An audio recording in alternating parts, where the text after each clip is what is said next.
Chapter 41 Counting Earnings and Beggars. Counting earnings and beggars. How boring, said Lorist. Cups and plates could be seen all over the table. Lorist was leaning on the wall, stretching and sighing after enjoying a nice, filling meal. Sol, you've already become super rich man, yet you're complaining over something as small as this. How frustrating, said Charade as he chewed on a toothpick and looked at Lorist with contempt. Hee, fatty. Am I bothering you? Don't forget that I treated you to breakfast today, you know. Other people would be courteous after receiving a treat from someone, yet you start giving me that angry look after you've been treated. Given that Lorist had nothing better to do, he started arguing with Charade.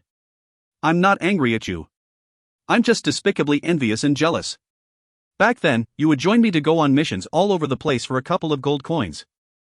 But now, you've already managed to purchase your own building that costs 5,000 and more gold coins without batting an eye. With more than 40 rooms in it, you could easily collect up to 8 gold coins of rent per month. How am I supposed to stay calm about that? Terman, Yuri, Steve, don't you all think so too? Said Charade as he attempted to drag the others to his side. The others nodded and agreed at what Charade had just said. Yuri asked curiously, Locke, how much money did you earn within this month? Lorist gave it some thought and shook his head. I haven't counted it yet, but there should be 7,000 to 8,000 gold coins. I only noticed that I had so much saved up when Els asked me if I was interested in that building. Since I had nothing better to spend it on, I bought it right away. I think you should leave the counting to me. Charade was instantly piqued upon the mention of money. Within the 3rd and 4th months, you've defeated all 27 academies in the academy sector, and that old bastard promised you 100 gold coins per academy, right? That should already amount to 2,700 gold coins, correct? Sol, how did you know about that? Lorist gritted his teeth.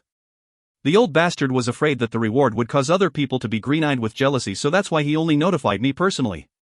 How did that fatty know about it? You don't need to know how I got the news. That did happen, correct? Said Charade, full of smiles as he held his nose high like he knew everything, making Lorist have an urge on giving his face a good punch. Lorist nodded hesitantly. That's only part of the story. You should have earned a decent sum from the challengers that don't represent any academy as well. The number of challengers each month starting from the 3rd is 240, 360, 680, 700, and within the last month itself, which is the 7th month, you had 520 challengers, which totals up to 2,500 people. By the end of each month, the finance department would give you a commission of 3 gold coins per challenger. Based only on that, you've got another 7,500 gold coins down your pocket. So that's already more than 10,000 gold coins. It's no wonder that you didn't even blink when taking out all that money for that building, recalled Charade with great detail. Lorist suddenly remembered that Charade's enforcement department also got a 10% cut for each challenger. That's why he was so clear about the details. Also, within this month, there has been 18 open challenge days for those not affiliated with academies. Even though there are still tons who want to register, the academy has decided to end this dueling event when the challenger count reaches 3,000. After the day after tomorrow, which is an open challenge day, you should already have 380 challengers for this month.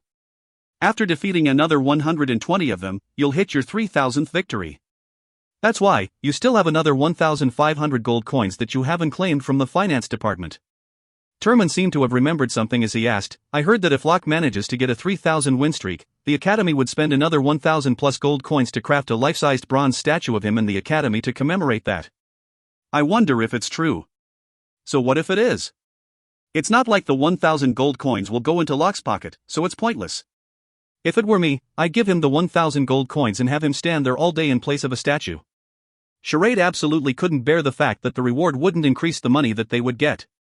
That was the main reason why he was so opposed to the construction of the statue.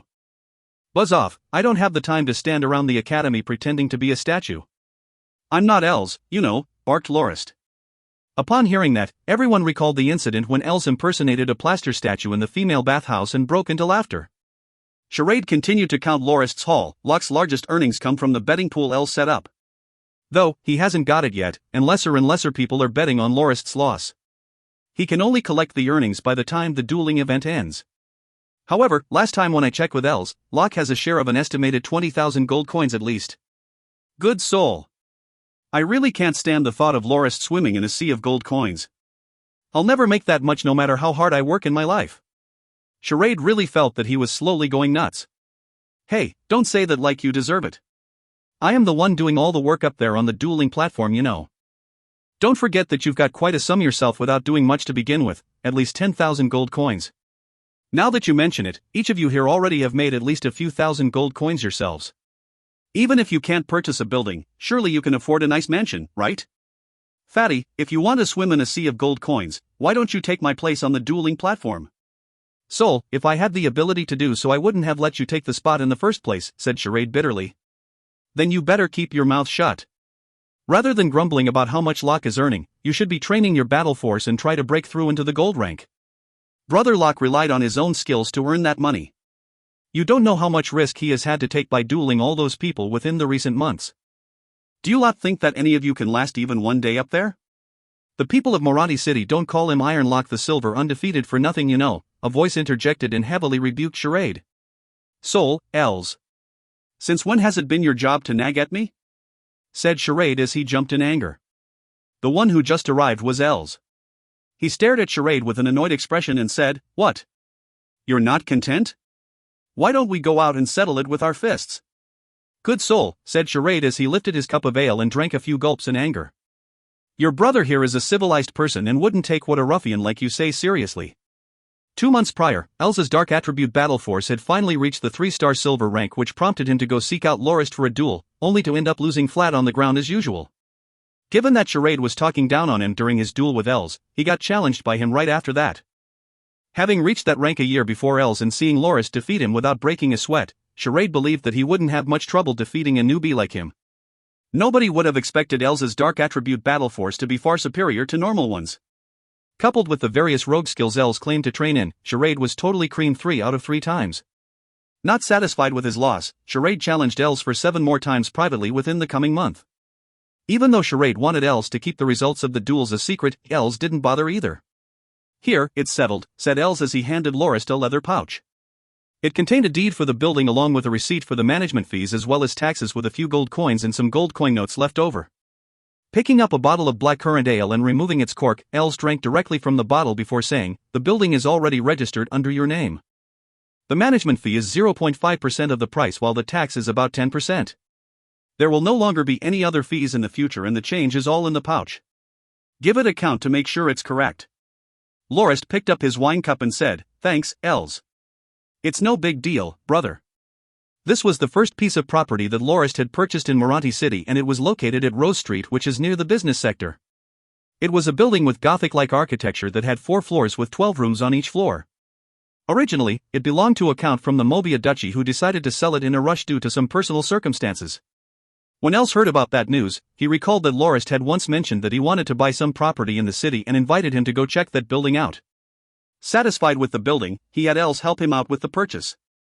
Even though Els managed to seal the deal at only 5,400 gold coins instead of the original 7,000, the taxes and management fees still didn't make Lorist feel any better. On the bright side, after paying off those fees, the building would truly belong to Lorist and he wouldn't have to pay any other fees for the rest of his life. What are you planning to do with the building? Asked Els. I'll leave that to Jindoz. Wasn't he going to set up an organization that provides labor services? I'll let him use the building and collect half of the rent from him every month, said Lorist. That's a good idea. I'll get Jindoz to prepare the contract for you within the next 2 days, said Els as he nodded. Uncle Locke, I want another large drumstick, said Elisa as she ran over and tugged on Lorist's arm. Before that, she was playing around with her brother Howard in the backyard of the Red Grace Inn. Lorist's friend from the same homeland, the peak silver-ranked mercenary Potterfong, had recovered after 2 months of rest. The two of them didn't talk much, but their implicit mutual understanding made them intimate friends. As for Potterfang's 2 children, Lorist spoiled and took great care of them. Howard was a studious and hard-working child. When Potterfong saw Lorist giving Reedy some pointers in swordsmanship, he told Lorist that he would like Howard to also become Lorist's disciple when he awakens his battle force in a few years. Originally, Potterfong only intended to mention it casually, but Lorist reconfirmed it with him in a serious tone. Potterfong only nodded and Lorist instantly got Howard to bow down to him 3 times and had Reedy perform the same ceremony as well. That was how Howard officially became Lorist's second disciple, with his senior apprentice brother being Reedy.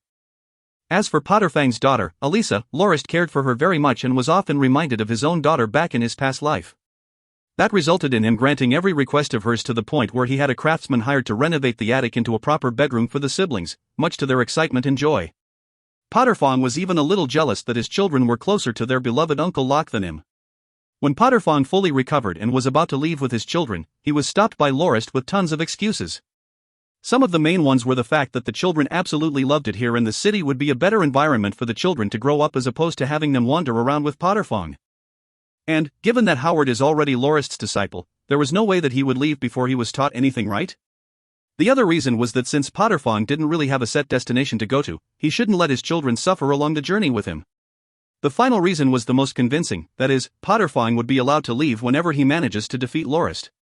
Seeing his two children so attached to Lorist, he could only reluctantly agree to stay for a little longer until he can decide where he will settle down in the future.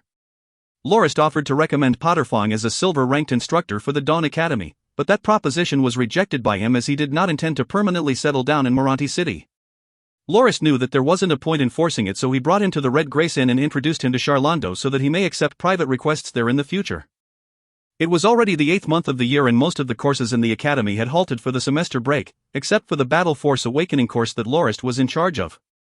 There were tens of students in the last batch who would awaken their battle force by the end of the month, among which included President Peterson's son who had lost more than half of his body weight from 180 plus kilograms to 90 kilograms. While that was still slightly overweight, it was no longer an obstacle in awakening his battle force. Last month when President Peterson came over to check on his son, he shed tears of joy from seeing his son's current physique and instantly took out a couple of gold banknotes as a sign of his gratitude. Had Lorist not stopped him before, he might have already got the 3,000 gold Ford reward that the president had promised long ago. On that day itself, the president had forcefully stuffed 9 such notes into Lorist's pocket, which was worth about 900 gold coins. The academic season on the Grindia continent was rather peculiar and lax. Every year, there were 2 academic semesters with one longer than the other. The longer one starts at the 3rd month and ends around the middle of the 8th month. On the 9th month, the citizens of the continent celebrate the Harvest Festival, so no activities in the academy would be carried out then. After that, school resumed on the 15th day of the 10th month and ends around the 15th day of the 12th month, and the vacation period would start again until the 3rd month of the following year. Lorist figured that the long winter break was due to the culture of Grindians to stay cooped up in their homes during the winter. Additionally, while the Dawn Academy boasted to have over 5,000 students, it was already quite a good number if at least 2,000 plus of them showed up for studies during a semester. Most others were usually registered students who worked part-time in the academy or took some time off from school to earn some money to pay their fees. Some others were like Charade, who took advantage of the cheap housing rent in the academy and even brought their families along to stay there with them, as evidenced by one survey Charade conducted some time ago which revealed some students who had already been there for 5 to 6 years and were unwilling to graduate because they wanted to live in the student dorms. The lax regulation of the students of the academy made Lorist feel that it was more of a commune than an educational institution. As Els had mentioned before, Lorist had already become one of Moranti City's most well-known personalities, with his moniker being Ironlock the Silver Undefeated, a proud dual gold-ranked instructor with an iron-ranked battle force. Some rumors even said that during the year-end academy assessments, the Dawn Academy's rank would rise by 1 place, setting it ahead of the St. Marceau Academy. The main contributor to that rise in rank was probably Lorist's victories over the silver-ranked instructors from the 27 different academies of the academy sector. After the 7th month, the number of silver swordsmen who came to challenge Lorist had decreased quite substantially, despite the fact that Academy head Levens raised the reward price to 500 gold Fords. Charlando, the owner of Red Grayson, even said, while 500 gold coins certainly seems appealing, most people knew that they wouldn't be able to obtain it without enough skill. Rather than chasing after a pipe dream, people would probably grasp the 10 gold coins that would be required for the registration fee tightly within their hands instead.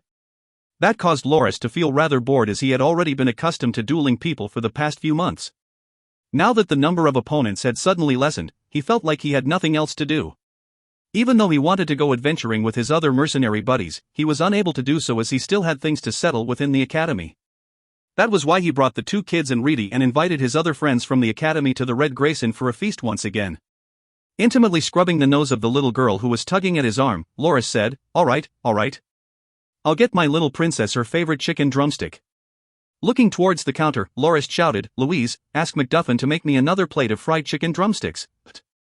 Standing behind the counter was the new female owner of the inn, Louise, who had just got married to Charlando 3 months ago.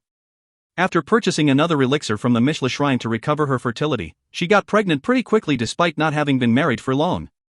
That caused many to praise Charlando for still having it in him despite being of relatively old age.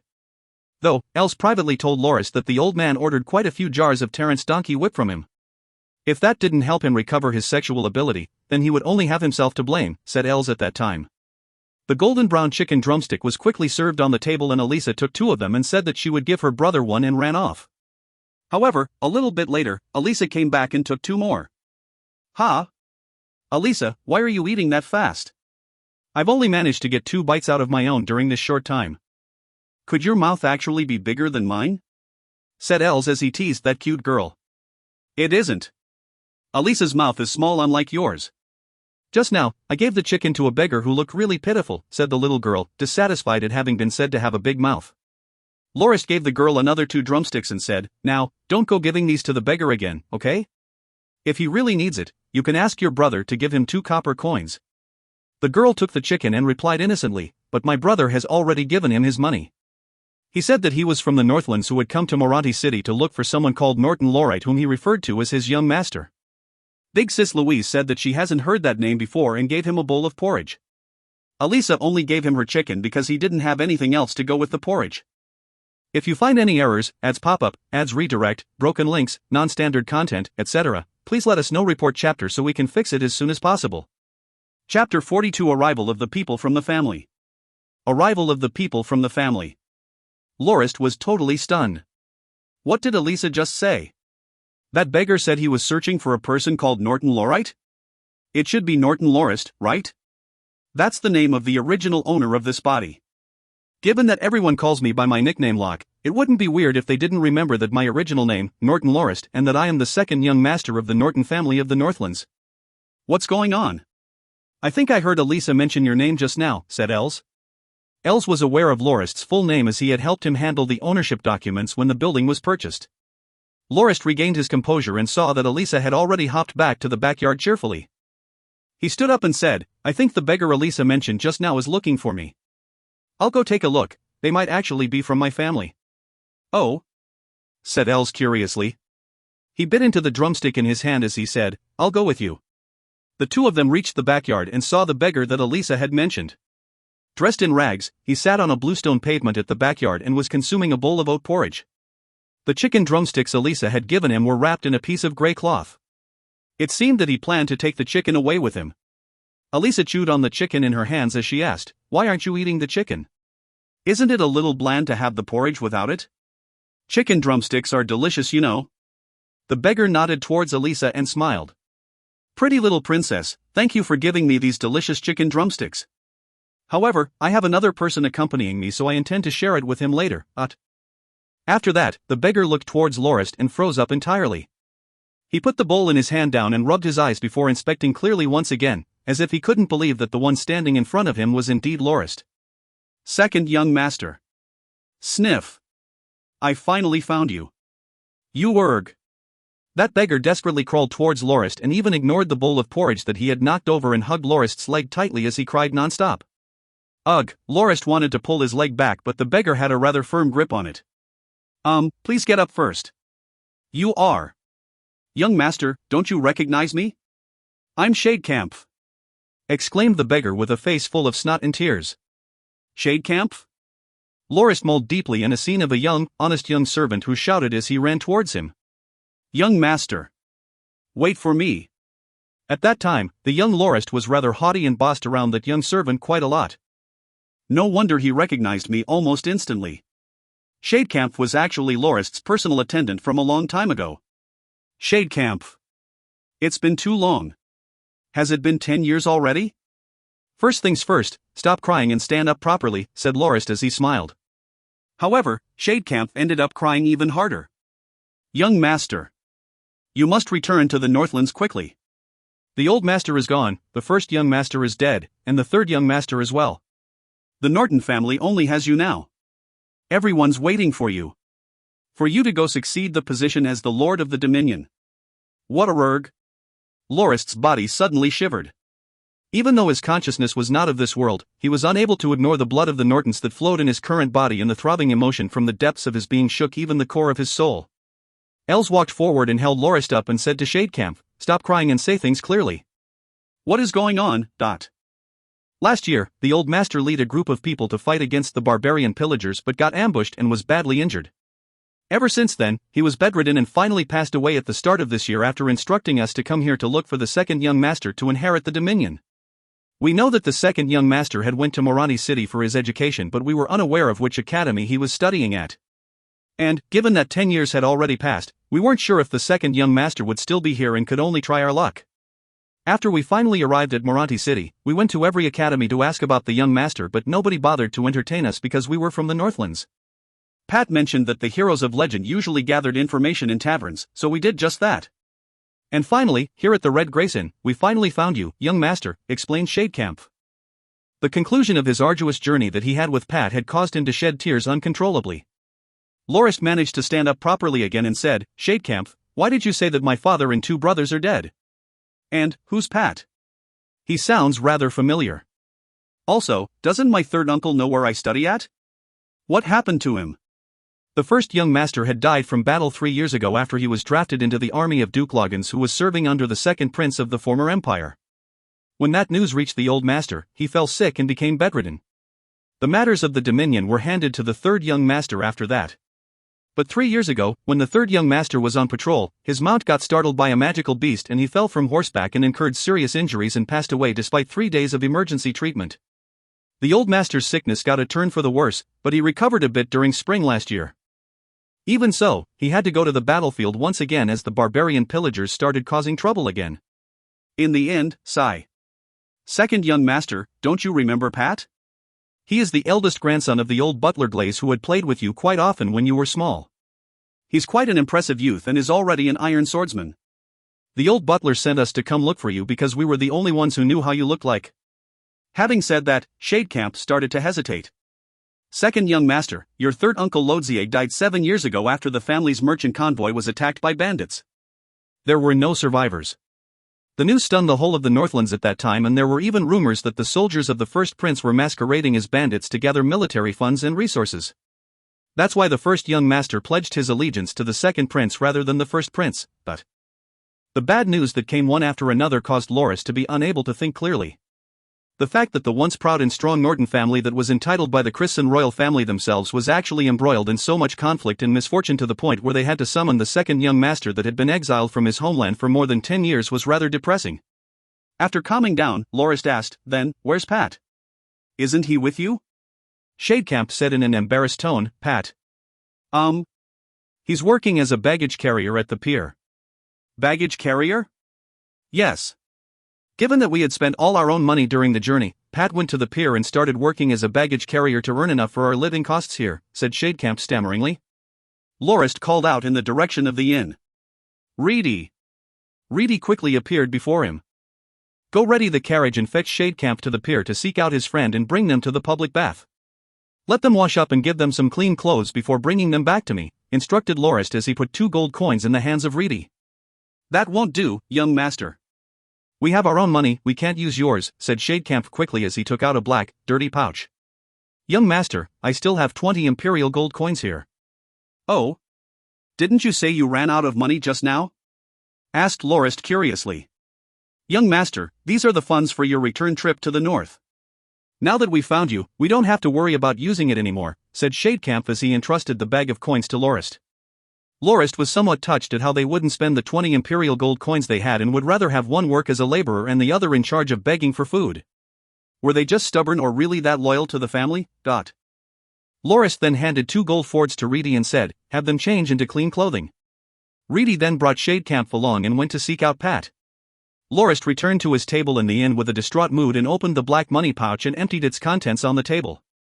20 golden coins could be seen. These coins were slightly smaller than regular gold fords and had a picture of a crowned old man's head on one surface. Upon seeing the gold coins, Charade's interest was instantly piqued.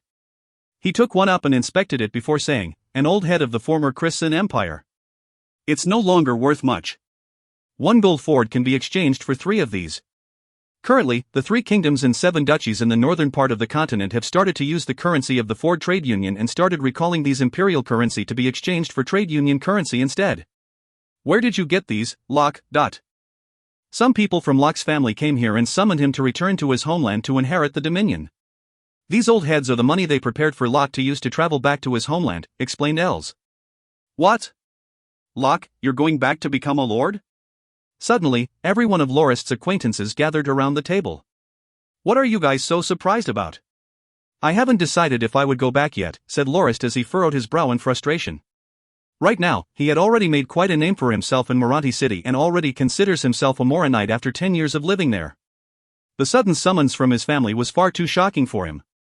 Even though the Northlands were technically Lorist's hometown, he wasn't too familiar nor attached to it given that he had left it at a very young age. What is there to hesitate about? Of course you should go back and inherit the land. In Moranti City, you're only an academy instructor, but back at your homeland, you're a mighty and respectable lord. In your dominion, you are the law. The one who said that was Turman, whose homeland was a place called Wriggle, which was also well known for their mercenary knights. Craving battles and adventures were second nature to most Wriggolians. However, Locke's life here is pretty good now and he even has his own property here in the city. Additionally, he's a famous dual gold-ranked instructor of our academy. There really isn't a point of going back to the desolate Northlands as life here in Moranti City is definitely way better, said Steve. Being a local of Moranti City, he was rather proud of the city and being one of its local inhabitants. Maybe Locke can go back once, inherit the Dominion and then come back. He can leave the managing of the Dominion to his subordinates and live his life in Moranti City as usual, suggested Yuri, thinking that it was the perfect solution for both spectrums of the issue. Lorist gave a bitter laugh and thought, it's not as simple as you think, Yuri. The Dominion in the Northlands is easily over thousands of kilometers away from here and traveling to and back on quick horseback would take 3 months at least. After all, Lorist wasn't like the nobles who had their dominions on the Folic Plains or the neighboring kingdoms who could return to their dominions within a few short days from Moranti City. Charade asked, where are the people sent by your family? Reedy brought him to go find his partner. Both of them split up to look for me in Moranti City, replied Lorist. Find you? But you're so famous. Doesn't your family know that you are an instructor at the Dawn Academy? Asked Charade in a surprised tone. I have already lost contact with my family for almost 7 years, you know.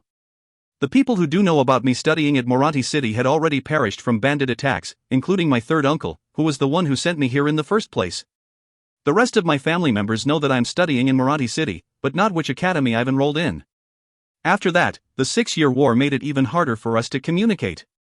Only with the recent turn of events in my family did they decide to send someone to come for me. However, none of them know of my reputation as Ironlock here. They have asked people at many different academies but no one knew who Norton Lorist was. After that, they decided to gather information from different inns before they met Elisa, who then came over to tell me about them, explained Lorist. I see. No wonder they had a hard time looking for you. While many people know you as the famous Iron Lock, those who know your full name don't even number more than 10. So, what are you going to do? Asked Charade. I still don't know, Lorist shook his head and said, I'm really confused right now and I don't really know which is the right course of action. I'll decide after I talk to them when they come back. A moment later, Reedy brought Shadecamp and Pat, who were dressed in clean new clothes, back to Lorist. At that time, he was hugging Elisa as he sat looking at Howard having his hair cut by Old Man Luke across the back alley of the Red Grace Inn. Elisa looked at Lorist and asked, Uncle Locke, you said that beggar just now was looking for you? Are they sent here by your family? Lorist nodded and said, yes, I really have to thank you, Elisa, for treating him to the chicken drumsticks. Elisa really is a good girl. Elisa furrowed her brows and thought for a bit before showing an enlightened expression. I know, Uncle Locke's family are people who beg for food. They're beggars. Put. Al spit out a mouthful of ale at Charade, who was sitting opposite to him. Ignoring Charade's complaints and clutching his belly while laughing, Al said, Elisa. What you said was too funny. Locke's family members are beggars, ha ha ha ha ha. Lorist showed a troubled expression and said, Elisa, Uncle Locke's family members do not work as beggars. Look, he's in front of you right now. Does he look like one to you? Shadecamp, who stood before them, had a face that was as red as a baboon's rear. He really felt like finding a small hole and diving into it. Pat, who was standing beside him, wore a swordsman garb and looked rather valiant. Lorist placed Elisa down and walked towards Pat. After comparing their heights, he sighed and said, Pat, long time no see. Both of us have already grown up to be so different from the rowdy brats we used to be. Pat sighed as well and said, that's true, young master. We've really grown up, haven't we? In Lorist's memories, Pat was his rival from the days of his childhood. When the both of them met, they always broke into a fight and one of them always went home crying. If they meet on the next day, the whole cycle would begin all over again. Now that the both of them had met after such a long time, a feeling of intimacy and nostalgia sparked between them instead. Patting Pat's shoulder, TL, pun unintended. Please don't kill me XP, Lorist laughed and said, that's great. You're even taller than me now. I really don't know what you ate to grow so tall. This journey must have been tough on you. Let's fill our bellies first before we talk about the rest. I've already got the cook to start preparing the food in the kitchen. Sister Louise, you can start serving the dishes now, shouted Lorist towards the encounter. After that, he turned to old Luke and said, Luke, after cutting Howard's hair, take care of Reedy's too, followed by Shadecamp's and Pat's. I'll pay you 2 large silvers in total. Thanks for your patronage. I'll make sure that they will look refreshed like never before, said old Luke, elated. Lorist noticed Shadecamp's and Pat's uncomfortable expressions for having their master pay for their expenses and said, this is my turf, so you better leave things to me. I'm your young master to begin with, so just let me handle the things my way. I'll bring you back to my house after we have a nice meal. We can start having a serious talk after that. If you find any errors, ads pop up, ads redirect, broken links, non-standard content, etc., please let us know. Report chapter so we can fix it as soon as possible. Chapter 43 Troubles Within the Family. Troubles Within the Family. The carriage stopped in front of the entrance of Lorist's house. Reedy turned to Pat, who was sitting beside him in the coachman's seat, and said, we're here. This is Master's house. After that, he got off the carriage and opened the door. Lorist came down with Elisa hugged in his arms with Howard, Els and Shadecamp following behind him. Charade, Turman, Yuri and Steve rented another coach that arrived a little later, after which they all got off one by one and entered Lorist's home. Pat didn't follow the group into the lounge and instead helped Reedy with bringing the Xeno horses back into the stable. Reedy asked curiously, what's wrong? Why aren't you following them inside? Pat thought for a bit and said, I have come here to look for the young master because it was my grandfather's wish. He instructed me that even if the young master refuses to go back to the Dominion, I was to stay here by his side and watch out for him because he is the sole heir of the Norton family from the main line of descent. No matter what, no harm can come to the young master. Reedy laughed out loud before saying, Brother Pat, it's not that I'm looking down on you, but given the situation, it should be you who gets protected by the master instead of the other way around. Given your ability as an iron rank, it's already pretty commendable if you can take care of yourself and not become a burden for master. Pat rolled his eyes and talked in a snappy tone. In the Northlands, we have a saying that goes like this, even the most alert magical beast has a moment of weakness, even the strongest of horses have times when they slip. I already know the young master's reputation as Iron Lock, Silver undefeated. However, no matter how strong he is, he's still only one person. As long as I'm with him, it's enough if I can serve as a silent shield for him.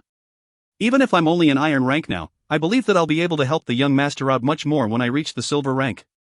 Well said, Pat. Suddenly, Lorist showed up beside them and said, Did Butler Glaze really ask you to stay by my side and serve me? Pat nodded honestly and said, If you are going to return to the Dominion and inherit the place, then I will serve as your personal attendant. Even if you don't, I'll still stay by your side and offer whatever protection I can to you. Pat laughed at what he said himself with a hint of derision before continuing, Then again, after seeing you again for myself, you have changed way more than I could ever imagine. It's not only your skills. Even your personality has become totally different. You no longer need a person like me to protect you anymore. When the family lost communications with you, my grandfather Glaze and the rest of the elders thought that you might have been in a rather tight spot. It seems that they were wrong. Feeling a little touched, Lorist nodded and said, It's been 10 years. The moment when I left the household has already passed for so long and I have been unable to contact the family for the past 7 years as well. I had to adapt to survive. For me to have turned out like this today wasn't without its hardships. Alright, Pat, let's go in and have a chat about the family's situation. It appeared that Shadecamp was more informed about the situation back in the Northlands than Pat. After the series of tragedies, the Norton family's military might decreased by a whole lot. Even though Lorist's father was unable to advance from the 1-star gold rank due to an injury he had incurred from hunting magical beasts in his youth, he was still the main pillar of support for the family and his death had greatly destabilized the family's rule. Lorist's elder brother's death was an even heavier blow to the family. Being a gold rank knight, he had been struck with a poison arrow when he was leading a charge on the battlefield and had passed away soon after. As for the third young master, due to contracting a rather serious illness as a result of being pushed into the well at a young age, he was unable to awaken his battle force and had lost his life from falling off his horse which was startled by a magical beast. Lorist truly felt rather unsettled at hearing all that. He understood that half the cause behind the third young master's death was due to the fact that he had fallen sick and wasn't able to train in battle force from an early age, which was chiefly the fault of the original owner of Lorist's body who had pushed his little brother down the well out of jealousy. Now that the current Lorist had inherited the body, he had also took up the fault and guilt for being half responsible for his little brother's death. According to Shadecamp, when the third young master encountered the magical beast, the sole 3-star silver knight which was part of the young master's personal guard was present. While he had successfully slain the magical beast, he incurred heavy injuries and had to rest and recuperate for a period of time. Currently, the family only had one other 1-star silver female knight.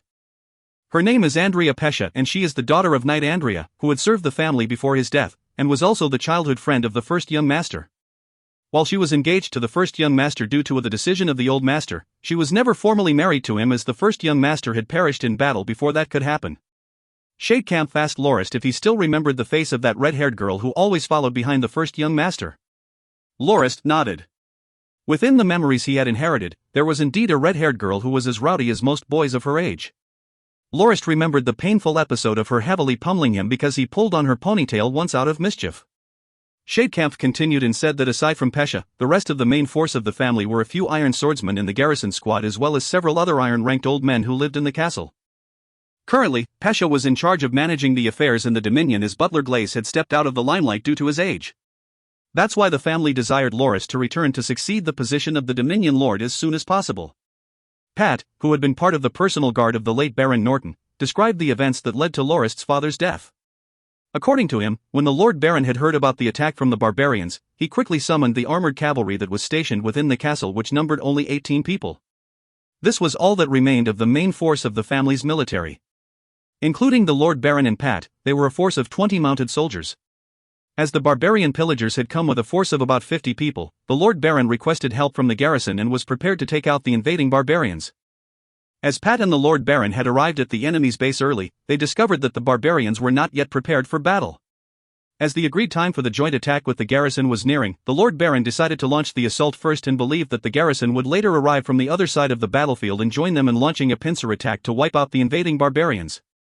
Pat said that he had tried to warn the Baron to wait for the arrival of the garrison troops before launching the attack, but his warning was ignored and the Baron initiated the assault immediately.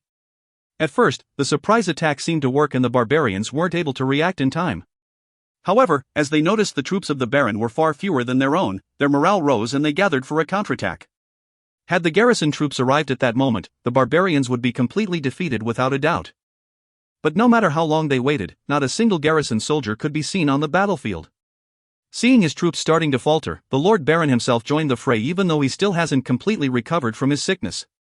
It was at that moment when the barbarians started cheering as their reinforcements of 50 more people joined the battle. The Baron's troops quickly crumbled and Pat and the Baron were the only ones who emerged alive from the carnage. When Pat returned from battle, he got wind that the garrison troops were never dispatched in the first place. In a fit of rage, he went over to the main camp of the garrison and injured Malty, the commander of the garrison troops, which prompted the rest of the garrison members to go on a strike at the Norton family castle and demand for Pat to be sent out for them to punish. The matter was only settled when Butler Glaze and Pescia tried very hard to calm them down on account of the relationship the family had with the garrison over the past hundreds of years. That was also the other reason why Butler Glaze had Pat leave with Shadecamp to look for Lorist so that he doesn't get into trouble with the garrison troops again. Based on Shadecamp and Pat's explanation, it could be said that the Norton family was in a rather tight spot at the moment. The first one was that every winter, a wave of migrating magical beasts would move to the Dominion from the wilderness to look for a food source. If the magical beasts that come to the Dominion were only herbivores like those magical bulls and goats, then it wouldn't be much of an issue. At most, the farmlands and orchards would sustain some amount of damage. However, what usually followed behind those beasts were carnivorous magical beasts like snow wolf packs or leopards which attacked even the towns and bastides. 1. The second problem were the barbarians. The Norton family dominion is located in the far desolate north. Further north was the limitless Blackmud Marsh and to its west was the Bladedge Mountains which separated the Dominion from the sea. To procure salt, the Northlanders had to cross the Bladedge Mountains to boil seawater, which was needless to say, an arduous task.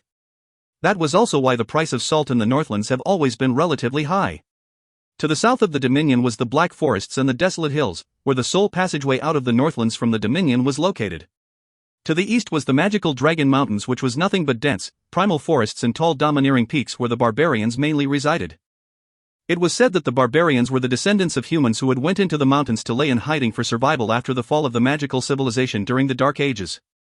Having lost all contact with the outside world, their culture and customs deteriorated into a more primal form, among which included worshipping ancient totems, eating their food raw and not having any rules but the law of the jungle where the strong oppressed the weak. Even though in recent times they have started coming into contact with people outside of the mountains, they retained their old barbaric ways and made no effort for communication. The barbarians had already started causing trouble when the first-generation family founder of the Nortons was infest the Dominion by plundering and pillaging. They were even harder to handle than the waves of magical beasts in the area. The family founder had once tried to set up 10 odd outpost villages to develop the Dominion but had to abandon the plan as the attacks of the barbarians caused much loss of lives and property. The main reason for Lorist's father, the late Baron Norton, in launching the attack against the barbarians was also because they had plundered the only livestock ranch of the Nortons and took almost all their cows and sheep. The third main problem the Nortons had was the garrison squad in the Dominion. Out of the 5,000 citizens the Norton family has in their Dominion, almost 3,000 of them lived in Wild North Town, the only town within the lands of the Nortons. The citizens there were mostly relatives of the garrison squad who occupied 2/3 of the safe farming areas within the Dominion and only paid a tax of 10% of their harvest and nothing else. Back in the day, due to a low population in the Norton family's Dominion, the founding family leader invited vagabonds as well as purchased slaves and granted them freedom in his Dominion so that he would have a workforce to develop the land.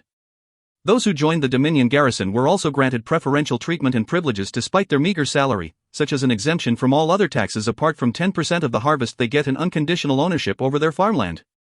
Other than that, as a Dominion lord entitled by the Christian royal family, the Norton family had the responsibility of sending military support if the royal family requested it and also had to pay a yearly tribute of 10% of the harvests of their farmland to the imperial government. At that time, most other noble families levied a taxation rate of about 50% of the harvests of the citizens under their jurisdiction along with other taxes like per capita tax, trading tax, fishing tax, firewood tax, etc. It was already rather benevolent for the nobles to let the citizens of their Dominion have enough to feed themselves. The treatment that the garrison squad members received was as if the Norton family didn't collect any taxes from them at all apart from the 10% that was required to be submitted to the empire. Initially, not many wanted to enlist as a garrison member, as that represented risking their lives to drive off the magical beast wave every winter season. However, as the safe zones in the Dominion expanded and stabilized, a rising number of people could see the great treatment they would receive as members of the garrison, and the garrison troop numbers rose quickly, much to the Norton family's delight, until much later when they discovered a flaw with the system. Normally, on the Grindia continent, when a family's descendants became adults, they would leave their parents and start independent families of their own. However, these garrison members refused to leave their homes and live together even though many of them had already married and started their own families. The main reason for that was so that the other family members get to enjoy the preferential treatment granted to their parents, who were members of the garrison. Some garrison members even demanded for their siblings who were not enlisted into the garrison to be granted farmland. It wasn't until then that the Norton family started regretting enacting a policy like that. However, at that time, due to the tremendous contribution the garrison had, instead of scrapping the policy altogether, the family only enforced a limit of roughly 6,000 square meters of land per person, which can only barely sustain a family of 3 from the yearly harvest, and believed that would limit the garrison family members from exploiting the policy. Little did the Norton family know that the garrison family members were after the tax exemptions rather than the farmland, and heavily fished and engaged in salt smuggling to the point where their lives were even more lavish than that of the Nortons. Over the course of 100-odd years, the garrison members grew in number and many other families sprouted in Wild North Town, with the smaller ones having at least 20 people and the larger ones having around 40, making them a force to be reckoned with in the Dominion. While the Nortons had wanted to wipe out the garrison troops at one point, they had to give up as the entanglement of the Nortons and the families of Wild North Town was too deep. Many of the servants and soldiers of the family's main army had relatives living in Wild North Town. If there were any military movements, the garrison would quickly get the news about it. If the Nortons really wanted to use brute force to wipe the garrison out, the result would only be disastrous for both sides, and the Nortons would become the laughingstock in the noble circles. On the other hand, as long as the Norton family doesn't touch the preferential treatment the garrison family members have, the garrison would still heed their orders. When the first young master was still alive, the garrison still remained loyal to him and were willing to participate in skirmishes here and there. But after the first young master's death and the old master becoming bedridden from an illness, the third young master took over and the garrison started to show signs of disobedience. For example, when magical beasts attacked the third young master's group, the garrison members fled immediately and allowed the beasts to startle the young master's horse, causing him to fall to his death. That was also the case 1 year back when the old master launched the attacks against the barbarians. Due to the garrison not showing up for the battle, the old master incurred serious injuries. They even dared to surround the family's castle and demand for Pat to be handed over. In one way or another, that behavior could already be considered treason to the ruling family nobles. However, due to the Norton family's deteriorated military force, they had to try to negotiate for peace with the garrison. Thus, the problem of the garrison is an undertaking that the next family head will have to solve. The other issue was territorial disputes with the neighboring noble families, especially with Viscount Kenmays, whose dominion was located south of the Norton family's dominion. Given that the Northlands were mostly barren, disputes over territory rarely occurred. However, the Morgan Hills where the Norton family's mines were located had drawn the Kenmays' attention. As the mines were the main source of the income for the Nortons, they engaged in several martial conflicts with the Kenmays, causing them to incur a huge loss. In actuality, Viscount Kenmays had no jurisdiction whatsoever over that region, as it was originally part of the Norton family's territory as per the enfeoffment of the founding Christian emperor himself. On the other hand, the Kenmays' territory was only recently granted to them by the second prince almost 5 years ago, which also included the Morgan Hills. Whether the mistake was intentional or not was debatable. Even so, the Kenmays should have conceded the territory and asked the second prince to redraw the borders, as the land originally belonged to the Nortons. However, the second prince couldn't be bothered to settle the dispute and asked the two families to handle it themselves, which ultimately resulted in armed conflict with the Nortons emerging victorious. However, now that the Norton family's influence was declining, the Kenmays tried to claim the Morgan Hills for themselves once again. And this time, due to the cousin sister of Viscount Kenmays becoming the mistress of Duke Loggins of the Northlands, the Kenmays became even more bold and started another mine at another spot of the Morgan Hills and started taking the resources that rightly belonged to the Nortons, who could only swallow their anger and endure. If Viscount Kenmays knew of the true predicament the Nortons were in, it wasn't hard to imagine him launching another attack at the Morgan Hills right away and take the mines of the Norton family for himself. Should that come to happen, the Nortons would lose their main source of income and soon go bankrupt. This was the fifth issue the Norton family had, an economical crisis.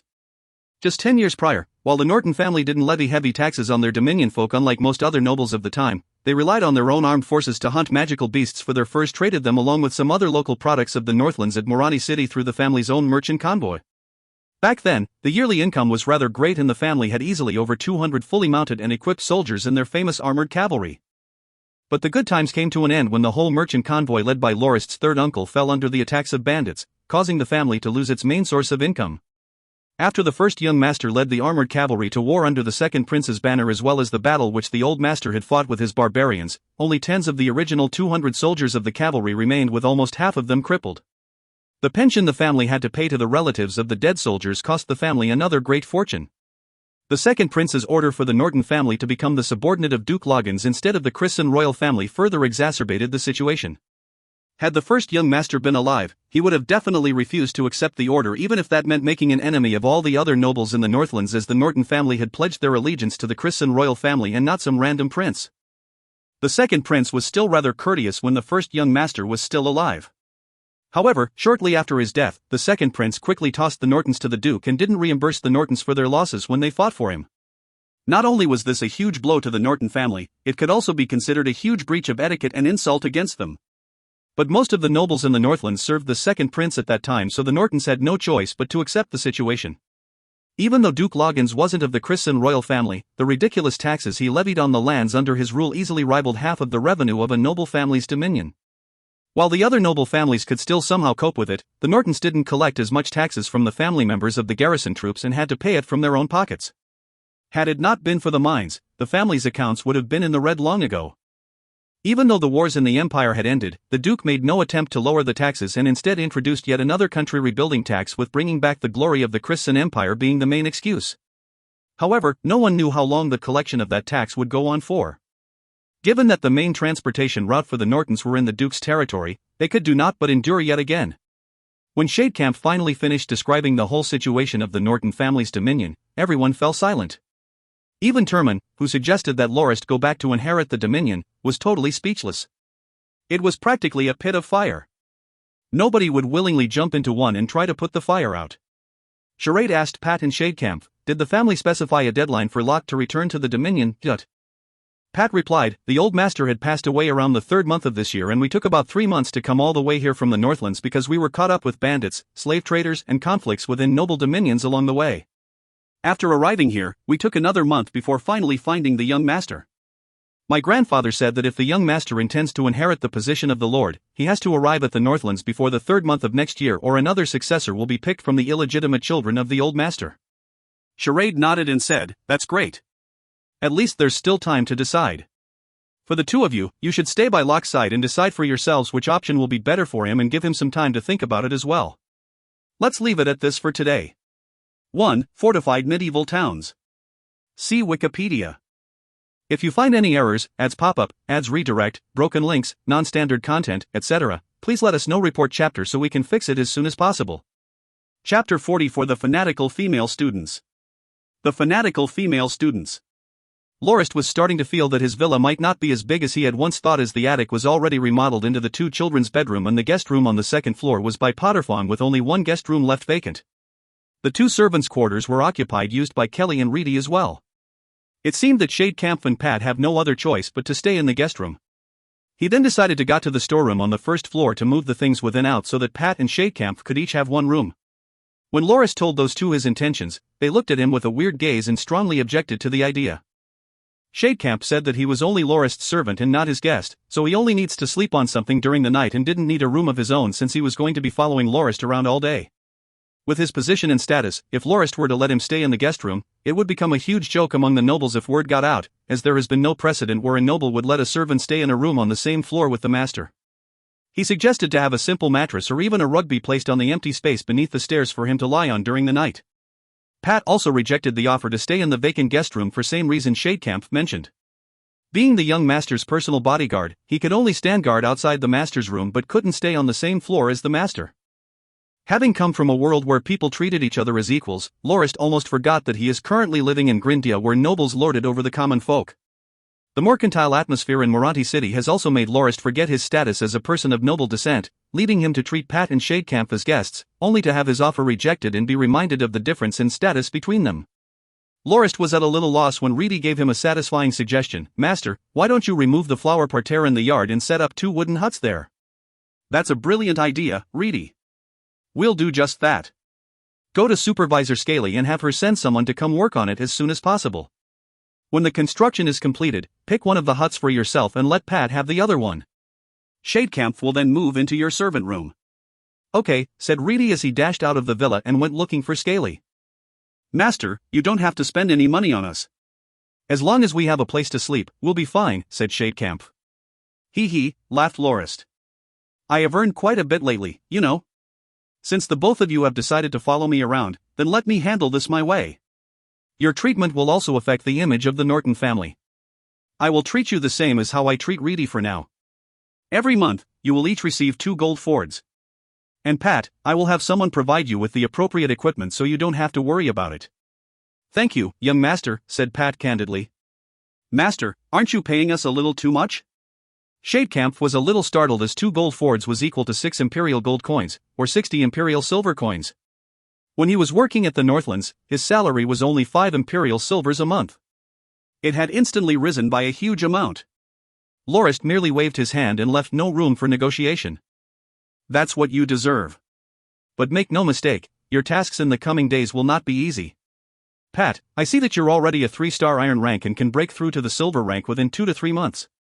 Shadecamp, you haven't been training your bronze rank battle force for quite some time, have you?" Shadecamp made a difficult expression and said, "Young master, I don't know why, but somehow I keep forgetting the major blood circulation paths I've learned. It was already quite a stroke of luck for me to have been able to awaken my battle force back in the day. It's not that I don't want to practice it, but I just keep forgetting those paths. The old master has said before that I don't have any talent for battle force training, and the successful awakening of my battle force is wasted on me." Like Pat, Potterfawn and Shadecamp were both citizens of the Christian Empire and practiced a standard middle-ranked battle force technique taught in the Christian Imperial Army. It was a technique that allowed one to train to the silver rank and allowed the practitioners to train further in any other higher-ranked battle force regardless of attributes. However, it was much more complicated than most normal battle force techniques and even had higher requirements if used to awaken one's battle force. The first reason why Potterfawn came over to Moranti City was due to the fact that the city allowed anyone to come and go as they wished because of the propaganda of freedom and equality propagated by the Ford Trade Union. It was his intention to let his children have a peaceful and blissful life over here. The other reason was because the standard army battle force technique he had trained in had already reached the peak of the silver rank, so he could no longer advance any further. With that in mind, he intended to continue working as a mercenary to save up some money and purchase a high-ranked battle force manual to break through to the gold rank. In Moranti City, Potterfawn had a much better chance of buying a high-ranked battle force manual, as in the former Christian Empire, such techniques were usually monopolized by the nobles. Unless Potterfawn managed to serve under a noble family for more than 10 years or have some kind of major accomplishment and get a high-ranked battle force manual as a reward, there was no way he could get his hands on one there. As such, Potterfong has been taking up some missions day and night to earn money and put his children in Lorist's care. Lorist smiled and said, "It's all right. I have a much simpler battle force manual with me whose major circulation paths are much easier to remember.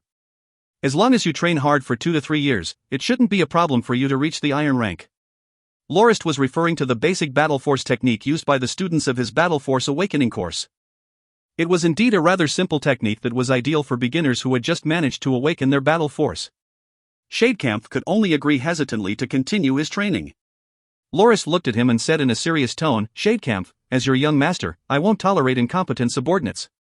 If you don't at least train to the iron rank, I won't keep you by my side. In the future, I will give you a test every 3 months, and every time I see no improvement in your bronze battle force, I will decrease your salary. If your salary gets decreased until there isn't any left, then you'll be sacked. Got it?" "Yes, young master. I will definitely give it my all," promised Shadecamp. "As for Pat, follow me around for a bit to familiarize yourself with the Dawn Academy. When the wooden huts are complete, you can start training with Reedy. When I have some free time, I'll come up with a training regimen for you to raise your combat potential." "Yes, master." No matter what Lorist said, Pat agreed right away. "I think you should stop calling me young master. Just call me Locke." "I'm more used to it that way," instructed Lorist. "Okay, young Master Locke," replied Shadecamp and Pat in unison. First thing in the morning, Lorist got up early and was training as usual in the yard. Howard was exercising according to a routine Lorist had given him that had the effect of enhancing one's fundamental capabilities in physique. Elisa, on the other hand, was still lazing around in bed. Reedy had his own training regimen which also included the 8 fundamental sword moves. Lorist had him train along with Shadecamp and Pat. After finishing his morning training, Lorist could see workers carrying building materials into the yard. When Reedy brought back the contractor the day before, Lorist had him measure the dimensions of the land on which the wooden huts will be built, and the contractor said that they could be completed within 7 short days as the design of the huts were rather simple. However, the cost for the labor and the materials would cost up to 18 gold fords. Lorist agreed to it without a moment's hesitation. Now that he had finished the breakfast Kelly had prepared, he left Reedy at the yard to oversee the workers before bringing Shadecamp and Pat around the academy. Quickly, they arrived at the plaza where the Peterson young master, Dorsedaus, was training at. "Sol, I knew that it would be like this," Lorist cursed in his heart. "Excuse me, please make way. I'm an instructor," said Lorist. Looking emotionlessly at the wave of girls who were all dolled up staring at him with razor-sharp glares while moving out of the way, he finally managed to pass through the wave of fanatical female students and made his way to join the other instructors. "Young master, there are so many girls here that they've filled up the whole plaza. There should be at least 1,000 of them, right?" said Pat. He had never seen so many pretty young girls gathered at the same place at one time. His face was reddened from passing through so many of them for the first time in his life.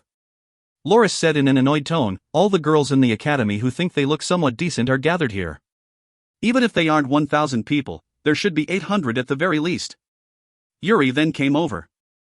The group of commoner students he was put in charge of had all successfully awakened their battle force and were allowed to enjoy their semester break after they familiarized themselves with the basic battle force circulation paths.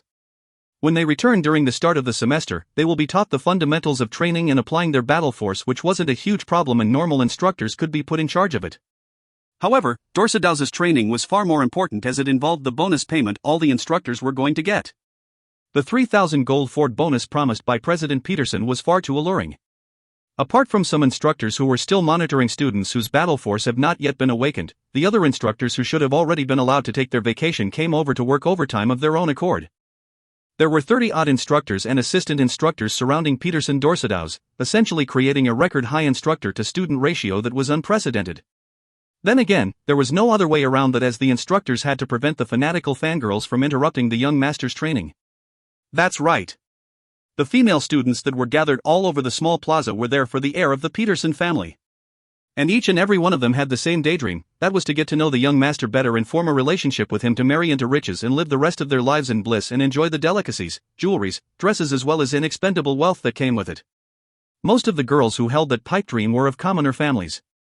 As for the girls from noble families who were far better dressed than the rest of their peers, they were probably smitten by Dorsedaus's current handsome and dashing look, or the influence and power of the Peterson family. Or, perhaps they were encouraged by their family elders to accost the young master so that their families may benefit from a relationship with the Petersons. Unlike most other commoner girls, these noble young ladies had at least a couple of bodyguards standing right behind them. I'm really out of words. I didn't expect for that fatty who's trying to lose weight to end up becoming top-grade bodybuilding material. Lorist sighed inwardly. Not only was it far out of Lorist's expectations, everyone who had seen the young master who couldn't even run a single lap without breathing raggedly months ago were shocked as well. Nobody could have imagined that after shedding all that fat from the hellish training he had endured, he would have such a perfect and magnificent figure beneath. Dorsadow's was already 190 centimeters in height in the first place. He was taller than Lorist by about 10 centimeters. But at that point, nobody paid any attention to that because of his obese body. But now that he had successfully slimmed down, his height and physique started to shine through. Coupled with the painful training under the threat of the whip for all that time, he had also developed nice muscles all over his body which gave his upper body a perfect inverted triangle shape, much to the envy of many. The two huge lumps of muscle on his arms only served to further display his strength. His skin even had a healthy tan having been training all day outdoors and gleamed and sparkled from the sweat that trickled down all over. If Dorsadow's were still the fat lump he was a couple of months ago, even if the female students in the academy knew of his wealthy family background, none of them would even bother to give him any attention. But when he had successfully lost all that weight, the female students who passed by the plaza occasionally accidentally caught glimpses of his handsome form as he trained away all day and stayed there to admire his looks. At first, the instructors didn't mind that much as having a few girls around was quite a pleasing thing. It didn't take long for those instructors to start telling the girls about his impressive family background. So the man training non-stop in the plaza is actually the future heir of the Peterson family, which is one of the 7 most influential establishments within the Ford trade union. He even looks so handsome, bright, and cheerful. Oh, he looked me in the eye and smiled. I can't take it anymore. I'm going to faint, thought one of the girls who later became his first fangirl. In time, the whole academy's female students got to know about Dorsadow's looks and family background and started gathering around the plaza all dressed up, cheering him on and hoping to gain some of his attention for themselves. Even when one instructor told the girls that the young master was actually doing weight loss exercises and not some kind of strength training, they were all in denial and refused to believe that their prince had any need to lose fat given how he looked now. They even compared Dorsadow's physique to the instructors and said that he was the one who needed to lose weight more than the young master and laughed at the belly he had. Any man would be unable to stand hearing all the praises the fangirls showered on the young master. Some went like, "Oh, he truly is the manliest of men. He's the Prince Charming of my dreams," while others sounded like, "Look at his magnificent body and muscles. How strong. I really want to jump into his arms and be spoiled by him. Oh. I think I'm drunk with desire." Some praises were even more over the top. Oh, the heavens be praised. He is definitely the human incarnation of the sun god Singwa. Look at his charming smile and deep, complicated gaze. His body radiates nothing but power. It seems that he could shatter a whole mountain with but a huge stomp to the ground. Whoa, whoa, whoa there, young miss. You're talking about a man who only has muscles but not an iota of battle force, thought Lorist. What's with the situation here? Asked Lorist. Yuri gave a bitter laugh. It's like this every day. Most of the instructors are at their breaking point. Why are there so many fanatical female students in the academy? Even I don't know the answer to that. It seems that I have to ask Charade to dispatch someone from the enforcement division to maintain the order around here. Also, when overseeing that kid's training, make sure to also be alert and don't let any one of the girls have a chance to get close to him, said Lorist in a worried tone. Huh? Lorist turned to look at Dorsadow stopping and chatting to a girl who was sitting under a parasol. Who's that? Lorist asked Yuri. Why is no instructor punishing him from stopping his training halfway? Where's the whip? That's the daughter of the Morosen Duchy's duke and she bears the title of a princess. Rumor says that their family are quite close to the Petersons and she often stops by to cheer on the young master's training. As for the whip, Yuri shrugged. It's in this box. Nobody dares to use it now. Last time when an instructor tried to teach the young master who was slacking off a lesson, he was almost torn apart alive by the fangirls all over. Right now, they have no choice but to politely encourage him to continue training instead of whipping him like they used to. Yuri, bring Shadecamp to the Great Hall and let him see the basic battle force major circulation path diagram and have him memorize and copy it down before letting him train in it for about an hour. This fellow finds it hard to remember his own technique's circulation path and it's a waste of his awakened battle force. Just leave the situation here to me, said Lorist as he took the whip from the box and walked over to Dorsadow's followed behind by Pat. Dorsadow's was chatting away happily with the young princess in front of him and ignoring the warnings of the instructors around him about how he still had 10 laps to run. Suddenly, the familiar sound of the whip cracked in the air and a searing pain could be felt by the young master on his back. He turned around only to see Lorist's demonic form standing behind him and instantly balled up on the ground in fear and froze up. As the crowd around the plaza started to get noisy, the cracking sound of the whip and Lorist's loud roars resounded throughout the place.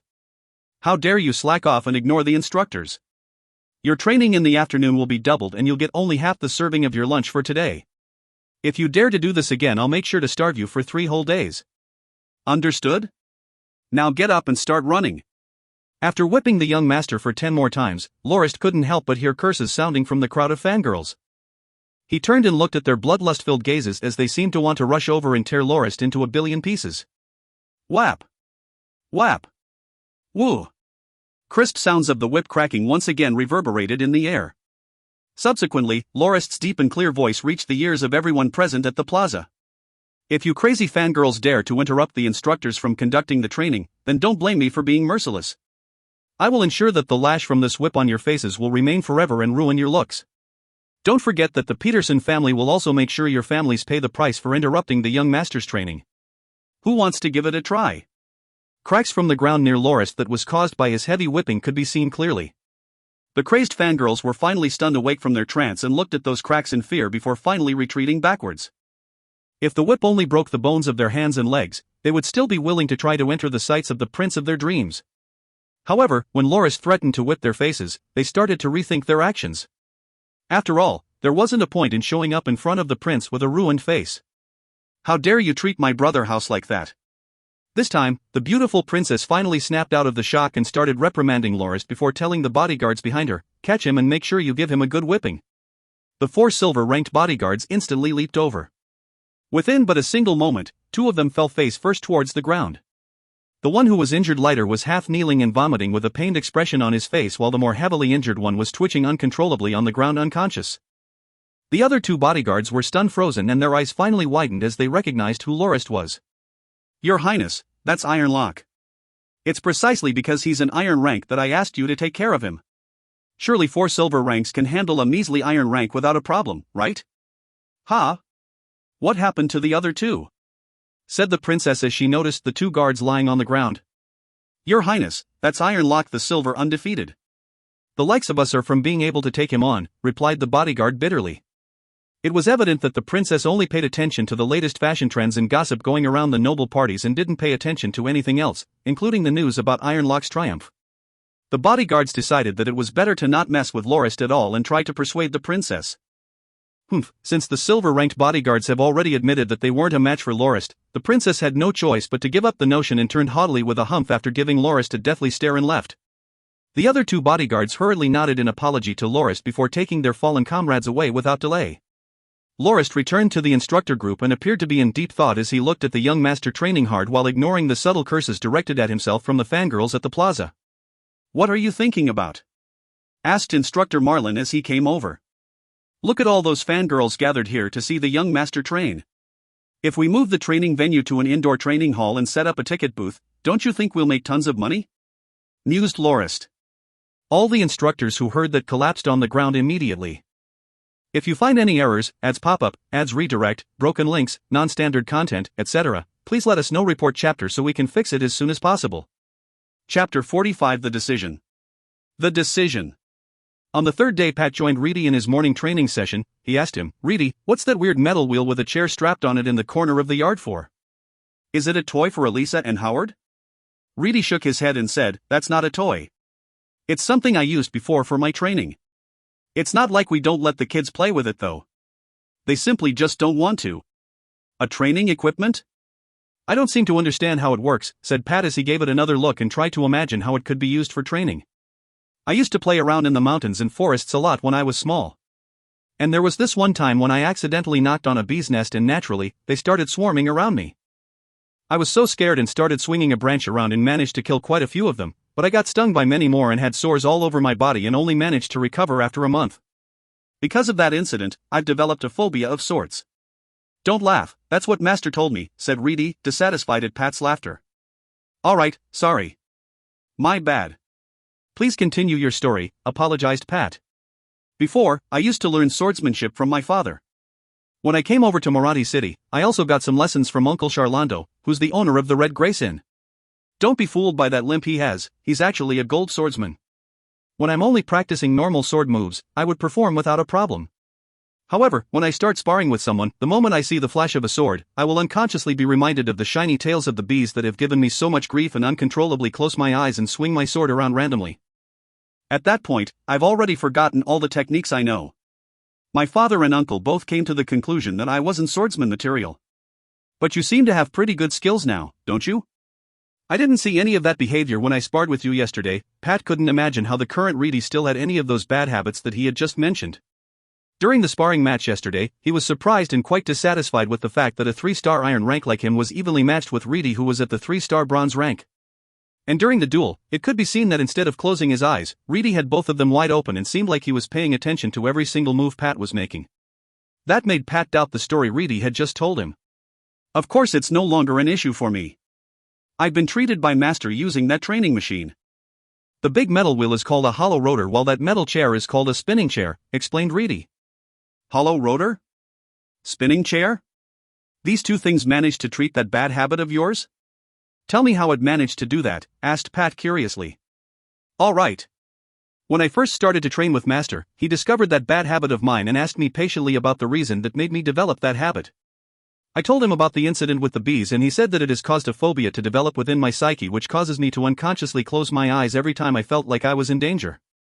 He said it was something called ostrich mentality. Don't ask me what an ostrich is, I don't know that either.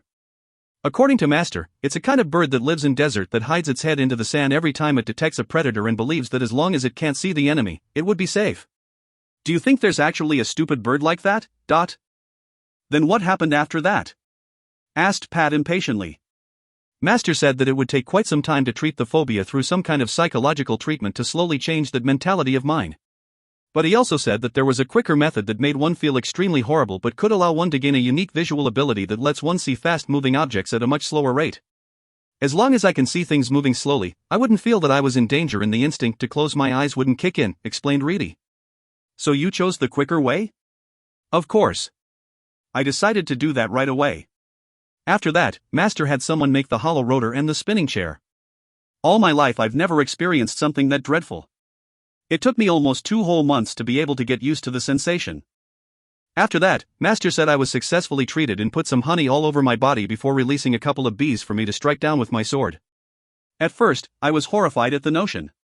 But when the bees came at me that time, I suddenly noticed that they approached very slowly. I could even see every flap of their wings clearly and managed to easily kill each and every one of them.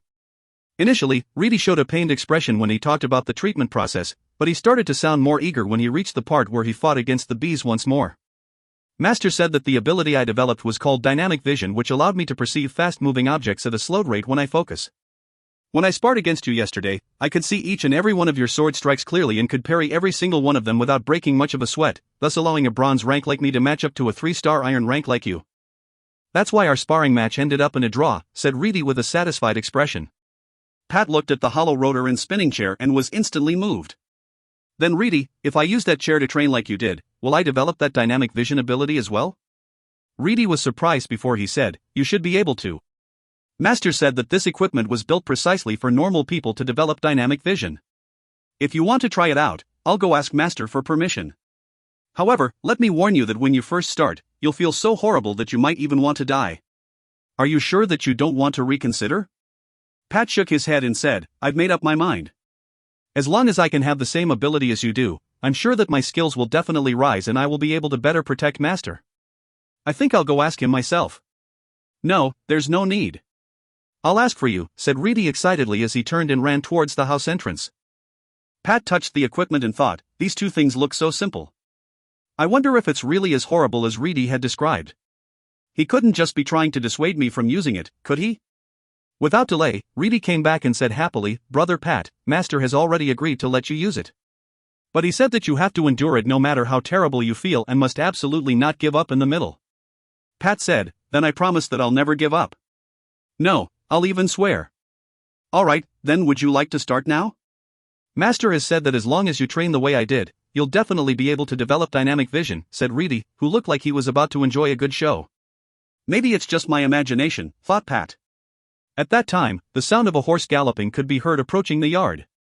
Kelly had returned from the business sector from a shopping trip using the carriage shuttle service of the residential area. Reedy and Pat went over to help her carry the luggage into the storeroom. "Miss Kelly, what are we having for lunch today?" Reedy asked. "I'm going to make steak, fish soup, salad, fruit pudding as well as Elisa's favorite chicken drumsticks." "All right. You should make one less portion of steak. Otherwise, it'll go to waste," said Reedy. "Why? Is the young master not coming back for lunch?" she asked. Reedy smiled and said, "Nope, it's not the young master. You'll know soon." The dark night has come and a veil of silence blanketed the land. Even the frequent croaking of the frogs around the moon lake were significantly quieter. Lorist got up and stood by the window of his room and looked straight at the night view of the moon lake. A chilly breeze lifted the curtains and let it dance under the illumination of the silver moon. The sandglass on a table nearby showed that it was around 2 in the morning. But Lorist had no desire whatsoever to sleep, and after pondering for a bit, he decided to go take a walk by the moon lake to calm his feelings down. The 8th month has already passed and it was currently the first day of the 9th month. The academy semester break was officially here. Few days back, President Peterson sent a box containing 30 gold coin notes to Lorist and thanked once again the instructors as well as the assistant instructors because his son Dorsidaus has successfully managed to awaken his battle force along with the last batch of students. Academy head Levins also issued the promised reward of 1,000 gold fords to the instructor team. Coupled with President Peterson's gift, there was at least 4,000 gold coins in total. As the head instructor, Lorist collected 300 gold coins. Hughes, Marlin and Anthea each had a bonus of 200. The 24 other instructors each got 100 gold coins while the assistant instructors got 50 each. The remaining gold coins were used for a celebration at the Red Grayson where everyone engaged in fervent merrymaking, during which Lorist was forced to drink so much that he puked over 3 times. As for the aftermath of the duels, Lorist finally secured his title as the silver undefeated the moment he got his 3,000th win. When the dueling event was finally over, the Academy administration had Lorist's physical proportions measured for the life-sized statue they were going to commission for him. Starting from the next semester, his statue will be erected within the Academy, forever immortalizing the legend of Iron Lock the Silver Undefeated. In a few more days, Els finally wrapped up his betting pool. By that time, Lorist will finally receive the 26,000 gold fords he was entitled to, causing him to have a grand total of almost 30,000 gold fords. In Marathi City, a person with that kind of money could already be considered a tycoon who would be able to live in luxury for tens of years even if they stayed jobless. And when the next semester comes during the 10th month, there would be no tasks at the moment that the Academy can hand to Lorist, meaning that he could use that time to enjoy his life at home or go adventuring with a couple of friends as he has done so in the past. Even though the semester break had finally come, for some reason, Lorist still felt as if a burden could be felt deep in his heart, which caused him to be unable to relax to the point where he didn't have any appetite and started having sleepless nights. The silver moon's light made the lake water seem to glisten. Lorist sat on a large rock by the bank and stared at the moon's reflection as he thought. Indeed, he was merely trying to run away. If it were the past few days, he could still use the dueling event and the Battle Force Awakening course as an excuse to postpone the decision to return to his homeland. But now that everything was settled, he had no choice but to face the facts squarely. Why should I return to inherit the Dominion? That place is completely foreign to me and I don't know anybody there at all. Also, the family is also in deep trouble and accepting the title of the Lord is equal to jumping into a pit of fire. Lorist really couldn't understand. He had lived at Marathi City for the past 10 years and formed connections with the people here and even got a stable job and was practically a living legend here. This was where he belonged. Very much satisfied with his life here, Lorist was really unwilling to go to the Northlands to inherit the position. As Shadecamp had said when he first arrived, the standard of living in Marathi City was far better than that of the Norton Dominion. Marathi City was practically paradise. When it came to food and many other necessities, Lorist's homeland couldn't even compare as it really was far too underdeveloped. So, why, then, did he feel a tinge of longing in his heart? It was as if a voice called out non-stop for him to leave Marathi City to return to his dominion. Perhaps it was the blood and soul of the Nortons that was ingrained within him that prompted him to feel a deep desire to develop his dominion and strengthen his family. That was probably the deepest dormant instinct the descendants of the Norton family had. Even though Lorist really wanted to stay in Marathi City and not return to his homeland, that wish conflicted with the imprinting of his soul, thus making him feel unsettled and bothered till symptoms of insomnia and lack of appetite even manifested. If he continued to go on like that, who knew how bad it would become should he choose to endure the torturous inconsistency within his mind. Maybe if I continue to endure it until the 3rd month next year, the feeling will disappear when the family picks the previous lord's illegitimate child as the heir, Lorist thought. So what if that person isn't from a proper line of descent? Doesn't he also have the Norton family's blood in him? The moment Lorist had that notion, a sudden intense wave could be felt within the core of his being, sending chills down his spine. Achoo! Sneezed Lorist. Alright, fine. Illegitimate children still have a fundamentally different status from the bloodline of the official line of descent that flows within my veins. Oh little Locke. It truly feels like we are two people sharing one body. Now that my mind is living in your body, it wouldn't be comfortable for any of us if you continue to struggle like this. Come on, I beg you, stop making me feel so bad. After his sincere pleading, the wave in his body finally calmed down. But a barely audible voice of someone crying could still be heard in his mind. I want to go home. I want to go home. That's right. I want to go home too. Little Locke, your homeland is still within reach, but there's no way for me to return to mine. Lorist silently teared up as he sat alone on the rock by the lake. As the first rays of dawn broke the veil of the night sky, a trail of dry tears could be seen on his face. Lorist stood up and faced the rising sun before saying, Little Locke, let's go back home together. If you find any errors, ads pop up, ads redirect, broken links, non-standard content, etc., please let us know. Report chapter so we can fix it as soon as possible.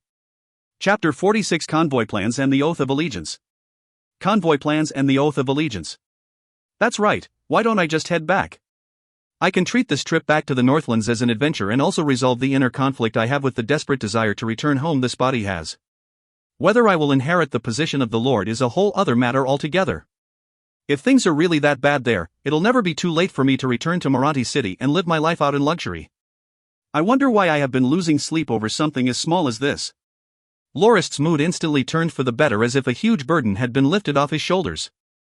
Now that he had decided to go back, he couldn't just visit empty-handed and had to plan and prepare carefully and also wait for Pat to recover from the spinning chair.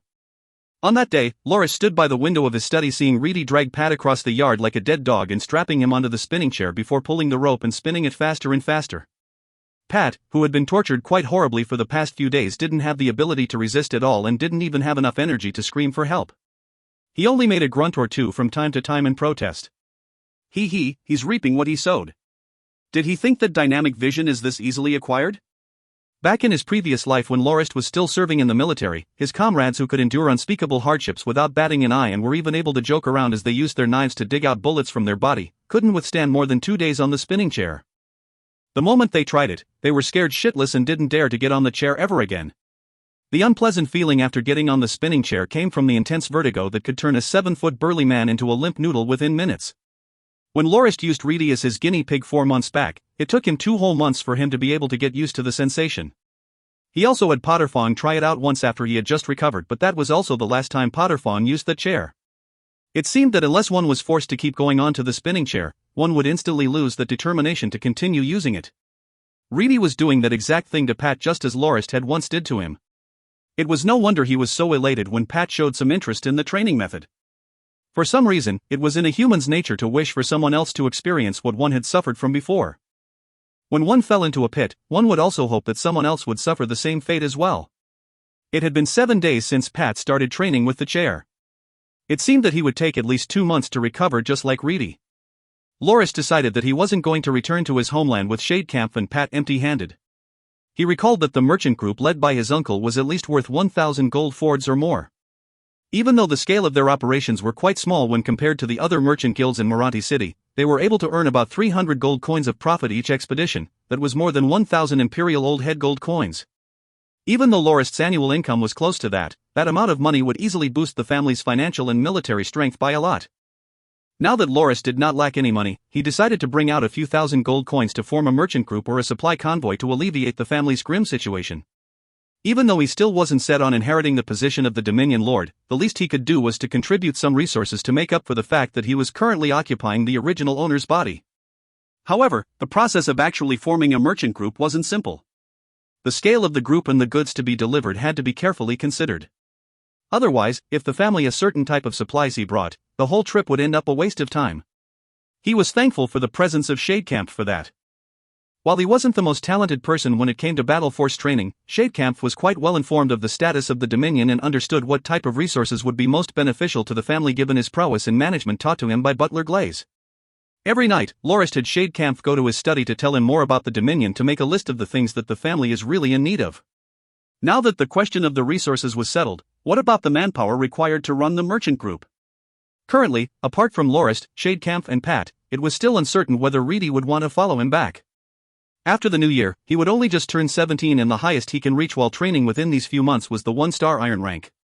Lorist was also a little worried about Reedy joining as the trip to the Northlands would no doubt be filled with various risks and dangers. I guess I'll cross the bridge when I come to it. At most, I'll hire a few laborers for a high price.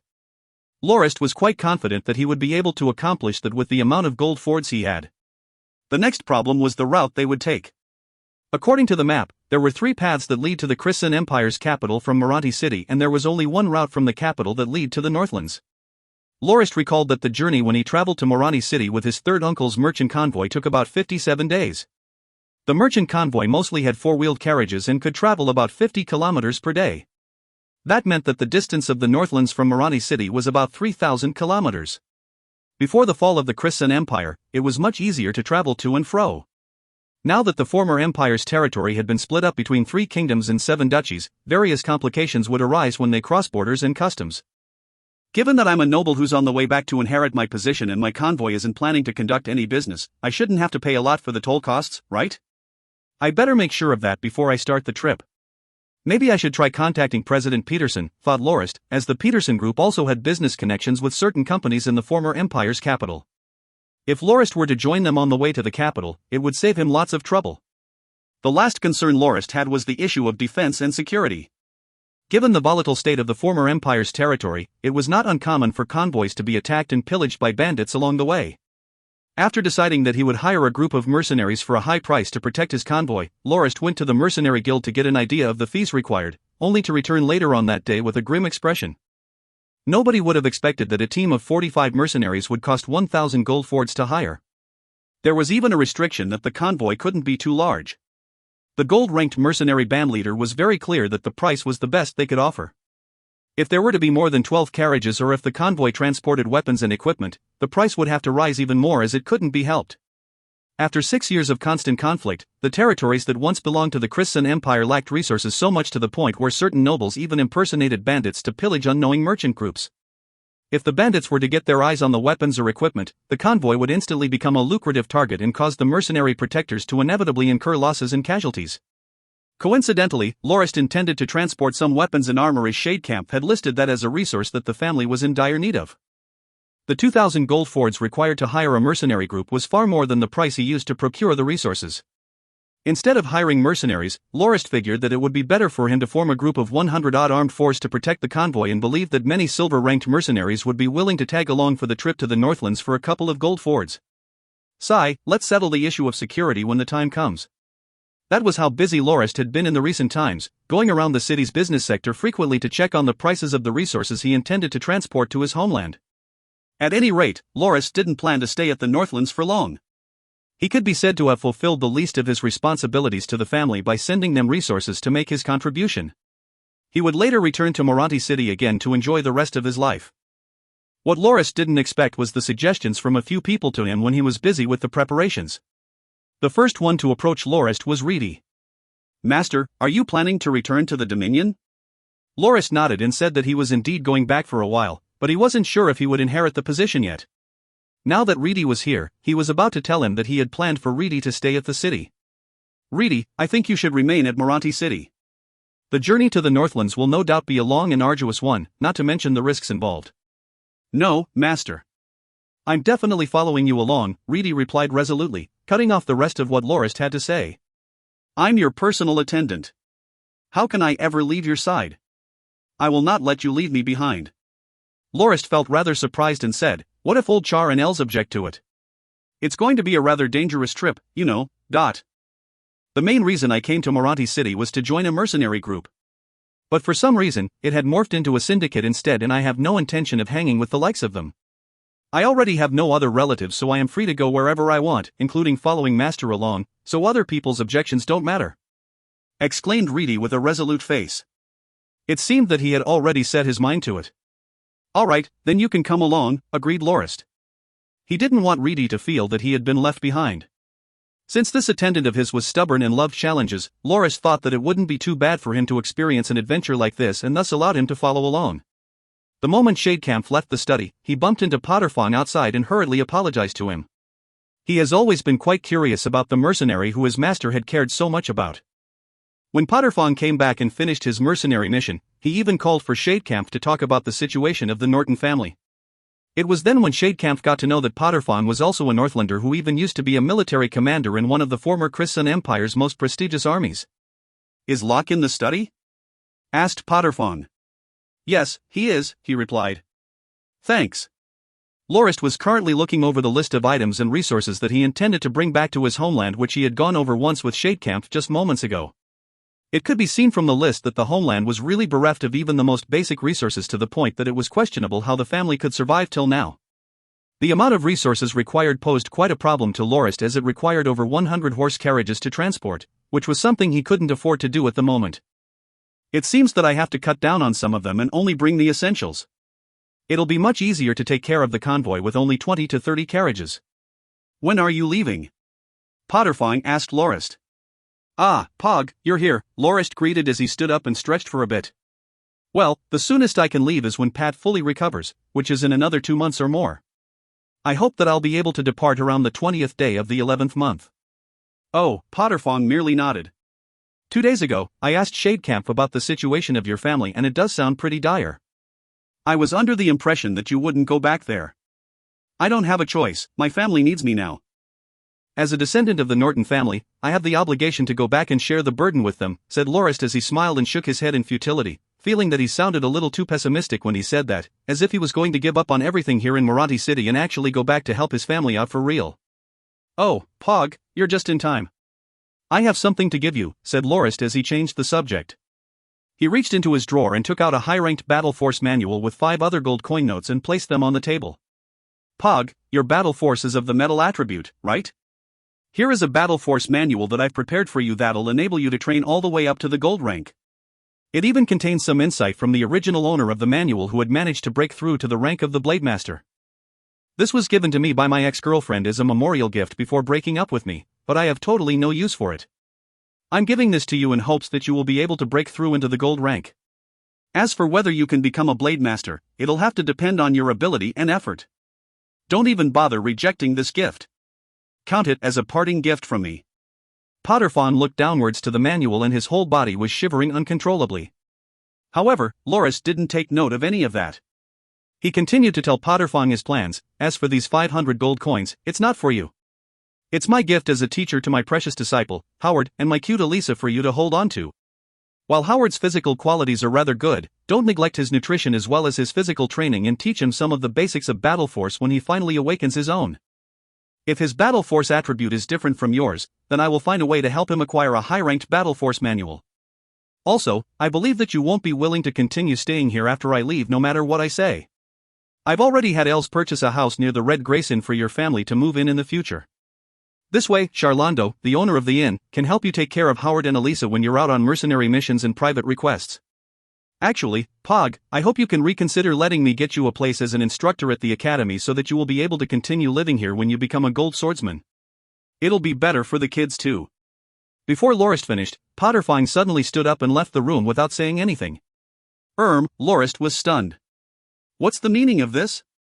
In a moment, Lorist heard footsteps from the corridor outside, followed by a knocking sound on the door. Potterfong had returned to the room. However, he was dressed very differently than before. He was currently wearing a ceremonial military officer outfit of the former Christian Empire with a sword strapped to his side.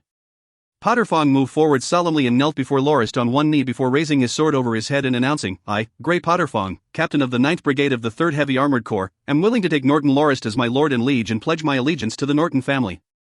Under the witness of the war god, I am willing to give my utmost to contribute and serve under the banner of the Nortons and will absolutely not let my lord down." Lorist was so surprised he jumped in his seat.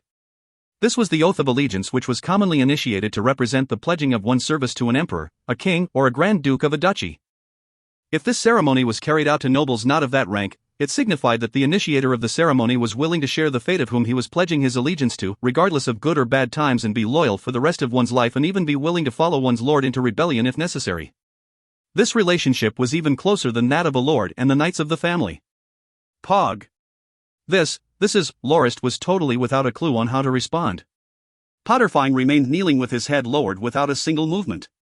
Aren't these ceremonies only carried out after communication between both parties? Coming at me all of a sudden is unfair. Not being able to do anything else, Lorist stepped forward and received Potterfang's upheld sword and unsheathed it before tapping the longsword on Potterfang's head, followed by each of his shoulders as he announced, "From today onwards, our fates will forever be intertwined.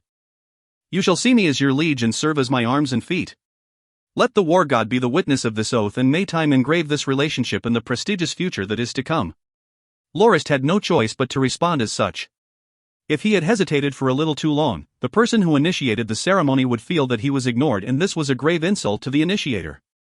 If it was serious, the initiator would slit his own throat on the spot. Otherwise, he would view the other party as a sworn enemy for the rest of his life. Taking the sword back from Lorist, Potterfang stood back up and made a deep bow towards him before saying, "My lord." Lorist gave a bitter laugh. "Pog, is there really a need for that? You could have been so much better off here in Moranti City. Why did you choose to jump into that fire pit with me?" Potterfang also laughed lightly before saying, "I wouldn't have stayed in Moranti City either way. To be honest, I've been wanting to go back to the Northlands for quite a while. Since I would have to serve some family one way or another to make a living there, I might as pick you. It makes even more sense considering all that you have done for me." "Then what about the two kids?" Lorist was already starting to worry about them. "I've already asked Howard about that. He said that you're his master, so he definitely wants to accompany you on this journey. As for Elisa, she's like a redbud flower that grows in the wild and not a weak flower that grows in the safe shelter of the greenhouse. I personally think that you, my lord, pampers her far too much.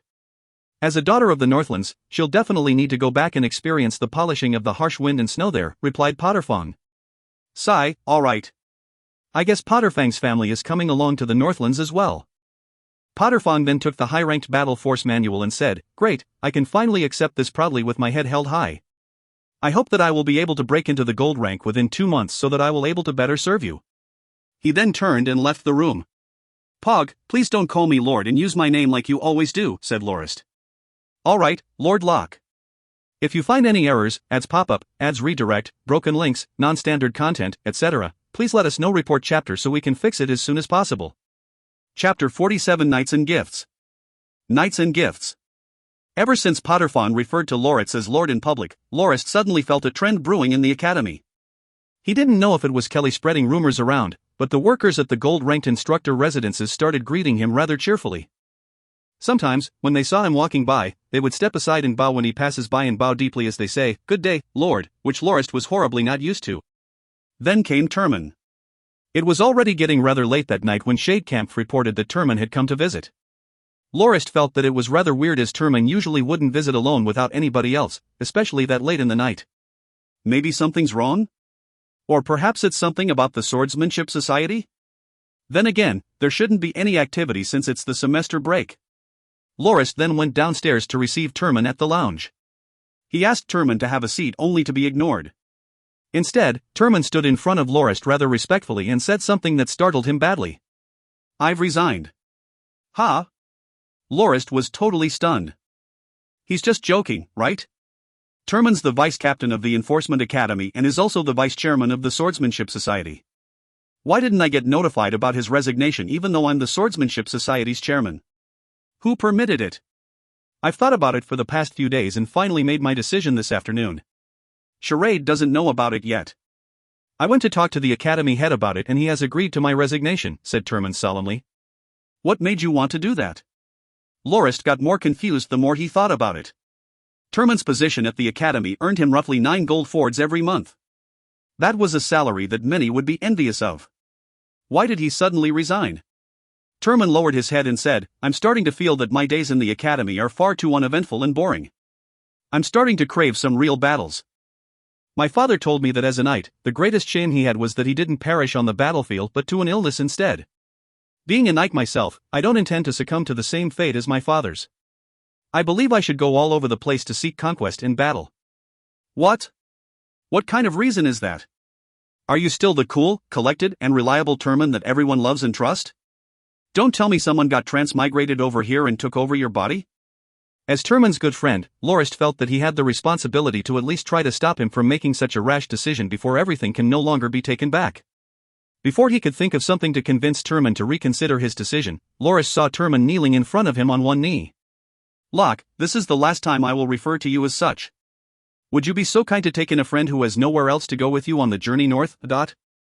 I, Wapri Turman, am willing to pledge myself as a knight of the Norton family and take you, Norton Lorist, as my lord and liege. I will follow in your steps and conquer your enemies for you. Lorist was shaken yet again. He suddenly noticed Potterfong standing beside them with Lorist's long sword in hand, which he passed to him. Drawing the sword out of the scabbard, Lorist tapped Turman on each shoulder twice and said solemnly, "Rise, my knight." And thus the simple knighting ceremony was completed. Potterfong received Turman with a hug and said, "Welcome, my fellow brother." Oh, it's the good old welcome speech. At least that part is normal, thought Lorist. Shadecamp happily greeted Turman with a bow. As expected of the young master. Yet another 3-star silver swordsman joined us. Something like this would be unimaginable in the Northlands. The Norton family will definitely prosper under the young master's leadership. Shadecamp suddenly recalled something important and hastily reminded his young master, "Young master, you still haven't had a family knight badge made. I've brought you the design. Give this to Reedy and tell him to order it from the badge makers. Oh, and prepare one gold-ranked one as well. Pog's going to break through really soon," said Lorist. I really don't get why Turman would decide to pledge himself to me as a knight. Maybe that's the difference between this world and the one where I came from. In Lorist's previous world, the attitude of the people there were quite individualistic in that they often seeked accomplishments by their own ability to showcase their merit. However, the Grindians mostly racked up their accomplishments in service to a noble family instead. This was the main difference of the different cultures. Lorist was starting to get more and more frustrated at the glaring differences between the two cultures. "Oh, Turman, you have a high-ranked battle force manual that's passed down in your family already, right?" "That's true, my lord," replied Turman. "Then I won't give you a battle force manual. Shadecamp, go to my study and get that piece of Mizek stainless steel armor for Turman as his knighting gift," instructed Lorist. The Mizek stainless steel armor was the staple product of the Mizek sector of the Temanda kingdom and was well known for its relatively higher defense compared to its counterparts, which allowed it to withstand piercing strikes better than most other armors. However, the supply for the armor was rather low and it was really hard to even purchase one as it sold out rather quickly. Lorist had gotten one from President Peterson for 300 gold coins because he wanted to be protected any hidden attacks on the trip to his dominion. Never would he have expected that he would be giving it away just 3 days after getting his hands on it. "Thank you, my lord," said Turman as he accepted the armor thankfully. Lorist then went upstairs and let Potterfong and Turman by themselves to celebrate the newly formed brotherhood. "I'm going up to take a rest, I can already feel a headache coming." "Turman, there's still a vacant guest room upstairs so you can move over for now." Since Turman had already resigned from his post as a gold-ranked instructor, he could no longer stay at his villa at the instructor residences. It was fortunate that Lorist still had an empty room. "All right, me lord," said Turman. The news of Lorist's departure to the north to become a Dominion lord spread like wildfire overnight in the academy. When Lorist was returning to his villa from doing some errands, he bumped into Supervisor Scaly, who gleefully forced Lorist to come with her to her house, where she advised Lorist to pay close attention to his health as the Northlands were desolate and much colder than the rest of the continent. After that, she took out a hand-knitted fur coat and gave it to him before wishing him all the best on his journey to become a great lord. Lorist accepted the coat, but he was still curious about how she got to know all that even when he didn't mention a word of this to anyone else. After dinner, Instructor Marlin came to visit and brought along a large chest which he said contained the things his wife always used, and said that it was his gift to Lorist as he believed that it would prove pretty useful during his journey. Lorist almost fainted when he heard that and desperately tried to reject the gift. Why would he need the things Marlin's wife used on the trip? His misunderstanding persisted until Marlin opened the chest. In the box were a set of horse armor, a saddle, and some stirrups. Apparently, Instructor Marlin often referred to his treasured horse Jenny as his second wife. Carefully caressing the items, he told Lorist that since Jenny was getting old and losing its ability to gallop, the items weren't much use for it and he only kept them for old time's sake.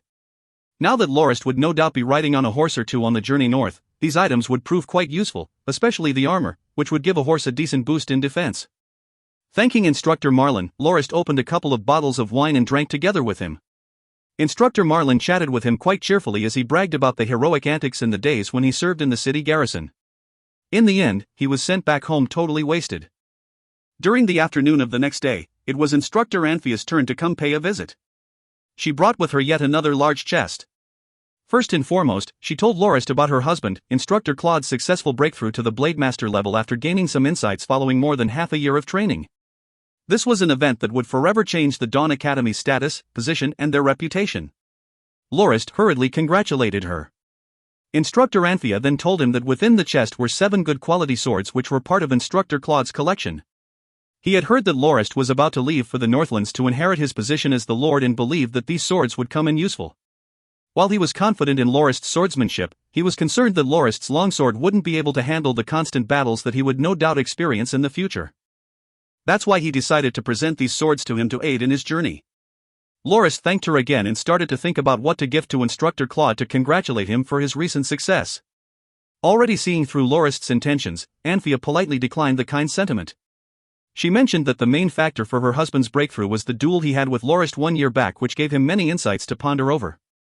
As for herself, she said that she had already learned the art of pulse reading from Lorist, so he didn't need to trouble himself over something like that.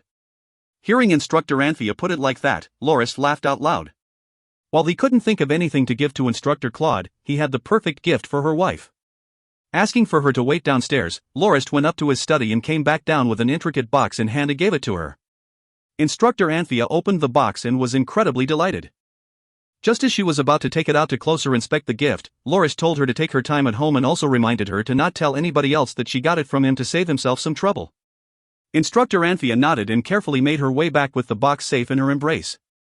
In the following days, Lorist received tons of gifts that filled his study whole.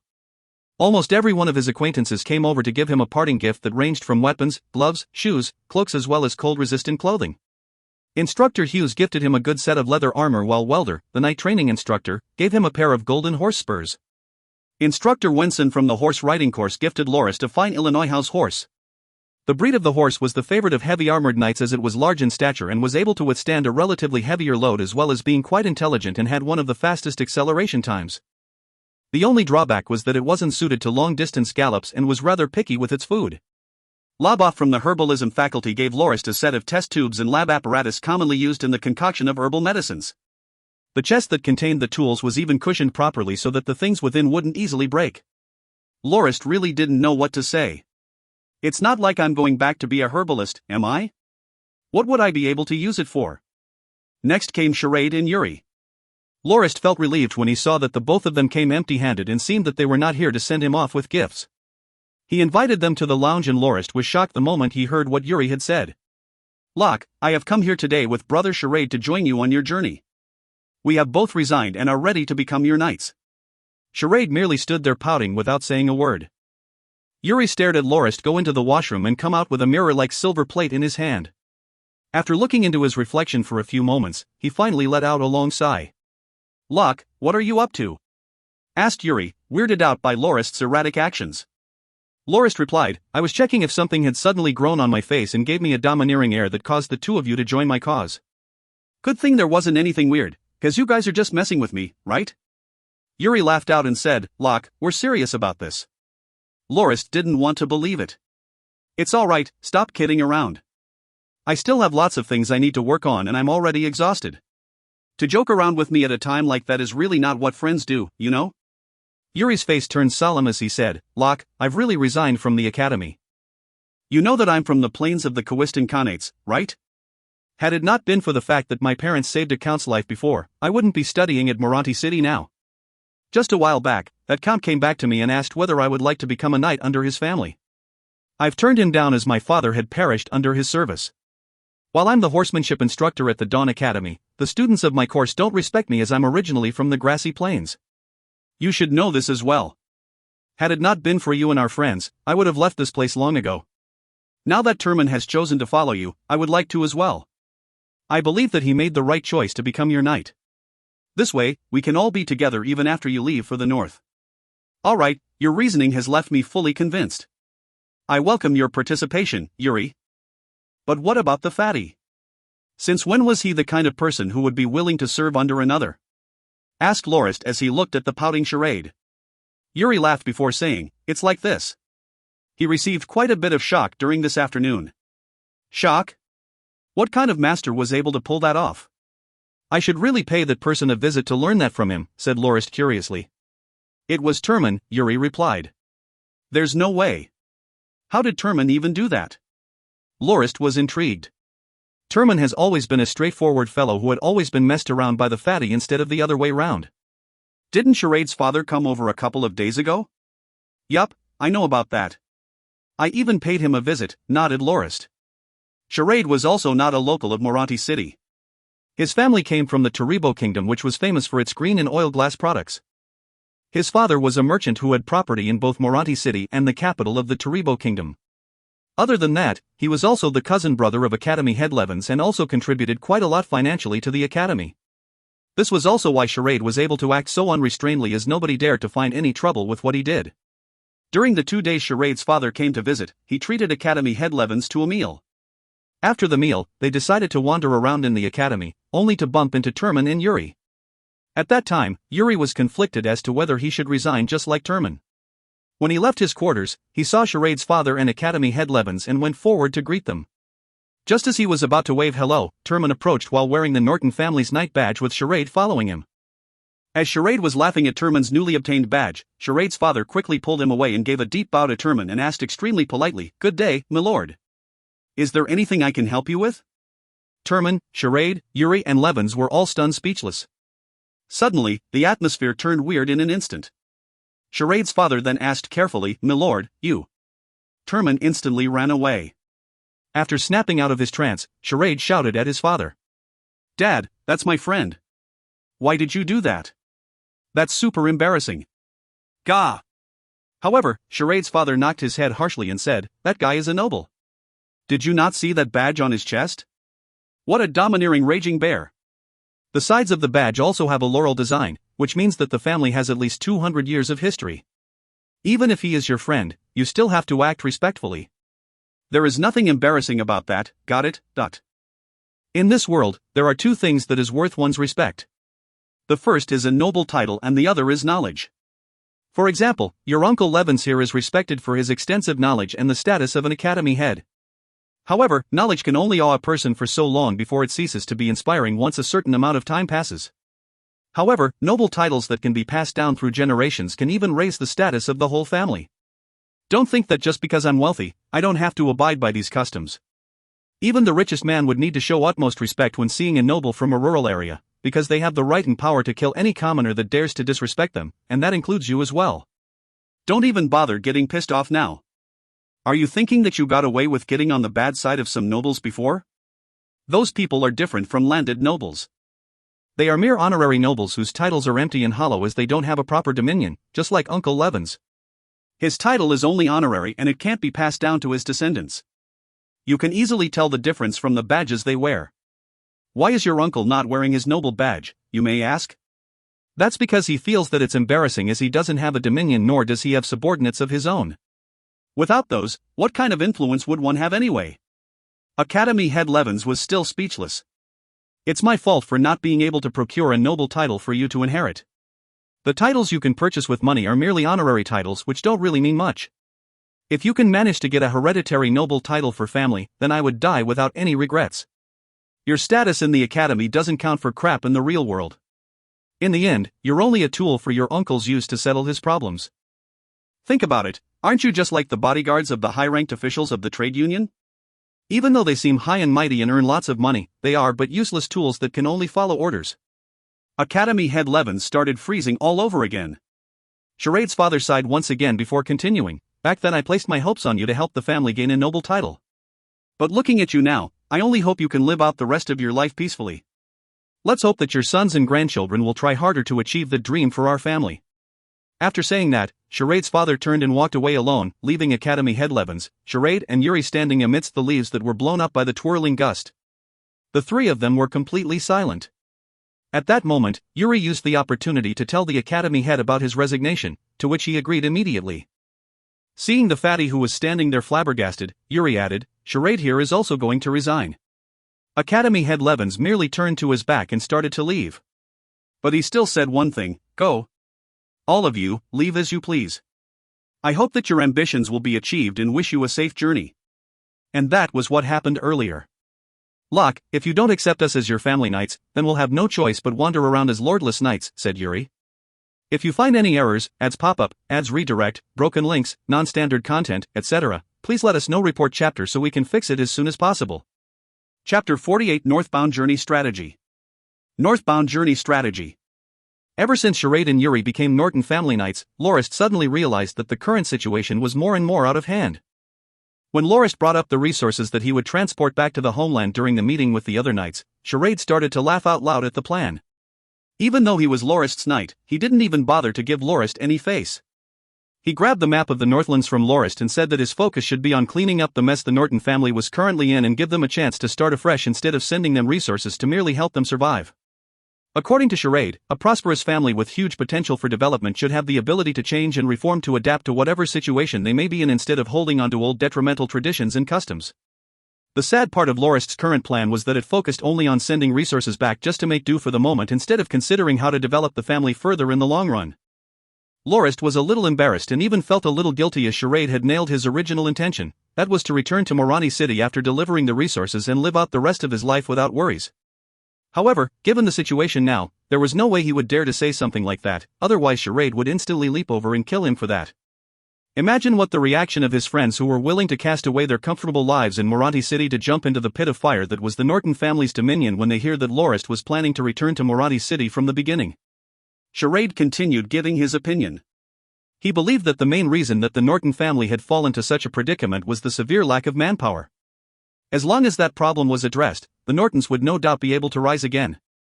For example, when it came to the magical beast horde during the winter, it wouldn't be a problem for the family if they had the human resource to expand and fortify the defensive infrastructure of the Dominion and could probably even profit from slaying the beasts and selling their meat and fur. As for the mountain barbarians, Charade said that he has talked to Shadecamp about it before and he discovered something that had been overlooked by everyone else. Ever since the first conflict between the Norton family and the barbarians, the family has been on the defensive side and only retaliates when the barbarians invade without taking the initiative to wipe them out even once. If they could afford to start an expedition or two to annihilate the barbarian tribes, they wouldn't be constantly harassed by the barbarians for so long. That's why the main solution against the barbarian threat was to launch an attack on their home bases and kill all who resist while capturing the rest to use them for road building and developing the desolate lands. Charade was filled with bloodlust and excitement when he talked about that solution. The other issue was the one regarding the garrison troops that many people working for the Norton family had close relations with. This was a difficult and delicate situation to handle as the Nortons couldn't afford to wipe them out yet given that the territories of the former Christian Empire had just emerged from the ashes of 6 years of civil war and the land was in peril with the citizens living harsh, tormenting lives and bandits popping out all over the place. During this northbound journey, it was imperative that the convoy destroyed bandits along the way as they raised and trained their own elite army. By the time they arrive at their destination, they would have an experienced elite fighting force that would no doubt be able to easily crush the rebellious garrison troops. The members of the army could also become citizens within the Dominion, thus further boosting the available human resource of the Nortons. Regarding the territorial squabble with the Kenmays, Charade didn't believe that to be a real problem as the Viscount would immediately give the mines back to the Nortons or be prepared to be completely annihilated by the army that was forged along the journey. Should that come to happen, the Nortons would have yet another piece of land they could rule over.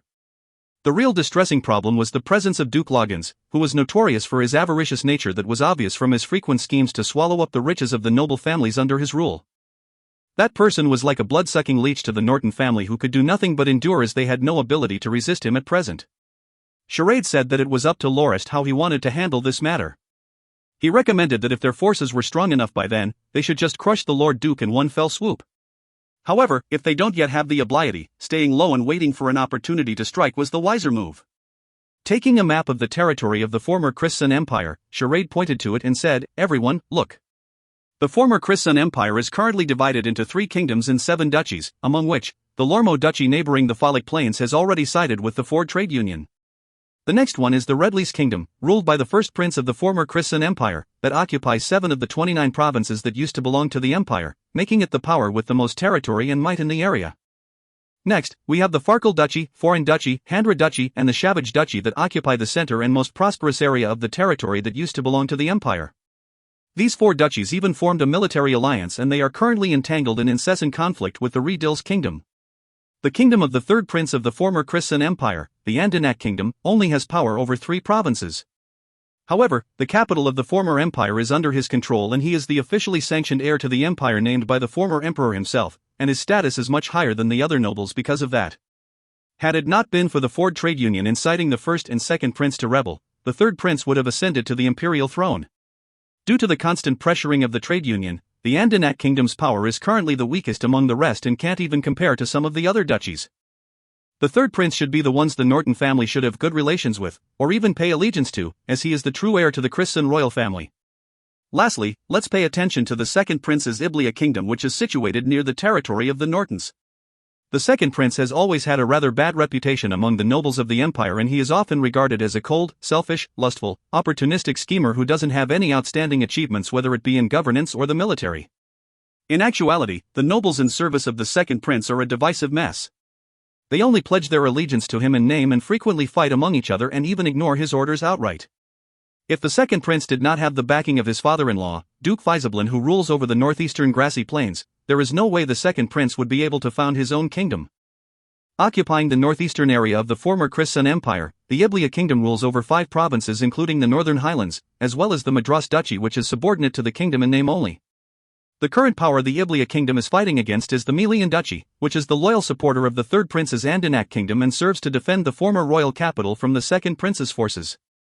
For the second prince to be able to conquer the royal capital, he would have to first find a way to handle the Melian Duchy. The problem is, Duke Melian used to be the commander-in-chief of the armies of the former empire, and his troops are among the most experienced and skilled. The second prince has been quite unsuccessful in his attempts to defeat the duke's forces for the past 2 years. The nobles under the second prince include 2 dukes, 7 marquises, 19 counts, more than 40 viscounts, as well as 100-odd barons, among which 90 nobles are newly entitled by the second prince himself, essentially giving away titles for more funds, resulting in the hilarious situation of some counts having territories that are even smaller than the neighboring barons. One of the 2 dukes under his service is Duke Faisablin, who used to be the general of the border defense army of the empire that was mainly responsible for keeping the barbarians of the plains out of the nation. During the power struggle among the 3 princes, he supported his son-in-law the second prince, and he's so influential that he can be even said to be responsible for the founding of the Iblia kingdom by himself. The second duke under his service is Duke Loggins. Look at the map here. The Northern Highlands take up about half the area of the Iblia kingdom's territory. The only thing about it is its relatively low population. Now, look at the Norton family's dominion. It occupies a third of the Northlands that is mostly desolate and undeveloped. Duke Loggins's dominion is the most prosperous part at the south of the Northern Highlands, right across the Water River. The Duke actually has ambitions to make the whole of the Northlands his dominion to form his own duchy. But due to the lack of military force as well as the pressure from Duke Faisablin, he had no choice but to accept becoming a part of the Iblia kingdom. Right now, he is occupied with the formation of his Northland army so that he can have some leverage against Duke Faisablin's army that he will also use as his main force to form his own duchy in the future. During the formation of the Iblia kingdom, the second prince has agreed to make Duke Loggins the overlord of the nobles of the Northern Highlands to gain his support. This is the main reason why the Norton family is currently subordinate to him. However, the second prince also granted more than 90 titles to some new nobles, among which more than 40 of them had been in theft land in the Northern Highlands. Viscount Kenmays is also one such noble. The sudden entitlement of so many nobles was because the second prince had hoped that the Northern Highlands would develop faster with the new nobles in charge. But in actuality, it has caused quite a bit of trouble for Duke Loggins. After gaining their titles, the nobles have been involved in countless conflicts for territory, and 3 newly entitled noble families and 1 old noble family have already perished. The Duke has since changed his plan on taking the whole of the Northlands by force and is instead secretly fanning the flames of war among the nobles to reduce their power and force them to rely on him. This is why the current situation of the Northlands is incredibly volatile and no noble is safe from it. That concludes the report on the political situation in the Northlands. It is currently the perfect chance to reap some profit over there. As long as we manage to raise a strong military force, the unification of the Northern Highlands is also achievable. This is why I believe that Lord Locke's plan of transporting resources over there is completely unviable. If anything, bringing too much resources with us would only make us a tempting target for bandits and even some local hegemons. If we raise an armed convoy, however, the local lords would instead worry about being attacked and think twice before acting. As for the bandits, they would serve as the perfect target to train our forces with.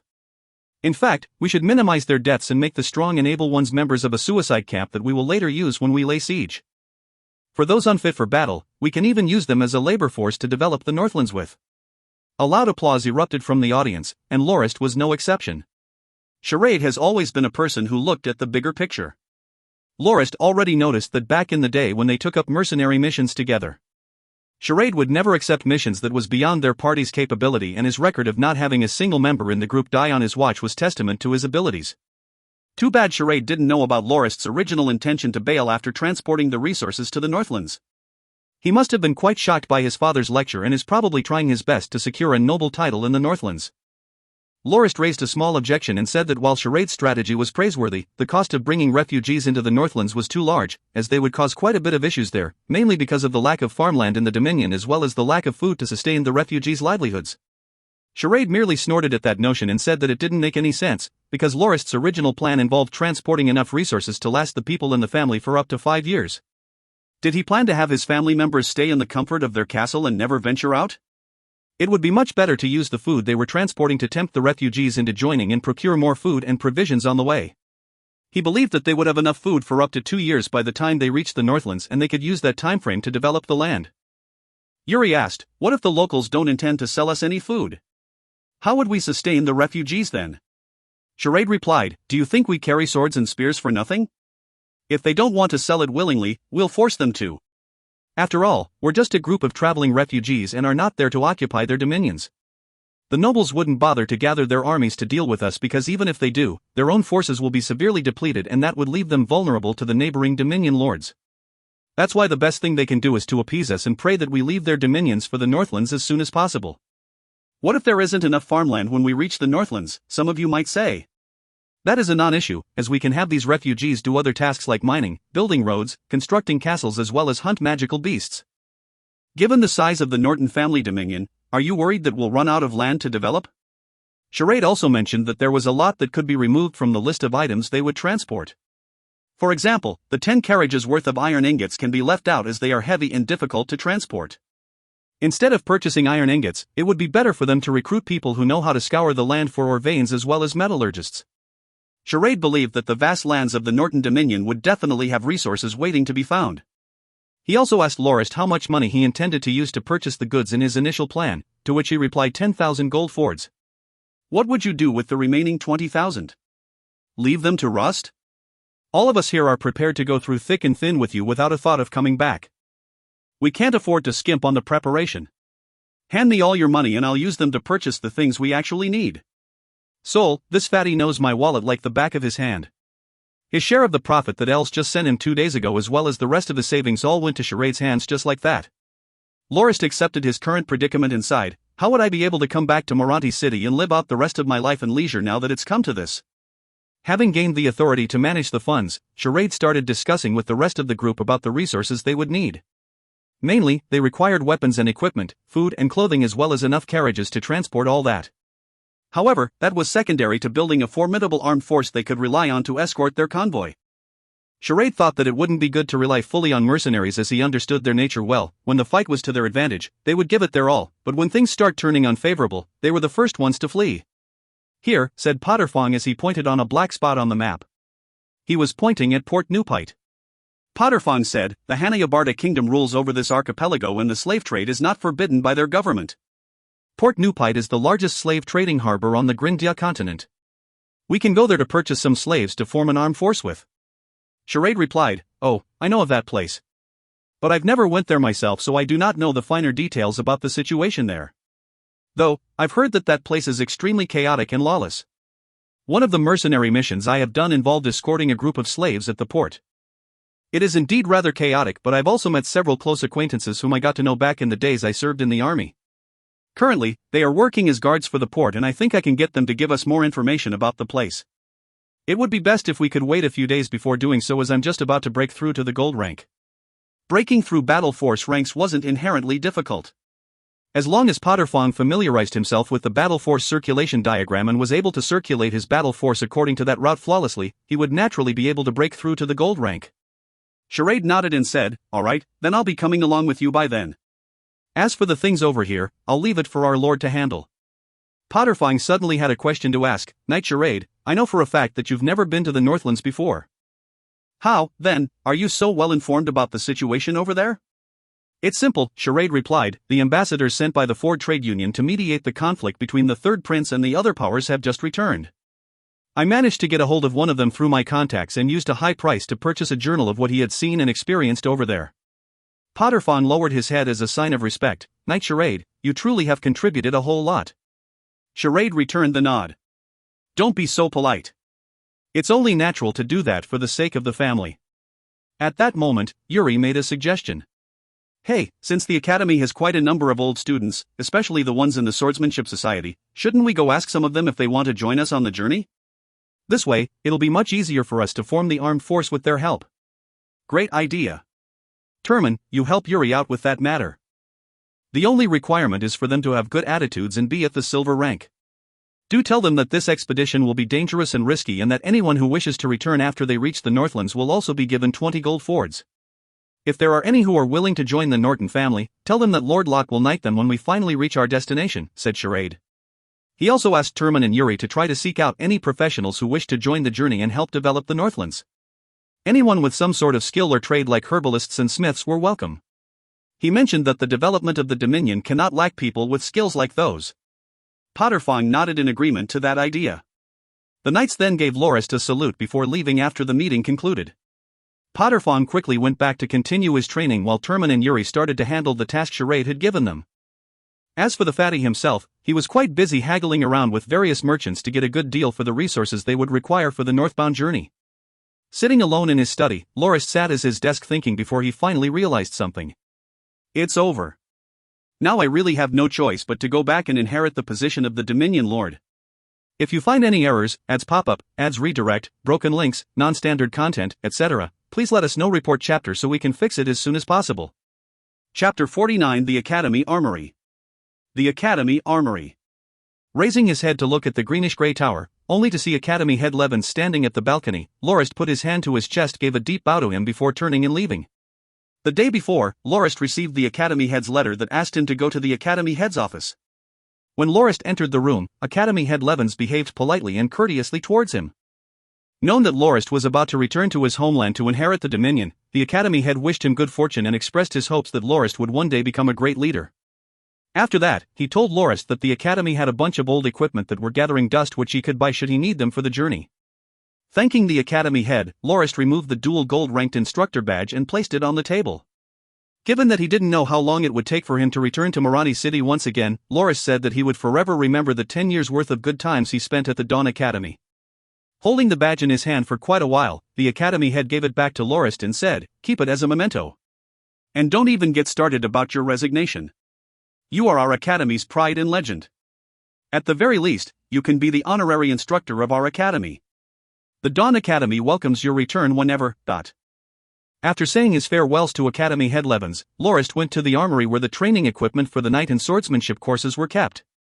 Even the training swords used by Lorist's students had to be obtained from the armory before the classes start. The supervisor of the armory, Curzum, was expecting Lorist's arrival. After greeting him, he brought Lorist to one of the warehouses which was packed full with various equipment. In here is a total of 320 training cavalry spears which will work perfectly well like a normal spear after installing the spear tip. There's also 700 training swords which is usable after some sharpening. Aside from those, there are 500 diamond-shaped training shields, 150 crossbows as well as 24 full-body knight armors and 220 plate armors used by heavy armored troops. Oh, and there are also 82 sets of cavalry armor suitable for scouts, said Curzum. Lorist was quite delighted and surprised as all of the items were mostly new and weren't in need of any maintenance. 2 days ago before Charade brought Potterfong to Port Newpite, he reported that there were no issues when he purchased provisions and horse carriages, but it wasn't the case when it came to weapons and equipment. First, the price was rather high. Secondly, most of them were not complete. While they were able to get quite a number of long swords and great swords, they weren't able to get good armors as most of the protective equipment in the market were leather armors which were usually favored by mercenaries. Metal armors were low in supply and each set cost quite a sum as well. Additionally, there wasn't enough time to order some to be made. Now that Lorist had been given access to the Academy's armory, this problem was essentially solved. Uncle Curzum, why does our Academy have so many sets of plate armor? I recall that our Academy doesn't train any heavy armored swordsmen. Also, what's with those cavalry armors? I've never seen anything like it, said Lorist. Locke, have you forgotten that our Academy has merged with the Yellow Ribbon Academy? These plate armors originally belonged to them. Due to the exceedingly few applicants for the heavy armored swordsman course, the Academy had it cancelled, rendering these equipment useless. They wanted to sell it off at first, but the Academy head said that you might have some use for it, explained the old supervisor. Lorist laughed out shyly as he had totally forgotten that the Yellow Ribbon Academy mainly offered training courses for armed guards as well as supervisors. It wouldn't be weird for them to have some plate armor. As for these cavalry armor, Curzon stroked his chin and tried to refresh his memory. It seems that these were the result of a failed experiment and they have been in the warehouse for more than 10 years. But the condition is definitely brand new as they have been well maintained over the years. A failed experiment? That's right, it must have been 15 years already. At that time, there was a book published about the knight occupation that raised a lot of controversy. The author boldly claimed that the end of heavy armored knights was coming and that cavalry in the future would be quick, agile, and be able to employ hit-and-run tactics from far away, unlike the current fashion of battle which involves two armies charging straight on into each other. The author used the scout as an example. In one of the battles he described, a scout cavalry unit was able to totally dominate the battlefield and far exceed heavy armored troops in both speed and performance. The author then posed a thought-provoking question: should an army unit be composed entirely of light cavalry that primarily employs hit-and-run harassment tactics on heavy armored knights? Who would win? Back then, the arguments between the knight training course instructors about that topic were really heated.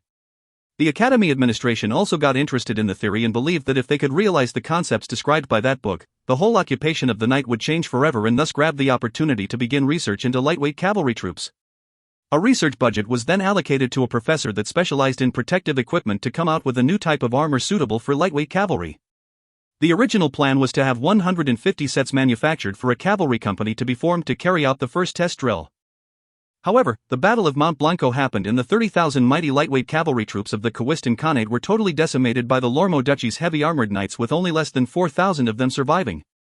As a result, the book was regarded as a huge joke and the Academy also stopped the production of the armors midway, leaving the completed ones here ever since, explained Curzon. Oh, so that was the case, said Lorist as he opened the box and took out a set of lightweight cavalry armor. Upon inspecting it, Lorist got a rough idea about it. The heavy armored knights that were so popular in armies donned chain mails before wearing full body plate armors and had extremely good defense. Lorist has also heard from instructor Marlin once that the city garrison scouts were basically issued a chain mail and a leather armor to wear over it, and the scouts of the different nations on the Grindia continent were no different. But the lightweight cavalry armor Lorist held in his hand was an amalgamation of a plate armor and a chain mail. The chest and shoulder parts were protected by the breastplate and pauldrons, while the arms and lower torso were covered by chain mail.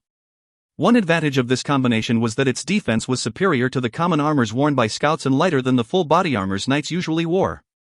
The one drawback was that the design was not practical, as it was inferior to full-plate armor in terms of defense, and another layer of chain mail couldn't be worn with it because it would increase the load borne by the wearer by too much. It's no wonder nobody had found a use for it for the past 10 years. However, Lorist didn't mind it and believed that the armor was indeed quite suited for scouting troops. "Alright, I'll take all of these, Uncle Curzon." "How much would all of these be?" Lorist asked. Curzon was momentarily stunned and exclaimed, "You're buying them all?" The academy head was prepared to auction them if you didn't want any, but it seems that he was worried for nothing after all. "This will save me a lot of trouble from having to." "Wait for a bit, let me give you a figure. The grand total for 320 training spears, 700 training swords, 300 training shields, 150 training crossbows, 24 knight training plate armors and 82 lightweight cavalry armors is 3,836 gold coins. I've already given you a great discount for the lightweight armors at 10 gold coins each. They cost about 30 gold coins each to make back then." Curzon's arithmetic ability was quite good given the speed at which he got the total cost. "Oh, that's right. Uncle Curzon, can I have the equipment maintenance facility fix up these items for me? I want the training spears to have the spear tips installed, the swords sharpened, the shields coated with a layer of stainless steel, and all the armors be engraved with the insignia of my family." "I will pay for the extra cost," said Lorist thankfully. The price offered by Curzon was already a third of what it would normally cost according to market price. Of course. The academy equipment maintainers have nothing better to do anyway and are either gambling or drinking away during the semester break. "I'm sure they would be happy to be able to earn some extra cash," said Curzon as he smiled. "That's great. I'll bring someone over in the afternoon who knows how the insignia is made. I'll also be giving the maintainers a bonus when they complete the work. Also, can I settle the bill 3 days later?" asked Lorist. "Of course, Locke," said Curzon, nodding. "Sol, that fatty only left me with 3,000 gold fords to buy the equipment and weapons we need. The 300-odd weapons and several tens of armors have already cost me about 1,000 gold coins.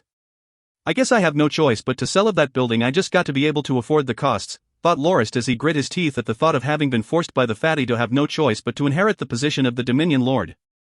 That afternoon, Lorist brought Shadecamp to the Academy Armory and briefed him about the engraving the insignia on the equipment before heading to the Red Grayson to see Els. After a while of waiting, Els showed up and was surprised to hear that Lorist was about to sell off his newly acquired building and asked him why. Lorist then told him about the situation and Els asked him to wait before running off somewhere. He returned later with a small box in hand that contained 50 gold coin notes worth 5,000 gold fords in total. Brother, this is the entirety of my savings and about half of them came from the betting pool you helped out with. I know you wouldn't accept my money for nothing, so let's consider it a loan with that building as the mortgage. Write up a contract that states that you will transfer the ownership of the building to me should you be unable to pay me back 10 years later. Aside from that, the yearly rent from that building that amounts to 70-odd gold coins will be my interest for the loan. How's that? Alright, we'll do it your way. Els, thank you. You've really saved me big time, said Lorist thankfully. Els sighed and said, there's no problem. After all, I don't have anywhere else to spend my money anyway.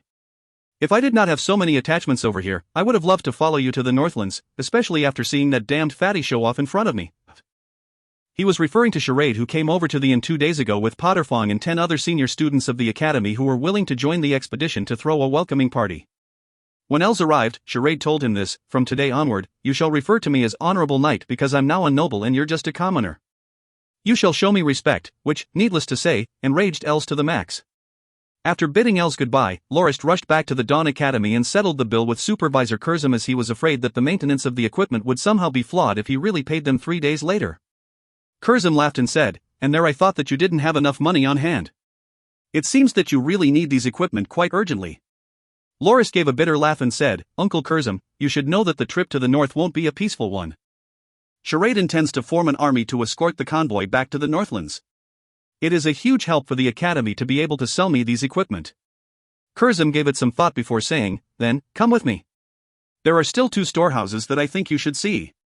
Maybe they'll be quite useful to you as well. He brought Lorist to 2 stone rooms that was situated behind the warehouse and opened the door to one of them. Lorist was greeted with a whole pile of scattered equipment that was about half a person tall. Curzum said, this is where we store all the broken equipment that are deemed too much of a hassle to repair. We only clean this place up once every few years. Some of them gets recycled while others go to the incinerator. I believe there should be something that you can use here. For example, look at this spear blade here. You can use it as the sharp tip of a javelin. If you need anything from here, Locke, feel free to take it.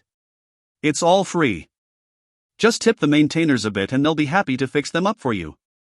Lorist was exhilarated and he took Curzum's hand and shook it fervently. Thank you, thank you.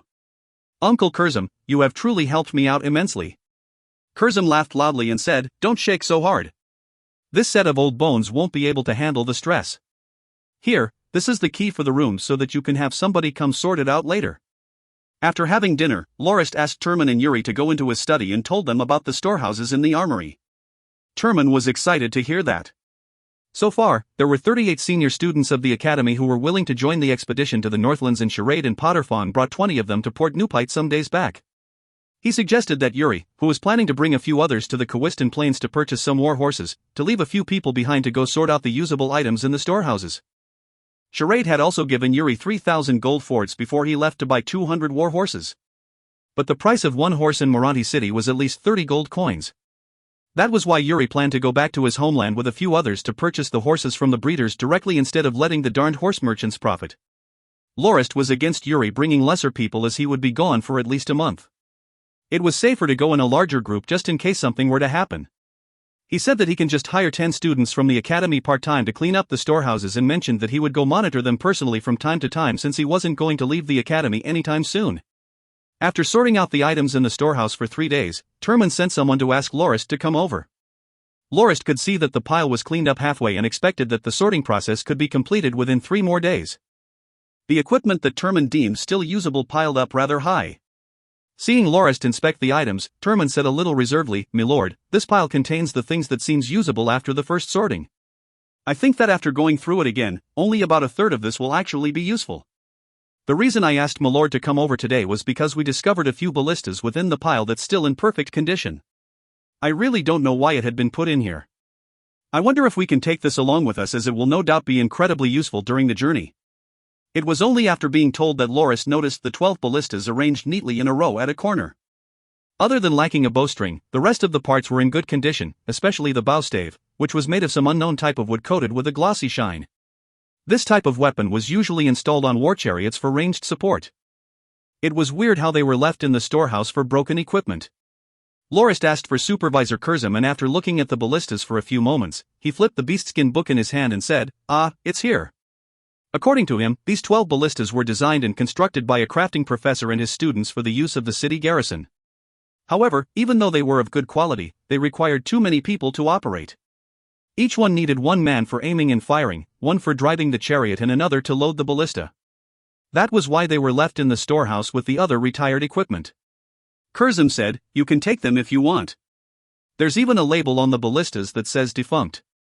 Though, you'll have to string them up yourself." Both Lorist and Turman were extremely delighted. With the 12 ballistas, the armed convoy would have yet another method at their disposal. If you find any errors, ads pop-up, ads redirect, broken links, non-standard content, etc., please let us know. Report chapter so we can fix it as soon as possible. Chapter 50 In which Els reports for duty. In which Els reports for duty. Lorist regretted spending 1,400 gold fords to purchase the 300-plus weapons and sets or armor from the market. After buying the old equipment off the Dawn Academy, he had Els go check out if any other academies had some old equipment up for sale as well. Unsurprisingly, after bribing a supervisor of a couple of swordsmanship academies with 100 or so gold coins, he managed to get up to 120 sets of used plate and scale armor as well as near 1,000 spears for only 500 gold fords. Lorist also told Els that this was a great opportunity for profit and encouraged him to get to know these armory supervisors better so that he would be able to purchase the used equipment for a low price regularly. "Look," said Lorist as he held up one of the plate armors, "it may look a little old, but if you have it polished and maintained, it would look and function almost as if it's brand new. If you do that and sell them in bulk at a reasonable price, there's no doubt that it'll be super popular with the mercenaries." Spending money as if it were water, Lorist noticed that the 3,000 gold coins he had was about to be completely used up. However, he still couldn't bear to let the old equipment of the other academies go unpurchased and wasted. Now that he had already spent quite a bit to bribe those supervisors, there's no way that he would leave those equipment alone, would he? After giving it some thought, Lorist decided to go with it and auctioned off some of his belongings. They were mirrors handmade by Lorist himself. Back in the day when Lorist was still designing clothes for his ex-lover, he spent 10-odd gold coins to obtain a number of transparent crystal slabs. Some were left over and he intended to use them to try to make a telescope, but gave up after failing for a few times. When Louise and Charlando were getting married, Lorist was thought hard about how to present them with a unique gift. That's when he used the crystal slabs to make 9 mirrors.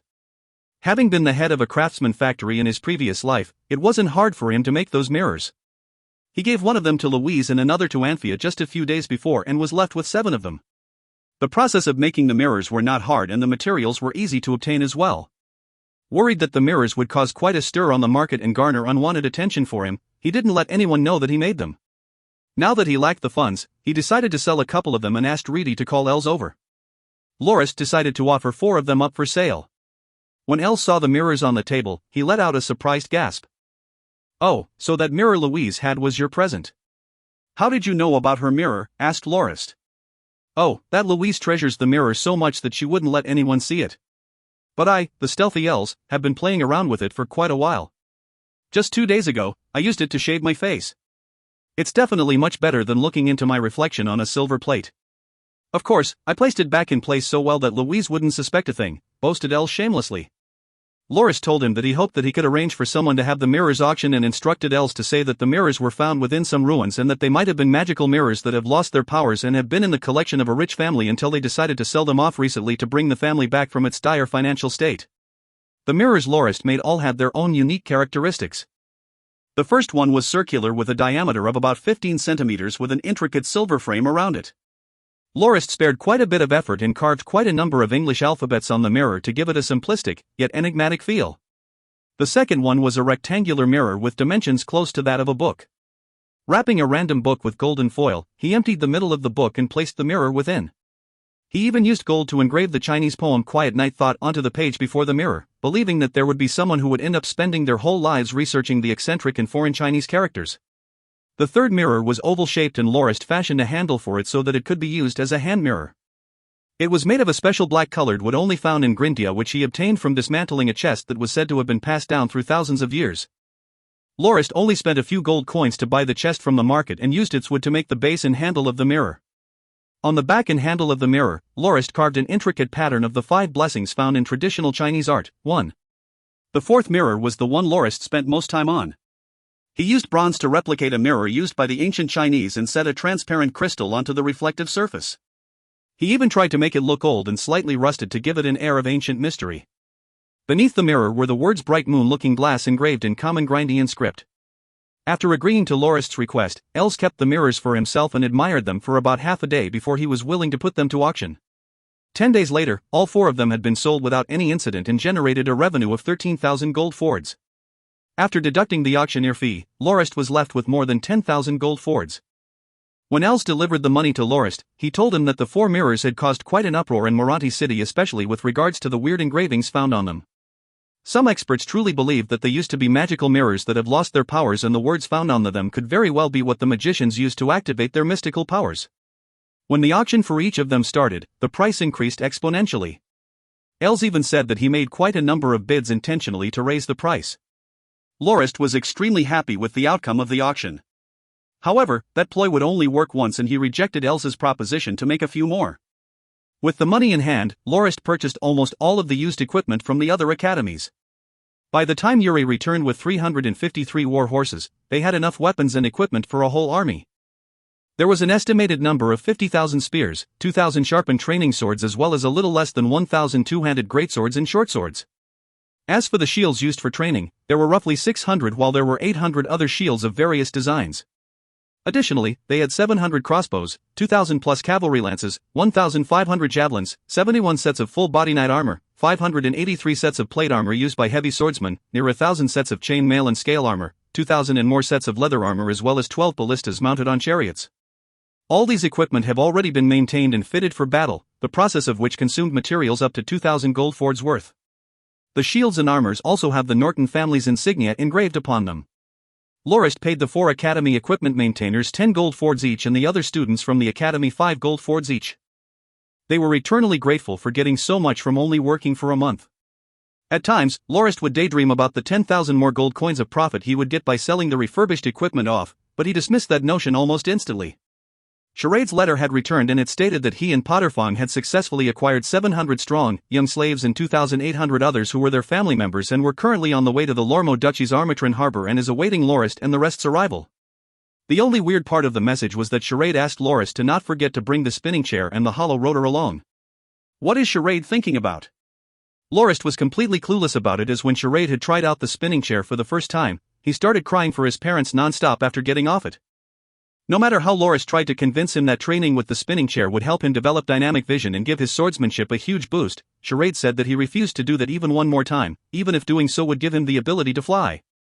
What would he do with that now? Don't tell me he's going to train with that on the way to the Northlands? We'll never make it in time if that's the case. Sigh, I guess I'll find out sooner or later, since bringing those along would only require one more carriage. Now that Pat had recovered, he had developed the initial stage of the dynamic vision ability. However, even though he would be able to react better when compared to normal fighters, it was still quite far off from Lorist's natural-born ability. Every time Pat was reminded of his experience on the spinning chair, he would shiver in fear due to being tormented countless times by Reedy over the course of the training. I guess it's about time we made a move. Lorist went to visit President Peterson once again and rented 3 large ships through the Peterson Merchant Guild, which he would use to transport the equipment, personnel, horses, as well as the thousands of sets of clothing Charade had ordered before he left. While the amount of clothing was no small number, it cost the least when compared to the rest of the things they bought at only 700 gold coins. Terman has been put in charge of having somebody pack the clothes up for the past few days before they depart. I guess I'll have to wait for another 2 days. Due to Yuri having to order the saddles and other items the horses needed, it cost Lorist another 1,000 odd gold coins, thus making him feel that raising an army was extremely costly. Within but a few days, he had invested over 40,000 gold fords and was left with less than 2,000 for himself. He still haven't paid the cost for renting the ships either. The day before they left, Lorist visited Instructor Claude, who had just recently become a blade master, and handed his book collection to him for safekeeping. Lorist only took 100 of the ones he thought was most important on the journey and left the rest to Claude so that he could one day send it to the Northlands when there was an opportunity. Both he and his wife accepted the request happily. Finally, it was the day of the departure. All 3 boats of the Peterson Merchant Guild slowly left the Golden Bay. Raising their sails, the ship sailed northward. Looking towards the Golden Bay and the shrinking image of Moranti City, Lorist felt a torrent of different emotions that were hard to express with words. I'm finally leaving the city I consider my second home. I wonder how long would it be until I make my way back here once again, thought Lorist as he let out a sigh.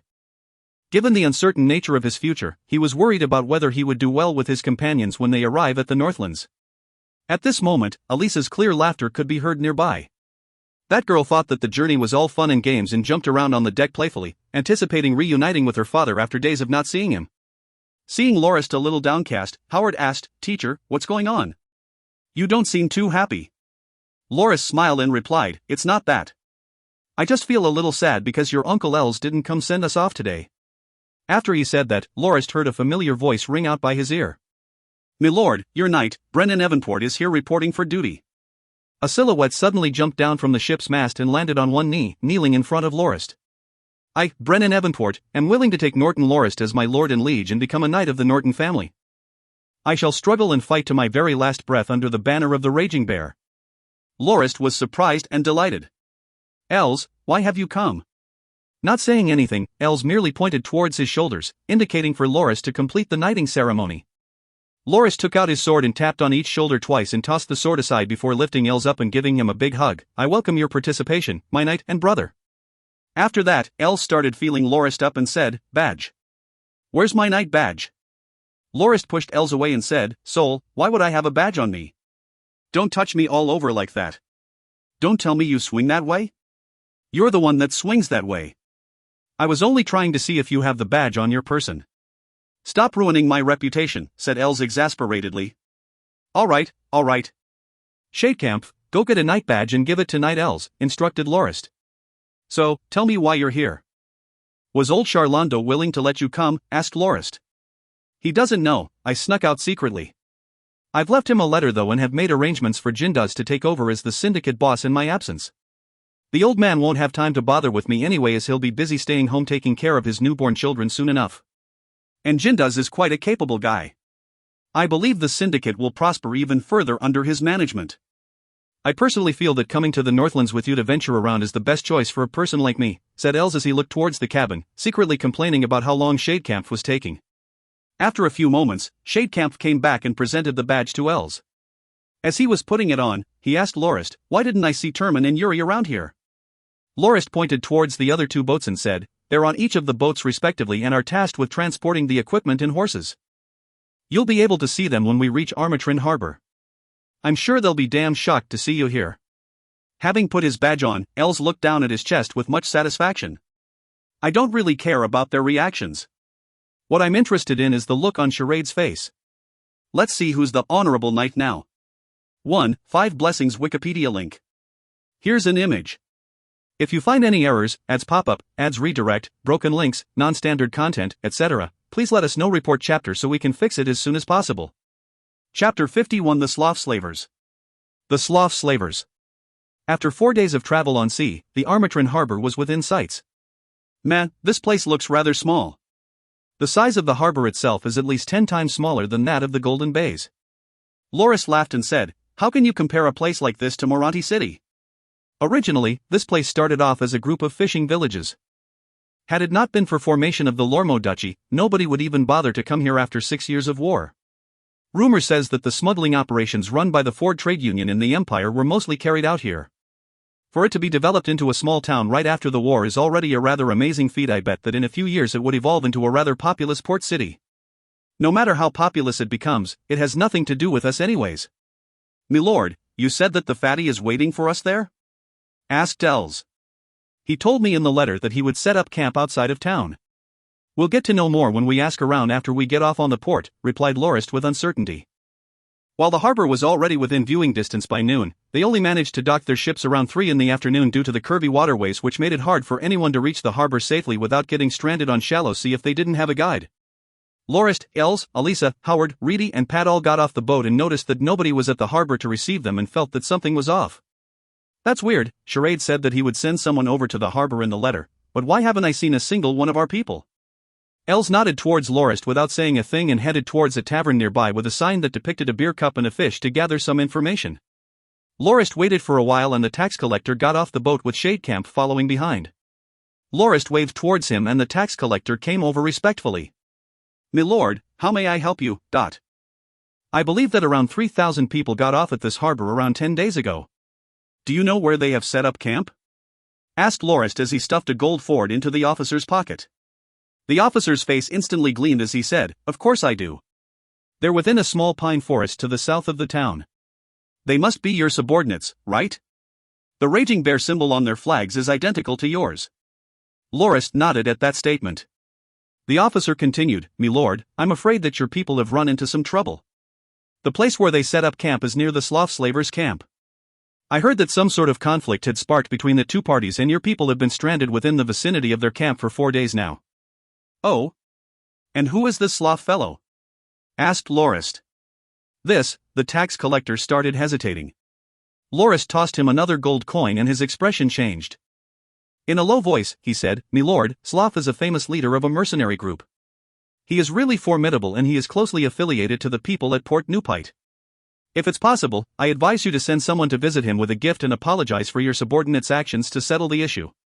"Oh, I see. Thank you for your kind advice," said Lorist, unmoved. The officer gave a bow and replied, "You're welcome. Then, I'll take my leave here.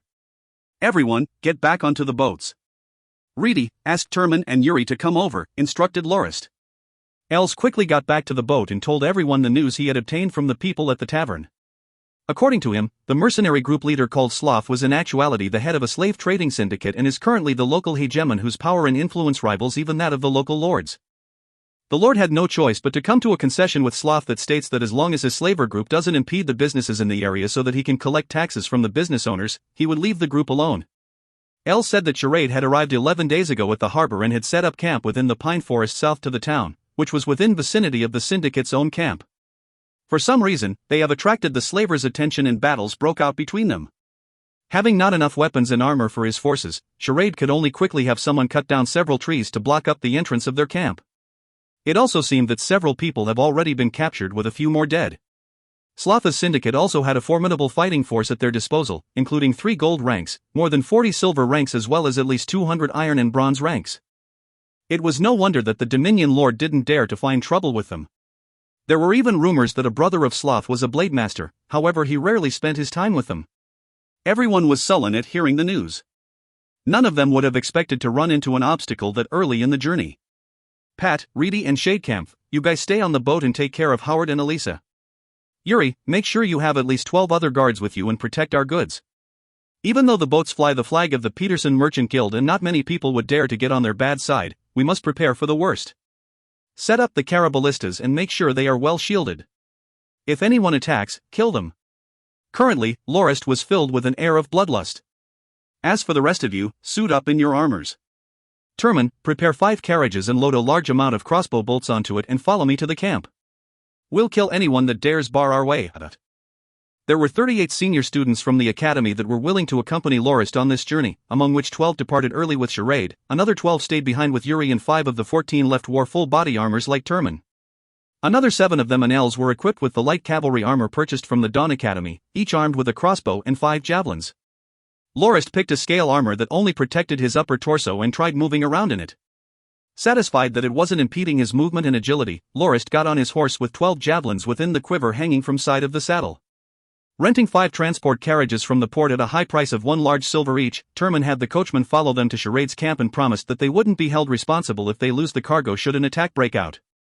With 6 fully armored knights as the vanguard and Turman riding at the very front, they set out towards the south and quickly exited the city and proceeded towards the highway that led to the pine forest.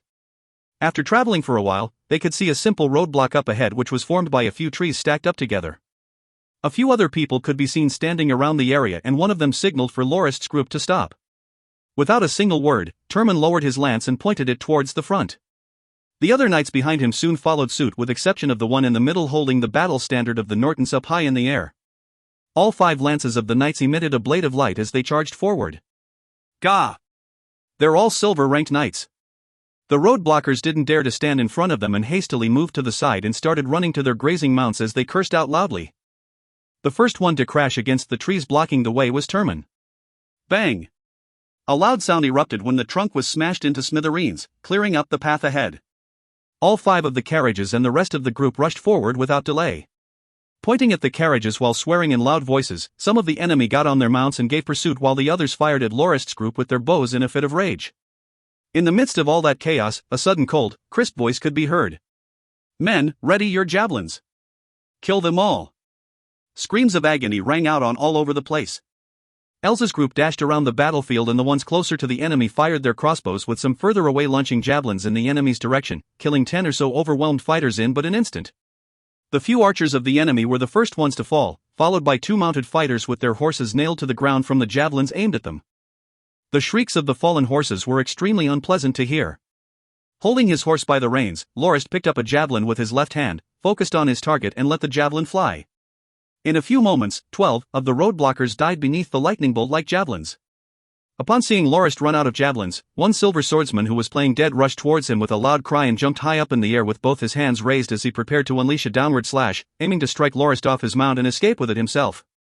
A blade of light started emanating from the assailant's sword. When the assailant saw Lorist drawing his sword and preparing to parry his own, he didn't give it much heed as Lorist's blade did not have a glow on it. "Humph. An iron rank like him wants to block a strike from me, a 3-star silver rank? He'll die instantly after I break his sword in half and then the horse will be mine." Beyond the assailant's expectations, Lorist's sword didn't break and instead, a strong force could be felt passing through his own sword into his hand. His weapon was sent flying far through the air as he helplessly stared at Lorist's agile sword strike slither like a snake through the space between them and going for his throat before everything turned pitch black. Corpses could be seen scattered all over the road. Of all the people who dared to block their way, more than 30 of them were lying on the ground dead with 4 or 5 others frantically escaping, whereas Lorist's group of 9 were completely unscathed. The result of the battle was really satisfactory to Lorist. He didn't expect to kill 13 people just at the start of the battle, as well as 10 out of the 20+ people that followed later. Els and the rest of the group didn't even have to face one person each of the remaining enemies. One senior student came up to Lorist and saluted him respectfully with an expression full of admiration. "Check the bodies again and make sure to drive a blade down the ones who are still alive. Collect their belongings, I'll join you guys shortly," instructed Lorist. The belongings referred to the enemy's mounts, weapons, clothes as well as provisions and other resources. Lorist believed that he was already quite generous for not taking their undergarments. Had Charade been the one to manage this, he'll leave the bodies stark naked on the ground after stripping them of everything they had. "Yes, me lord," replied the senior student. "Els, when we arrive at the camp later, give them the mounts, weapons and armor that you've collected.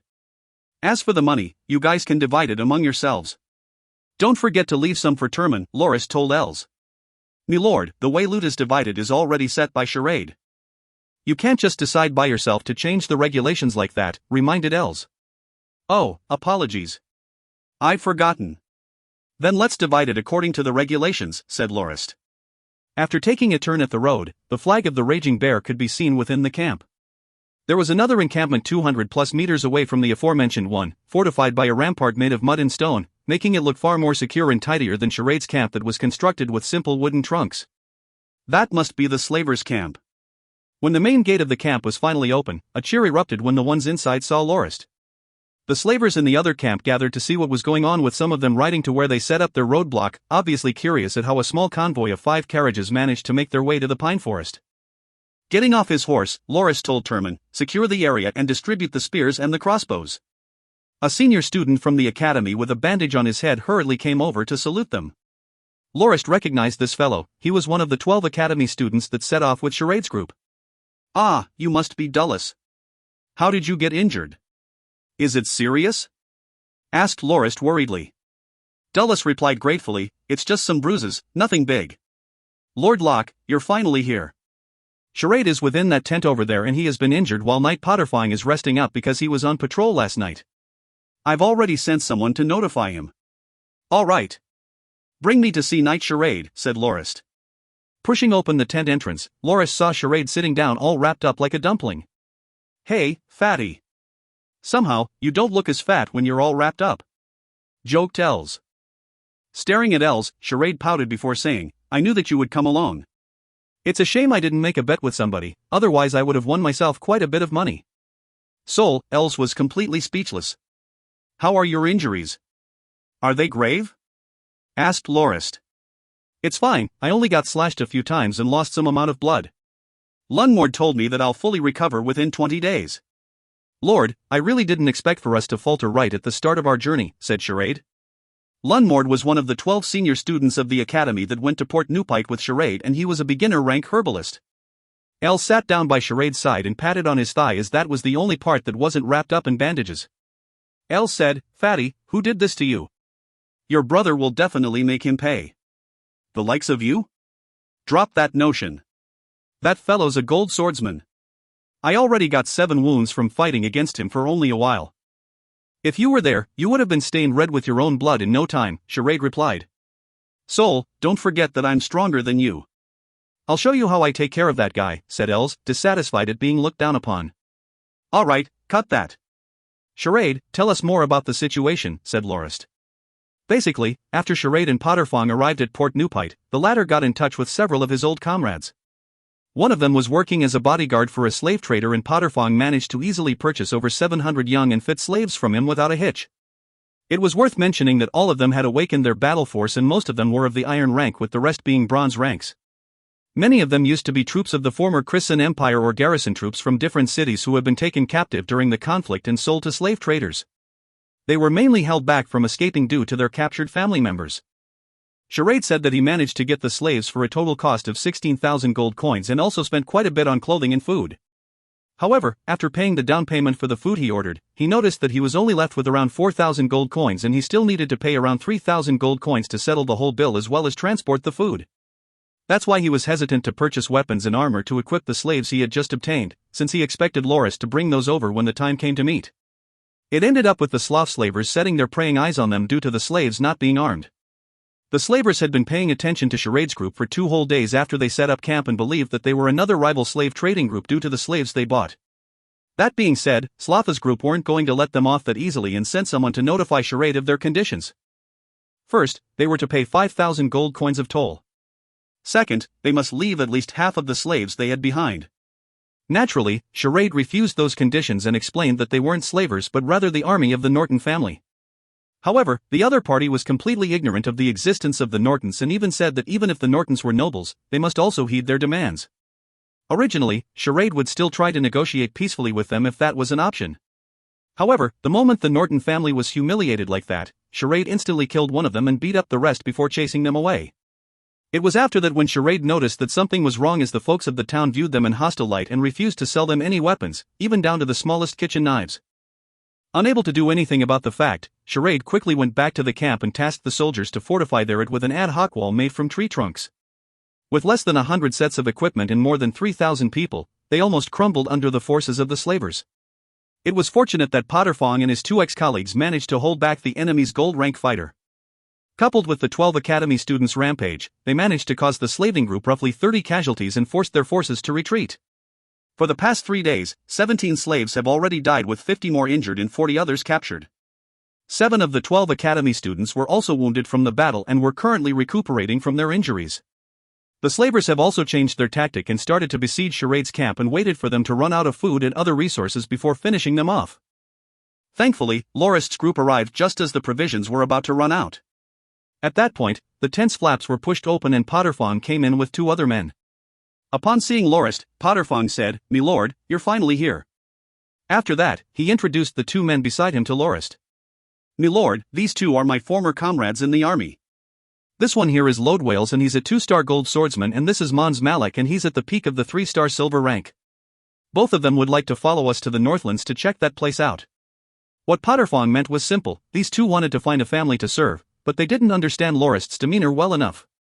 That's why they decided to join the journey to see whether Lorist would be a good fit with their principles before deciding whether to join the forces of the Norton family.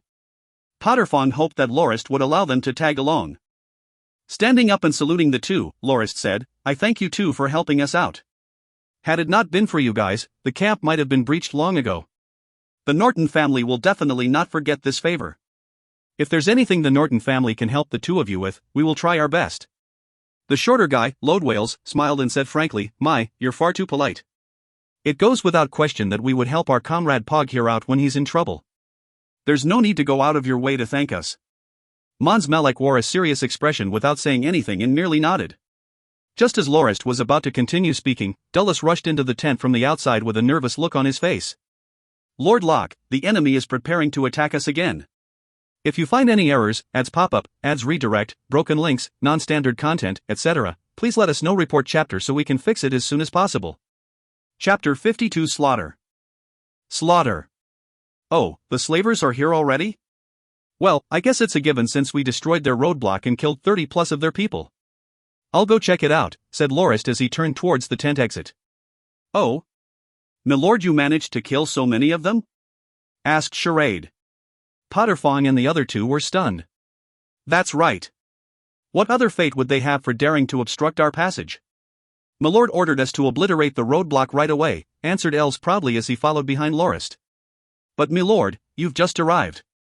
Shouldn't you take a short rest? Potterfong asked.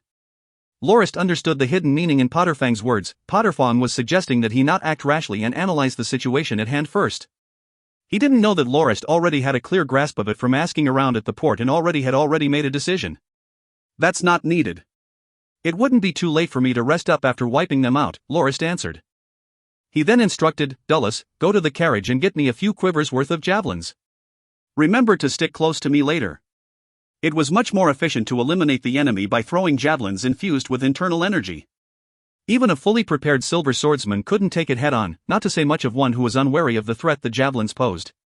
During the battle at the roadblock, 2 riders and their mounts were nailed to the ground by javelins thrown by Lorist. Lodewales, who was following Potterfong, laughed out loud. He said, Pog, your lord is quite the bloodthirsty one. He can even say something like wiping all of them out like it's the easiest thing in the world. Don't forget that they have 3 gold ranks.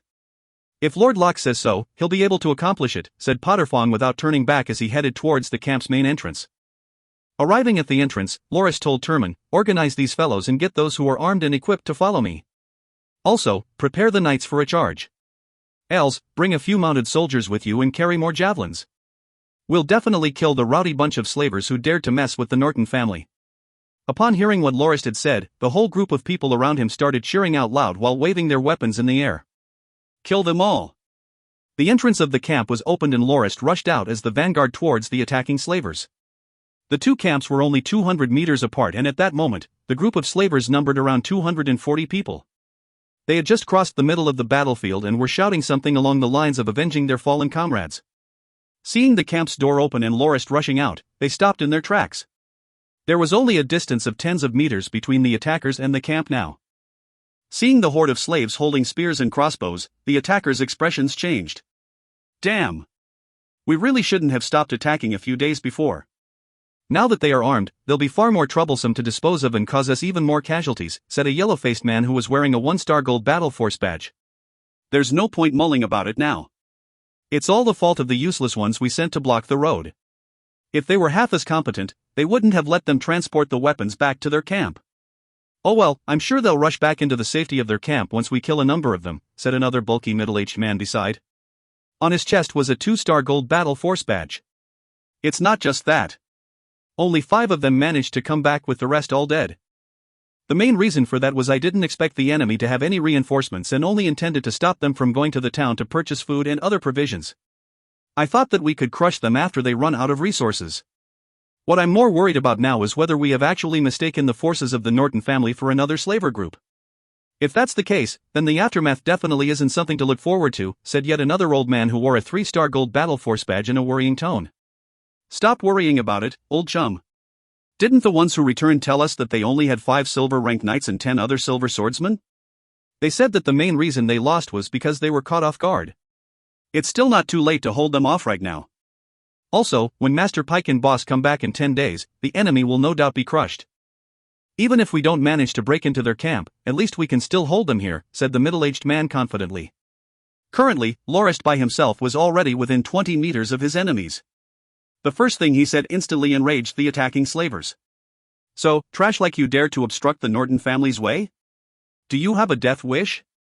You guys had better kneel and expose your necks so that you may enjoy the luxury of a painless death. The yellow-faced man was the first one to succumb to the provocation. He said, I don't know how you got the galls to spout bullshit like this. I'm anticipating the look of your face when you beg for mercy the moment I defeat you. Since you came over to die on your own accord, I'll grant that wish of yours, said Lorist as he drew his sword and rushed forward. Ha ha, the middle-aged man standing at the back starting laughing uncontrollably. Damn, I even know he was some kind of sword saint judging by his attitude and the way he spoke. But in actuality, he's just an iron rank who doesn't even have a blade glow. You gotta respect him for being brave enough to come forward to offer his life. Third brother, make sure you make a good example out of him so that the enemy attackers will think twice before acting. Even though Lorist didn't wear a battle force badge, the absence of the blade glow on his sword gave his rank away. The group of slavers started laughing out loud at the incongruous situation. The yellow-faced man readied himself and with a gleaming flash of his sword, he sent a light blade projectile towards Lorist's silhouette. But the shadow of Lorist suddenly jerked and the light blade passed his body by a hair's breadth. By that time, his longsword already slammed hard into that of the yellow-faced man, burying it deep into the ground. The distance between the two closed within an instant. Badly startled, the yellow-faced man attempted to retreat only to discover that he wasn't able to move from his spot from having his sword stuck in the ground from Lorist's previous strike. With a loud swish, Lorist's left hand drew a short sword from his waist and traced a path with it across the yellow-faced man's neck. After the blade re-emerged from the other side of the neck, the head of the man flew off and landed on the ground with blood spurting all over and the body still standing slumped and unmoving. All that happened within a time frame so short that the observers only saw the two figures clash once before witnessing the gruesome death of the yellow-faced man. The two-star gold rank standing behind was shocked into a stupor. Before he recovered, he heard Lorist say, "It's your turn next." Seeing Lorist rush over like an unstoppable storm, the middle-aged man scrambled to draw his sword and infuse it with battle force to parry the incoming strike. Like a raging tempest, the sword in Lorist's hand lashed out in a series of attacks non-stop, with each strike creating a loud, crisp sound of clashing metal. Clink! The sword of the middle-aged man, which was radiating a faint blade glow, snapped into two from Lorist's attack. Unable to believe what just had happened, the man stood there unmoving and in but a flash, one of his arms was severed and was sent flying through the air. "Arg!" cried the man in much agony, before Lorist decapitated him and silenced him permanently. The 3-star gold-ranked old man standing nearby was retreating non-stop as if he had just seen a wraith. Seeing Lorist turn his attention to him only served to unnerve him even more. "Old man, now it's your turn to pass on," said Lorist with a smile. In the old man's eyes, the smile looked ever so sinister and terrifying. The contrast between Lorist's low voice and his light-hearted laughter sounded like the cry of a bloodthirsty demonic being. For 2 gold ranks to fall under his blade within but a moment was something that old man could never dream of. Given his knowledge of the abilities of the 2 other swordsmen, one of whom had a sword style that was even more devious and aggressive than his own, the old man understood that to face Lorist head-on was akin to suicide. Scared beyond his wits from being targeted by Lorist, that old man backed off until his way was blocked by the people behind him. As he approached, the old man shouted loudly, "Everyone, let's attack together. He's only one person. Turn him into mincemeat." After that, the old man disappeared into the crowd. Even though the slavers at the front witnessed Lorist slaughter the other 2 gold ranks, the ones behind were not aware of the situation and started rushing towards him at the sound of the old man's shout, pushing the ones in front forward as well. Lorist laughed and said, "Just in time." The sword in his hand whooshed as it arced through the fabric of space. Lorist completely abandoned his usual principle of keeping his abilities hidden and engaged in total massacre. After all his friends joined him on the journey despite having to forsake their comfortable lives at Morani City, nobody would have expected for them to be oppressed by the slavers right after their departure. If he still wanted to hide his abilities at this point, there was no doubt that his soldiers would lose their morale and cause many issues to surface in the future. To foster the confidence of his forces and take action in response of his injured family knights and the other senior students of the academy, Lorist steeled his resolve to not spare any one of these slavers. Thus, the first battle on the journey north broke out. At that moment, Lorist felt extra energized and focused. From his dynamic vision, the incoming enemies looked like a horde of slow, stunted puppets. With a low grunt, Lorist danced with his sword into the sea of people. Blades flashed all over with chunks of meat airborne as fountains of blood stained the whole battlefield. Amidst severed heads and limbs as well as broken weapons, Lorist was akin to a tiger that had gotten into the middle of a herd of sheep. Chaos broke out wherever he went. Everything could be summarized into a series of agonizing screams, swords clashing, and surprised gasps. The enemies started to retreat as quickly as they had rushed over, much like the coming and receding of a wave at the shore of a beach. The slavers all backed off from Lorist, leaving him standing alone in the middle of a circular space. Bathed all over with blood, his whole form was dyed dark red with about 27 or 28 corpses lying on the ground beside him, some of which were headless or had their limbs separated from their body. The whole battlefield fell into complete silence with everyone looking at Lorist, speechless at the gruesome sight. The slavers were all dumbfounded by that scene while the Norton family's forces looked upon him with crazed fervor, admiration, and respect. Wales and Malek both had their mouths agape. Looking at Potterfawn, Wales asked, "Is Is he really an iron rank like you said, dash? Wiping some blood off his face, Lorist could see the 3-star gold-ranked old man gingerly moving away from him. He, Lorist started laughing lightly. Old man, where do you think you're going? You better stay there obediently so that I don't have to waste so much energy on you. The old man instantly broke into a run. Lorist quickly followed and slayed those who dared to impede him. The slavers who got out of the way had temporarily survived, while some who were still dumbfounded found themselves on the ground the next moment with their necks slit. The slavers group quickly collapsed as most of their members tossed their weapons and ran back in the direction of their camp, terrified. Turman waved his hand and his group of knights leveled their lances and started their charge. Riding over with 10 other senior students of the academy, El shouted loudly on horseback, Norton. Their other students responded by shouting in unison, Norton. The cheers were echoed by the multitudes of slaves as well. They all shouted the name of Lorist's family spiritedly. That old fellow was rather sharp as he didn't return to the slavers' camp but instead circled around it to escape to the town. He believed that he would be able to blend in like a fish in the sea the moment he reached and escaped that horrifying youth. Huffing and panting, the town was already within sight. The old man stopped and breathed a sigh of relief. But the moment he turned to his back, his soul almost fled his body. Behind him was that freakish youth who still had blood dripping all over his body. With a face full of smiles, he said, "Go on, keep running. I'd like to see for how much longer you can last."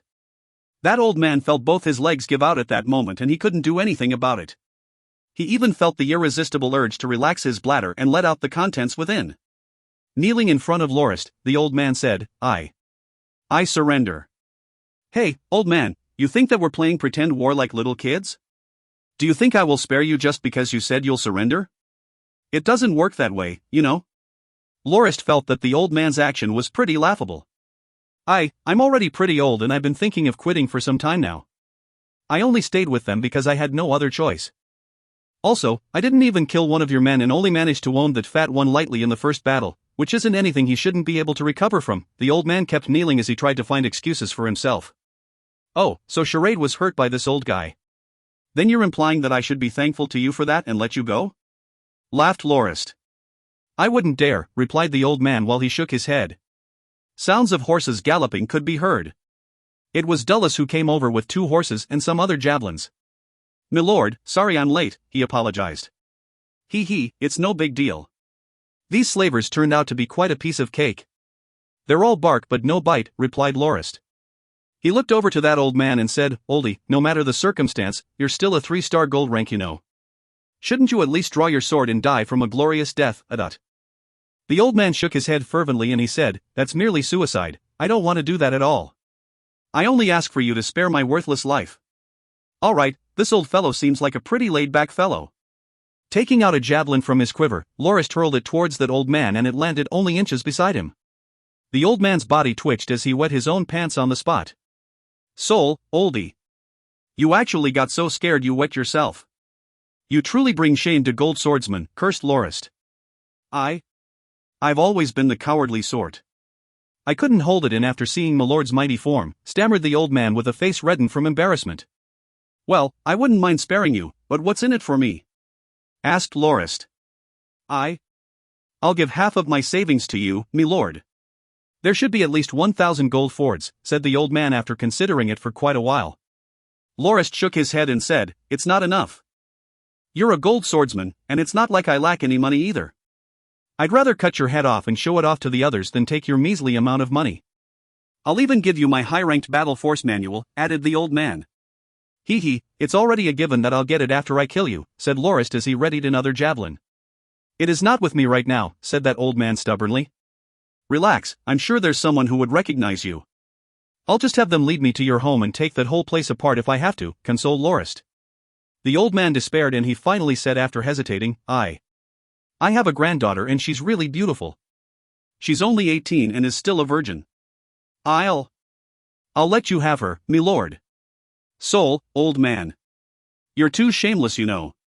For you to offer your own granddaughter to others for your own life is the worst thing you can do as someone's elder. Shouted Lorist angrily. That's not the case.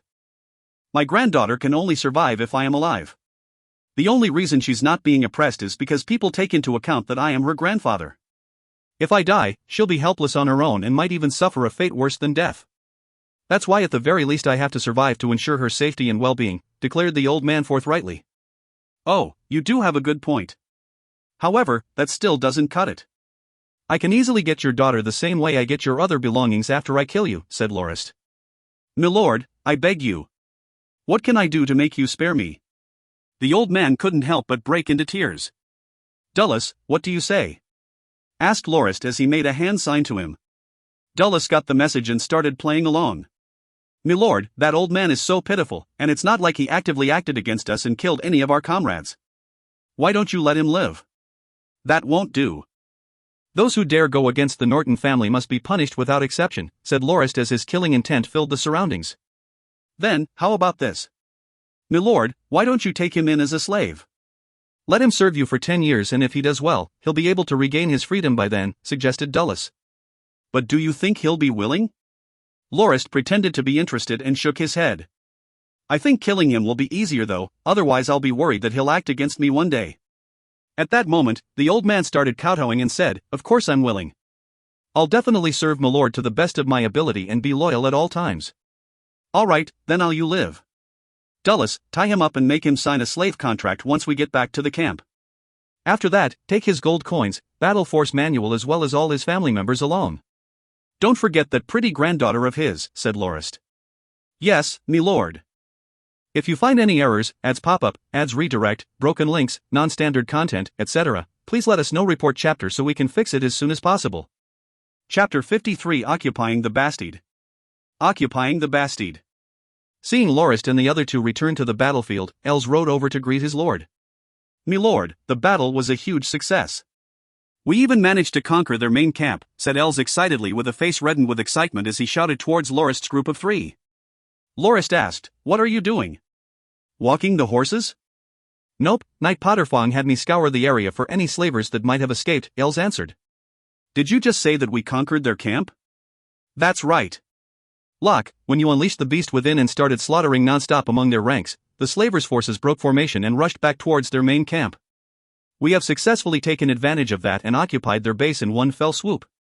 Just now, Charade had someone carry him to the enemy base so that he can help manage the loot and asked me to call you over. Even though Els was a Norton family knight, he was pretty casual when he talked to Lorist and frequently forgot the formal nature of their relationship and behaved as he would when they went on mercenary missions. But Lorist didn't mind it as it made him feel less awkward around him. He asked, How are our casualties? Casualties? There were none, other than 2 slave soldiers who accidentally tripped and fell during the charge and sprained their ankles and got some bruises here and there. The 2 of them instantly became the laughingstock of the whole camp.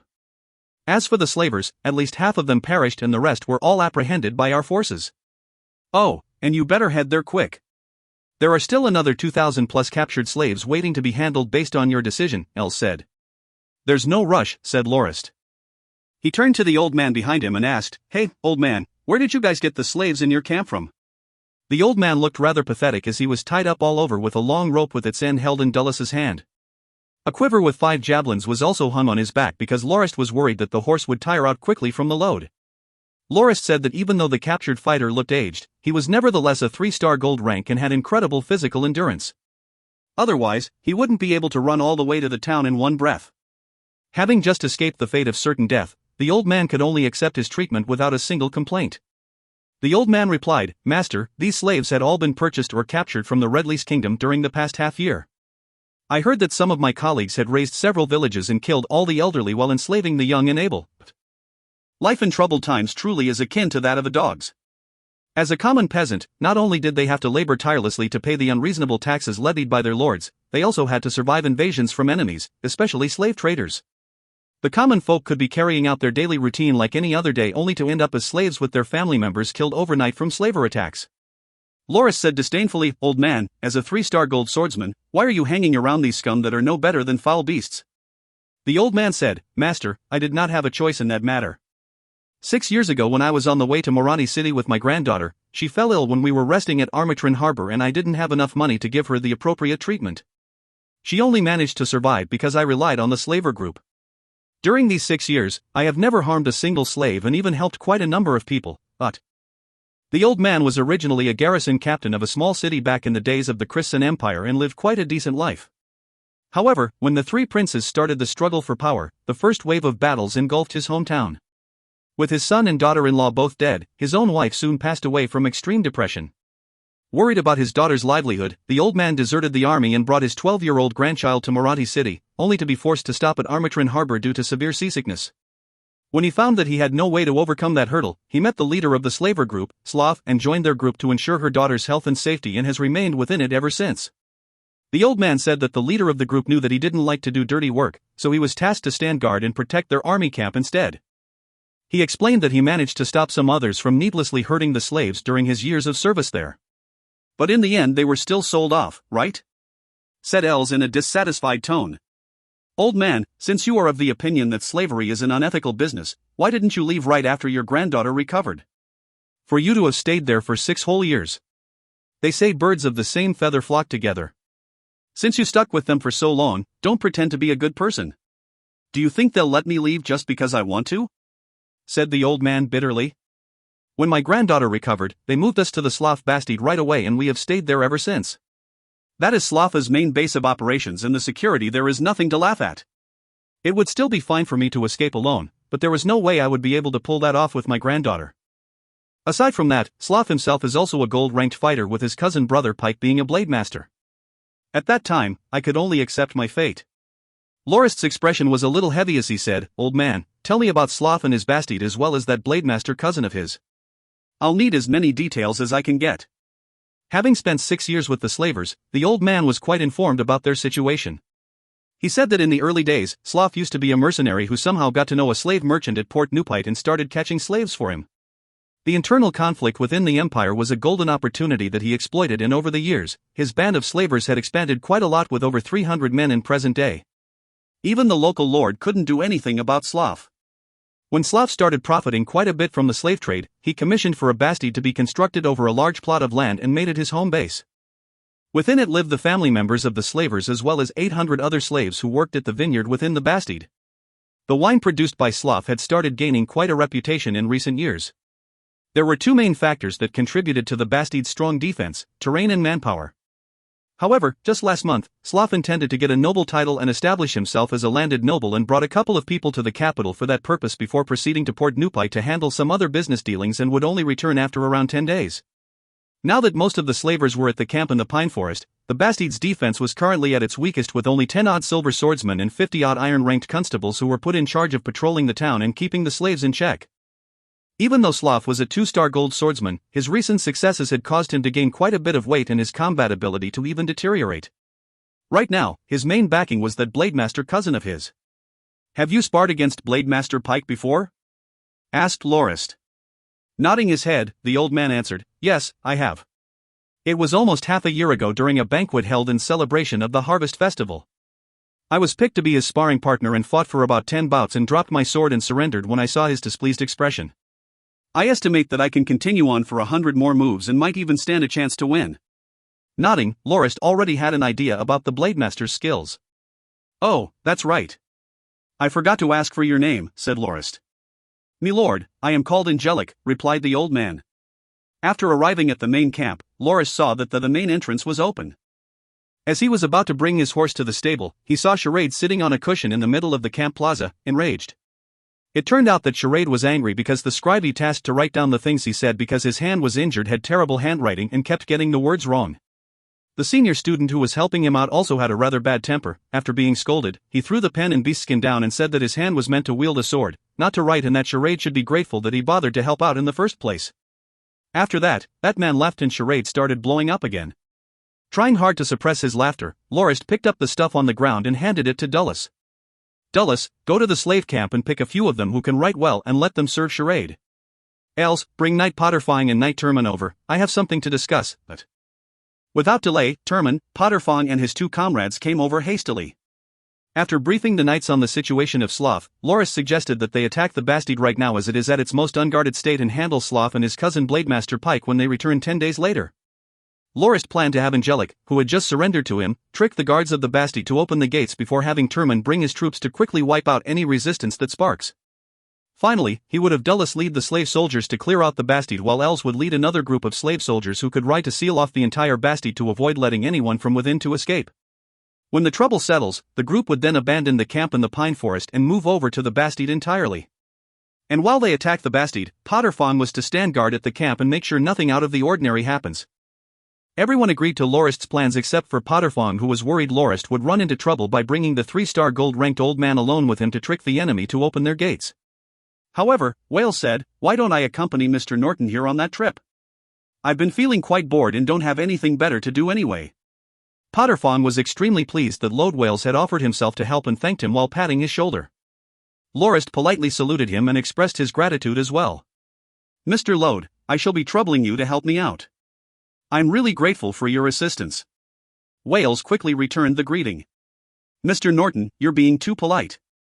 If you don't mind, you can call me Lowe's just like Pog does." Lorist laughed out loud and stretched his hand out for a handshake. "All right, Lowe's. You can refer to me as Locke too. That's what my friends call me." After taking a bath and changing out of his blood-stained garments, as well as letting Angelic wash up and change his urine-stained pants, he got the rest to complete the preparations and rode off to Slotha's Bastide with Lowe's and Angelic. The Bastide was approximately 7,000 meters from the slaver camp. Several buildings could be seen on the hills west to the main highway near the town. Lorist and Lowe's chatted and laughed along the way to their destination. In actuality, Lowe's was quite a candid and proud youth. He said that his father used to be a mercenary and had left him a high-ranked battle force manual, hoping that he would one day become a legendary mercenary. However, due to having been exposed to stories of knighthood and chivalry at a young age, Lowe's enlisted for the army without letting his father know.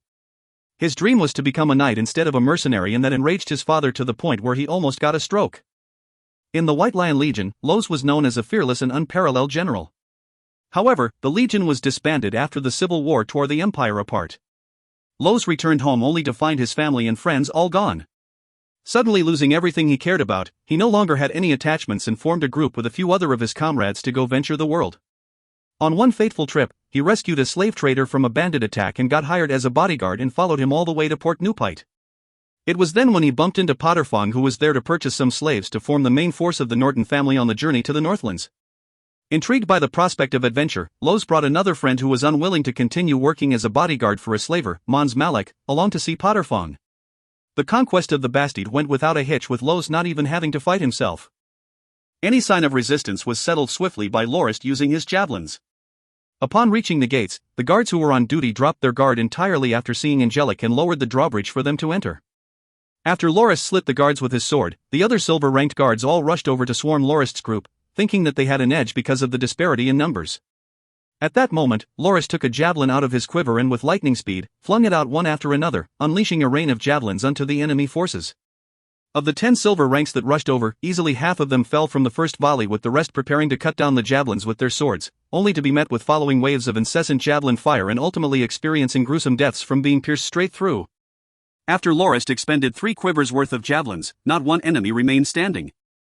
Having witnessed that terrifying scene, Angelic started shivering and felt extremely fortunate that he recognized the might of that man and surrendered quickly, thus having his life spared in the end. Lowe's, on the other hand, was admirably praising Lorist's skill. Turman subsequently brought the rest of his troops into the Bastide and successfully occupied it, followed by him cooperating with Dulles to clear out the whole Bastide of enemy troops. Even though the iron-ranked slave supervisors attempted to retaliate, under the assault of Turman and the senior academy students, they gave up entirely after 10 or so of their own died, with not even one of Turman's men injured in the slightest. Dulles commented that the supervisors were digging their own graves for being crazy enough to take on a fully armed group of silver swordsmen with only a few whips and short swords.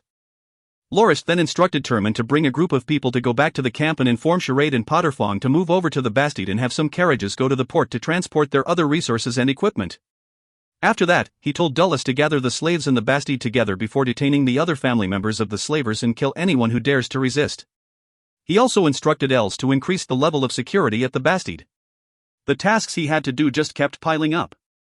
Wistful cries at the residential area of the Bastide could be heard as the fierce, imposing slave soldiers marched inside and gathered the residents per Lorist's orders. Some sounds of battle and conflict rang out as well. However, the resistance was short-lived and was soon quelled, resulting in a few lavishly dressed corpses littered around the pavements and yards of the houses. It could be seen from the state of the corpses that the pent-up rage and hate harbored by the slaves was no small matter. During all that, Lorist followed Angelic to his granddaughter's residence. Along the way, the patrolling slave soldiers all greeted him respectfully and the families of the slavers looked at him with hateful glances. Lorist was relieved that the slave soldiers didn't break any regulations, and only killed the ones who resisted without harassing the women nor taking the slavers' belongings as they pleased. Though, perhaps that was because they knew that they would have to hand in the loot anyway and would end up being punished for any attempt at embezzlement. After forcing the family members out of their houses, they patiently awaited their next order. Angelica's granddaughter was quite the beauty, being quite fair-skinned and having a quiet air about her. She stood in front of the yard with a slight look of terror on her face beside a 16-year-old handmaiden. After seeing her grandfather, she leaped forward and hugged him tightly, unwilling to let go. Nodding towards a saluting slave soldier nearby, Lorist checked out Angelica's granddaughter before saying, "Let's talk when we're inside." Even though the hut was small, it was quite well kept. Lorist saw a half-written beastskin on the table and picked it up to take a look. The words on the beastskin were organized and neat except for the last one, which ended in a very long stroke. It was apparent that she was in the middle of writing the document when the slave soldiers attacked. "Are you copying a book?" asked Lorist. The girlie shyly nodded. "Your words are pretty neat," praised Lorist. "Angelic, it's time you handed over your goods," Lorist continued. The old man's expression turned downcast as he entered a small room and took out a small box with a beastskin book. Upon opening the box, a pile of glimmering gold coins could be seen. This contains all my savings over the years. There are 1437 gold fords within," said the old man with a pained heart. Taking out one gold coin, Lorist said, "Old man, do you know how much blood and tears have been spilled for these gold coins? These coins are unclean and tainted. If you spend them, you will one day face the consequences. If you don't get punished, eventually, your descendants will. I think it would be better for both of us if I take it away and resolve that problem for you." He then took out a pouch from his pocket and tossed it to the old man. "Within that is 10 odd gold coins which are clean and rightfully earned and isn't the product of anyone's suffering. You can spend them with a good conscience, knowing that nobody has been harmed for those gold coins. I'll be giving them to you." As for this water attribute battle force manual, Lorist flipped through the manual and tossed it to the young girl beside. "Have your granddaughter make me a copy and keep the original for yourself. During these 2 days, you are to stay here with your granddaughter and her handmaiden while I think about how I should handle you. If you need anything, just tell the patrolling soldiers outside, understood?" The old man quickly saluted and said, "Thank you, me lord. I will await your further instruction." Lorist then took the box full of gold coins and left the hut. If you find any errors, ads pop up, ads redirect, broken links, non-standard content, etc., please let us know. Report chapter so we can fix it as soon as possible. Chapter 54: Reorganization and Maidservants. Reorganization and Maidservants. At the central plaza of the Slough Bastide was a sea of people. It was the third day since Lorist's group occupied the Bastide. In the middle of the plaza stood around 700 spear-wielding slave soldiers with their family members all gathered up beside them in the square, along with another 1,000+ slaves who worked in the Bastide's vineyard. Appearing before all of them on the balcony of a building that faced the center of the plaza was Lorist, who could be seen holding an iron bullhorn in his hand. On the second day the Bastide was conquered. His armed forces have moved over entirely to the Bastide from the camp in the pine forest. With the miscellaneous matters out of the way, what followed was the forces' reorganization. Lorist intended to give a speech to the slaves present and inspire hope and dreams within them as well as confidence for them to join him on the journey to the Northlands. Putting the bullhorn to his mouth, he said, "I'd like to introduce myself. I am Baron Norton, the head of the family of the Roaring Raging Bear of the Northlands." Lorist introduced himself while shamelessly adding that he was the head of the Nortons even though the official ceremony of succession hasn't been carried out. "I believe that many of you here understand back then that my knights have paid quite a heavy price to liberate the likes of you from the grasps of the slave traders at Port Newpite along with your family members to join us on the journey to the Northlands and promised your freedom when we reach there. However, what I didn't expect was for us to run into the assault of these asinine slavers who wish to deprive you of your birthright and treat you people like nothing more than products and property whose sole purpose is to make them profit. Before I could send reinforcements to your side, you have managed to fend off the attack of the slavers despite being not properly equipped and managed to keep the camp secure before my arrival. After that, you have also successfully swarmed the camp of the slavers and even occupied this Bastide, which is their main base. During the whole process, you all have managed to fulfill your responsibilities and obey the regulations that we have set up and completed the tasks we have assigned you. Your performance has truly won my heartfelt respect, as well as earned yourselves the freedom you deserve. As the head of the Norton family, I, Baron Norton, hereby declare that from today onwards, you are no longer slaves and are instead proud and noble soldiers of the Norton family." Yeah! All the slave soldiers at the plaza gave a loud cheer that shook the eardrums of everyone present. Lorist waited for a while and gestured for the crowd to quiet down. By the time we reach the Northlands, your families will be treated as free citizens and will be eligible to enjoy benefits that are entailed to family members of the Norton family armed forces. You will also be assigned houses and farmland and will be able to lead the rest of your lives in peace." At that moment, the family members of the slave soldiers cheered loudly together as well. During this resistance against the slavers, 17 of our heroic soldiers has sacrificed their lives for our victory, with 4 others injured and handicapped as a result. However, the Norton family will not forget the contribution and loyalty of our soldiers. The family members of the fallen soldiers will still be entitled to the treatment of that of families with members in our army and will also receive 1 large silver every month as a pension for up to 20 years. This applies to disabled soldiers as well, but they will be able to continue receiving the pension for the rest of their lives. This policy of mine will definitely not change. The soldiers of the family were all moved by the speech, with some of the family members of the fallen soldiers breaking out in tears. It was apparent that they were quite worried about being abandoned by the Lord, as they would effectively be a burden on the convoy. For normal foot soldiers who lived their lives walking on tightropes, their biggest worry was the fates of their family members after their deaths on the battlefield. If they served under a generous lord, their family might receive a few silver coins as reimbursement for their loss. But for selfish lords who didn't care about the welfare of their families, not only would they blame the loss of the battles on their own soldiers, they might even sell the family members of the fallen soldiers to slave traders for a small profit. The promises that Lorist had made were completely unprecedented in the history of the Grindia continent. It was common knowledge that as the number of fallen soldiers reached the tens of thousands, the pension fee would add up to a rather large sum, which would become an unbearable burden on the ruler. In the midst of a war-torn age, there was no lord who dared to make promises like that to their soldiers. In actuality, Lorist had gotten into quite a big argument with Charade over the issue. Even Potterfawn was against Lorist's decision, citing his experience in the White Lion Legion that the family members of the fallen soldiers were only paid a year's worth of the soldier's salary in a lump sum and not throughout the span of 20 years like Lorist had decided. Lorist then brought up the battle with the slavers. By the time he had killed more than 30 people alone, which was not even half of the number of people the enemy had, the slavers crumbled and retreated right away. After Turman and Elsa's assault, they killed another half of their forces but didn't sustain any casualties at all, apart from the 2 jokers which had hurt themselves from tripping. Lorist told Charade and Potterfong back then that he wanted to foster the kind of army that was willing to fight until their last breath and wouldn't give up even during the gravest of circumstances, to the point that they would gladly sacrifice their own lives just to give their own forces the slightest aid in battle, unlike the slavers they had fought who turned and ran the moment the battle was to their disadvantage. Only an army like that could become a force to be reckoned with and deter any other powers from preying on the Norton family and make them think twice whether it would actually cause them more loss than gain should they decide to provoke the Nortons. And to build that army, Lorist said that the first thing that should be handled was the alleviation of the soldiers' worries and attachments so that they would not hesitate to perish for the sake of their families, which was what the whole point of the pension plan he had in mind was centered around. He also told Charade and Potterfong that the pension fund wouldn't be that big a burden that they had thought. 20 years' worth of pensions for a fallen soldier would only amount to 240 large silvers, which was equal to 12 gold fords in total. Even though 12 gold fords might not seem like a huge amount to a soldier on the battlefield, it would be able to provide their families with 20 years of security and comfortable living. Additionally, the pension was to be handed out gradually and not all at once.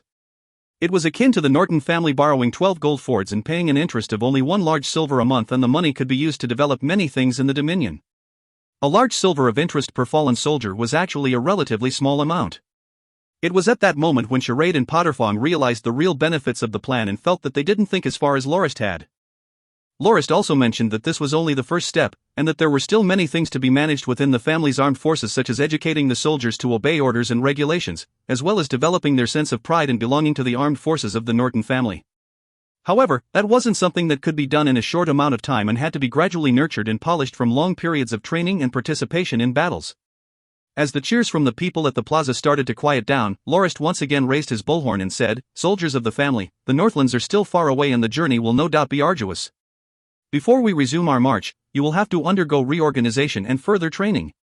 I will provide you with helmets to protect yourselves and sharp weapons for you to cut down anyone who dares to bar our way. Whether they're bandits or greedy lords who dare to set their sights on us, they will no doubt end up as ash and dust beneath the wheels of our chariots. Nobody can stop us from going home. I promise that I will not abandon any single one of you in the name of the Raging Bear. We will definitely return to the Northlands and live the rest of our lives in bliss." The crowd in the plaza instantly erupted and began chanting, "Norton! Norton!" Once again raising the horn to his mouth, Lorist addressed the slaves who had been liberated from the Bastide and the enemy camp. "There are no slaves in the Norton family, and the family will also never deal with slaves. Hence, I am declaring the slaves who were liberated by us from the camp and the bastard free men and women." Once again the people at the crowd broke into loud cheers. "However, even though you've regained your freedom, you will not be allowed to leave just yet and will temporarily have to remain in this bastard until the day we depart for the Northlands. At that point, we would also provide the ones who wish to leave with funds for transport and food. If you have nowhere else to return to, we also welcome you to join our army and let your families enjoy the benefits of being one of our soldiers. For those who do not wish to stay, you shall be assigned work and be paid for your efforts before we depart." He then placed the bullhorn down and waved to the crowd, triggering loud applauses and cheers once again before he turned and left the balcony. "Giving a speech in front of so many people is still a first for me. I was nervous as heck," Lorist muttered, before receiving the linen cloth Shadecamp passed over and wiped his face with it. The lounge on the second floor of the building was currently fully seated with Charade leaning on a soft couch and Turman and Yuri seated beside him. Opposite to them sat Potter Fong and his two comrades, with the rest of the people in the room being the 38 senior students from the Dawn Academy, some of whom were still wearing bandages from the injuries they had sustained. Els and Pat were absent from the meeting as they were tasked with patrolling the area while Reedy brought Elisa to the park in the Bastide for a walk. Howard, on the other hand, stood beside Lorist as his personal attendant with a solemn look on his face. Aside from them, Angelic could be seen leaning on a wall at a corner of the room with his beautiful granddaughter beside him, patiently waiting to hear what Lorist had in mind for them. Lorist sat down on his seat and Shadecamp stood at his place beside Howard. "So, we'll be executing it according to what we've discussed for the past 2 days, said Lorist. "Night Pog, I will assign the task of reorganizing a 500-strong heavy-armored battalion to you." Potterfang stood up and saluted before he said, "I will not let my lord down.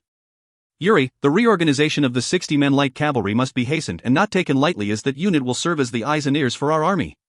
"Yes, me lord." "Please be assured," replied Yuri as he got up. "Turman, your knight brigade is a little too small with only 14 men in it. How about this? Let every one of your knights pick 2 attendants who will be granted the rank of esquire when their battle force reaches the silver rank. Should they earn an achievement, they will also be allowed to join the ranks of the family knights. Of the 38 senior students from the academy, only 13 others in Turman have formally received training to be a knight." As knights served as the main assault force on the battlefield, Lorist decided to add a couple more to their ranks even if they weren't properly trained ones, so that the brigade would seem more domineering and threatening on the battlefield. "Understood," replied Turman. "Dulles, I'll leave the 12 Caraballistas to you. Assemble some people to operate them as soon as possible." "Yes, me lord," saluted Dulles. "Lunmord, how's the formation of your herbalist unit going?" asked Lorist. "Me lord, I have found a beginner rank herbalist as well as 2 herbalist apprentices from the slave camp. Unfortunately, those 3 were the only ones who had remotely any knowledge in the field. I've already recruited them into the unit. However, there seems to be a man and his daughter in the Bastide who are respectively mid-ranked and beginner rank herbalists who were employed by Sloth and are currently in detention." "Me lord, how about it?" said Lunmord, standing. He was one of the senior students at the academy who had the qualifications of a beginner rank herbalist, but had somehow gotten into an argument with a herbalism professor in the academy, Nate Borg, and had his own status as a herbalism instructor revoked. He was then convinced by Charade and joined the northbound journey in the heat of the moment. Go ask the slaves and see if the father and daughter have committed any atrocities towards them like their masters. If that is not the case, then release them and return their belongings before asking them if they want to join us. Should they be reluctant to do so, do not force them and let them leave as they please, said Lorist. "Yes, me lord. I will do as you will." "Sigh, we're still quite lacking in capable people," thought Lorist as he started to set his sights on Potterfang's 2 other comrades. "Mr. Mons and Lowe's, can I ask the 2 of you for a favor?" asked Lorist politely. Lowe's gave a carefree smile and said, "Lord Locke, please do not hesitate to state your request. We'll be honored to be able to help you out." Mons Malek also nodded in agreement. "Well, the thing is, I want to form another 360-strong company of crossbowmen with another pike infantry regiment. Can I temporarily invite the 2 of you welcome guests of the family to serve as the officers in charge of these 2 units? I believe you also know that many of my mates from the academy have no experience in the army and wouldn't be too appropriate for the role of an officer at the moment. Given that the 2 of you are experienced military officers, would you mind lending me a hand in this matter?" asked Lorist. "No problem. How about you, Malak?" Lowe's answered quickly without hesitation and looked at his partner for his response. Mons Malak merely nodded. "How about this, since Malak was originally the military judge of the White Lion Legion, let him take charge of the crossbowman company. I'll lead the pike infantry regiment since getting up close and personal with the enemy is more of my thing," said Lowe's. Then I'll be relying on you two from now on, said Lorist with much joy. Currently, we only have about 700 official members in the family's armed forces. But we have liberated over 3,000 slaves just recently, and most of them are strong youths whose families have been either killed or captured by the slavers. That's why I hope that you guys will do your best to encourage them to join our army. But make sure you do not force them to join unwillingly, alright? Yes, me lord, replied everyone in the hall. Knight Charade's task will be the heaviest of all of you. He's the chief supervisor of our convoy, and all matters large and small must be handled by him. I have also appointed Shadecamp to be his aide. Other than that, I will also have Night Elves recruit some people to form a constable unit that will be in charge of maintaining the order of the people of the convoy, said Lorist. He then looked towards Angelic, who was leaning on the wall, and his granddaughter before waving for them to come over. You guys are really lucky, said Lorist as he looked at the pair intriguingly. I have just made an oath publicly that the Norton family will not have slaves, so you two are still free people. However, the fact that Angelic had participated in the fight against our forces still stands true. Even though I've spared your life, you must still pay for the consequences of your actions. I have here 2 contracts for you and your granddaughter to sign. Don't worry, they're not slave contracts but servant contracts instead. After 10 years of service, the 2 of you are free to leave the Norton family. Shadecamp came over from the side holding 2 beastskin parchments and a pen and handed the items to Angelic and his granddaughter. Staring at the contract with his face twitching for quite a while, Angelic gave a large sigh before signing his name and putting his fingerprint on the contract. His granddaughter followed suit with a pale look on her face. So, you're called Molly's, eh? Lorist asked as he looked toward that pale-faced girl. Yes, me lord, replied the girl in slight fear. Your handwriting is really neat, and the battle force manual I had you copy for me was nicely done without any errors.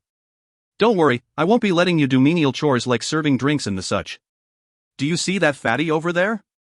He was hurt by your grandfather and is unable to write due to his injuries. That's why from today onwards, you will be his personal maidservant and act as his right hand. Not only would you have to look after him and attend to any of his needs, you'll also have to write down whatever he needs you to. Your role is to basically be his assistant and secretary, understood? Said Lorist as he pointed at Charade. The girl bowed and said, Yes, me lord. I will do as you wish and serve as his maidservant and secretary. Charade had a stunned look on his face. Me lord, me lord. Locke, stop kidding around. I don't need any maidservants. Why don't you keep her by your side? Charade was so flustered to the point he called Lorist by his nickname. Lorist responded with a straight face, This is my decision and it is final. It's not like I need a scribe following me around anyway. I'm sure you'll appreciate the extra help as you'll get pretty busy soon enough. Also, your tent is as messy and dirty as a pigsty. You'll definitely need to have someone help you keep the place orderly. Also, you can also use the other slaves who helped you out with the writing to carry out your errands and help you out with the matters of the convoy. Oh, and Molly's here also has a maidservant herself. According to what I've heard, her parents were both killed by slavers and Molly's was the one who purchased her from the slavers. Right now, she has regained her freedom. Charade, you may also get her to sign the servant contract and have her serve you together with Molly's. Angelic, please stay by Knight Charade's side for now and obey his instructions. Understood, me lord. Your will is my command, said Angelic as he breathed a relieved sigh. He was satisfied as long as he would be able to be by his granddaughter's side. Everyone had left after the meeting, including Howard, who had gone to look for Elisa. Rubbing his temples gently, Lorist thought, Gosh, it's so tiring being the head of the family. I need to manage almost everything. Thank goodness I have Charade helping me out.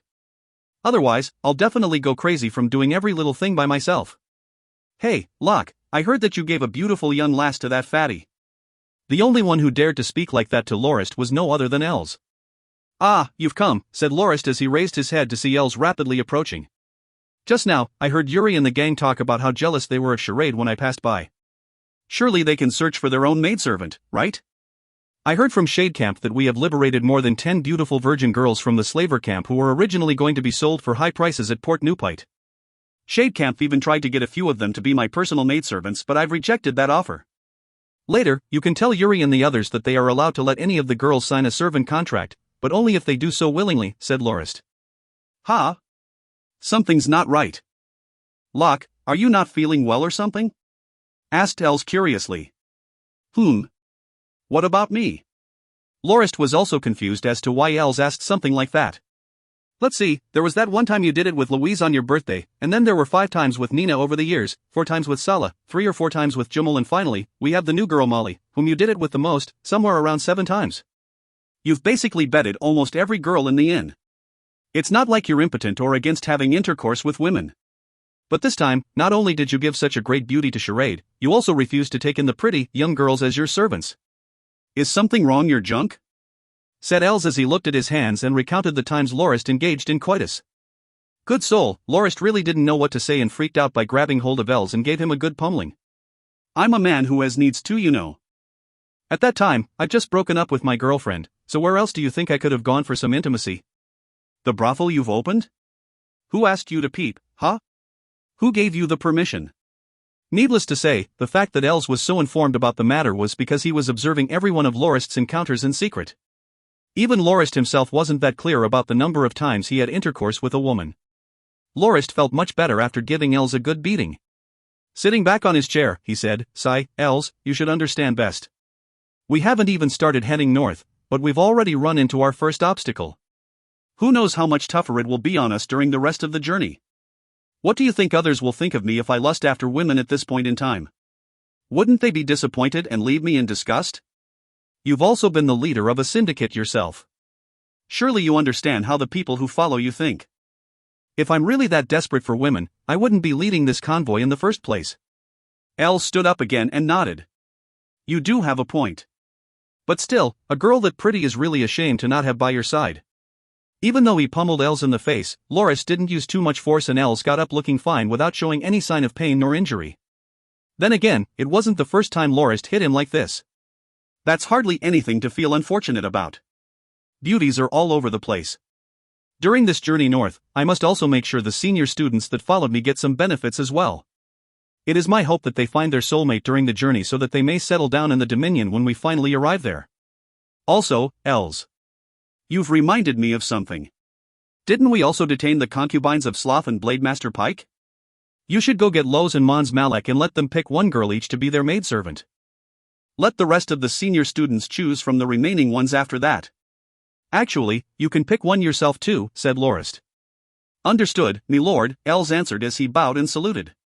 If you find any errors, ads pop-up, ads redirect, broken links, non-standard content, etc., please let us know. Report chapter so we can fix it as soon as possible.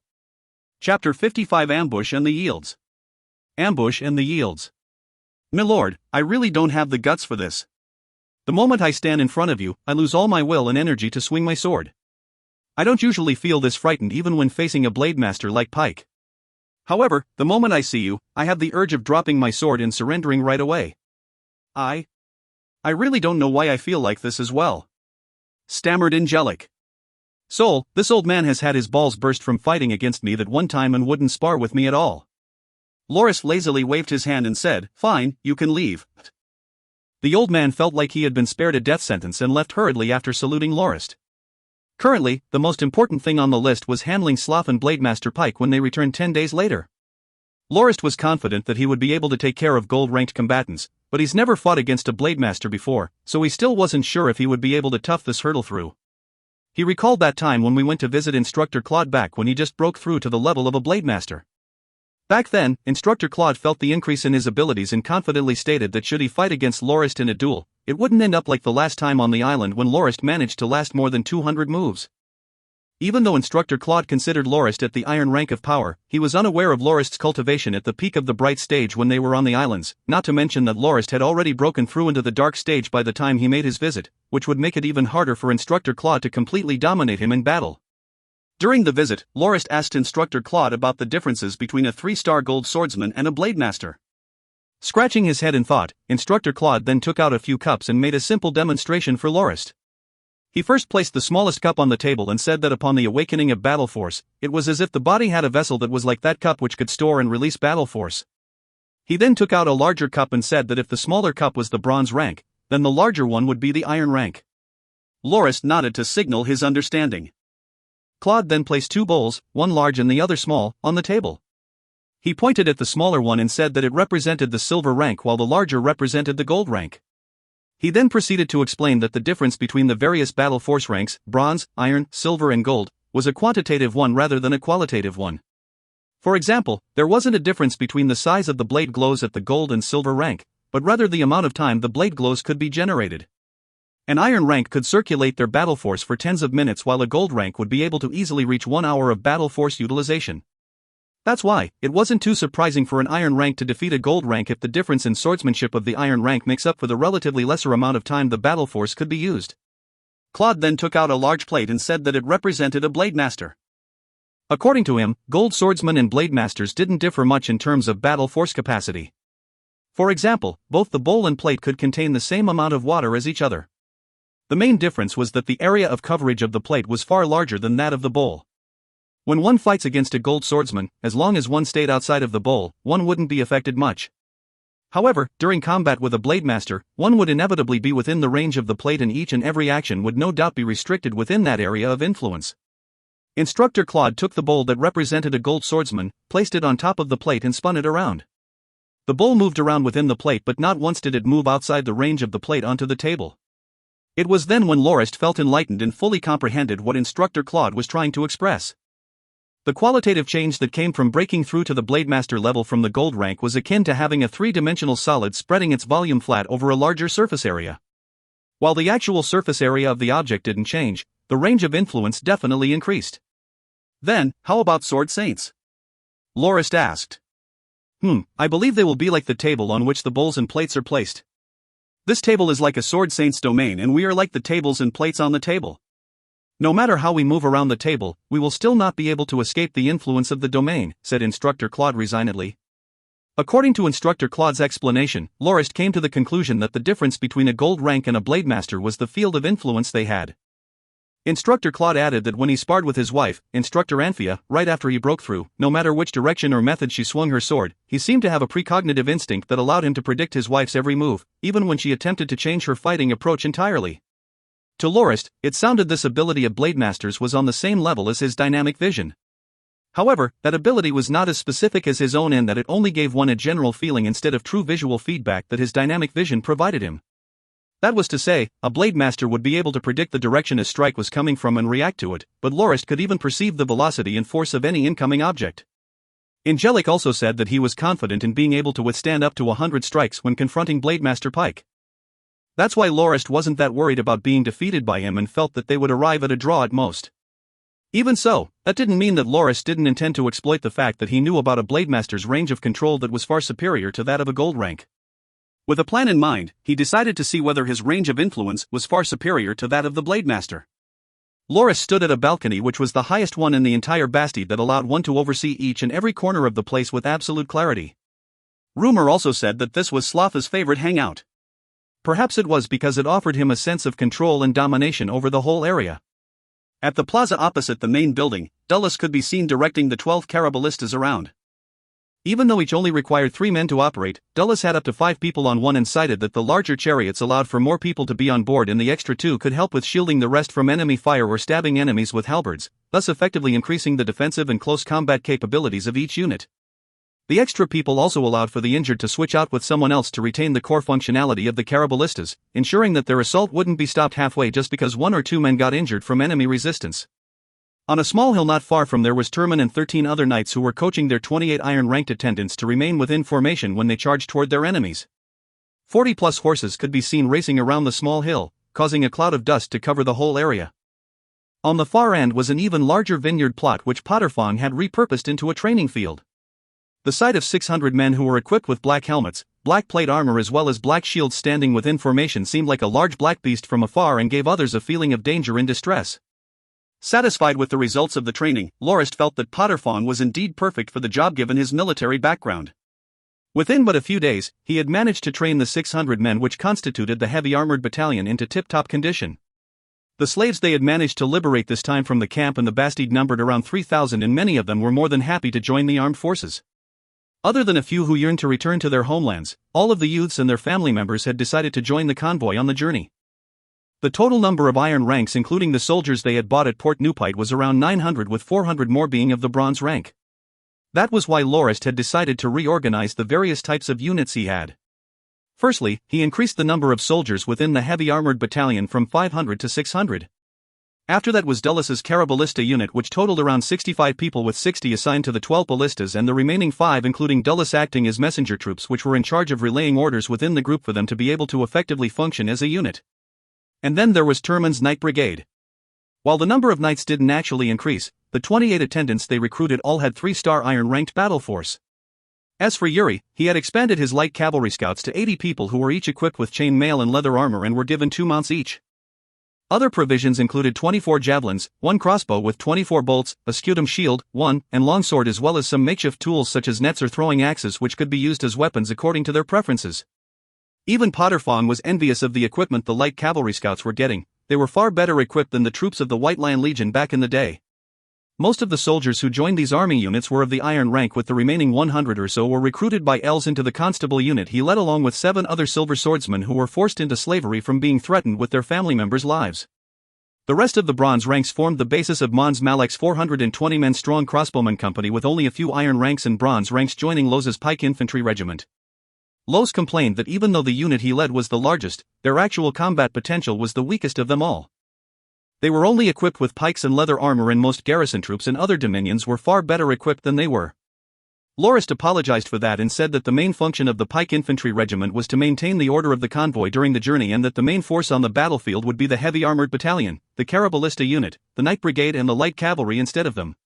The pike infantry regiment's participation was actually only limited to bolstering their numbers to make their fighting strength seem much higher than it actually was, and to clear up the battlefield after each skirmish. The original plan was for Angelic to be the officer in command of the pike infantry regiment, as he had experience being a garrison officer back in his day. However, Lorist was worried that the old man wasn't completely loyal to him yet and decided to hold off giving him a position for a period of time while he observed his behavior and made sure of his intentions. At present time, Yuri had led his light cavalry scouts somewhere outside the Bastide, and their location was currently unknown. In the vineyard far away, volleys of arrows could be seen being fired as the training for the crossbowman company was being conducted. On the walls of the Bastide stood the members from the pike infantry regiment, and the others who were not on wall guarding duty were split into small companies and were training under the instruction of their respective officers in charge.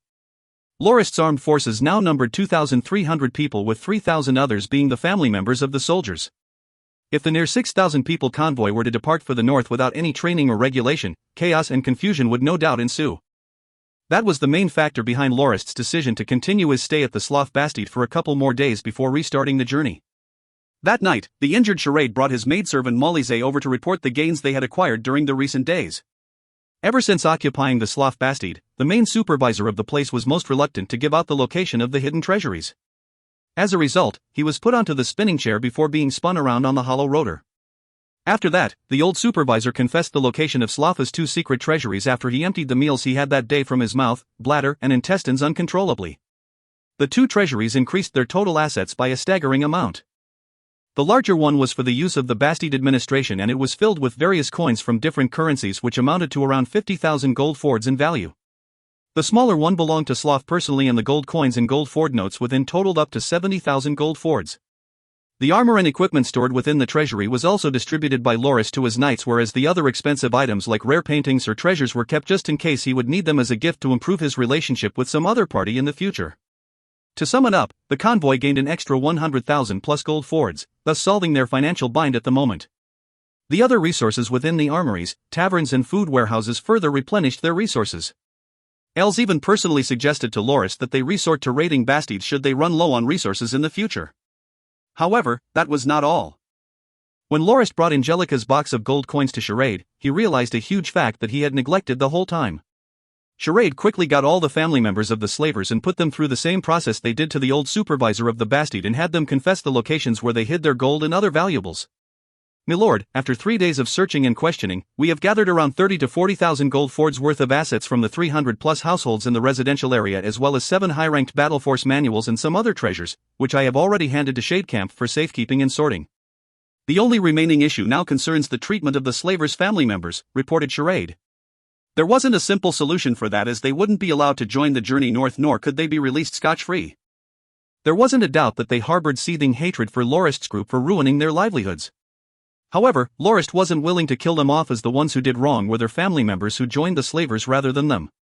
Even though they could also be considered partly responsible for the slaves' woes, they were not the main cause and thus didn't deserve the death sentence. A few days prior, El suggested that the families of the slavers to be sold to slave traders so that they may have a taste of their own medicine. However, Lorist was hesitant about that idea as there was no way that he could trade slaves after announcing that the Norton family does not endorse slavery. Gosh, what a headache.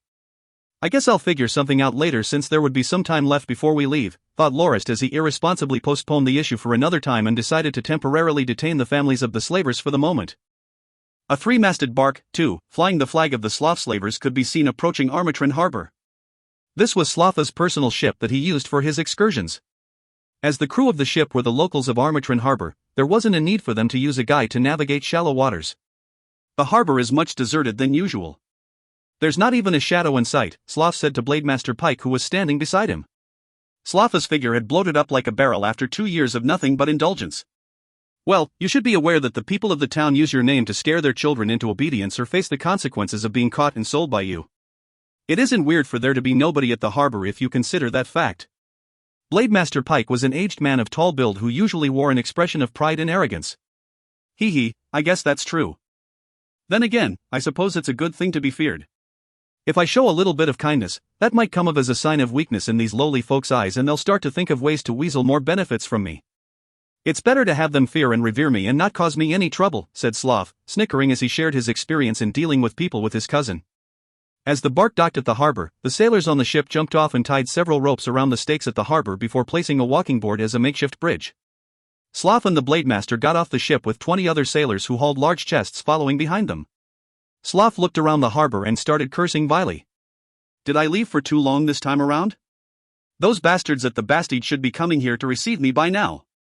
I'll make sure to give them a lesson that they'll never forget when I get back. At that moment, Blademaster Pike inspected the surroundings and his expression tensed up.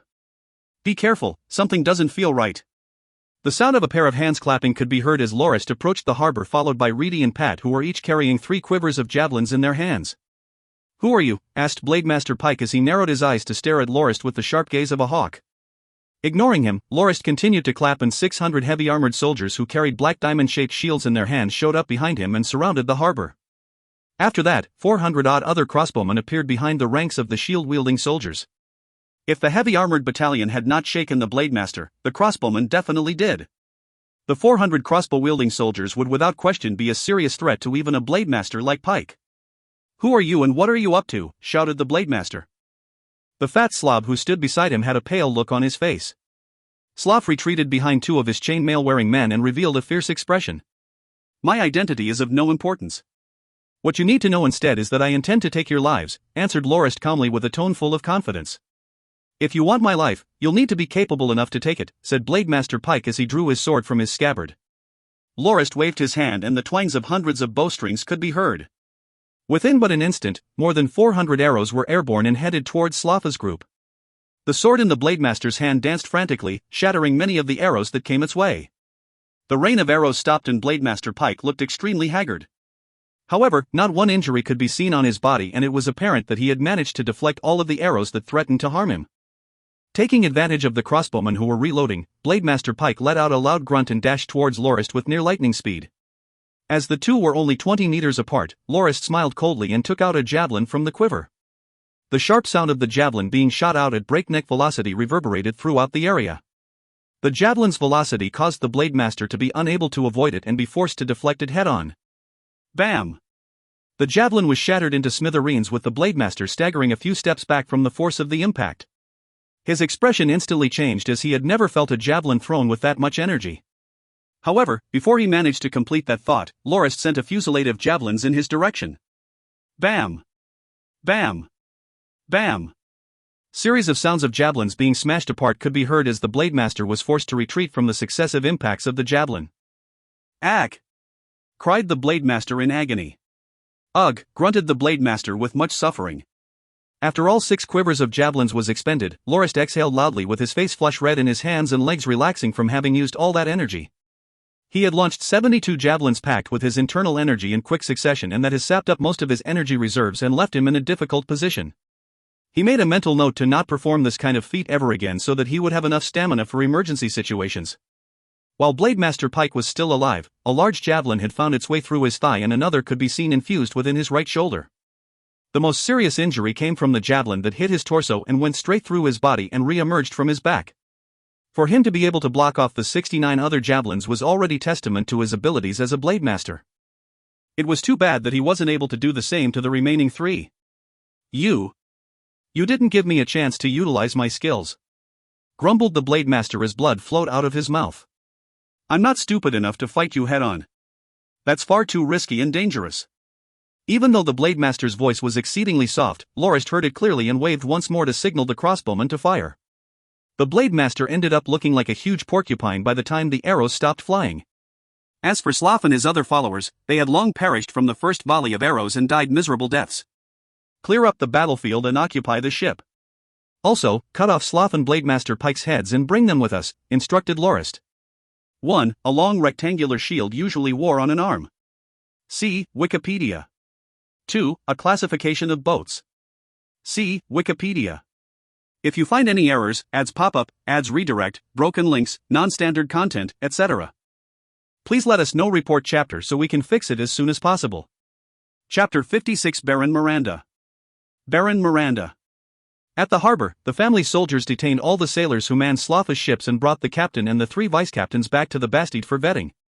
Sloth and Blade Master Pike's heads were impaled on stakes and held up high in the air. Lorist displayed their heads at the town for 3 whole days to let the townsfolk know who's currently in charge. If the same situation where Charade was denied access to weapons and other provisions were to come again, Lorist didn't mind punishing a few of the townsfolk in case his message wasn't clear enough.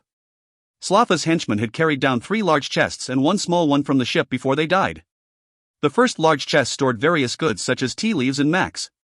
In the second one was Blade Master Pike and Sloth's personal belongings. The third large chest contained cosmetics and clothes for women. It was apparent that Sloth was rather fond of his concubines and often spoiled them with gifts.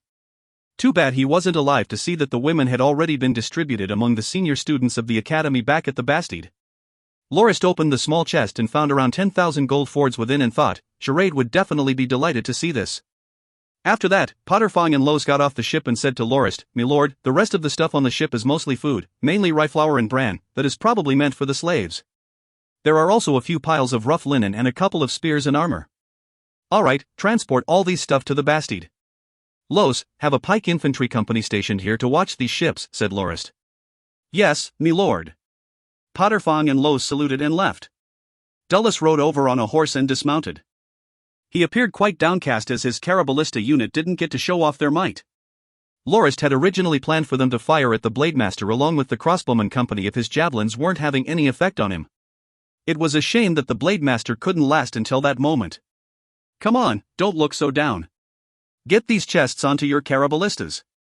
One of them contains stuff for women. Go pick some stuff from it to gift to your maidservants. I'm sure they'll return the favor graciously during the night," teased Lorist. Suddenly, a cavalry scout could be seen riding quickly into the plaza. Stopping in front of Lorist, he said, "Me lord, there's an armed group heading towards the Sloth Bastide. Sir Yuri believes that they're the forces of the local Dominion Lord.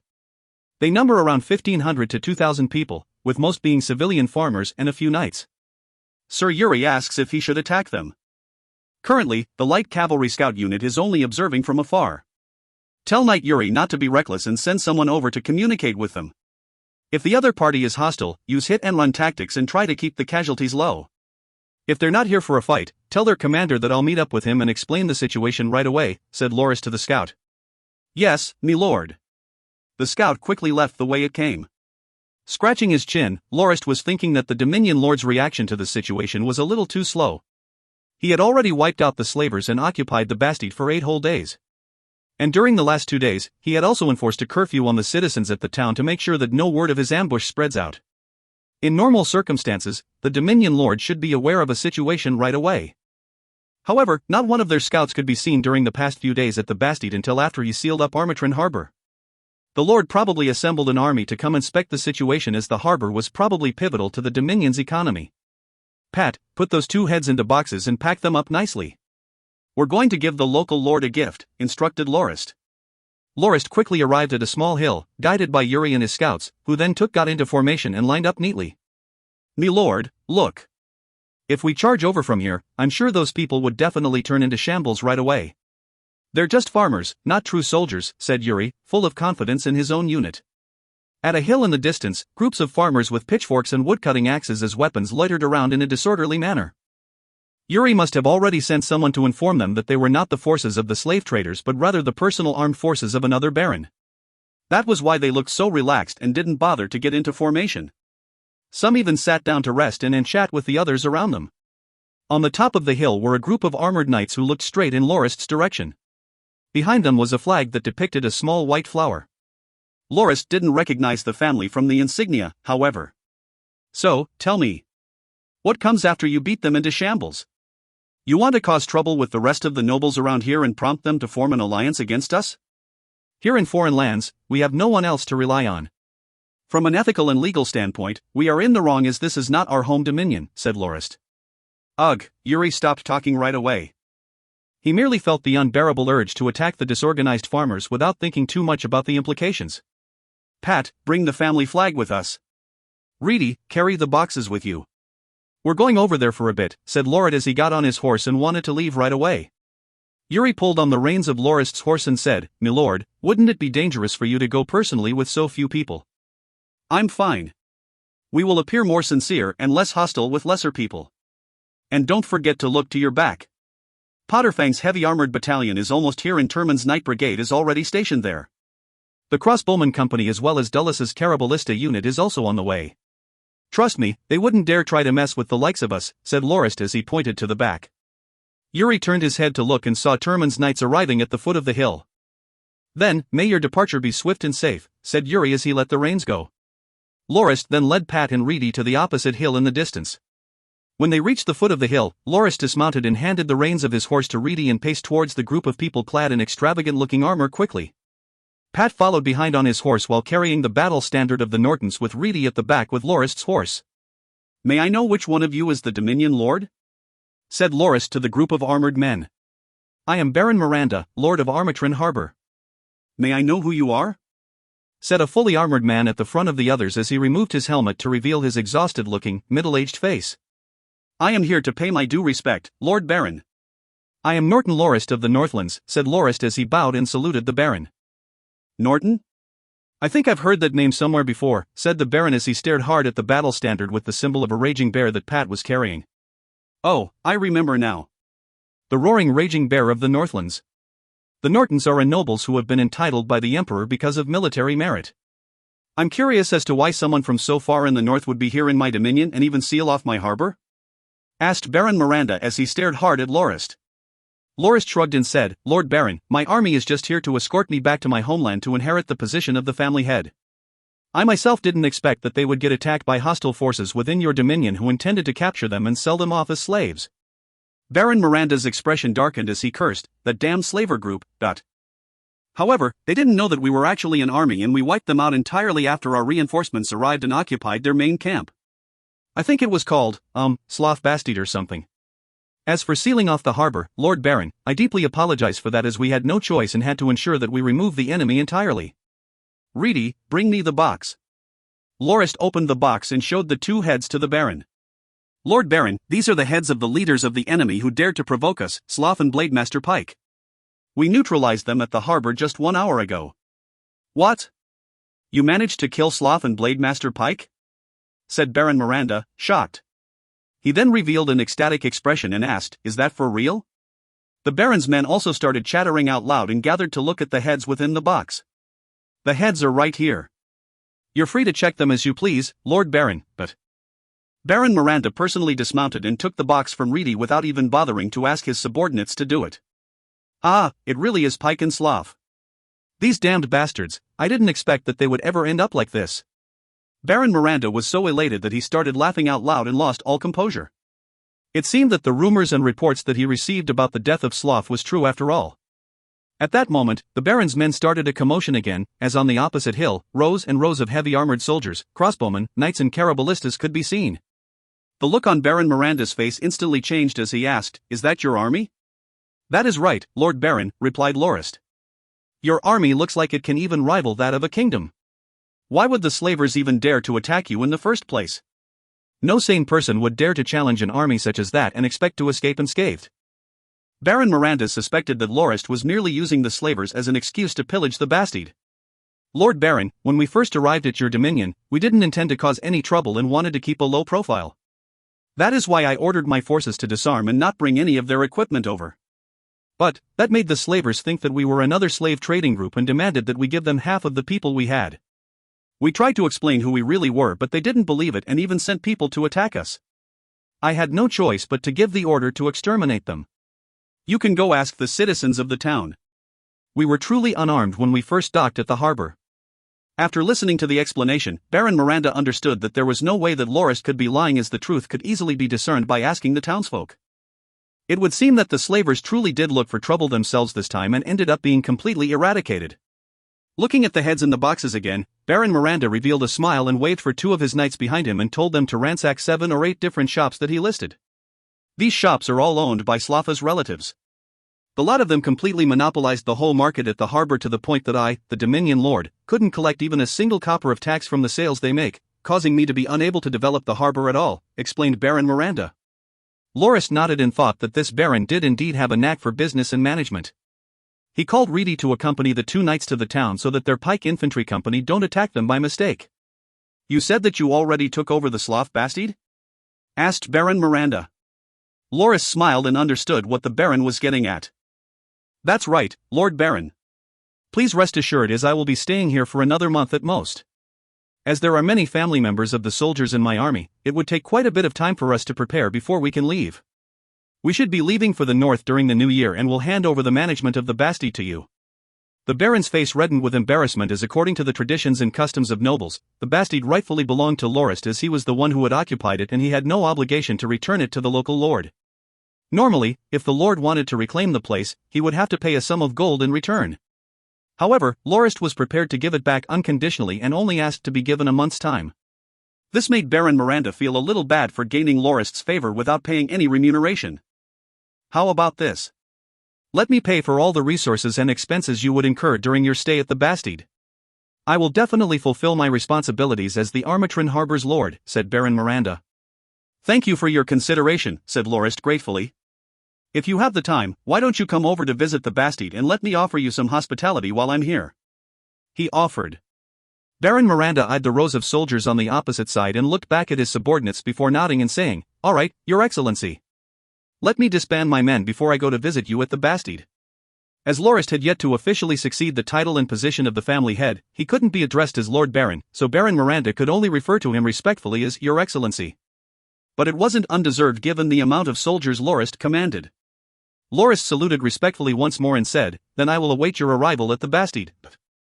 Baron Miranda only brought 5 knights and 50 other members of his personal guard during his visit to the Bastide. On that day, Lorist organized a grand banquet to receive the Baron and his 4 knights and introduced his own knights to them as well, causing Baron Miranda to be envious of the talent Lorist had under his wing. However, he noticed that Lorist's servants behaved quite oddly, specifically, their mannerisms. Lorist laughed bitterly and said that the servants were actually family members of many of his subordinates who only worked for the sake of the banquet. He mentioned that he didn't feel comfortable with handing the task to the servants of the Bastide just in case something goes wrong, and has detained them along with the other family members of the slavers.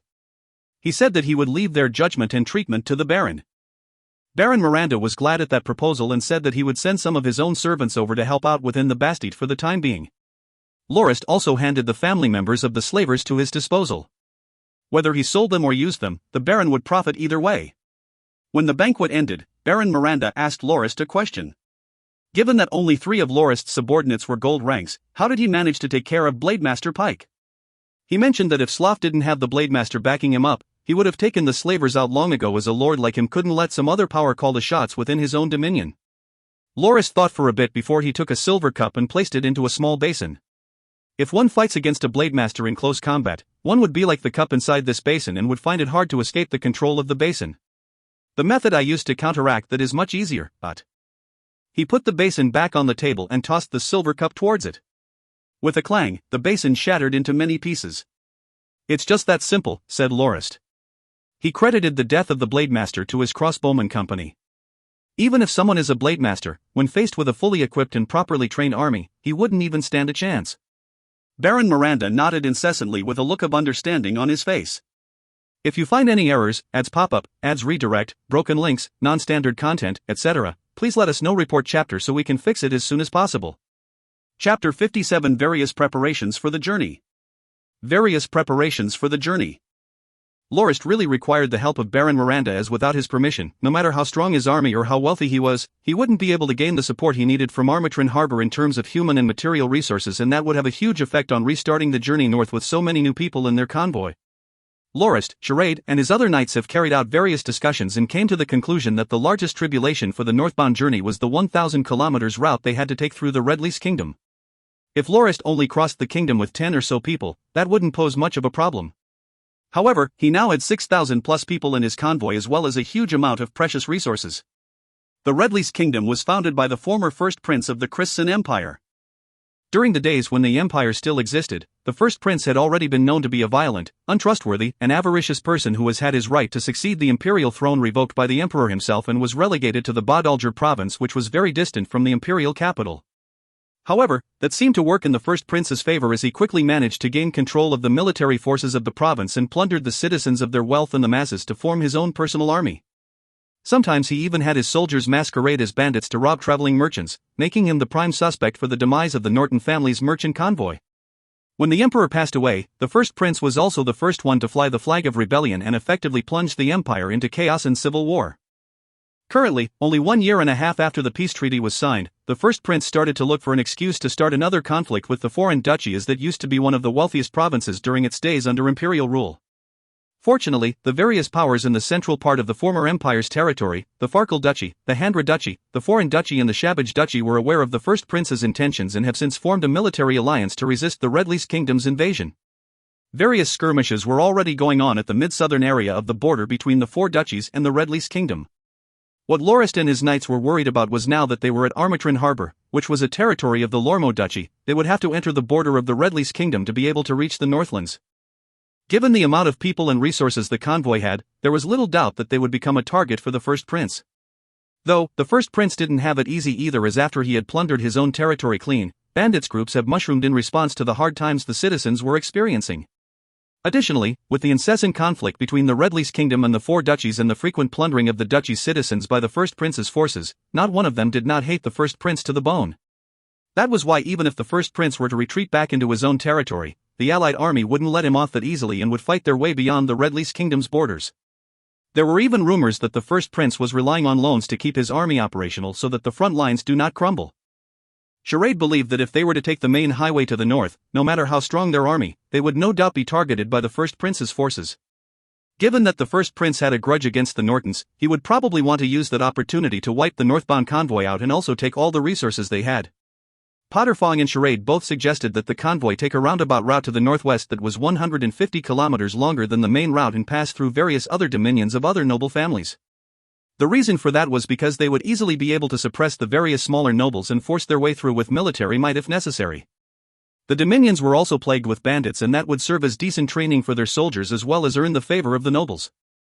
Potterfong also said that if they wanted to escape the fangs of the Red Lease Kingdom, they would have to travel at a rate of 25 to 30 kilometers per day. That way, even if the first prince were to receive word of their presence, his soldiers wouldn't be able to catch up to the convoy. "If we manage to occupy this place, then we will no longer have anything to worry about," said Potterfong as he pointed to a spot on the map. That place, Ben's Citadel, was at the border between the Third Prince's Andanak Kingdom and the Red Lease Kingdom. Potterfong was quite well informed about that area because he used to participate in battles over there back in the days when he was in the White Lion Legion.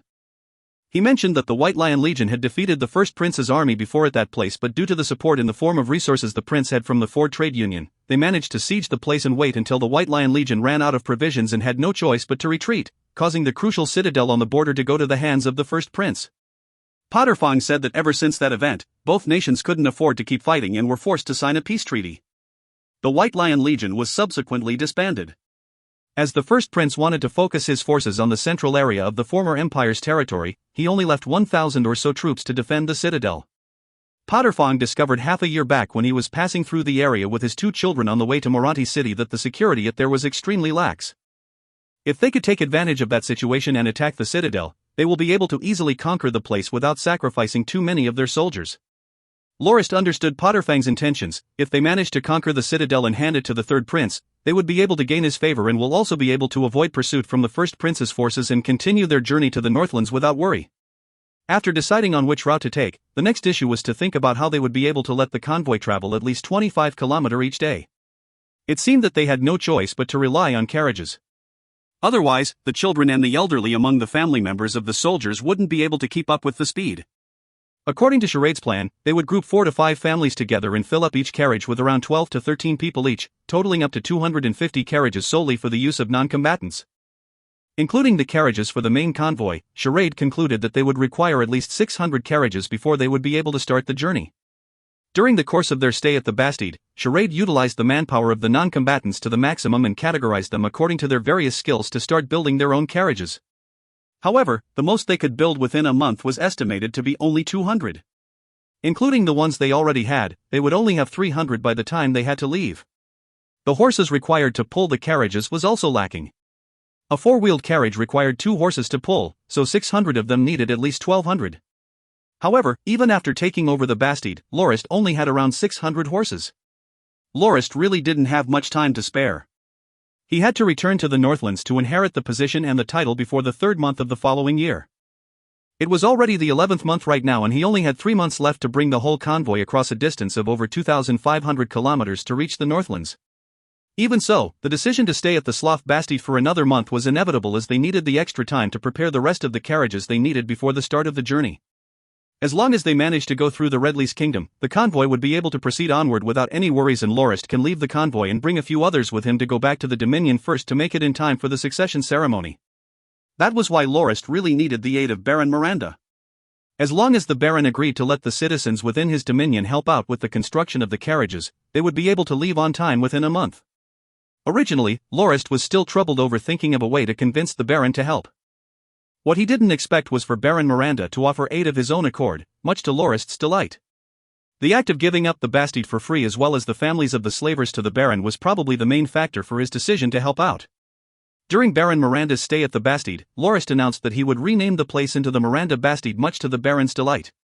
He then pledged that he would aid Lorist however he could and agreed to have his citizens help out with the carriage building and also provide up to 1,000 horses for the convoy.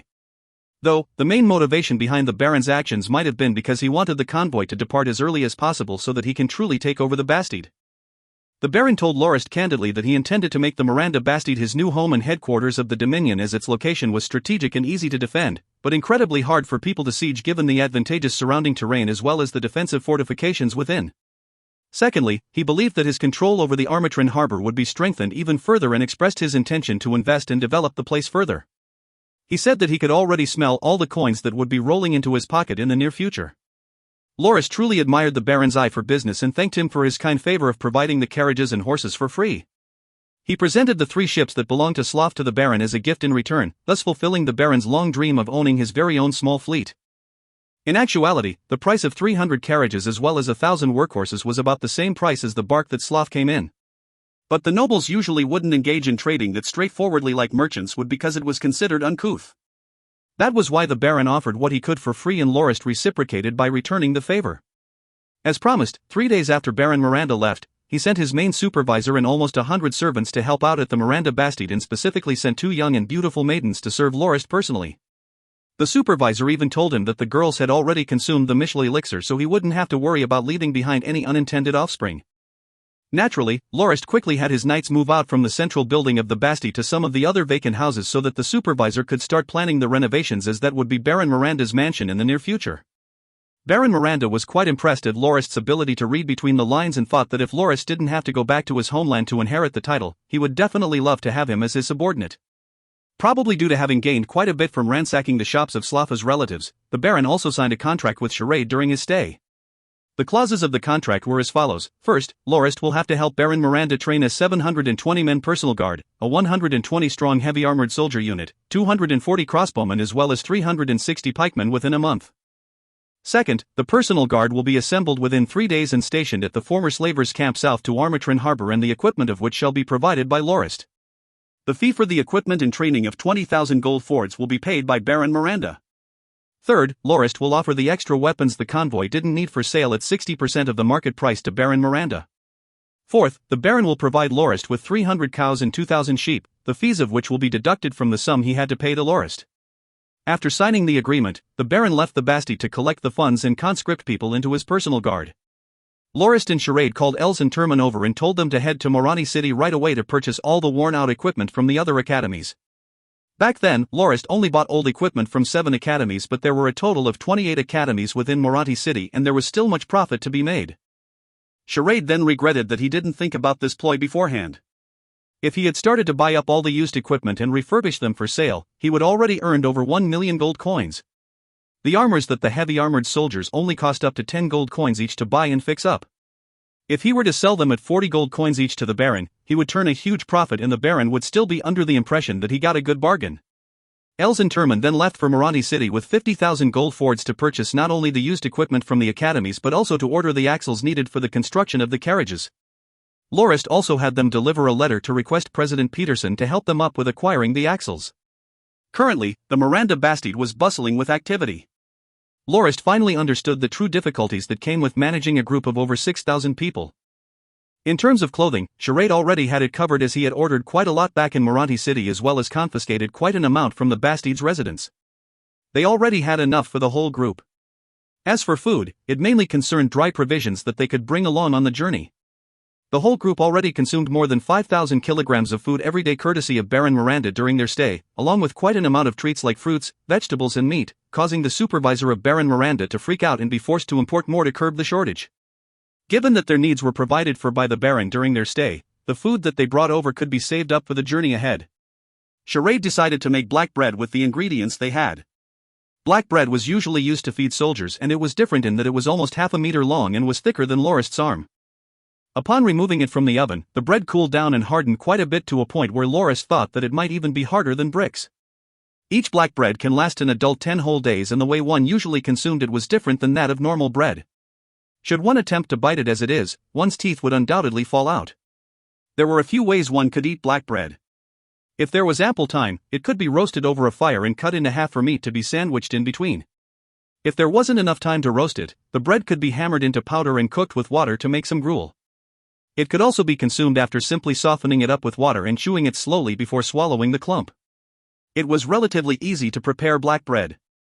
Using a mixture of rye, bran, salt and some optional additions, it only had to be allowed to ferment and baked.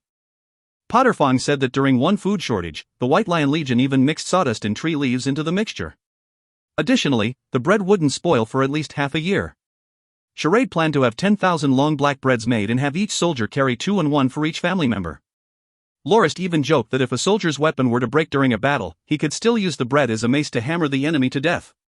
Other than black bread, Charade also planned to have the 300 cows and 2,000 sheep given to them by Baron Miranda to be made into dried meat and jerky.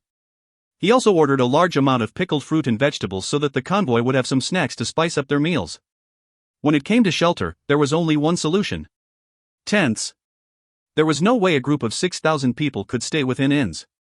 Charade had considered the problem of accommodation quite extensively and had decided to allocate one tent for every carriage of people. The camp would then be set up in the center with the carriages forming a wall and surrounding it.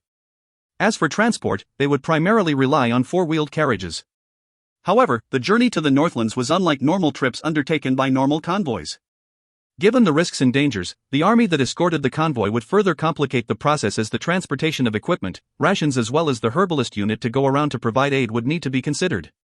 On the 23rd day of the 12th month, Els and Turman returned on a large ship of the Peterson Merchant Guild to Armatrin Harbor and brought back 700 sets of carriage axles with them.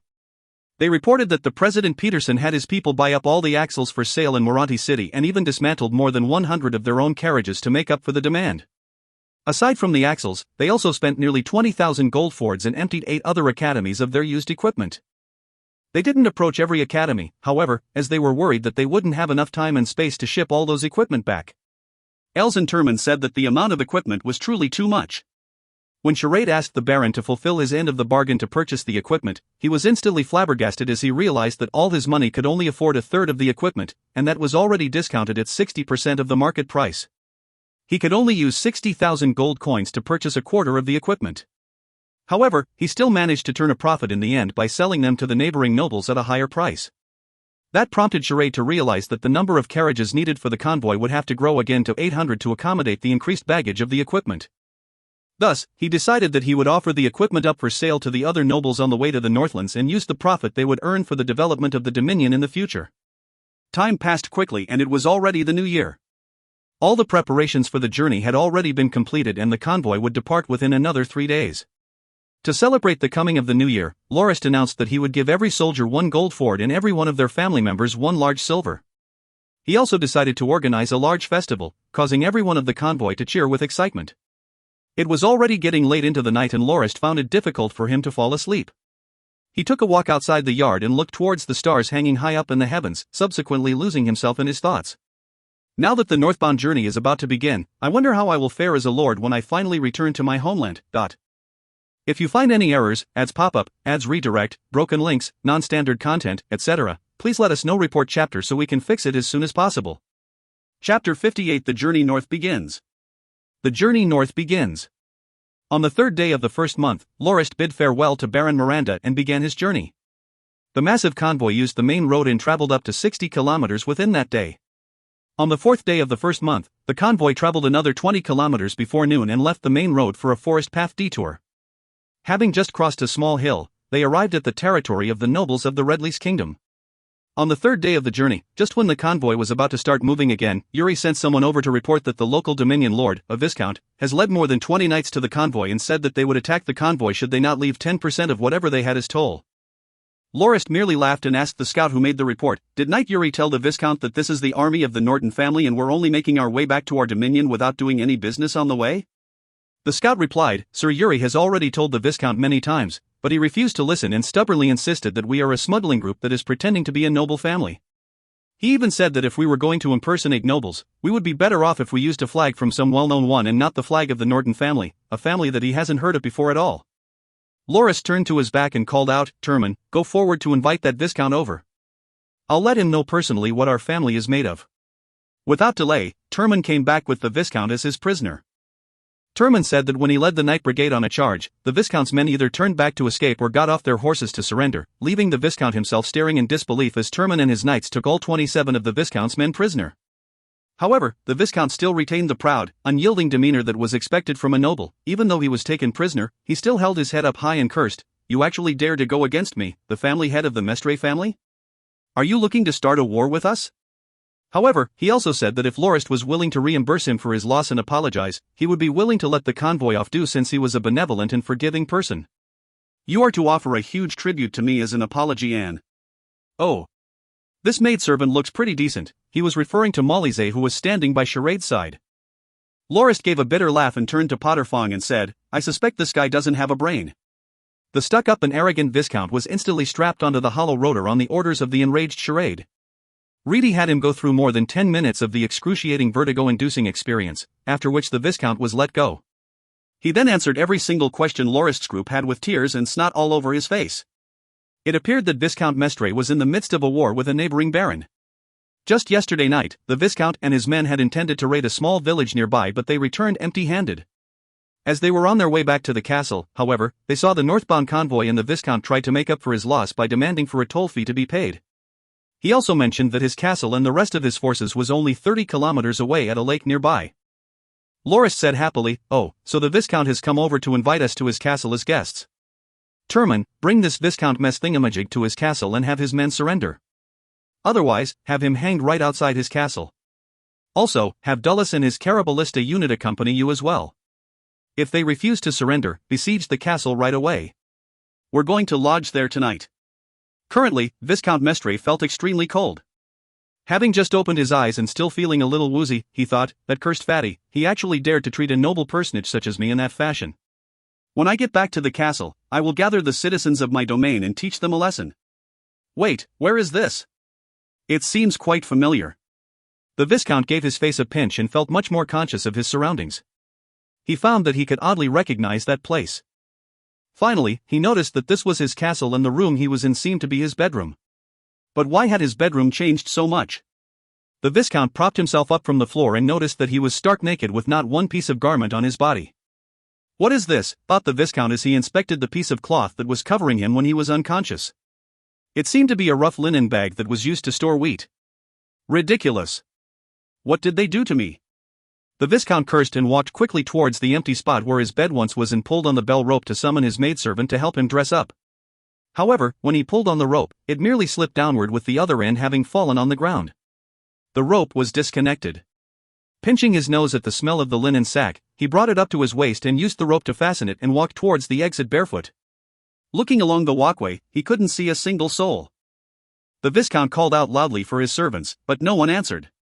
Going over to an adjacent room, he noticed that it was completely empty, just like his bedroom, without a single article of clothing, furniture or footwear left behind. All that remained was an icy cold wall. He checked the other rooms only to find that the furnishings and decorations that used to be there all but gone. Wandering around his castle, the Viscount noticed that even the torches on the walls were all missing and started fearing for the worst. What in the world happened?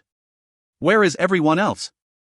He then rushed towards the balcony and felt the sunlight warming his skin up before breathing a sigh of relief. From the balcony, he swept his gaze over the rest of his castle and noticed that it was surprisingly clean, so clean that not even a single carriage, metalware, textile, livestock or person could be seen. The castle was only left with nothing but the stones and wood that it was constructed from. "Is anyone around? Is there anyone left?" cried out the Viscount in despair from the balcony. "Milord, you're finally awake. That's great." A silhouette could be seen leaning on the castle walls from afar.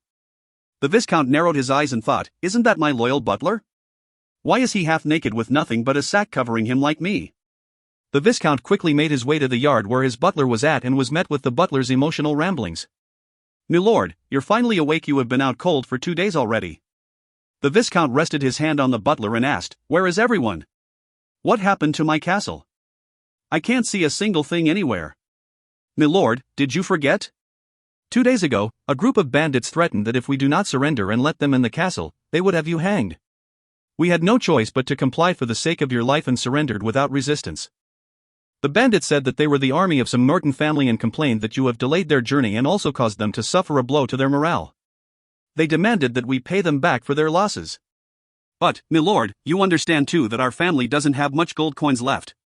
The bandits then consumed all the livestock within the castle and took every single thing within it, not leaving even a single piece of cloth behind, and also dismantled all the doors and took it with them, explained the butler.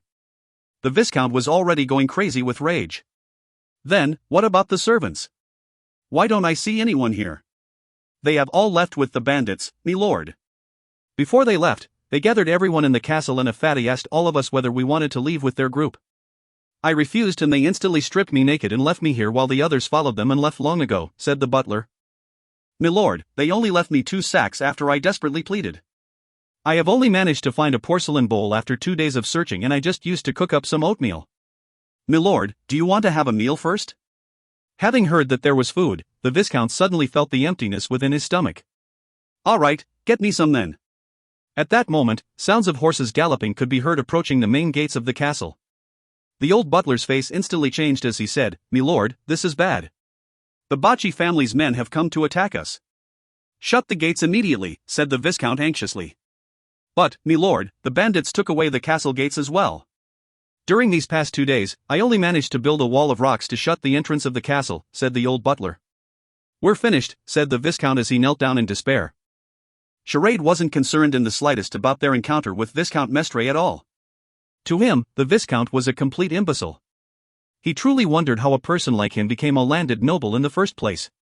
The Viscount thought that he could boss anyone around just because he was a noble without even bothering to consider the actual capability of his forces. He even wanted to take my Molise. Good thing we didn't let him off lightly. At that moment, Charade was standing in front of the castle of the third noble they ran into during their journey. The Dominion Lord, a baron, was currently haggling over the price of a pile of weapons. When they passed through another noble's territory the day before, Charade sent a messenger to state their intent on doing business with the Dominion Lord. However, the Lord was frightened by the military might of the convoy and had turtled up within his castle, refusing to respond to anything they said. Charade could do naught but give up on the notion of selling their goods to that noble.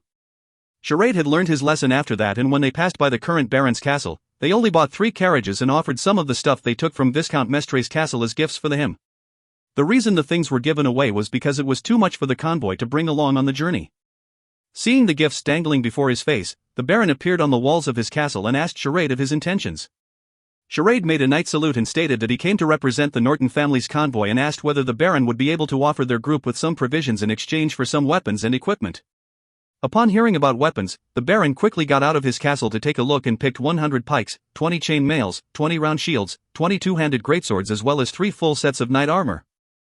All the items totaled up to around 500 gold fords, but since the Baron did not have that much money at hand, he decided to offer some other resources he had for trade. In the end, the Baron spent 100 gold coins and 10 carriages with 2 horses for each, all filled up with wheat, as well as 5 cows with another 50 pigs to be exchanged for the weapons. To commemorate his first sale, Charade offered the items at 80% of the original price and even treated the Baron to a bottle of wine produced by Slotha's vineyard. The Baron was quite happy at having been treated to some fine wine and kindly advised that once the convoy leaves the mountain range, the convoy would no longer be in his dominion, and warned for them to be on their guard as that area was rife with bandit activity. He also told them to be wary of attacks from Count Cabri's army. Charade hastily thanked the Baron for his advice and invited the Baron over to the convoy's campsite near the mountain range for a banquet. The Baron thought it over and said that he would attend it and hoped that his presence would not cause too much trouble for the convoy. Charade quickly responded that having the Baron over to join them for the night was an honor, and said that he would go back quickly to prepare for the banquet that night. In the evening, the Baron came over with his eldest son, a 3-star silver knight, and 4 other attendants. Upon entering the campsite, the Baron expressed his wonder and praise at the Norton family's military might. Charade, who was seated at a table that they had took from Viscount Mestre's castle, introduced Lorist and the family knights to the Baron. The Baron was called Charles and his son's name was Soria. After that, they all started eating and chatting merrily. Charade said that the main reason he invited Baron Charles over was to get an understanding of the situation of the areas where the convoy would be passing through. The Baron and his son thus started telling the group everything they knew. According to Baron Charles, the mountains where the convoy had set up camp at was the border between his and Viscount Debonar's territory. However, not only was Viscount Debonar dead, the neighboring Baron Antler, Count Baudry as well as Baron Omador also suffered the same fate.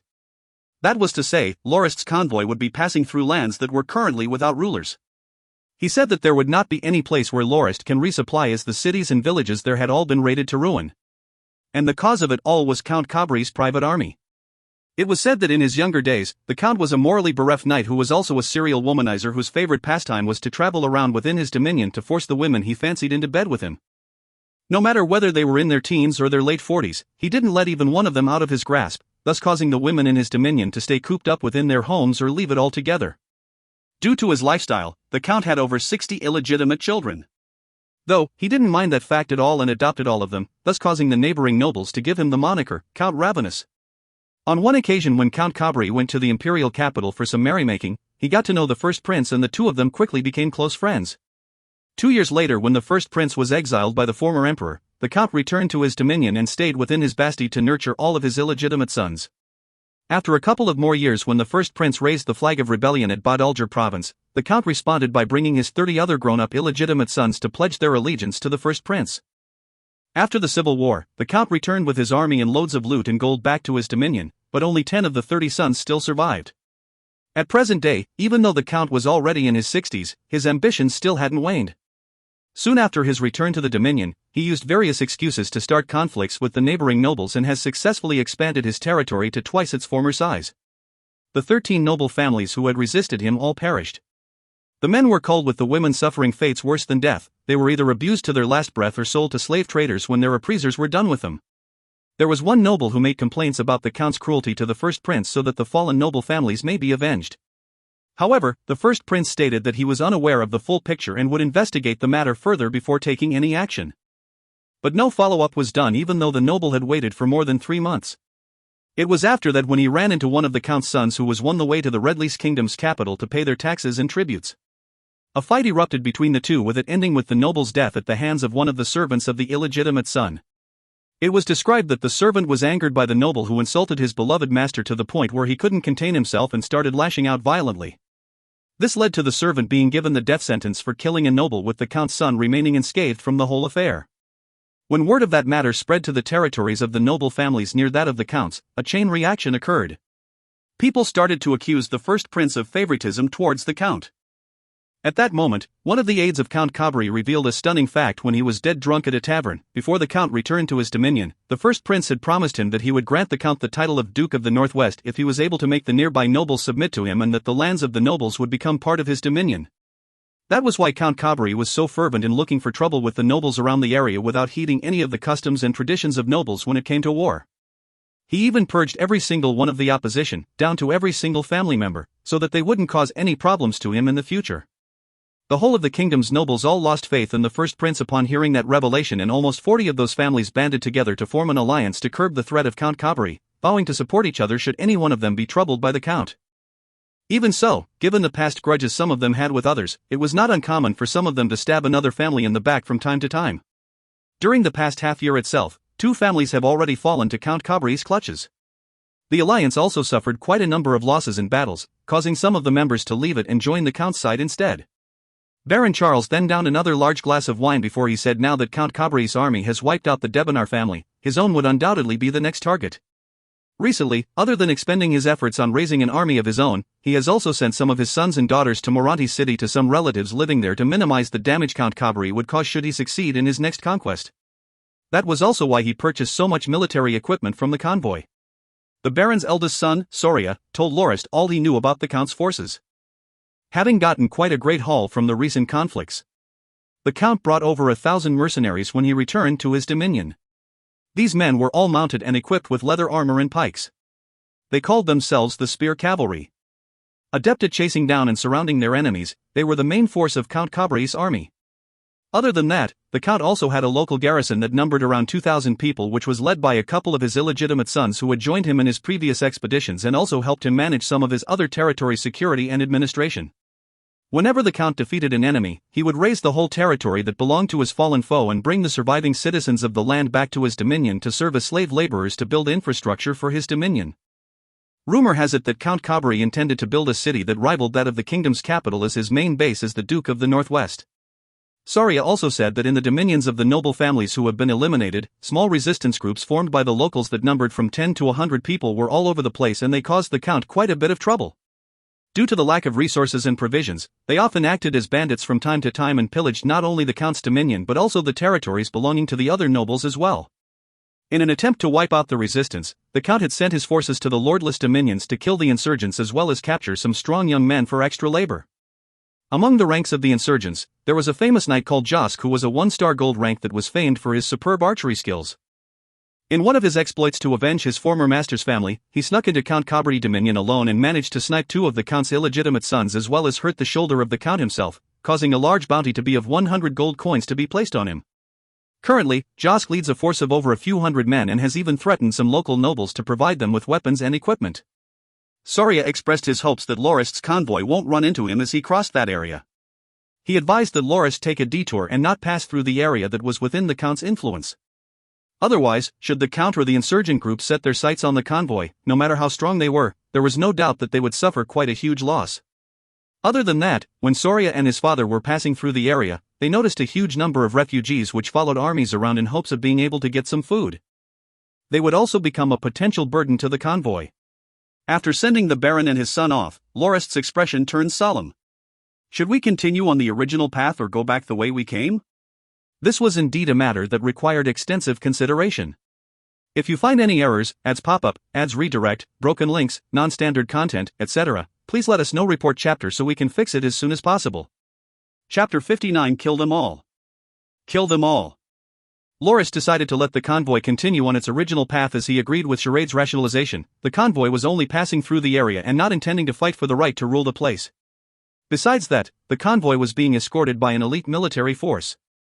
Based on the military might they had, Count Cabri would definitely think twice about whether he would attack them, as, if he ended up being crippled from all the casualties he would get, wouldn't that open up an opportunity for the other scheming nobles to cause him even more grief? They believed that the Count wouldn't make such an irrational decision. Charade also said that if the Count didn't give them any trouble, they could also trade weapons with him so that he may be able to unify the lands under his rule more swiftly. As for the livelihood of the other nobles, it didn't have anything to do with the convoy. No matter what kind of person Count Cabri was personally, it didn't matter much to Lorist and his gang as they were only passing through the area. That reasoning had Lorist convinced to take the original route that they had planned. Potterfine also mentioned that given the family's forces, there was no need for them to fear the insurgent groups as they were mainly concerned with fighting the Count. As long as they didn't band up together to attack the convoy, Potterfine was confident that he would be able to protect its safety. However, Lorist didn't expect that he would actually run into such an arrogant and brutal bunch that didn't even bother to communicate before they attacked, much to his anger and dismay. The convoy was divided into 3 battalions, namely, the Vanguard Battalion, the Main Battalion and the Rear Guard Battalion. The Vanguard Battalion had up to 100 carriages with Yuri's Scout Cavalry Squad and a company of pikemen traveling ahead of them. Their task was to ensure the safety of the area in front of the convoy and notify the ones behind them about the best road to take or where to set up camp, as well as prepare the appropriate measures for the defense and safety of the convoy. The main battalion had 600 four-wheeled horse carriages that transported the convoy's provisions, weapons and equipment, as well as the family members of the soldiers. It was guarded by Terman's Night Brigade, a company of crossbowmen, the heavy armored battalion, a company of pikemen, as well as 160 other guards. The rear guard battalion had up to 100 carriages with only Dullus's Caraballista unit and a company of pikemen guarding it. The main reason for that was the condition of the muddy road they traveled on. To prevent any damage to the Caraballistas, such as having their wheels stuck in a pit, the former two battalions served to stamp the roads flat and sturdy by traveling ahead of the rear guard battalion. The main role of the rear guard battalion was to provide support for the carriages that needed maintenance and transport some miscellaneous baggage, such as the stuff they had taken from Viscount Mestre's castle. The people from the Viscount's castle were also escorted by the rearguard battalion. Having crossed the hills that marked the border between Baron Charles's and the other nobles' territories, Lorist instructed the convoy to be on high alert. On the first day, the journey went smoothly, but there were reports from pikemen that stated that some people have been sighted inspecting the convoy's campsite from afar. Lorist ordered for the crossbowman company to make defense preparations and kill anyone who entered the camp. Fortunately, no such incident occurred during that night. Noon on the second day since leaving the border, Dullus, who was stationed at the rearguard battalion, reported that there was a group of people who followed the convoy from behind. Lorist instructed him to ignore them if they had no hostile intentions and let them do whatever they want. On that day, the convoy traveled more than 30 kilometers. The third day since their departure, they passed through an abandoned town along the way. The buildings were noticeably burnt, with many walls broken down and stained with soot and blood. From time to time, pieces of rotten body parts and shattered bones could be spotted on the grassy ground by the roadside. That day afternoon, when the main battalion was passing through a forest, 100 mounted men equipped with leather armor and pikes charged straight towards them. The main battalion with its 600 carriages stretched around 1.5 kilometers from head to tail, with Lorist at its front.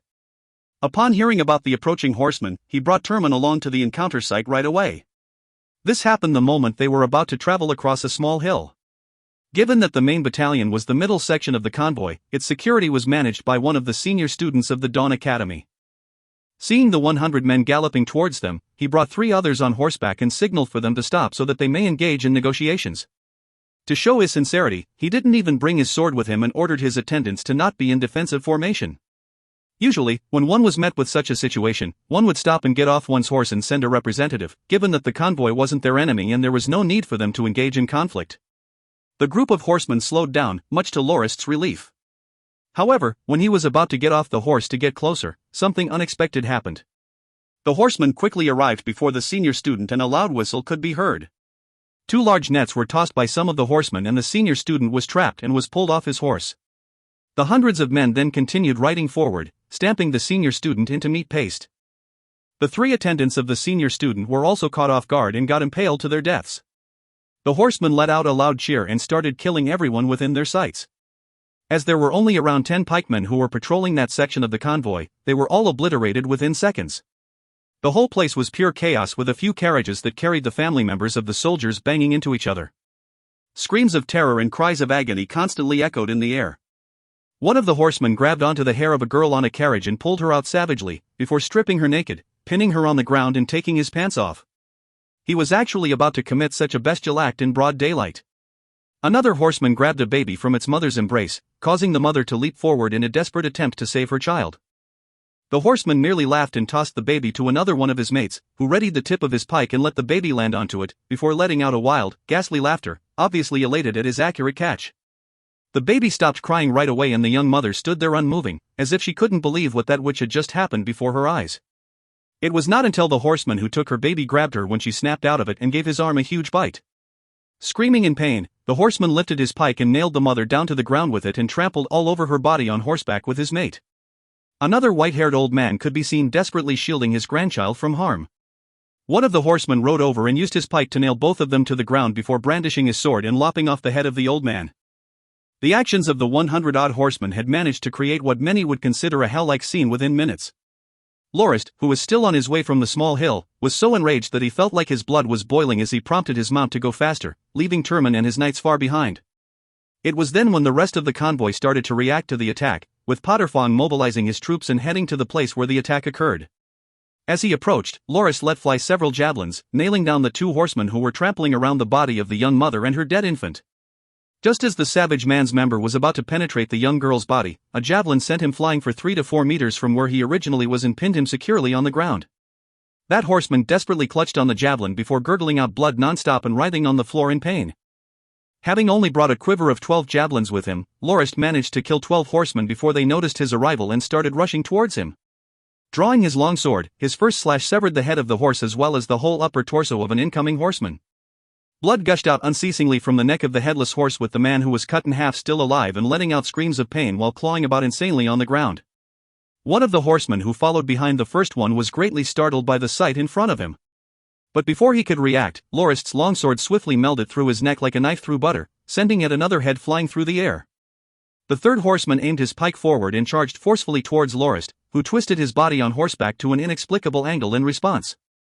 The pike passed through the space where Lorist's body once was, hitting nothing but air.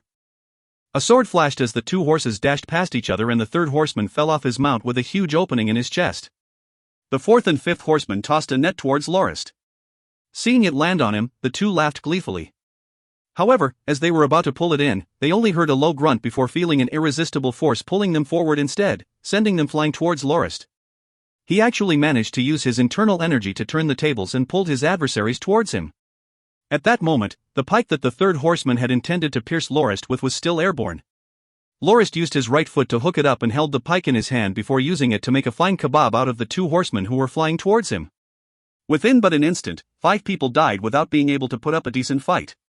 It was then when the rest of the horsemen noticed the fearsome adversary who had just arrived. The leader of the group whistled loudly and tens of other mounted men surrounded Lorist from a distance. Given the length of his long sword, he couldn't lash out at the horsemen who circled him and attempted to stab him with their pikes. At that moment, he was trapped from all sides. The loud sounds of the horses' hooves thumping on the ground intensified as Turman's men approached. They split into 2 units, with one going for the horsemen who were surrounding Lorist and the other charging at the direction of the other horsemen. 20 of the enemy soldiers instantly fell to the lances of the charging knights, with only 2 of the knights suffering light injuries thanks to their excellent defensive equipment. In the midst of the chaotic battle, Lorist grabbed at a random pike that was coming at him and impaled a few more of the enemy riders with it. The 100-men-strong horseman group was only left with 60-odd men. Upon seeing Lorist and Turman's fierce counter-assault, they banded up and started retaliating as well. Having already been enraged by the scene before them, Turman and his fully armored knights all rushed toward their enemies with bloodshot eyes and quickly incapacitated the incoming horseman. With a longsword in his left hand and a pike in his right, Lorist rushed towards wherever the enemy was and began slaughtering away without holding back, causing 10 other horsemen to die by his hand. The pained cries of man and beast intermingled as the attackers crumbled. Never did they expect for the convoy's forces to be that powerful. In only a few moments, only 30 of the original 100 were left. The remaining foes understood that they have run into an insurmountable wall and quickly turned to retreat. At that moment, Yuri's scout cavalry squad came over with Reedy, Charade, and Pat to offer their support. With a dark expression on his face, Lorist got off his horse and jumped onto another one that Reedy had brought over. He instructed Charade, "I'll let you handle this place. Let Turman and his knights help you out." "Where are you heading to?" Charade asked. Lorist responded by pointing towards the 30 men who were escaping as he radiated a murderous killing intent. "I'm going to kill off every single one of them, even if I have to chase them till the ends of the earth." He then rode towards the escaping men without waiting for a reply. Charade shouted towards Reedy and Pat, "What are you guys waiting for? Go follow him quickly and bring a few more horses and javelins with you. Also, get Yuri and his scouts to go support him as well." The chase only lasted within half an hour before Lorist managed to catch up to the escaping horsemen as they were slowing down due to their mounts having run out of stamina. While they could still travel at a slower speed, it was far from their maximum performance when they were in their peak condition. Having just gotten on a fresh mount which has yet to be tired out, the distance between him and his prey narrowed ever so gradually. It was at that moment when a few of the horsemen who were lagging behind decided to turn over and face Lorist. Either they had already accepted their fate and wanted to put up a last fight, or they had not seen Lorist in action on the battlefield moments before. Even though there were 2 quivers worth of javelins hanging by his mount, Lorist didn't intend to use them as he felt that killing these fiends with those would merely be giving them a swift, painless death. Within his mind flashed the images of a head that was full of white hair flying through the air and a despairing young mother looking at her child impaled upon a pike, along with the numerous other corpses that laid unmoving back at the convoy. Lorist's eyes were currently bloodshot. Now that the fiends were slowing down, he felt an uncanny patience as he prepared to make these humanoid demons regret that they were ever born into the world. "Ag!" cried a horseman as both his upper limbs were sent flying through the air with his body tumbling down his mount, contorting in agony. Lorist carefully maneuvered his horse around the corpse so that he wouldn't die instantly from being stepped on. "Ugh!" Another horseman's voice rang out as Lorist forcefully parried his pike and used his own pike to pierce through the horseman's chest. Lifting him up from his horse with the pike, Lorist carefully lowered the it so that the impaled man wouldn't slip off the tip and dragged him along the floor, causing him to continue letting out ear-piercing wails. Another 2 horsemen flanked Lorist from both sides with their pikes aimed straight at his body like insidious vipers. Within an instant, Lorist's silhouette vanished from the horseback and the pikes only pierced through air. Under the impression that Lorist had already got off his horse, the 2 horsemen turned their heads downward to look, only to see Lorist appearing on horseback yet again like a phantom. With an explosive slash, the horseman on his left was severed into 2 at his waistline and screamed in sheer terror. The horseman on the right let out a more heart-wrenching shriek after both his legs parted from his body with his horse also cut into 2. The blood gushing out from the stumps of the slashes dyed Lorist and his horse crimson red. The 5th horseman let go of his pike and sat on his horse unmoving, with both his hands clasped as he begged for forgiveness and mercy. Without a change in expression, Lorist leaned downward and picked up a pike from the ground, rode forward with it in hand, and thrust it into the horseman's mouth through the back of his head. "Since you bothered to beg for mercy, I'll let you die a painless death," Lorist thought as the horseman's lifeless body slipped from his horse. The 6th horseman had long been scared shitless upon seeing Lorist cut the horseman that flanked both his sides into halves, and he instantly turned tail to run. But in time, his horse slowed down to a much slower pace. He quickly noticed that Lorist had started approaching him from the rear. No, it was more like Lorist was riding his horse at a leisurely speed without any rush at all. Seeing a ghastly sneer appear his bloodied face that revealed 2 rows of shiny white teeth, this horseman was frightened to the point of desperation and charged forward with his pike unexpectedly. Lorist stretched his hand out and grabbed the incoming weapon and gave it a strong pull. Using the hilt of his sword, he knocked on the back of the head of the horseman and caused him to lose all his ability to resist, lying slumped and unconscious on Lorist's horse's saddle. He then took the nets they brought with them and fastened it to the horseman's neck with the other end tied to his saddle and threw the man to the back of his horse before resuming his pursuit. Every time he caught up to a group of horsemen, he would use that cruel method to make these damned souls hope that they would be granted death and eternal rest, further causing the horsemen in front to want to grow ever more anxious. Some even pierced the rears of their horses, hoping to jolt them to increase their speed in the face of injury and death. However, the horses soon collapsed from complete exhaustion with the weapon still stuck to their rear ends and no amount of beating could bring them to life again. Lorist slowly approached the enemy with his horse dragging the long dead chunks of the corpses of the doomed horsemen. At that moment, Lorist appeared to be smiling serenely, but his mind was rapidly devising a method to cause his adversaries the most amount of pain before killing them off. He truly hated the assailants to the utmost and he had not a single iota of empathy or mercy to spare on them. Seeing the nightmarish being gradually creeping up to them, the horsemen looked at Lorist's bloodshot eyes with a despairing expression.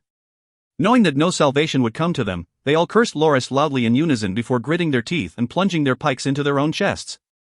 So, they even committed suicide, Lorist thought as he cut the dying enemies into half before resuming his chase.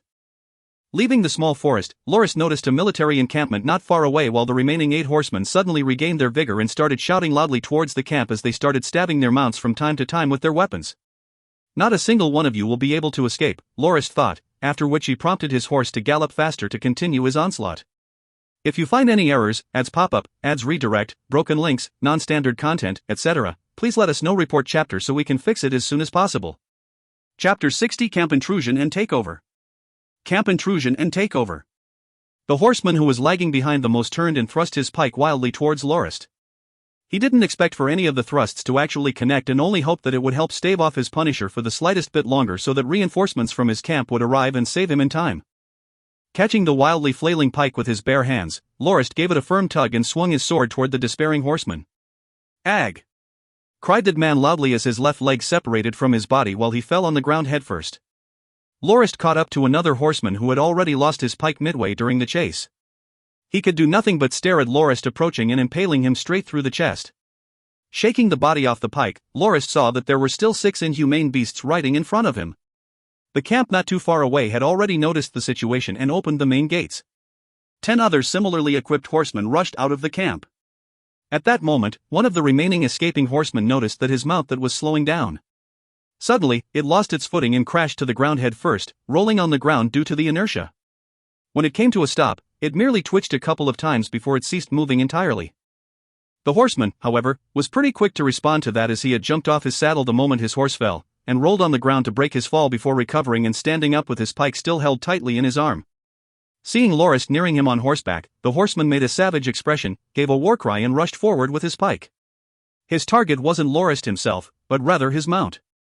Giving a cool laugh, Lorist waved the pike in his right hand to meet the blow. The moment before the two pikes collided, the dismounted horseman gave a smug look and a blade glow suddenly extended out of his weapon. Oh, so he's a silver-ranked combatant. Lorist still remembered that during the catastrophic scene back at the convoy just now, he noticed that there were 2 silver ranks among the attackers, one of which had been struck off his horse by Lorist with the other one killed by Turman. He didn't expect that there would be another one among the escaping horsemen. However, his intention of hitting Lorist's horse with his blade glow was a futile one when Lorist gave his pike a flick, causing it to collide against the other pike and knocked it out of trajectory. Not only did Lorist's pike not break from hitting against his blade glow, he also felt a strong wave of energy conduct through his weapon, causing him to unwittingly let go of it. Looking up with disbelief, the horseman could only see Lorist's pike dig its way through his chest at lightning speed. The other 5 horsemen used their spurs to jolt their horses even faster the moment they saw the 10 other reinforcements who were approaching from their front, with Lorist quickly closing in behind them. Their horses shrieked from the pain and lurched forward even more quickly, like an arrow that was just fired from a bow. Thinking that they were already in the clear upon seeing the reinforcements, the 5 horsemen breathed sighs of relief. Just as they were about to greet the incoming soldiers, some of them noticed the stunned expressions of those coming to aid them and turned to their backs. Much to their surprise, Lorist had already caught up to them. Drawing a large arc in the air with his pike, Lorist swung it towards one of the horsemen and caused him to fall soundlessly off his horse with the back of his skull fractured. The shadow of the pike moving at high speeds could barely be seen as it swished around while making an audible sound in the air. Another 2 horsemen had their backs sliced open 7 or 8 times with Lorist and fell off their horses right away. The remaining 2 horsemen lowered their bodies to lean on their horses to avoid being hit, while the reinforcement soldiers cursed and charged at Lorist upon seeing 3 of their comrades slain so easily. The first one of the reinforcement soldiers who had made his way in front of Lorist, a silver-ranked combatant, raised his pike that radiated a blade glow and pointed it towards Lorist's upper torso. After swinging his own pike to misdirect that of the enemy's, Lorist traced the weapon back to the horseman's neck and decapitated him. Raising his pike and spurring his horse, Lorist rushed towards the 10 incoming horsemen. Loud booms rang out as the pikes collided, with Lorist's occasionally finding its way into some of the horsemen's bodies, causing various shrieks to echo and mix. Within just one exchange, among 7 of the 13 horsemen reinforcements, 2 were on the ground struggling in pain, with the other 5 already long dead. The remaining 6 of the reinforcements got back into formation, however, none of them dared to rush forward to attack. Seeing 2 of the remaining horsemen that initially attacked the convoy distancing themselves from him, Lorist quickly continued his chase, while the 6 other horsemen behind him felt insulted that they were totally ignored and started cursing loudly as they followed behind Lorist. But Lorist paid no heed, as if he wasn't aware of the rest approaching him gradually from behind at all. When one of them finally got near enough and prepared to stab him with his pike, Lorist suddenly twisted his body and hooked that man up with his pike and swung it towards another horseman. Before the second horseman could decide whether he should catch his incoming comrade, he noticed Lorist suddenly change direction, and within a flash, 2 other of his comrades had fallen off their horses. The horseman was greatly startled and could no longer care less about his approaching ally. As he dodged the airborne body, a sudden flash of the blade of the pike could be seen enlarging before his very face, followed by the feeling of cold metal on his nose before everything turned black as he lost all awareness. Without taking too much time, Lorist had successfully dispatched the 6 horsemen who were chasing him. Turning back to the direction where the other 2 had escaped, he noticed that they were only 100 or so meters from the main gates of the camp, with 40+ other horsemen riding out to fight him. Even though the encampment looks pretty big, there are only so few soldiers coming out, thought Lorist with much curiosity. By right, hundreds of soldiers should have rushed out like a horde of hornets by now, given that they had seen tens of their comrades slaughtered right in front of their camp. Once again rushing towards the enemy, Lorist laid his pike horizontally on the saddle and reached for his javelins with his right hand. Seeing 40 or so horsemen approaching, with a couple of grunts within a short period of time, he expended all 24 of his javelins, with each taking the life of 1 horseman with them. As the remaining 20 were still stunned at the sight and hesitating whether to continue the charge, Lorist lifted his pike once again and dove right into their midst. With the horse maneuvering like a swimming dragon and the pike lashing out like a lightning bolt, 1 horseman after another fell in quick succession. After a while, the remaining 6 or 7 horsemen screamed and turned back towards their camp to escape. The 2 who had a part in attacking the convoy had just made it to the gates of the camp, and the guards manning the gates desperately tried to close it. If they hadn't been so desperate to close the gates, Lorist would have still remained outside to fend off the other horsemen while letting the 2 escape. However, the moment he took note of that, Lorist figured that the main force probably wasn't at the camp after all. Otherwise, why have only tens of people come out instead of hundreds? Even if they didn't have enough horses, there could still be infantry units. Now that he had a hunch, Lorist stopped hesitating and followed behind the escaping horsemen and quickly arrived before the gates. The guards at the gates quickly took up their pikes that had been leaning on the walls in an attempt to block Lorist, only to end up dead by the side of the gates with holes dug deep into their chests. After entering the camp, Lorist noticed that it was in fact quite empty. It seemed that the ones who came out to fight him just now were coincidentally near the gates at that time. Further away, the two fiends could be seen getting off their horses and entering a tent, presumably to report the encounter to their superior officers. There was not one soldier standing guard outside the tent the two entered. Lorist got off his horse, tossed his pike aside and drew his sword before walking towards the tent. The tent looked to be quite spacious from the outside and loud scolding voices could be heard. Pushing the tent entrance open, Lorist could see the two escaped horsemen kneeling down to him and begging for mercy. Wonderful! I won't have to waste so much energy now that they won't resist. With his sword flashing, Lorist diced the two people's limbs into small parts, causing them to roll all over the ground and begging for a quick death. Fwing! The sounds of two swords being drawn from their scabbards could be heard. It was then when Lorist lifted his head to check out the two men who stood up in the middle of the tent. Standing in front of a bed within the tent was a plump man with dark brown hair and gray-colored eyes who had his upper body bare, wearing a fierce expression. In front of him was a stool on which stood a man half-dressed in a chain mail. The two of them currently had an expression on befuddlement with both their swords pointed to Lorist. You? Who are you? How did you get in here? Stammered the chain mail-wearing middle-aged man. Looking at the two limbless horsemen who were twitching in pain on the ground and turning his gaze back to Lorist, he broke out of his trance and breathed a deep breath before saying, "You actually dared to injure my men in my presence? How foolish of you!" Without waiting for Lorist to reply, the brown-haired man regained his composure and leaped towards him like a raging storm, sending two blades of light flying towards Lorist with his two-handed sword. Clang, clang! With but two light swings of his sword, Lorist knocked the blades of light away and said, "A gold rank? Are you afraid now, boy? It's too late to have any regrets. I will let you understand that daring to go against us within our own camp is nothing but a death wish." Tooey! Lorist displayed a completely unconcerned expression and said, "So what if you're a gold rank? It's not like I've never fought one before. Since you said that these two fiends were your subordinates, then I guess you should be their leader? Then I guess I'll have to make you pay for the sins of your men who actually dared to attack my people. Even though they've already been wiped out by me, you still hold responsibility as their leader for not disciplining them well enough. How do you intend to make up for my loss? What? You want me to pay you back even though you've killed my men? Let your mother roll in hell, what impudence! I will not rest until I skin you alive!" Screamed the brown-haired man. With a heavy kick, he sent the brazier that was on the ground flying towards Lorist and rushed behind it with his sword readied. Soul, Lorist cursed in his mind. Even though the man looked brutish and slow, he was in fact really quick-witted and sharp. While he looked like he was rushing towards Lorist in a fit of rage, it was actually a deviously calculated move that aimed to catch Lorist off guard by using the flaming hot brazier as a distraction. The man equipped with a chain mail had also moved to Lorist's back and prepared to engage in a pincer attack with the brown-haired man. "So you think that by shouting, you can draw my attention to you and I wouldn't notice that guy behind me, As the red-hot charcoal was flying towards him, Lorist noticed a 30-centimeter-long blade glow emerge from the sword behind him. That plain-looking man was actually a peak silver rank combatant.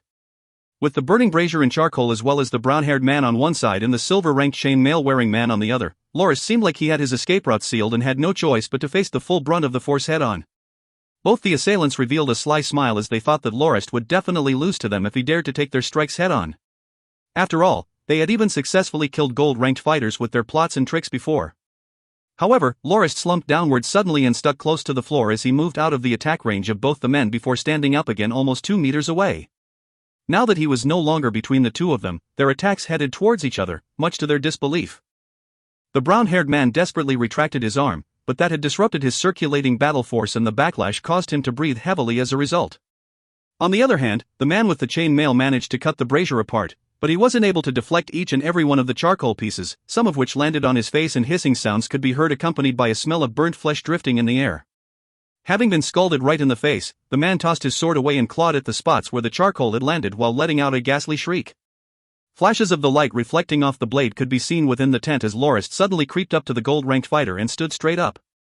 Thinking that the brown-haired man's shadow had suddenly come to life, the silver-ranked man who had been jumping around just a moment ago pointed his finger towards the gold ranks back wordlessly with his mouth agape. Still not recovered from the backlash he received from suddenly retracting his battle force, the brown-haired man could only leap behind the middle-aged man in hopes that he would be able to buy himself some time to regain his composure. However, his movements couldn't match the speed of Lorist's sword. 3 sword swings flashed and both the arms of the brown-haired man fell to the ground with another one of his legs parting from his body. With a loud thump, the man landed flat on the ground and still managed to roll behind the man with the chain mail as he had wished. But when he noticed his missing limbs, he started crying out in pain uncontrollably. The middle-aged man stammered, 17th. 17th brother. However, the brown-haired man had long lost consciousness from all the blood he had lost. The middle-aged man once again picked up his sword and a blade glow quickly manifested. Under the impression that the middle-aged man would fight to his death, Lorist witnessed him swinging the sword twice before he dashed out of the tent right away. Soul, do you think you can escape? Lorist followed the man out of the tent quickly, only to find the middle-aged man swinging his weapon towards him rapidly with a loud grunt. Lorist lightly groaned in dismay. He had often experienced such desperate attempts when he was dueling all those competitors back at the Dawn Academy. However, now that he didn't have to hold back unlike the days when he was dueling, he raised his sword, aimed it carefully and moved into the rain of sword strikes like an agile fish swimming swiftly in a pool filled with blades. Ugh! The sword pierced the man at his left chest as he voiced out his pain and slumped onto the ground with both his eyes open wide in disbelief. Lorist only used one sword strike. Without parrying any of the middle-aged man's strikes, he thrust towards the opening amidst the storm of swords and killed that man with only one move while only sustaining a few light scratches on his shoulder. As he pulled his sword out and was about to head to the larger tent, Lorist detected sounds of people breathing from the tent before. Turning back and re-entering the place, he pushed the curtains around the bed aside and saw 2 naked young girls huddled together, shivering in fear. Trails of tear stains could be seen on their faces with numerous bruises all over the rest of their body as a result of the abuse they had received. Lorist sighed and let go of the curtains and searched the tent for the girls' clothes, but he couldn't find them. He had no choice but to get 2 sets of clean men's robes and tossed it into the curtains before leaving for the larger tent.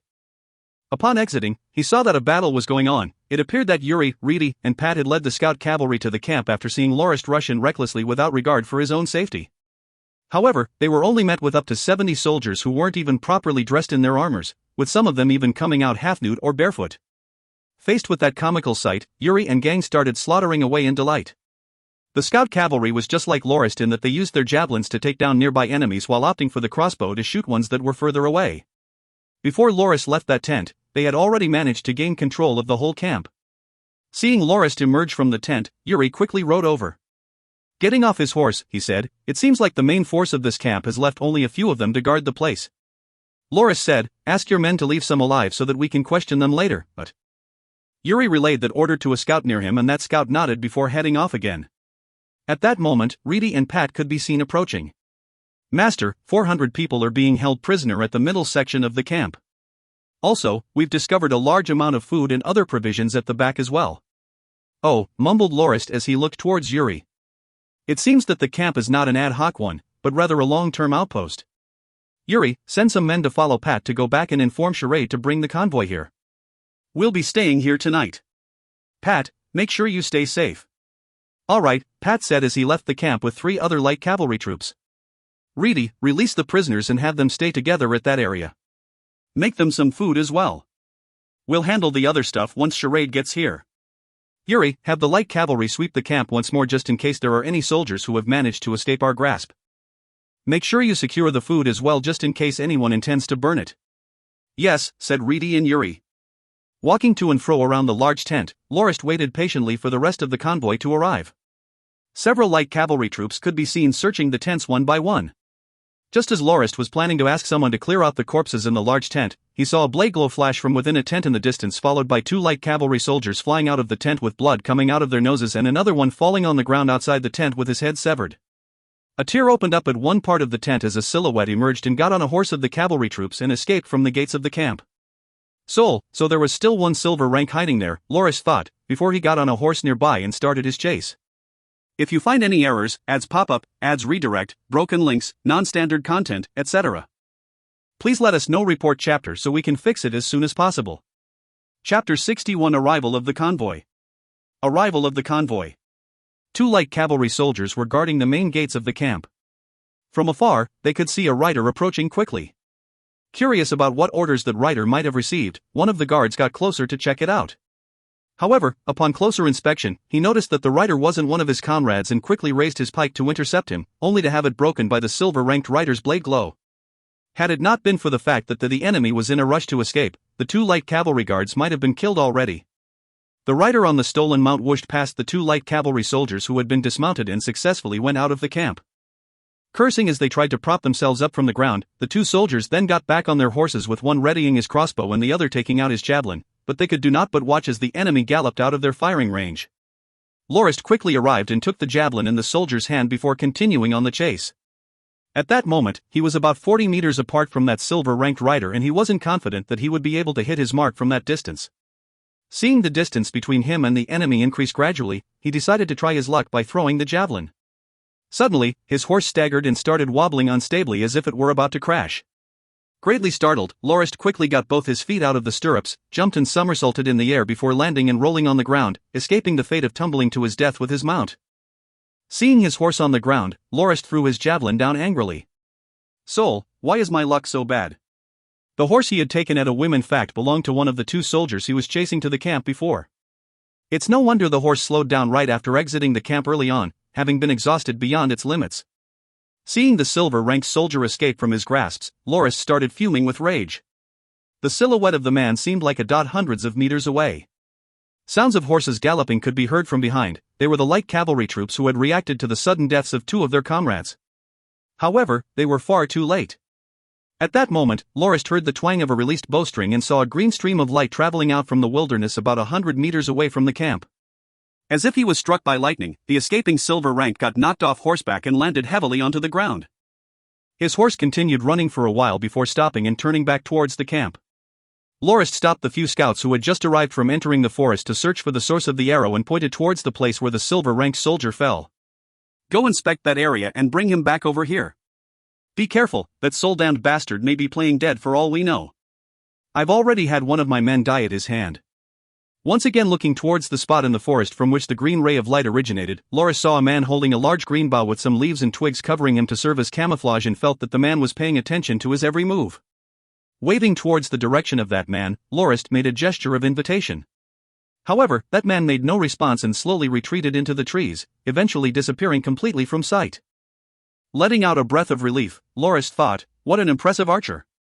For him to be able to shoot someone from 80 meters away and also manage to knock him off his horse for about 6 meters. The strength of the bow is indeed great. The velocity of the arrow was also incredibly fast given that Lorist could only barely see its trail through dynamic vision. While Lorist himself wasn't worried about that mysterious archer attacking his base, he was still concerned for the well-being of his light cavalry troops. That man was possibly Josk, the gold-rank knight that Soria had mentioned a couple of days before. After all, Lorist found it hard to believe that just anybody could have such fine archery skill as that man did. It was a shame that person's identity couldn't be verified as he didn't accept Lorist's invitation. The cavalry troops have secured the body of the silver rank and were on their way back to the camp. When they approached, Lorist really didn't know whether to laugh or cry. The cavalry troops were too cautious and each of them made sure to shoot the corpse with their crossbows twice to make sure the silver rank wasn't playing dead, effectively turning him into a huge human pincushion. The cause of death of the silver rank was pretty obvious. There was a long, green arrow that entered the man's right upper torso and re-emerged from his left armpit.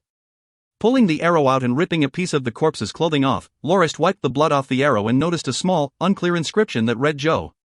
As expected, that man who carried the green bough was in fact Josk, the gold-rank knight.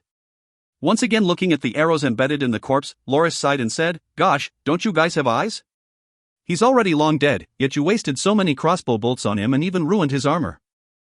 Oh well, just cut his head off and display it by the road of the main camp entrance. After stripping the body of anything that's still usable, toss it in the pyre and burn it with the other corpses." After returning to the large tent in the middle of the camp, Yuri came over and reported that he has already swept the camp once more with his troops and discovered 3 more enemies who have been hiding, 2 of whom was captured alive with the other one killed. There were no casualties apart from 2 of the troops incurring light injuries. Including the one who died and the other heavily injured from being ambushed by the silver-ranked rider as well as those who got hurt from the initial assault, the whole of the light cavalry troops only have 3 casualties, 7 heavily injured with 10 others with light injuries in total. However, Yuri mentioned that they also discovered quite a number of women who were badly abused during their search, numbering around 30 of them in total. There were 2 completely nude women who had their necks snapped from the tent the silver rank rushed out of previously. Nodding silently, Lorist pointed towards the large tent behind him and said, "There are 2 others within. Ask the prisoners who are locked up in the middle of the camp about the women's origins and have someone assigned to look after them. When Charade and the rest of the convoy arrives, we'll have some herbalists take a look at them and save the ones who can still make it and end the suffering of those who are already beyond saving. Other than that, cut off the heads of the enemy horsemen and put them up on stakes to be displayed all over the camp outside. Strip them of their equipment and burn their corpses after that. Make sure to note the number of people we have killed. Bring the prisoners we captured alive over here, I want to question them personally. Lorist's interrogation method was pretty straightforward. First, he stripped them naked and had Reedy bring a hammer over. Those who refused to answer each time would have one of their toes hammered flat. After the first stubborn one was made an example of, the remaining 5 were so terrified that they answered whatever question they were asked with swift cooperation. True to Lorist's hunches, the ones who attacked the convoy were indeed part of Count Cabri's troops, his elite pike cavalry troops to be exact. This time, the Count had mobilized 2 pike cavalry companies and 1 garrison regiment in total, amounting to almost a third of all his forces, with the aim of completely wiping out the insurgents based within his territories as well as enslave young and strong men to work as hard laborers. The people leading this undertaking was his 11 illegitimate sons, 3 of which were gold ranks with the rest being silver ranks. However, 3 of the sons had already perished under Lorist's hand. According to the prisoners, the brown-haired man and the middle-aged man with the chain mail as well as the silver rank who stole a horse and attempted to escape were all the sons of the Count. As for the camp, the prisoners said that it was a long-term encampment that served as a bridgehead, and was normally guarded by a company of garrison troops. It was used as a place for the main force to resupply their rations and provisions. As the main force had to cross the mountains during the most recent expedition, they had their garrison troops that were supposed to be stationed there follow along and only left a company of pike cavalry troops to guard the encampment. On Grindia, there was a particular way in which the military was organized. The one at the top of the hierarchy were legions, which consisted of divisions of several types of troops, such as heavy armored divisions, pike infantry divisions, etc. And each division could in turn be further subdivided into regiments, companies and squads, in decreasing order of size. Commonly, a squad numbered around 80 to 120 troops.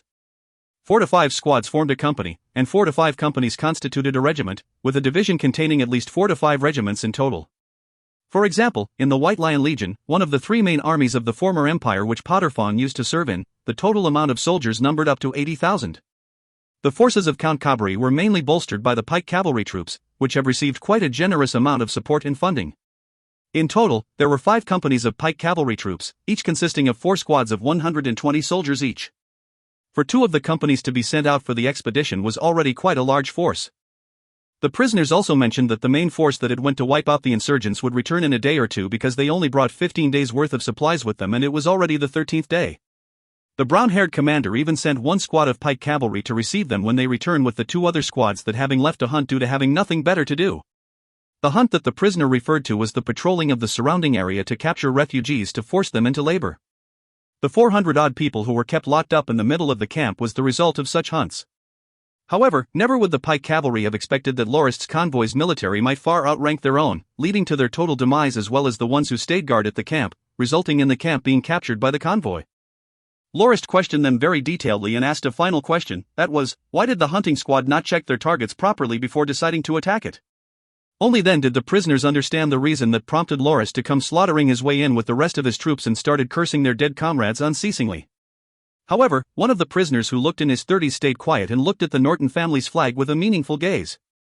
Noticing the prisoner's odd behavior, Lorist asked, "Have you seen this flag before?" The prisoner shook his head and said, "No, I didn't, but one time when I was summoned by the Count to his room, I saw 2 boxes which had the same symbol inscribed on it." Also. The prisoner suddenly quieted down. Lorist asked, "Also what?" "Feel free to tell me about it, I promise to spare your life if you do. As for the others, ... Lorist made a gesture to his subordinates, signaling them to give the other prisoners a swift death. The prisoner kneeling in front of Lorist was scared out of his wits upon hearing the agonized pleading of his other comrades. He quickly mentioned that he only joined the pike cavalry troops recently and used to be a mercenary and only joined by coincidence because one acquaintance of his who was a member of the Count's forces had invited him. According to the prisoner, when he was drinking with his acquaintance and a few other pike cavalry soldiers, he heard about the Count's rise to fortune and power. Back during the day before the first prince publicly rebelled against the empire, the Count was already partners in crime with the first prince in some shady business. Word was that during the days Count Cabri was said to be cooped up in his territory and nurturing his illegitimate sons, he was actually having some of his grown-up sons disguising themselves as bandits to pillage traveling merchant convoys to gather funds and resources in preparation for the first prince's rebellion, as well as amass a huge wealth for himself in the process. When the former emperor was at his sickbed, the first prince had requested for the garrison forces of the Badalger province to be strengthened to keep a bandit called Redbeard at bay. Redbeard was actually the identity the count took up when he was pillaging merchant convoys. Every time before he started a raid, he would put on a large, red, fake beard to disguise himself. The hunting group that Lorist had encountered today were actually part of the forces Count Cabri led to pillage the merchant convoys as Redbeard. They probably recalled the days when they disguised themselves as bandits and decided to relive it and attack the convoy without giving it much consideration. Lorist also asked the prisoner to describe the size and design of the boxes he had seen in the room of the count before making a sketch of them and showing it to the prisoner for confirmation, to which he nodded with certainty. After that, Lorist ordered that the prisoner be locked up and started pacing around outside the large tent, seething with anger. He drew his sword and completely pulverized the bed that was within the tent. Astonished at Lorist's sudden outburst, Yuri waited for him to calm down before asking about the reason why he was so mad. Lorist thought quietly for a moment before saying, "Those 2 boxes were ordered and made by my third uncle from Marathi City. Originally, he had intended to use them to store the dowry he prepared for the woman he wanted to marry and bring back to the Dominion. Who would have expected that the trip would be his last? I could never forget the look my uncle had when he brought me to retrieve the boxes.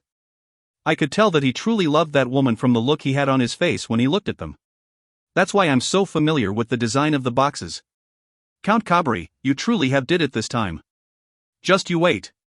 Lorist's voice sounded so venomous that it caused Yuri and Reedy to shiver a little upon hearing it. Even though Lorist had only met his third uncle once every 3 years after he found himself in the noble youth's body, the concern and care his uncle had shown him made him feel cherished and warm. It truly saddened him that the first piece of news he got of his uncle after 7 years of silence had been that of his death. Now that he was certain of the main perpetrator, there was no way that he would let that person scotch-free. He decided to put the journey to the back of his head and focus his priorities on settling his grudge with Count Cabri. At that moment, a light cavalry soldier came to report that Charade and the rest would be arriving soon as the Norton family battle standard was visible from the camp from afar. Yuri and Reedy breathed a sigh of relief and led Lorist out of the large tent towards the main entrance of the encampment. Charade came to Lorist with another piece of bad news the moment he arrived. He said that the Pike Infantry Company of the convoy vanguard had encountered another attack from a squad of Pike cavalry troops after Yuri and Reedy had left with Lorist and the light cavalry scouts to storm the camp. It was fortunate that the senior students realized that they wouldn't be a match for the enemy if they faced them head-on and got the convoy into a defensive formation by arranging the carriages into a circular defensive perimeter to buy time until Turman's knights arrived to reinforce them. Coupled with the crossbowman company under Malek's command, the convoy successfully fended off the enemies with only 30 of them managing to escape. However, the Pike Infantry Company had lost 22 people with the remaining 100 injured. Sounds of chatter and curses erupted from within the camp.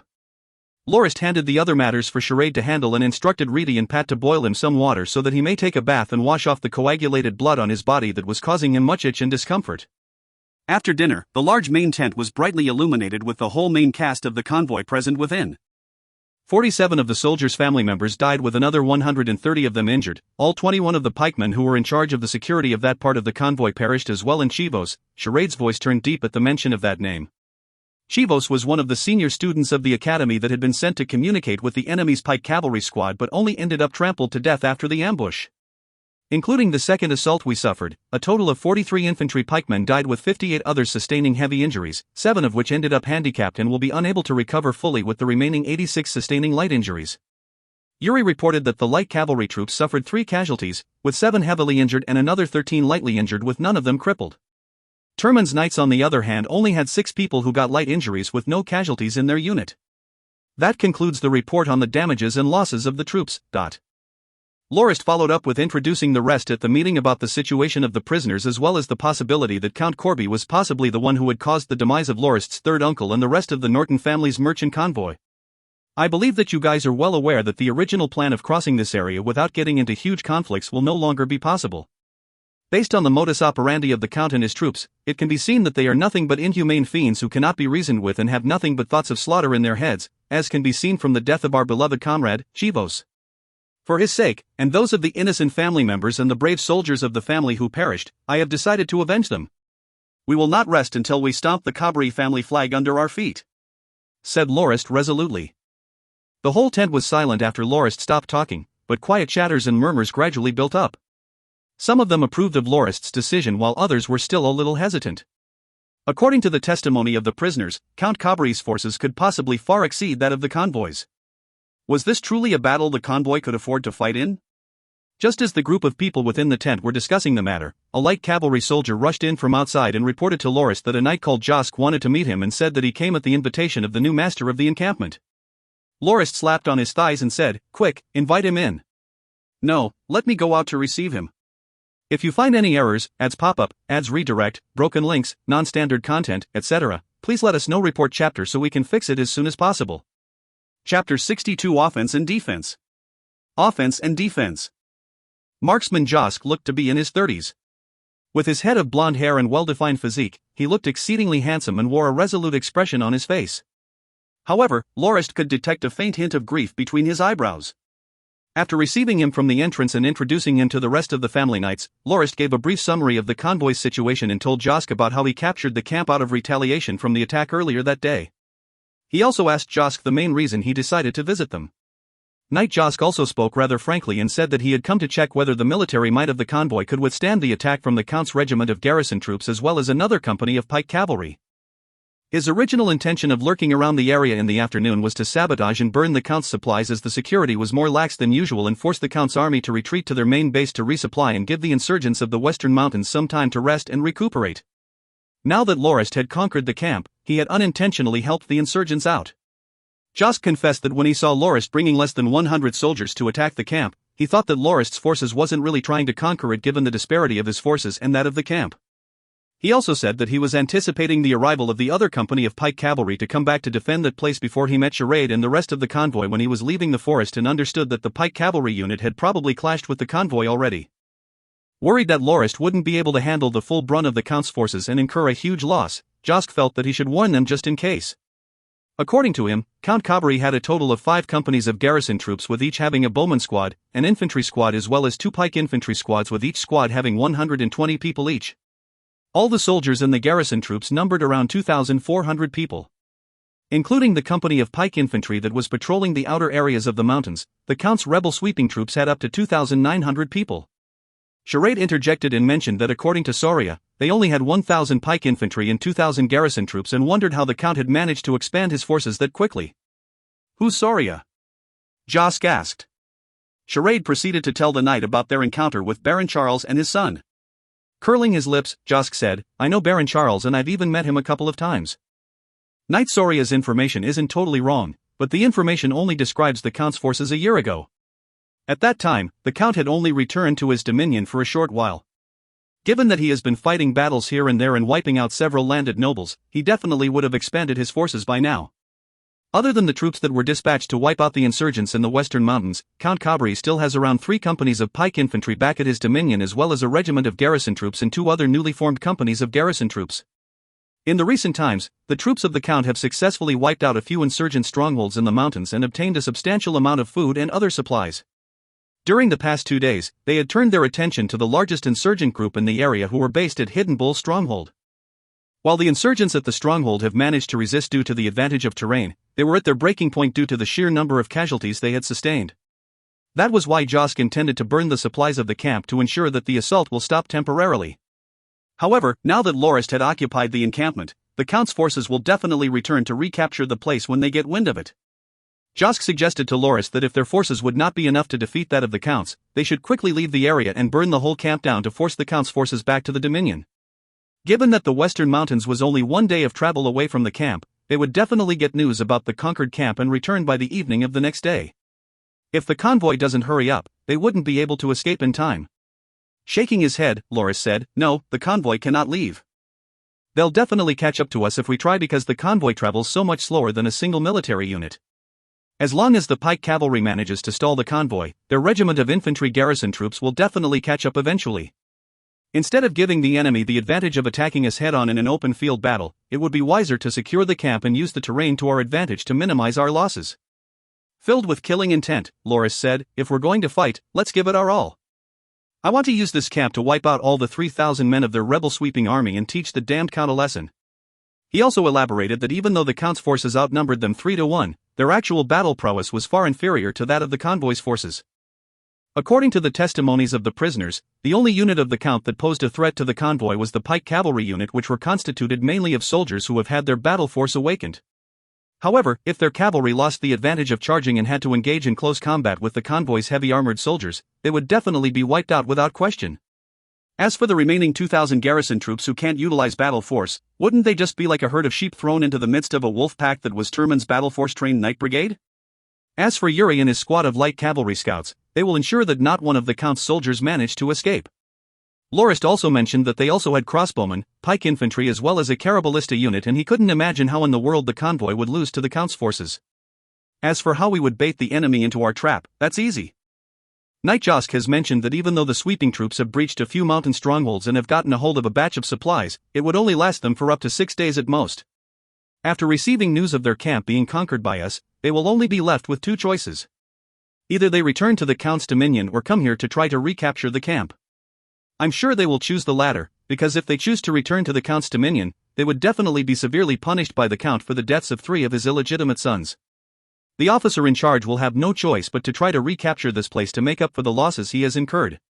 When we defend the camp, we must lure them into a false sense of security and let them feel that they have a chance at taking the camp back.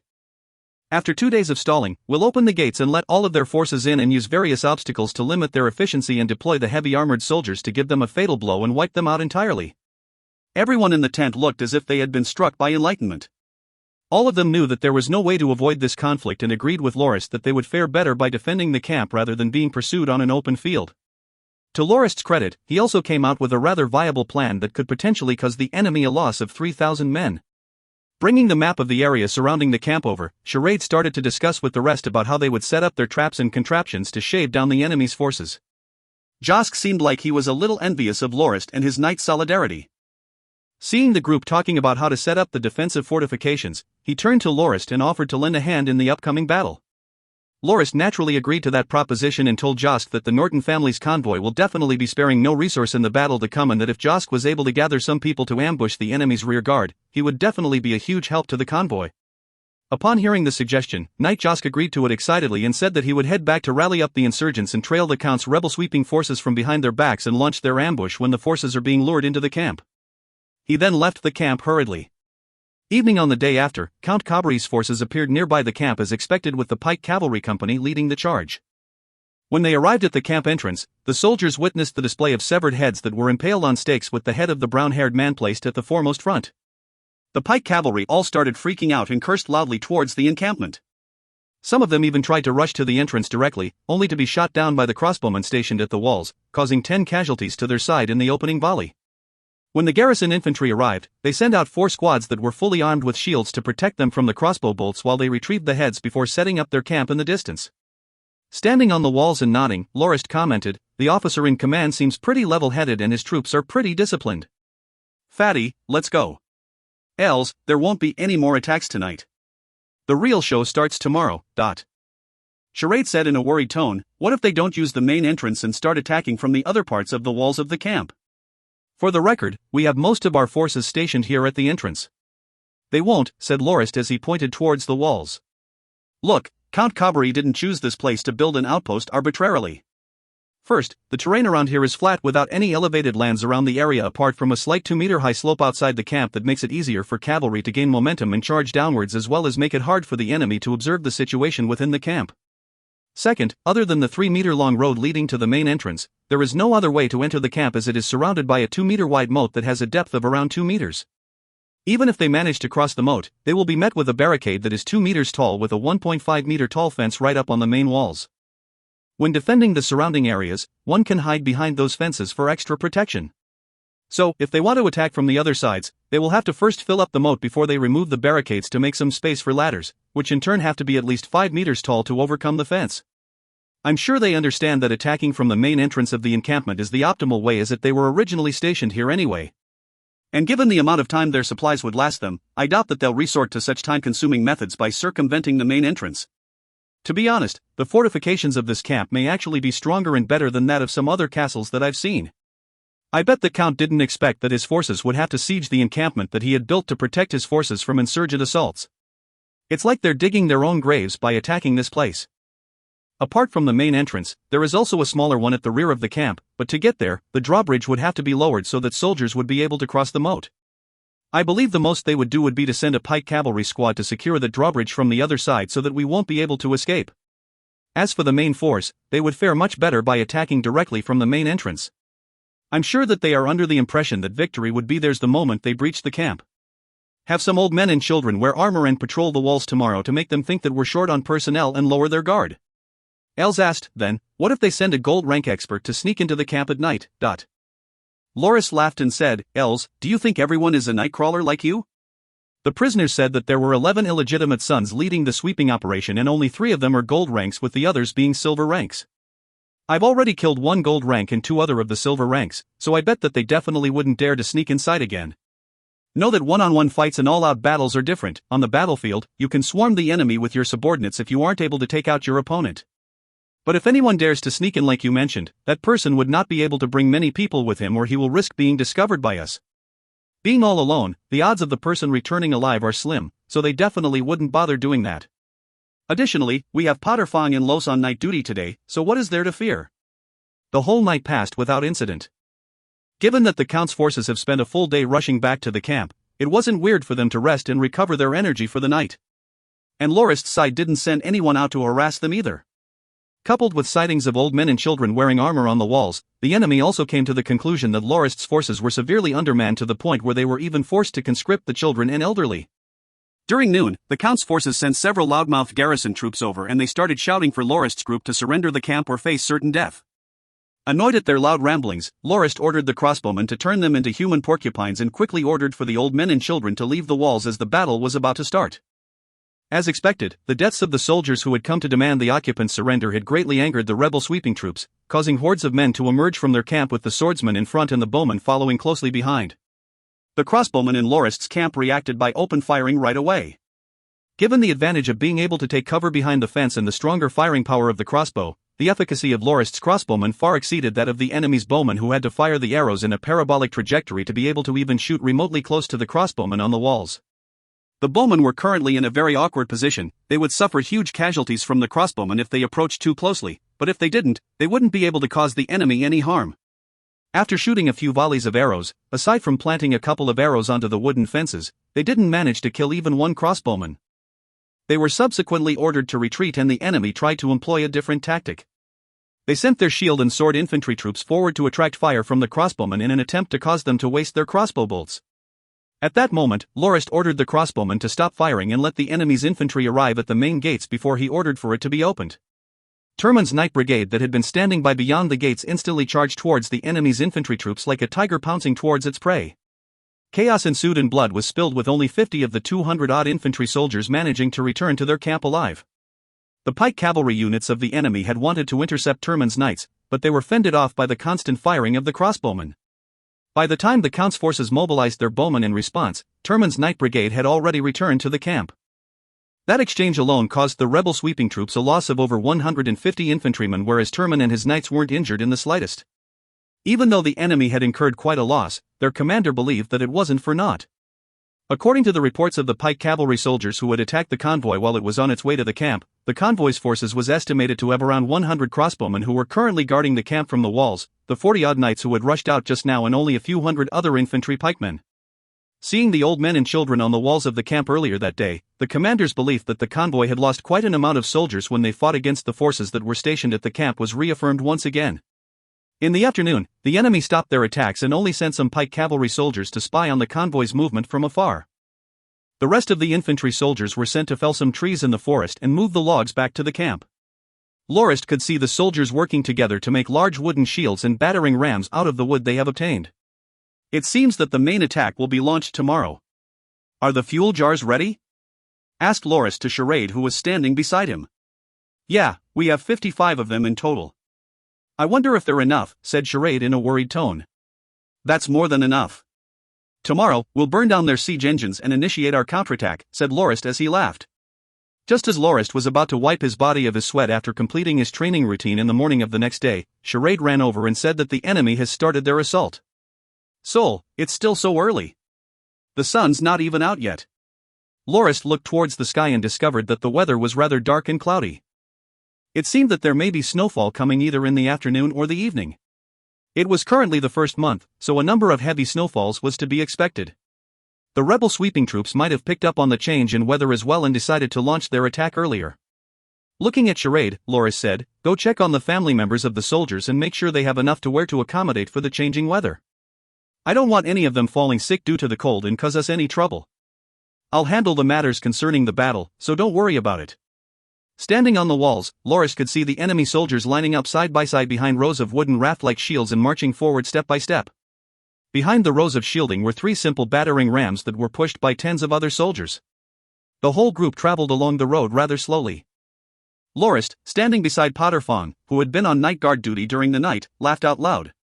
It would appear that today's battle will turn out to be quite ferocious. They seemed so desperate. Potterfong nodded and said, the change in weather must have affected their plans as well. If they were to stay there for the next few days amidst the snow, they would be better of retreating right here and now. They probably have no choice other than trying to recapture the camp given that their resources wouldn't be able to sustain them for long. They must have no other option aside from forcing their way through without regard to their casualties for the sake of taking the camp back. I believe that we will be able to launch the trap without having to wait until tomorrow. Lorist replied, all right. If they continue the assault with full force, open the gates and lure them inside. I doubt postponing it for another day would make much of a difference. With the weather looking like this, even if they want to retreat, they wouldn't be able to go far. Reedy, notify the rest that we'll be giving our foes a huge surprise. If you find any errors, ads pop up, ads redirect, broken links, non-standard content, etc., please let us know. Report chapter so we can fix it as soon as possible. Chapter 63 Breaching the Camp. Breaching the Camp. The battering rams that Count Cabri's rebel sweeping corps have constructed overnight were exceedingly crude and simple, with only a couple of wooden tripods and a huge trunk that hanging between them. After setting it up by the main gates of the encampment, it would then be able to smash against it repeatedly like a pendulum. The platform on which the tripods stood had 4 wheels underneath it. Tens of garrison troops were pushing it towards the entrance, with several others holding up their crudely made rectangular wooden shields to prevent the pushing soldiers from being killed by the rain of crossbow bolts. Naturally, the crossbowmen stationed on the walls of the camp had their attention all focused on the battering ram. Within but a moment, volley after volley of crossbow bolts rained down on the enemy, taking out numerous men and horses as well as causing shrieks and cries to echo throughout the battlefield. However, that allowed the bowmen who were hiding behind the crude wooden shields some opportunities to aim from behind the gaps of the shields towards the crossbowmen, sometimes even knocking them off the walls, with several taking an arrow to the face and dying instantly. The remaining crossbowmen refocused their attention to suppressing the enemy's bowmen. With one side using wooden shields while the other ducking and using the walls as cover, they were currently in stalemate. Now that the bowmen had managed to reduce the distance between themselves and the defensive walls, they posed quite a huge threat to the crossbowmen. Crossbows were slow, but they offered much better penetrative power. On the other hand, longbows shot 3 times as fast as crossbows, but longbowmen had to rest for a period of time after firing 7 to 8 arrows due to the lack of the crossbow's mechanical advantage. While the crossbowmen on the walls were occupied with suppressing the longbowmen, the soldiers pushing the battering ram gave it their utmost and quickly moved it towards the entrance. Just as they were inches away from their destination, several glass jars were tossed from beyond the walls, with some landing on the floor and a couple shattering against the battering ram, releasing a sticky substance all over the ram's body. One of the soldiers touched the substance and suddenly freaked out and screamed, "It's fuel! Fuel!" Subsequently, one torch after another landed onto the battering ram, causing the soldiers on the spot to stare with a despairing gaze as the flames erupted and effectively turned the construct into a glorified bonfire. Several tens of soldiers who were in charge of pushing the battering ram into place were engulfed in flames and ran around frantically and aimlessly like countless flies, with some of them who have managed to get out from the fiery mess quickly rolling on the ground at the first opportunity, only managing to have the fire on their bodies extinguished with the help of their comrades. 3 soldiers with flames burning all over them jumped desperately into the river. While the flames were extinguished, they still ended up frozen and dead within the dank, watery depths of the ice-cold river. For others who had been covered by too much fuel, instantly turned into human torches, letting out ear-piercing screams in agony until some of their comrades decided to end their misery by giving them a pierce from their lances. Oof! Yet another crossbowman got hit by an arrow on the shoulder. A few pike infantry troops quickly pulled him from the walls. The enemy's commander finally started going all out and sent 5 squads of bowmen to suppress the crossbowmen. Even though hundreds of bowmen on their side had perished, the remaining 500 or so managed to pressure the crossbowmen on the walls to the point when they couldn't even raise their heads without being taken down by an arrow.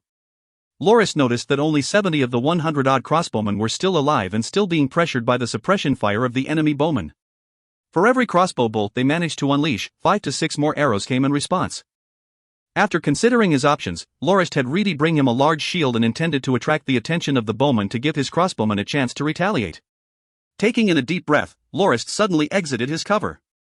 The sudden appearance of a man standing straight up exposing himself briefly stunned the enemy bowman. Right after, 10 or so arrows were sent flying in Lorist's direction, only to be intercepted by the shield in his hand before hundreds and hundreds of other arrows followed suit. Sol fought Lorist as he suddenly ducked behind the cover of the walls. He initially thought that it would be a rather simple affair. Given his dynamic vision, he should have been able to deflect or strike down each and every arrow heading his way. But, while 10 to 100 arrows wouldn't pose much of a problem, 500 arrows was really no joke. He could have easily been turned into a human pincushion. There's simply too much. Had it not been for this shield, I would have been struck long ago. I almost lost my life due to this foolish bet. How did I forget the simple fact that strength in numbers is nothing to laugh at? Looking at the shield that had over 100 arrows embedded within it, Lorist could still feel his hand shaking. The combined energy of the arrows passing through the shield to his hand was hard to defend against even when he used his internal energy. He was practically dancing with death on a tightrope just now. The only thing that he could be happy about was the fact that he managed to buy some time for his troops who have just managed to take out another 40-odd enemy bowmen. The rebel sweeping corps sent out some infantry troops to throw some mud onto the burning battering ram and quickly pushed it aside when the fire was extinguished to make way for the second and third battering rams that were being pushed over. The second battering ram was slightly modified in that it had wooden barriers on both sides where the soldiers who pushed the battering rams were positioned. There were also a couple of soldiers who were prepared to extinguish any fires with their buckets of water and mud. Within 30 minutes, the second battering ram was pushed to the front of the entrance, rumbling as it went along. 10 infantry troops ran over and started pulling onto the rope fastened onto the ram and let it go with a unified cry. The humongous log smashed towards the gates of the encampment, causing the walls to shake from the savage vibrations. As Reedy was passing a fuel jar to Lorist, he was unaware of the impending strike and fell off the walls from the vibration. Had it not been for Pat who grabbed his arm in time, Reedy might have suffered severe trauma from a fall from that height. Sol fought Lorist as he hurriedly steadied his feet. The moment he threw the fuel jar just now, a number of bowmen noticed it and shot the fuel jar in midair, causing its contents to fly all over the place and covering his face.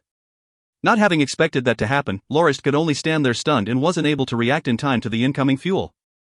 "Pog, I'll leave this part to you. I have to go wash up for a bit," shouted Lorist.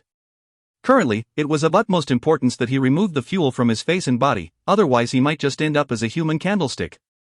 Lorist hastily got off the defensive walls with Reedy and Pat and sent the former to bring a basin of hot water with some soap over for him to clean his face up. He also removed his scale armor and grabbed a pile of mud to rub it on the parts that was stained by the fuel. After that, he took a piece of linen cloth and started wiping the fuel off. Pat quickly headed towards the large tent on horseback to retrieve a change of clothes for Lorist. The sound of the camp gates being hammered rang out at a steady rhythm. Lorist seemed to be unable to accept the incredulous situation of him practically bathing and changing into a fresh set of clothes in the midst of a siege. "It's on fire!" cheered Lowe's from the walls. Turning his head to look, Lorist could see clouds of soot and smoke rise from outside the walls. However, the sound of the hammering continued incessantly. Wiping his face dry and getting his new clothes on as well as donning his cleaned-up armor, Lorist quickly got back to the walls and saw that the battering ram was indeed aflame, but that didn't stop the infantry who were operating the ram from behind using the rope that was fastened to the hammering log. "Reedy, get me 2 fuel jars. Pat, hold a torch ready for me," instructed Lorist. This time, Lorist aimed for the infantry troops at the back of the battering ram. Hurling both of the fuel jars to the midst of the soldiers and following it up with a torch, a choir of agonized cries rang out in unison as the smell of charred flesh once again wafted through the air. The hammering sound finally stopped due to the rope of the ram having been burned away. And so, yet another glorified bonfire was created in front of the camp gates. "Master, I think the gates won't hold up for much longer," said Reedy. Lorist went down the walls and inspected the double gates only to see that it had been hammered so badly that it was bent inwards for almost half a meter. A man of slight build could probably even fit through the opening of the dented gates. The top one of the 3 iron bars that held the gate shut was the most malformed, having been bent into a bow-like shape. The rod in the middle had a slight dent while the bottommost rod still looked perfectly fine. "Let's stop defending the gates. It's not like we need it to secure the camp anyways. To be honest, I doubt that it would be easy for us to even open it ourselves. Just look at that distorted shape. I'm only worried that the enemy will stop attacking and leave us trapped within here," joked Lorist. It was fortunate that the enemy still wasn't willing to give up after that. They sent yet another group of garrison troops to extinguish the burning battering ram and moved it aside to make way for the third one this time. The third battering ram was fortified even more meticulously. It seemed almost like a wooden longhouse given its roofing and the wooden barriers that surrounded it by the sides, offering protecting to the soldiers within. A layer of thick, moist mud was also covered all over the wooden surface to help with fire resistance. This battering ram moved even slower than the former two and took almost 2 hours of pushing before it arrived at the gates, giving Lorist and his men enough time to rest up and have their lunch. Potterfong and Lowe's even managed to take a short nap during that time. Worried about the situation with the camp gates, Charade went over to the walls with Els. Seeing its miserable state, Charade asked Lorist with a pale face, "You're just gonna let them push the battering ram all the way here without bothering to stop them at all?" Lorist felt like laughing out loud on the spot as he thought, "Charade, based on your martial prowess at the 3-star silver rank, you'll be a peak silver ranked fighter soon and will break through into the gold rank in the near future." Even though Charade was currently swamped with all sorts of tasks and also had to accompany that pretty little maidservant of his at night, he still managed to find some time to train in his battle force. His dedication to his training was really something to be admired. In terms of ability, even Potterfong himself graciously took a few steps back and let Charade take the position as the chief knight of the Norton family, thus making him the main supervisor of the northbound convoy. The man himself also did not let anyone's expectations down and managed almost every affair, big or small, within the convoy. Back then, Baron Miranda once personally told Charade that he thought of him really highly and was appalled at his management skills. He even said that a man of Charade's caliber was fit to be a high-ranking official in a kingdom's government. It was worth noting that Charade was injured at that time and had to be carried around by others on a chair all over the place to get things done. Even so, while Charade spoke quite a bit of sense during the War Council meetings, when he was actually on the battlefield, his weaknesses would start to flow out ceaselessly. His hands and feet sweated incessantly and his face would turn utterly pale as he pranced around the battlefield in a state of panic, frightened by every little sound. His battle prowess in that state was not even comparable to a soldier who did not know how to utilize battle force. Lorist felt intrigued that the usual beast-like calm and courage of Charade would instantly vaporize in the heat of battle. It wasn't like he was not accustomed to seeing dead bodies, he had taken quite a few lives himself. Why, then, was he like that on the battlefield? Charade could only sigh in exasperation. He said that for some reason, seeing so many people die at once and hearing the savage cries of the warriors made him feel nauseous for some reason. Potterfong and Lowe's, however, didn't feel that it was a weird thing and concluded that it was because of Charade's lack of exposure to large-scale skirmishes such as these. One time, they said that if Charade were to use corpses as stools and dip his bread in their blood before biting into it, he would eventually stop feeling so affected by the surrounding atmosphere. Eurg, Charade quickly ran away to throw up upon hearing that comment. Poor Lil Charade. He knows that he can't stand being in the front lines of battle, yet he still comes over to mingle in spite of that. Lorist patiently responded, "There's no need to do that. When it comes to defense, we must not only focus on one aspect and must look at the bigger picture. We would be able to stop the battering ram from approaching the gates, but it would come with a heavy price. It isn't wise to do so when we have a better alternative. Look at the fortifications they have made to the battering ram. You will soon be able to see how it would actually work in our favor later." However, that did not transpire as quickly as Lorist had mentioned. With but one strike of the ram, the iron bars that held the gate shut were knocked flying, leaving behind a large hole that revealed the surprised faces of several garrison troops. Lorist ordered a few of his crossbowmen to shoot volley after volley of projectiles towards that hole, causing screams to echo from outside the gates. Only after a few moments were the enemy able to close that hole up with several shields. There was no activity for the later half hour as the enemy was presumably adjusting the position of the ram before the hammering started all over again. Lorist's brows started to twitch with impatience when the hammering begun once more. This time, it only took 20 impacts for the gates to crumble, causing its hinges to go loose. The gate has fallen. The soldiers within the wooden barriers surrounding the battering ram all cried out in joy. At the same moment, Els and Lorist rushed like raging storms towards the wooden barriers that flanked the battering rams. The soldiers who were in charge of pushing the whole siege engine and operating the hammering log were truly in a pinch as they did not have even one weapon on their hands due to having been preoccupied with operating the war machine. More than 60 of the soldiers perished from Lorist's and Elsa's massacre, with only a couple at the back of the ram somehow managing to make a run for it. Corpses were littered all over within the enclosure of the wooden barriers with a large amount of blood leaking out, forming a small, crimson stream. The main reason why Lorist refused Potterfang's offer to go with him and brought Els instead was due to the fact that Elsa's dark attribute battle force was best suited for tight spaces like the inside of the barriers of the battering ram. The night vision his battle force granted him also put him at more advantage in the low light conditions within the barriers, allowing Els to efficiently chase down each and every foe without accidentally harming his allies. While Lorist and Els were keeping themselves busy within the barrier enclosure, the people in the camp were not slacking off either. Reedy and Pat brought a few thick ropes and fastened one end of each of the ropes to the battering ram and the other ends to several stakes that were hammered flat into the ground, effectively turning that battering ram into yet another obstacle for the enemy.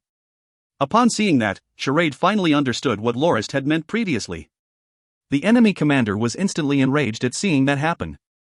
This really is going too far. Why aren't they abiding by the common conventions of warfare? Don't people usually assemble their soldiers in formation while waiting for the enemy to move the battering ram away after the gates have been breached? Why did they use it to bolster their own defenses instead? This is truly beyond reason. And so, the enemy's garrison troops started operating the ram again to clear out the remnants of the gates while removing the corpses of their comrades. However, the battering ram was still stuck firm on that spot. A pike cavalry company could be seen assembling at the battering ram facing towards their own camp and tying their own ropes onto the ram. Before long, a game of tug-of-war had begun between the two sides. The struggle lasted for more than 30 minutes before another squad of pike cavalry that acted as the rear guard of the enemy was roped into participating. Coupled with 1,000 other horses that they had brought out of their main camp, the rebel sweeping corps won out in the end. But it did not end well, for Lorist had waited for the ropes to be at its most tense before he cut them loose, causing the battering ram to roll towards the enemy troops unimpeded and down the road, resulting in the deaths of tens of soldiers and horses who were too late to react. When the enemy stared flabbergasted at the situation that was unraveling before them, Lorist quickly instructed for his men to bring over a wooden cart and secured it vertically at the entrance. When the enemy broke out of their trance and attempted to rush over to stop it, the wooden cart had already been firmly planted to the ground, creating yet another obstacle for them to take down. The heck? They're not done yet? Countless curses and complaints sounded from the group of enemy soldiers outside the gates, with some even ignoring everything and ramming towards the wooden cart recklessly. The defenders of the cart weren't merciful either. There were 3 spear tips installed at the front of the wooden cart. The enemy soldiers, thinking that it was affixed to the cart and only served as a deterrent, believed that it wouldn't be able to harm them. As the soldiers rushed towards the wooden cart, the spears suddenly shot forward and impaled the sorry soldiers who had attempted to ram against the cart, causing the others to not act recklessly nor approach the cart. The few illegitimate sons who were in command of this rebel sweeping unit were steaming with anger. It had already been almost a day ever since they launched the attack during the early dawn, but their forces still hadn't been able to breach the camp even after sustaining near 600 casualties. Now that the battering ram was gone and the makeshift wooden gate wasn't completely undefended, what would they be able to do? Set that wooden cart aflame. Several garrison troops hurled a few sacks of fuel onto the cart and quickly set it on fire. Since you're going to start a fire, I will do it too. Come, guys. We'll be setting up a bonfire here tonight, Lorist said. When the enemy soldiers reported seeing Lorist's men hurling wood towards the burning cart and using it as a bonfire, Count Cabre's illegitimate sons almost went insane. At that moment, flecks of snow slowly drifted downwards from the sky. The illegitimate son that led the group instantly cried out, "Aha! The weather's turning to our favor today. It's snowing. Let's see how they keep the fire up now." Lorist, on the other hand, sighed and said, "It seems that fate intends to reap the lives of the enemy sooner. I had planned to let them live for one more night for us to have enough time to prepare, but it seems that we wouldn't be able to avoid bloodbath tonight." As the bonfire finally went out, tens of garrison troops rushed towards the camp and moved the pile of wood aside as the sounds of horses galloping gradually got louder outside the camp. When the pike cavalry arrived at the entrance, the garrison troops cheered loudly in unison, "Go in there and kill them all. If you find any errors, ads pop up, ads redirect, broken links, non-standard content, etc., please let us know. Report chapter so we can fix it as soon as possible." Chapter 64 Winter Night Massacre. Winter Night Massacre. Having been taxed heavily for the whole day, the pike cavalry unit felt extremely worn out, especially due to the tug-of-war match during the afternoon. Being the elite soldiers of Count Cabre, never once have they been assigned such a laborious task. To add salt to injury, given that the camp was on higher ground and they were pulling it off the slope, when the battering ram came crashing down, the 40 of them who couldn't react in time got ground into meat paste along with their mounts. This incident had further incited the already fervorous rage of the pike cavalry soldiers. Now that the main gates have finally been opened up, they rushed directly into the camp filled with killing intent. A company and a squad of pike cavalry joined up together to a total of around 600 men and prepared to rush into the camp and slaughter anything in their sights to release their pent-up frustration and rage, thinking that nothing could stand in their way. After entering the main camp, the cavalry soldiers all got into a charging formation with 500 silver-rank soldiers ready in the vanguard, as they knew that the enemy had tens of knights who also have had their battle force awakened. However, not a single soul or thing could be seen within the camp, save for a path that was 10 meters wide that led into the middle section of the camp. Some of them felt that something was off. The soldiers riding in front eventually slowed down to a gradual trot. They were unable to stop completely because there were 600 more people following behind them. Gradually, the soldiers slowly filled up the 10-meter-wide corridor like sardines in a can. The pike cavalry could all feel that something weird was happening. They had imagined that they would be greeted by the familiar sight of the tents once they entered the camp and had wanted to use their enemy's blood to wash off their humiliation. However, all they could see was the 3-meter-tall walls surrounding them on both sides blanketed by a layer of snow. The pike cavalry could not but continue onwards on the corridor path.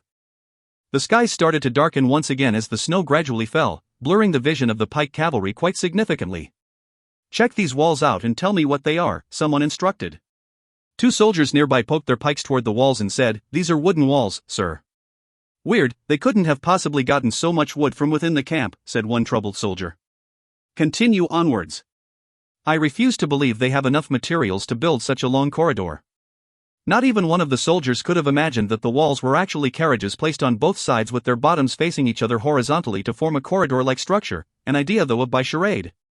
Even though it wasn't perfectly sealed and there were occasional openings here and there, they usually weren't big enough for the pike cavalry soldiers to pass through.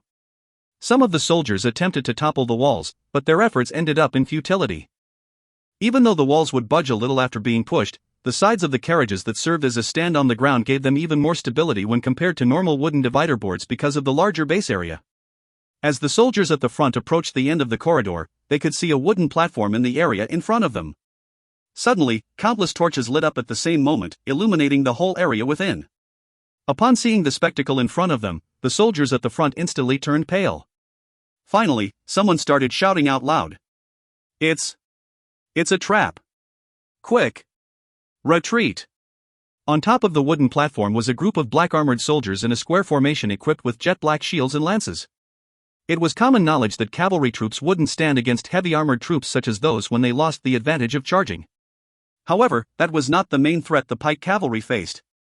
The light from the burning torches reflected off the 12 ballistas, causing them to glimmer in a chilling manner in the midst of the dark night. The pike cavalry instantly erupted into chaos.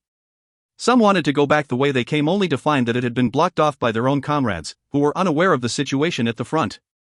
To add fuel to fire, there were 2,000 or so garrison troops following behind them. Dullus's excitement instantly soared as it was finally his turn to show off the might of his Caraballista unit. Seeing the crazed pike cavalryman, he waved his hand and shouted, "Release!" Initially, the 6 ballistas on the second floor of the wooden platform let out a thunderous sound as their strings snapped forward to propel the ballista darts at breakneck speeds towards the enemy, instantly skewing them alive and causing a wave of blood to surge out of their impaled bodies. After that, the other 6 ballistas on the lower platform fired while the ballistas above reloaded. The cycle then repeated itself. The 12 ballistas fired 20 volleys in total before they stopped due to their strings being overly worn out. The last volley completely paled in terms of power and accuracy of that of the first. Standing on top of the wooden platform, Dullus himself was stunned at the effectiveness of the unit he commanded. He could smell the thick iron-like smell of blood that lingered in the air and see the corpses of the cavalrymen and their mounts clustered together. The 12 ballistas have fired 240 darts in total, wiping out the majority of men who emerged from the carriage corridor. The first darts even pierced through 5 to 6 men in one shot. Currently, only tens of the enemy were still alive and standing amidst their fallen comrades. "You-erg!" That was the sound of a soldier of the heavy-armored unit vomiting from witnessing the bloodbath that had just occurred in front of his eyes. "Heavy-armored troops, onward!" ordered Potter Fong. Having long been baptized by the blood in corpses battle after battle, the sight in front of Potter Fang's eyes did not disturb him in the slightest. "Ooarg! Barf!" More soldiers of the heavy-armored unit started vomiting one after another. "Heavy-armored troops! Charge forward!" shouted Potter Fong again. He was suddenly reminded that his current heavy-armored unit was comprised of mostly new recruits and was far inexperienced than battle-hardened soldiers that he had once commanded in the White Lion Legion. If he allowed them to take their time, it was entirely possible that more of them would start vomiting and decrease the overall efficacy of the whole unit. Most of the troops did end up rushing forward in the end, only leaving behind several who were still in the puking their guts out. In actuality, there wasn't a real need to deploy the heavy-armored soldiers as the remaining cavalrymen had already lost all their will to resist. Potter Fang also lost interest in the battle after 10 or so of the enemy were killed and ordered that the remaining soldiers be captured alive instead and relieved them of their equipment. After that, he led his units towards the corridor where sounds of battle could be heard. While the pike cavalrymen suffered such a huge loss from the ballistas, the garrison troops that followed behind them did not fare much better either. Initially, they were assaulted by 400 or so crossbowmen without being able to fight back as their bowmen could not grasp the location of their enemy. The convoy's crossbowmen all hid behind the carriages and fired their bolts through the small openings. Being shot at a close range, the bowmen couldn't retaliate at all. The remaining garrison troops could only surround themselves with their shields, but that did not stop them from the incessant torrent of crossbow darts. The ground between the carriages was littered thoroughly with corpses. The snow that fell from the skies eventually froze the blood on the ground, creating a thin layer of bloody ice. Having nowhere else to go, one of the Count's sons who commanded the garrison troops ordered them to retreat immediately. At that moment, the walls near the entrance of the camp quickly collapsed. These were made of normal wooden separators instead of carriages. Turman and his knight brigade quickly rushed in and barred the way of the garrison troops. And behind him were hundreds of pike infantry troops who brought with them many wooden barricades and quickly erected a simple defense perimeter around the area. At that moment, Los was already in combat with the gold-ranked commander and both of them were quite evenly matched. Turman on the other hand led his knights on a rampage through the corridor, causing many soldiers to fall beneath his lance. Several garrison troops soldiers attempted to escape from the spaces between the walls that could fit a person in, but shortly after they did that, their pain screams resounded throughout the area. Even one of Count Cabri's silver-ranked sons suffered the same fate. What they did not know was that 2 senior academy students and several pikemen had been stationed there just to take care of the soldiers who slipped through the gaps. When Potterfang's heavy armored troops rushed to the middle of the corridor, the already battered garrison troops finally despaired, with some dropping their weapons and kneeling down to await the inevitable and others struggling desperately to make their last stand. They were either killed by swords and spears or shot to their deaths by incoming crossbow darts. Lorist gave the order to Reedy and Pat, pass down the order to spare anyone who drops their weapons and surrenders and kill the rest who resist. Without delay, multitudes of garrison troops within the corridor quickly let go of their weapons and kneeled down in subservience. The battle was already over. Los had managed to take the head of the gold-rank illegitimate son by countering after taking a sword blow to his shoulder. However, he was still energetic enough to wave that head around while laughing heartily. Potterfang on the other hand was worried as there should have been another gold rank within the ranks of the enemy just now. What he did not know was that the other illegitimate son had been pierced by one of the ballista darts at the very beginning when he was sandwiched between the soldiers to his front and back at the corridor.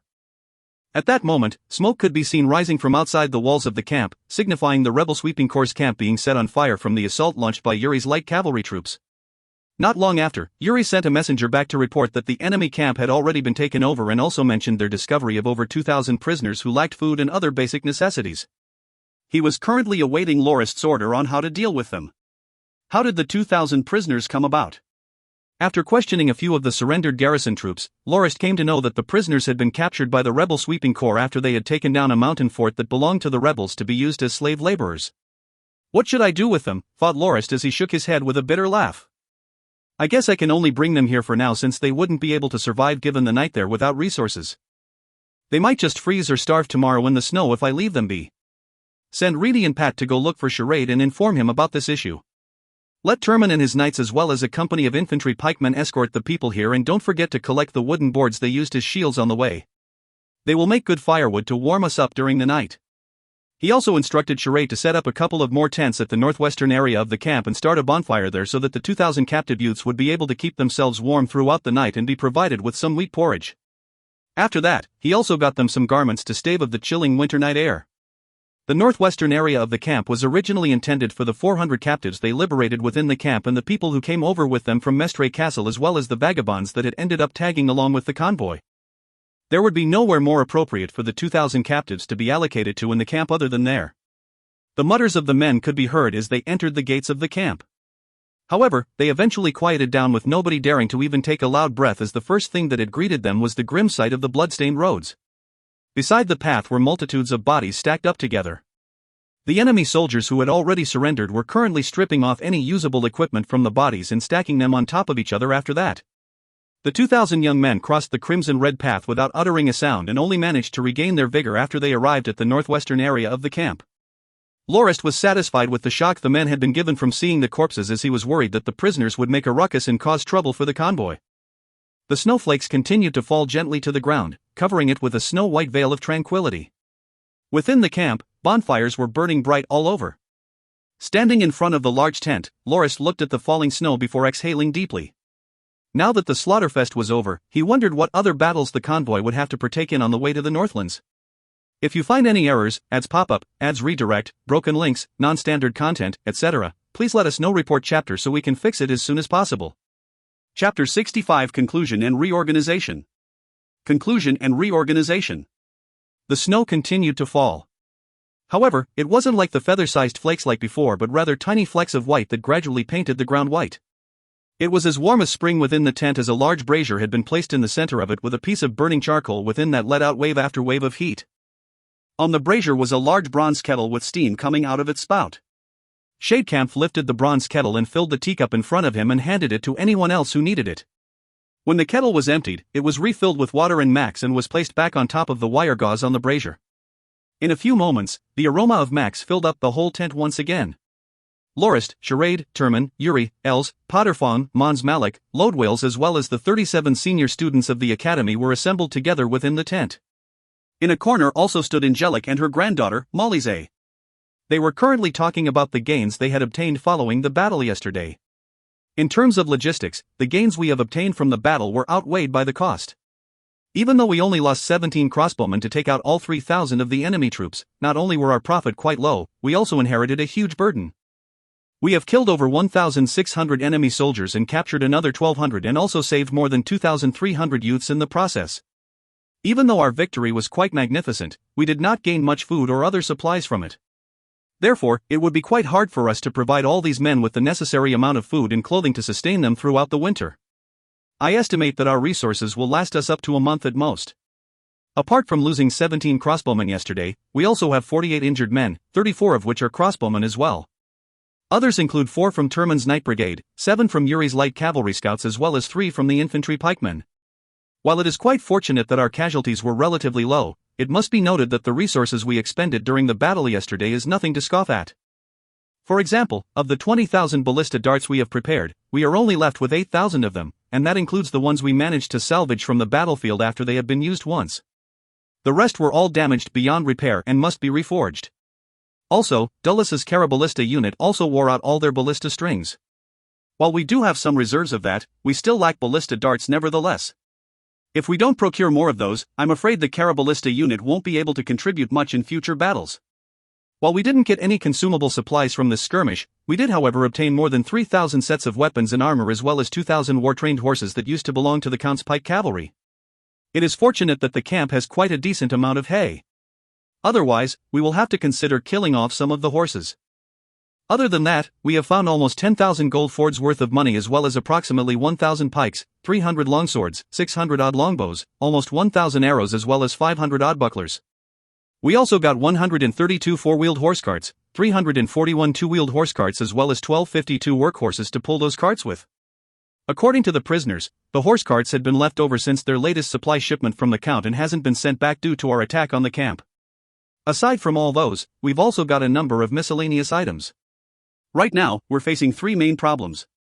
1. What are we going to do with the 1,000 plus war prisoners? Should we leave them or bring them along when we set out?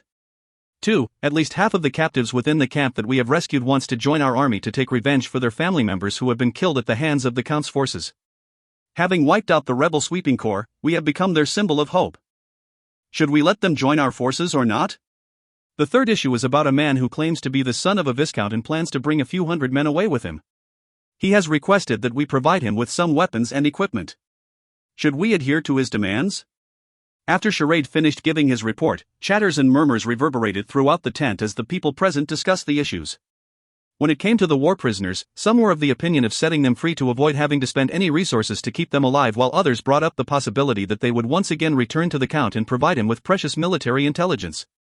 Given that they couldn't just kill them off, they could just bring them along on the journey and have them help out with rough labor. As for the youths who wished to join the convoy's army to avenge their family members, most of the people were of the opinion of letting them join for the time being. However, when it came to the man claiming to be a viscount's son, the consensus was that he had no right to demand free equipment from them, no matter whether the convoy needed the surplus weapons or not. In the midst of the discussions, Lorist clapped his hands and signaled for everyone to quiet down. He then said, "After listening to your opinions, I feel that we shouldn't free the war prisoners just yet. Even if we do, it'll have to be after we exit the area of influence of the Count so that they don't add any unnecessary trouble for us. As for the youths who wish to join our army, ask them if they would like to follow us all the way to the Northlands and inform them regarding the treatment our soldiers get. Also, don't force anyone to join against their will so that we won't have any deserters in the future. As for the last issue, I think we can't just refuse that man's request outright. I will first go and see him and decide whether we have a good reason to fulfill his request. If it isn't a sound one, I will definitely not consent to giving the equipment to him. Alright, the next thing I'll be telling you about will be a summary of the battle yesterday, so I hope you guys pay attention. This is only the first large-scale battle we have participated in since the journey started, and there is no way for me to know whether things will continue to be like this for the rest of the journey. I hope that you will all learn from any mishaps from this experience and make sure not to commit them again in the future. We only paid a small price to win the battle yesterday and managed to wipe out an enemy force of over 3,000 men. This battle could easily be one of the most impressive and perfect victories ever to be recorded in the history books. However, let's not forget that victories like this is a result of a number of unlikely coincidences that just so happen to be in our favor. First, we have the sudden snow that forced the enemies to attack us even though they were at a disadvantage because they were already running out of resources. As a commander of an army, it is extremely unwise to pour every bit of your forces into a situation with so many unknown variables like the enemy commander did yesterday. That was why they fell for our trap so easily. Additionally, we also had the terrain working in our favor as well as the necessary defensive fortifications that were already present at the camp, making it easy for us to defend it and extremely difficult for the enemy to besiege. Coupled with our apt response, we have managed to stall them during the day and only let them into the camp when their vision was obscured by the low light and snow. The frustration of having been held outside of the camp also fueled their recklessness and caused them to fall for the bait. Had they managed to breach the camp during the day, what do you think they would have done when they encountered that wooden corridor? Would they have let their troops rush straight into it in that situation? I'm sure you're all aware that if that had happened instead, even if we were able to eliminate their forces, our casualties would be far worse than that. That is why luck was a huge factor when it came to our victory last night. Finally, the trap we devised using the Caraballistas has produced an unexpected result and caused most of the pike cavalrymen of the enemy to be completely wiped out. Our victory was also mostly in part of our crossbowmen who have attacked from the gaps of the wooden walls, an action that allowed us to take control of the tide of battle that ultimately led to our victory. However, if we consider this victory along with the battle when we were occupying the camp as well as the time when our convoy was first attacked by the pike cavalry, we have lost quite a number of people, including one of our cherished comrades. Throughout all these battles, I have discovered that our family's forces is heavily dependent on certain units. That can be seen in the fact that our heavy armored units weren't able to shine during this battle as we have mainly relied on the light cavalry scouts, the Knight Brigade as well as the crossbowmen and Caraballistas to secure our victory. This is not Knight Pog's fault, he has done very well to train his soldiers to make them the elite unit of our family. However, when we first set up the heavy armored unit, we forgot one important thing: the convoy is mobile, therefore to protect the convoy effectively, that unit has to have sufficient mobility to back it up, and that is exactly what the heavy armored unit lacks. The impressive performance of the light cavalry scouts and the Knight Brigade has been quite a surprise for me personally, however, their weaknesses also show there too. The main shortcoming of the Knight Brigade is that it lacks the manpower it requires to be completely able of changing the tide of battle. The scouts on the other hand can't undertake assault operations due to the same reason. For instance, when the light cavalry scouts attacked the enemy camp when they were at their weakest, 7 of them were injured even though they only faced off with a squad of infantry troops. That is definitely an undesirable result. That's why, I will be reorganizing the unit structure during these 2 days while waiting for the frost on the roads to clear up. Firstly, the Knight Brigade needs to expand. Including the sets of armor and saddles the Knight Brigade currently has, the convoy has a total of 88 sets. The Knight Brigade will thus be expanded to a full squad of 120 people.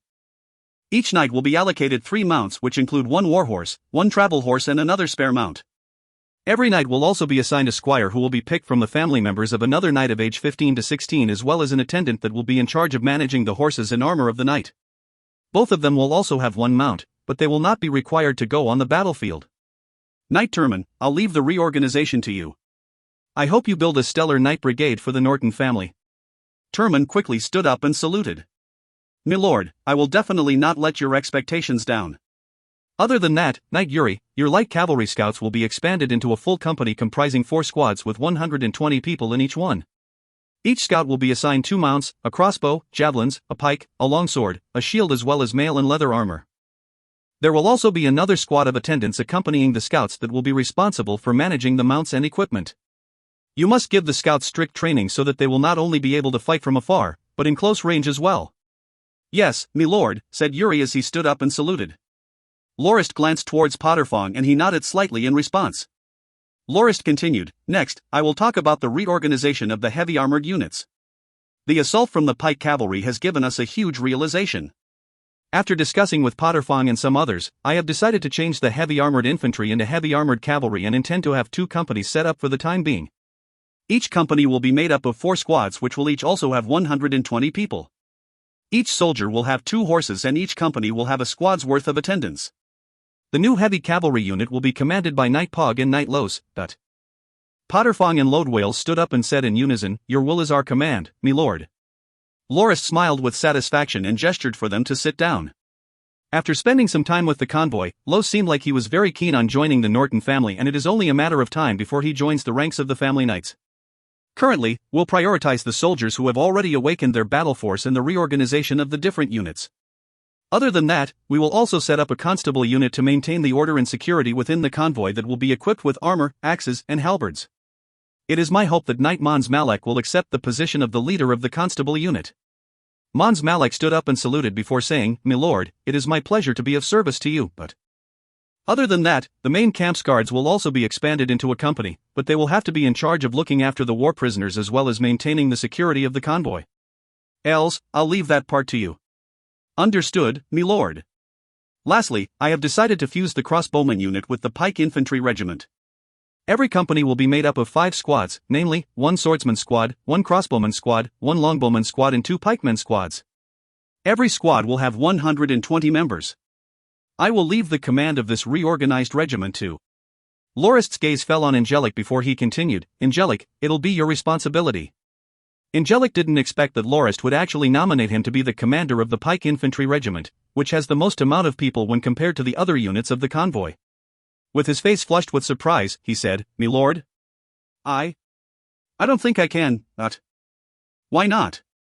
Not only do you have the necessary experience, having been a commander of a city defense garrison before, you have nothing better to do around the convoy other than leaning outside of Charade's tent to eavesdrop. Don't bother denying it, I've seen that a couple of times. As a gold rank, you can't just sit around doing nothing. As for your granddaughter, don't worry. Knight Charade has told me that he intends to marry her once we get back to our dominion. For your granddaughter's happiness and safety, you'll have to put in your part as well." After saying that, Molise, who was standing just beside her grandfather, blushed profusely.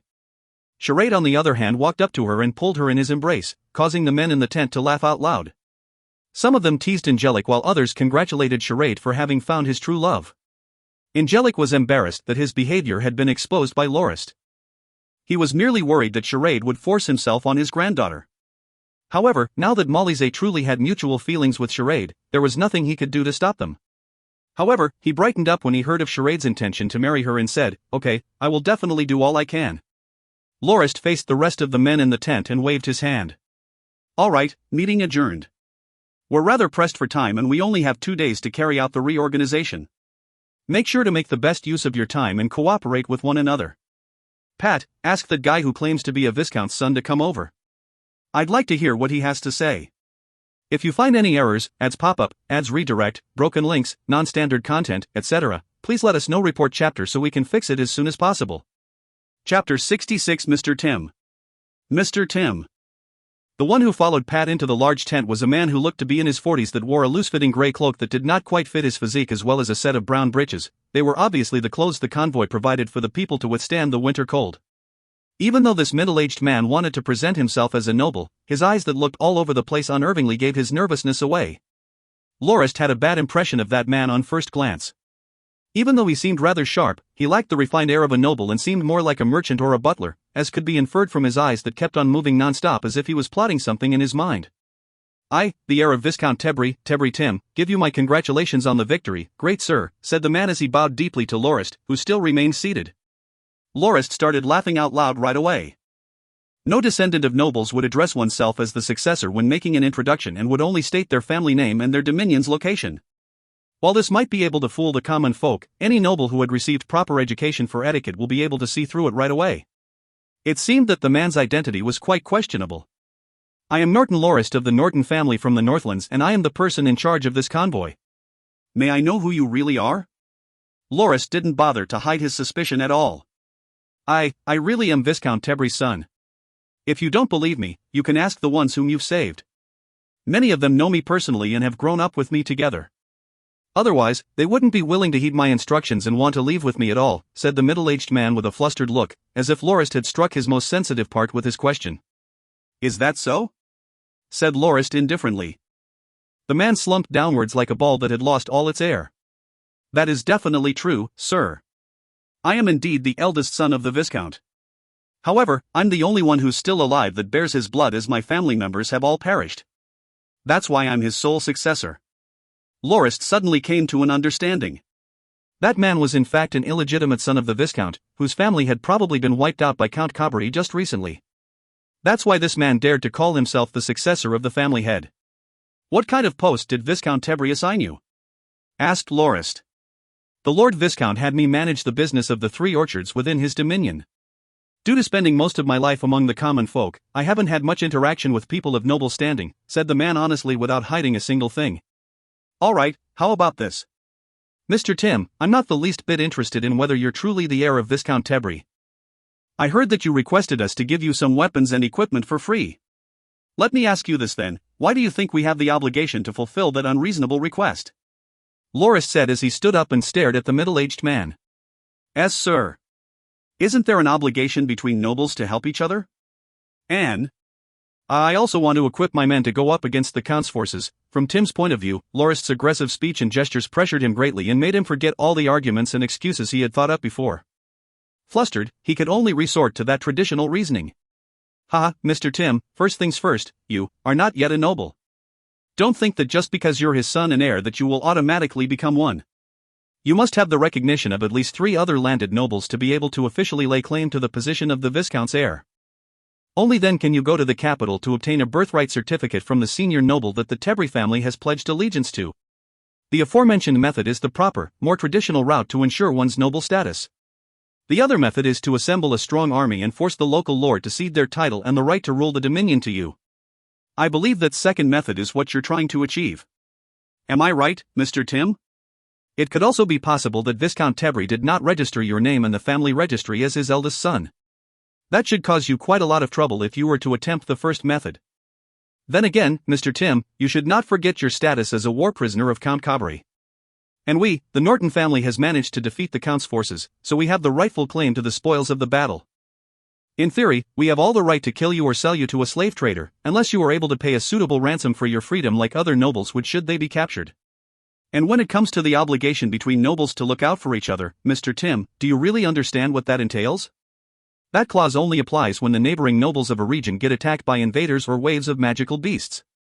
And as it stands now, I am a noble from a different nation entirely. Even if you were a noble, there's completely no obligation for me to lend you a hand. Heck, I can even have your head lopped off and offer it to my senior noble for a reward because you're from a different nation. Your excuse of wanting to help us resist the Count is also really pathetic, you know that? The middle-aged man was currently shivering and sweating all over. Back then, the moment he called himself the successor of Viscount Tebry, the citizens of the Dominion would instantly bend to his will and not offer any sign of resistance. Even when he was captured, he still had some degree of influence among the other prisoners there. He did not expect that his self-proclaimed status of a heir would be instantly torn down by a true noble within moments. Lorist merely walked around that man and examined him carefully before saying, Mr. Tim, personally, I don't care if you're trying to impersonate a noble or whether you're really the Viscount's son. It's a good thing to have ambition, it helps motivate one to strive hard for one's goals. If you can offer a favor of equivalent value to me, then I will forgive your ignorant transgressions. However, if you think that you'll be able to take from me without offering anything in return, then I will really have to consider how I should punish a charlatan like you. Should I hang you or behead you? You're free to make the choice. Tim instantly slumped limply to the ground as he recalled how his father, Viscount Tebry, so casually ordered someone to be beaten to death with a gentle and smiling expression, as well as how his other brothers, who were the legitimate sons of the Tebry family, caned some of the Dominion citizens to death for having startled their mounts. From a young age, he had been taught how to live his life humbly given his status as an illegitimate son and slowly gain his father's trust to become an official in the Dominion by his mother, who was one of the Count's maidservants. He was also instructed to take advantage of his status as the illegitimate son of the Viscount to glean some advantages for himself from the dumb common folk. But when his father and brothers were all killed by Count Caubry's forces, he was struck with the sudden revelation that he was the only person who still carried the blood of the Viscount. Even though he hadn't received any etiquette lessons for nobles nor awakened his battle force, he had been allowed to learn how to read and write as he had gained the favor of his father. But his hardships didn't stop him from building his reputation as the sole heir of the Viscount among the Dominion's citizens, and he capitalized on his experience and wit from his days as a traveling merchant as well as his skills as an orator to form an insurgent force by recruiting the citizens of the war-torn land, and had managed to erect a stronghold within the western mountains. However, that all ended when the Count's forces crushed his own and made him their captive. Originally thinking that there would be nothing more waiting for him other than death, he was quite surprised to discover that the powerful rebel sweeping forces would actually be defeated by a convoy's military escort, thereby liberating him from his predicament. After having his fill of food on the night of the camp's occupation, he went around to ask about the convoy and suddenly realized the potential benefits he could gain from that opportunity. He thought that the moment he introduced himself as the heir of the Viscount, the master of the convoy would treat him like a person of exalted status and adhere to his every request. At that time, he had already thought up a number of proposals and even planned to use the convoy to crush Count Cabri, and fantasized about his glorious return to the Viscount's dominion with a large military force and become the noble that everyone admired and respected. But when Lorist prompted him to choose the way in which he would be put to death, all those fantasies vaporized within an instant. So this is what a real noble is like. Sociable, yet cruel, and having subordinates that would be willing to do anything for him, unlike my own who can only be swayed by fear or the promise of a reward. To Tim, Lorist reminded him of the fearful side of his father that had the life of the common folk at his fingertips. Shriveling up on the ground and crying out loud, Tim pleaded, "Sir, please have mercy on me. I shouldn't have ever dreamed about gaining the title for myself. Please spare this pathetic life of mine. To you, I am but an existence that only compares to that of an ant. I'm not worth your attention at all." Lorist took a step back and said, "Please get up, Mr. Tim. If you would like to become a noble, you should at least have some degree of self-respect. No noble would ever humiliate oneself like what you just did. A proper noble would never submit to anyone, even in the face of certain death. Perhaps, you have misunderstood my intentions. I've mentioned that I don't care whether you're the Viscount's son or not. What I want to know is what status were you assuming when you made that request of me, Seeing the dumbfounded look on the kneeling man, Lorist gave a bitter laugh before proceeding with his explanation. "Mr. Tim, if you think that you will be able to get what you came for without any reciprocation, then I can kill you for being a fraud and liar, because that act would have insulted the Norton family name. You should know that nobles hate nothing more than petty tricks and being insulted." Tim felt a chill down his spine and once again had a flashback of the moment he witnessed his father ordering for a fisherman to be hanged for attempting to hide his catch in order to avoid paying his fair share of tax. That fisherman lost his life just because he dared to try to trick the Viscount. He could clearly recall what his father had said back in the day: "I don't really care about the fish you were trying to hide from me. But I can definitely not forgive those who dare to lie to my face." Tim nodded in agreement to Lorist's previous statement. "Mr. Tim, if you're not approaching me as a conman but as a noble, then I should offer you a helping hand as well. However, nobles don't give their help without expecting anything in return. Are you prepared to pay the price for my assistance?" Lorist asked. "I can help you form an army, take the Dominion back for you, and even give you the proper training and lessons necessary on the customs and traditions of nobles so that you will act and behave like one and not embarrass yourself in front of other nobles. However, this will not come cheap, Mr. Tim," Lorist said. I have some money and supplies that I can offer you for your help." Tim was gradually getting the drift of what Lorist was hinting at, and he was even more excited after Lorist said that he would provide him with the training necessary to become a proper noble, or at least, behave like one. "That's the spirit, Mr. Tim. It's great that you intend to cooperate with me. However, can you tell me where you would get the money and supplies from as payment for my assistance?" Tim then told Lorist with absolute honesty about the location of the funds and resources he had. He mentioned that when Count Cabri's initial assault began, Viscount Tebri had brought Tim along with him to bury a stash of gold coins in a secret location so that he would one day be able to use it to regain his power. He also instructed Tim to not return to the castle and head to the areas within the Dominion that had yet to be taken over to move the food and supplies to a cave within the mountains which he had discovered when he went out on a hunting trip with Tim. It was an abandoned bear cave that only the two of them knew of. Having carried out the Viscount's instructions properly, he returned to the Dominion only to find that the castle had already been taken over and the Viscount as well as all the rest of his family had all been put to death. Tim said that there were almost tens of thousands of imperial gold coins as well as enough food to last 3,000 people for up to 6 months. Looking at the map, Lorist noticed that the hiding place that Tim told him about was only 1 day's worth of travel away. He then called Reedy to bring Els over and instructed him to bring Pat, Tim, and several other soldiers to head to that location to bring the gold coins and supplies back to the camp. Before they left, Lorist wished them a smooth journey and promised him that he would arrange for someone to start the etiquette training when he got back. When he returned to the large tent, Reedy came up to him and reported, "Milord, Knight Josk has come over with a group of people and has requested to meet with you. If you find any errors, ads pop up, ads redirect, broken links, non-standard content, etc., please let us know. Report chapter so we can fix it as soon as possible." Chapter 67 Josk's Wish. Josk's Wish. Upon seeing Josk, Lorist noticed that he looked rather haggard glum. There were a large group of people behind him, numbering around 400 people of ages ranging from their mid-teens to their 50s. Every one of them held makeshift weapons or farming tools in their hands. "Milord, I have let your expectations down," said Josk humbly before he saluted. Lorist laughed and said, "Don't worry about it. The tide of battle is really hard to predict, so accidents like these really can't be blamed on you. Moreover, we have troubled you so much to go all the way there and back. So let's cut the pleasantries short and enter the camp first. We'll talk after we get you something warm to eat." The aromatic smell of cooked meat wafted around the camp. Charade had ordered to have the dead mounts of the pike cavalry to be skinned and cooked in a big cauldron into stew, providing a hearty serving of meat for all within the convoy. Upon hearing what Lorist had just said and taking a whiff of the mouth-watering smell of food, Josk's men instantly let out a loud cheer as their stomachs growled aloud. Embarrassed, Josk said, "Milord, to be honest, we haven't eaten for the past day. Everyone's pushed to the brink of hunger already." The near 400 men settled down in the camp pretty quickly after 30 or so tents were set up in the northwestern section. After that, Shade Camp had someone bring over some horse meat and potato stew for them to fill their stomachs with. Within the tent, Josk could be seen wolfing down his food. He almost instantly finished the whole bowl of horsemeat stew and the tens of pieces of bread Reedy had brought for him. After having his fill, he started to recount his experience after returning to the stronghold. Among the insurgents who fought against Count Cabri, Josk could be considered as a rather influential person with almost 700 men under his command and a total of 2,000 people including the soldiers' family members. However, he didn't have the intention of setting up his own stronghold and instead chose to let the family members stay at the largest stronghold, the Hidden Bull stronghold, while he led the soldiers to cause trouble for the Count, enabling him to be one of the most active insurgent groups in the area.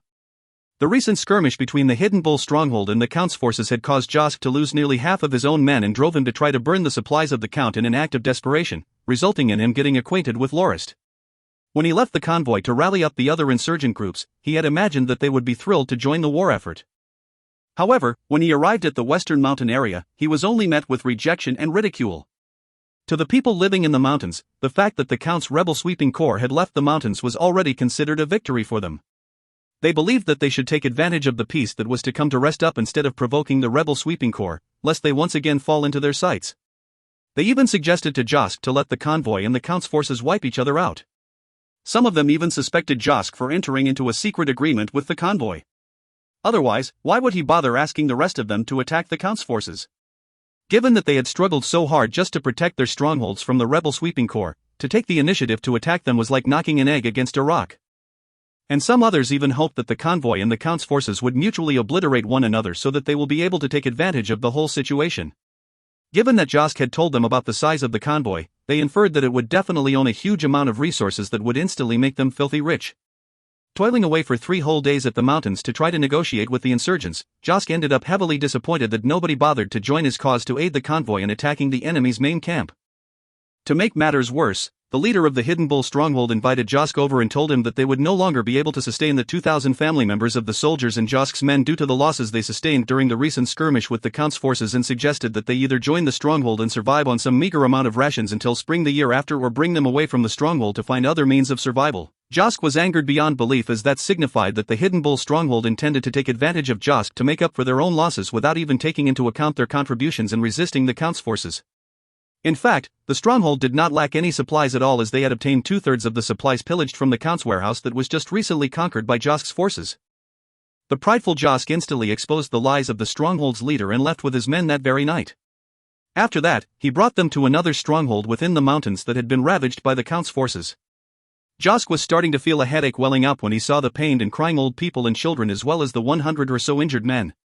The mere thought of the leaders of the Western Mountain insurgents caused him to grit his teeth in anger. These short-sighted, ambitionless bastards who only dare to hide in their little corner will never be able to help me avenge my family. They are completely satisfied with staying at the strongholds for the rest of their lives within the mountains. When he recalled his arrangement with Lorist and the way the stronghold leaders treated him, for the first time in his life, Josk felt like rushing into battle and dying to end it all. That was why he left all of his rations with the women and children at the abandoned stronghold and rushed all the way to the encampment with 300 of his able-bodied men to the camp. He thought that as long as the convoy was still fighting with the Count's rebel sweeping corps, he would sacrifice himself and do whatever damages he could to the enemy to fulfill his promise with Lorist. However, when he arrived at the battlefield with an empty stomach, the fight had already ended for 2 whole days. At that moment, Josk instantly regretted that he had spent so much time to convince the stronghold leaders to no avail.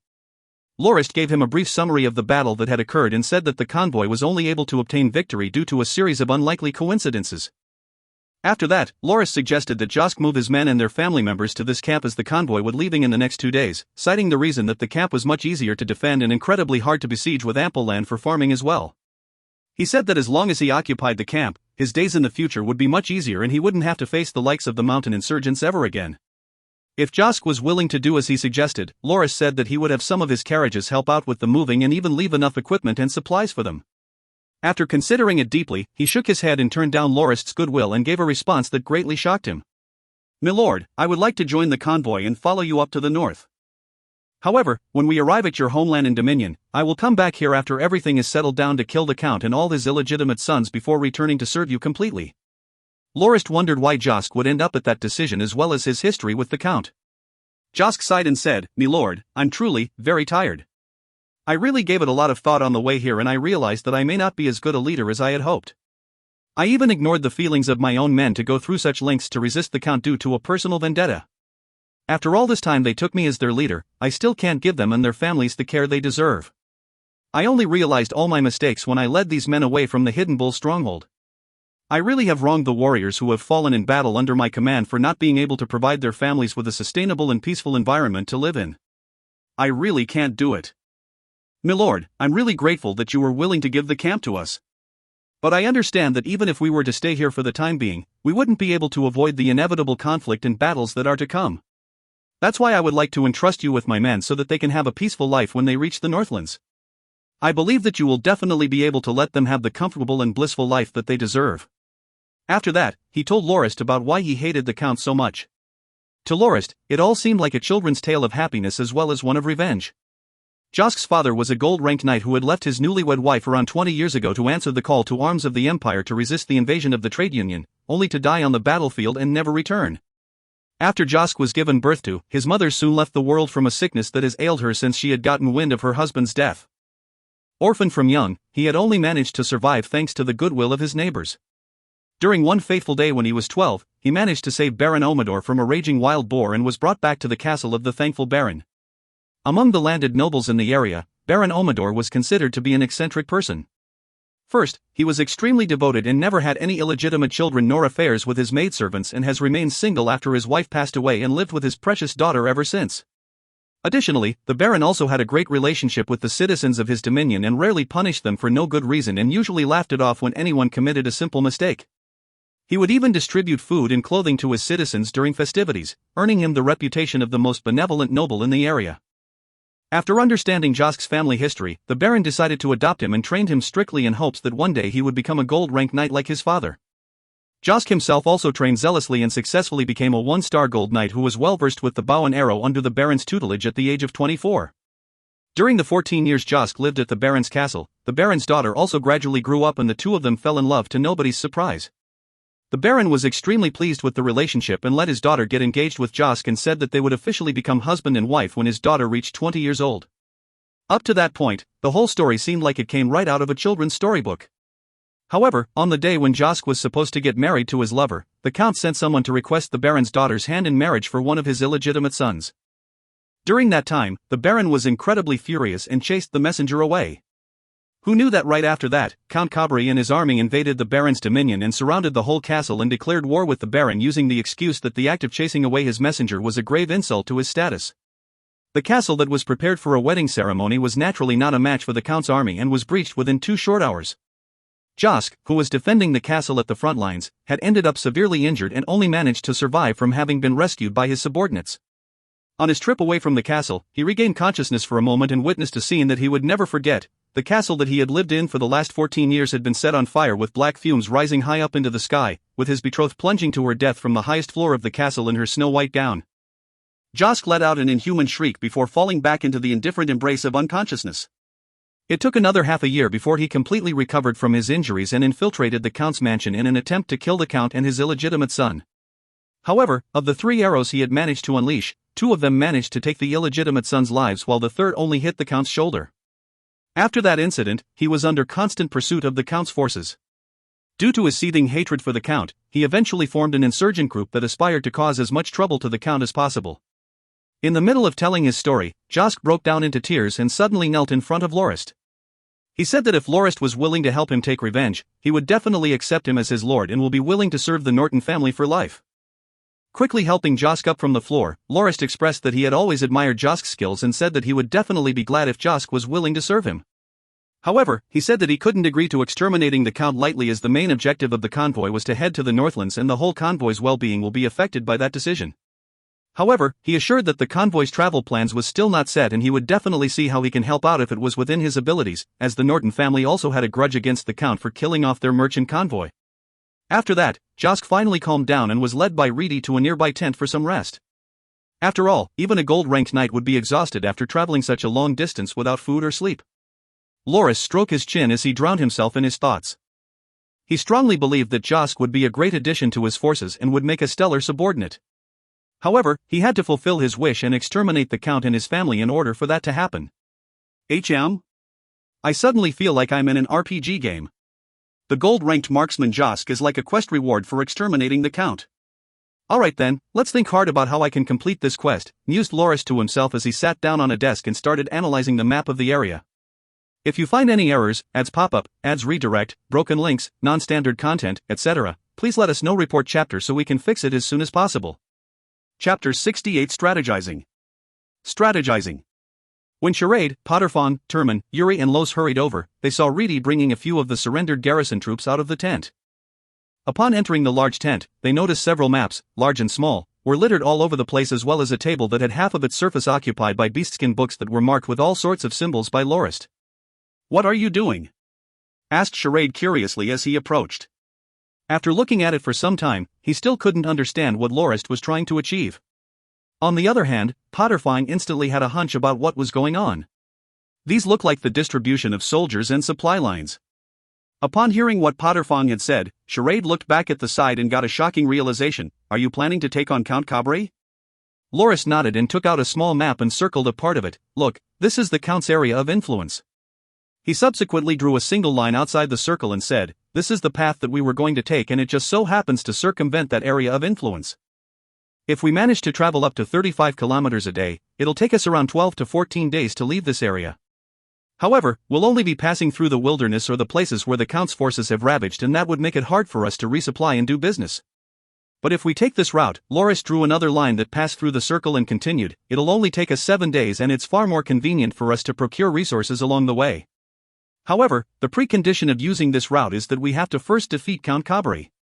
"Then, have you thought of how you would go about achieving that?" asked Charade. "Nope. I just got the Count's garrison troops over and questioned them about the situation at hand.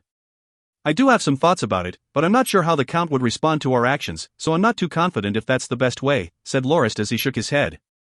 He then took out a book and placed it on the table. "You guys should join me in planning this too. After all, I can only consider so many scenarios by myself." "Reedy, get me the Kirov war chess set," Lorist said. Kirov war chess was a wargame created by the General Kirov from the Roman Empire about 100 years ago. Lorist felt that it was quite similar to the modern chess back in his world. However, the chessboard was more similar to that of Monopoly board game rather than the traditional checkerboard. "Count Cabre has a new city in development that is modeled after the capital called Geldo City," said Lorist as he pointed towards the book he placed on the table before he put 2 cavalry chess pieces and 4 infantry chess pieces atop the book. Currently, Geldo City has 2 cavalry companies and 1 garrison regiment defending it. It is worth noting that one of the pike cavalry companies as well as 2 companies within the garrison regiment were only recently formed and don't have any real battle prowess. According to the surrendered troops, the Count only has 1 personal guard made up of a squad with members that are at least at the iron rank equipped with heavy armor to look out for his safety. After that, Lorist placed a plate onto the table and put a cavalry and infantry chess piece each onto the plate. William Miles Castle is defended by a cavalry company and another garrison company and the soldiers number almost 1,000 in total. Even though the allied noble armies that are currently in a conflict with the Count have around 4,000 men, they're still gradually being pushed into a corner by the Count's forces and are currently passively defending themselves. What a useless bunch. Casually commenting on the allied noble armies, Lorist put down another cup on the table and placed an infantry chess piece within. Over here is Burdock Bastide, which is situated within the Count's original territory, and there is a company of garrison troops stationed there. Now, pay attention to Geldo City, Williamiles Castle, and Burdock Bastide. If you connect all 3 points to each other, you get a triangular shape. So, if one side is attacked, the other two will be able to go back it up as quickly as possible. Unless our forces far outnumber that of the Counts, we will not be able to take down the forces stationed at Williamiles Castle and Burdock Bastide to reach Geldo City. Fortunately for us, the Pike Cavalry Company and Garrison Regiment that were supposed to be stationed at Burdock Bastide has already been annihilated by us, and they only have one company of garrison troops sent there from Williamiles Castle stationed there. Taking into account that the Pike Cavalry from the rebel sweeping forces have also been wiped out by us, their forces have weakened quite a lot and no longer pose much of a threat to us. What I have in mind is we take the opportunity when Burdock Bastide is only weakly defended by a single garrison company and disguise ourselves as insurgent forces and start causing trouble in the dominion of the Count to lure him to deploy his soldiers from Geldo City so that we can occupy the city post-haste.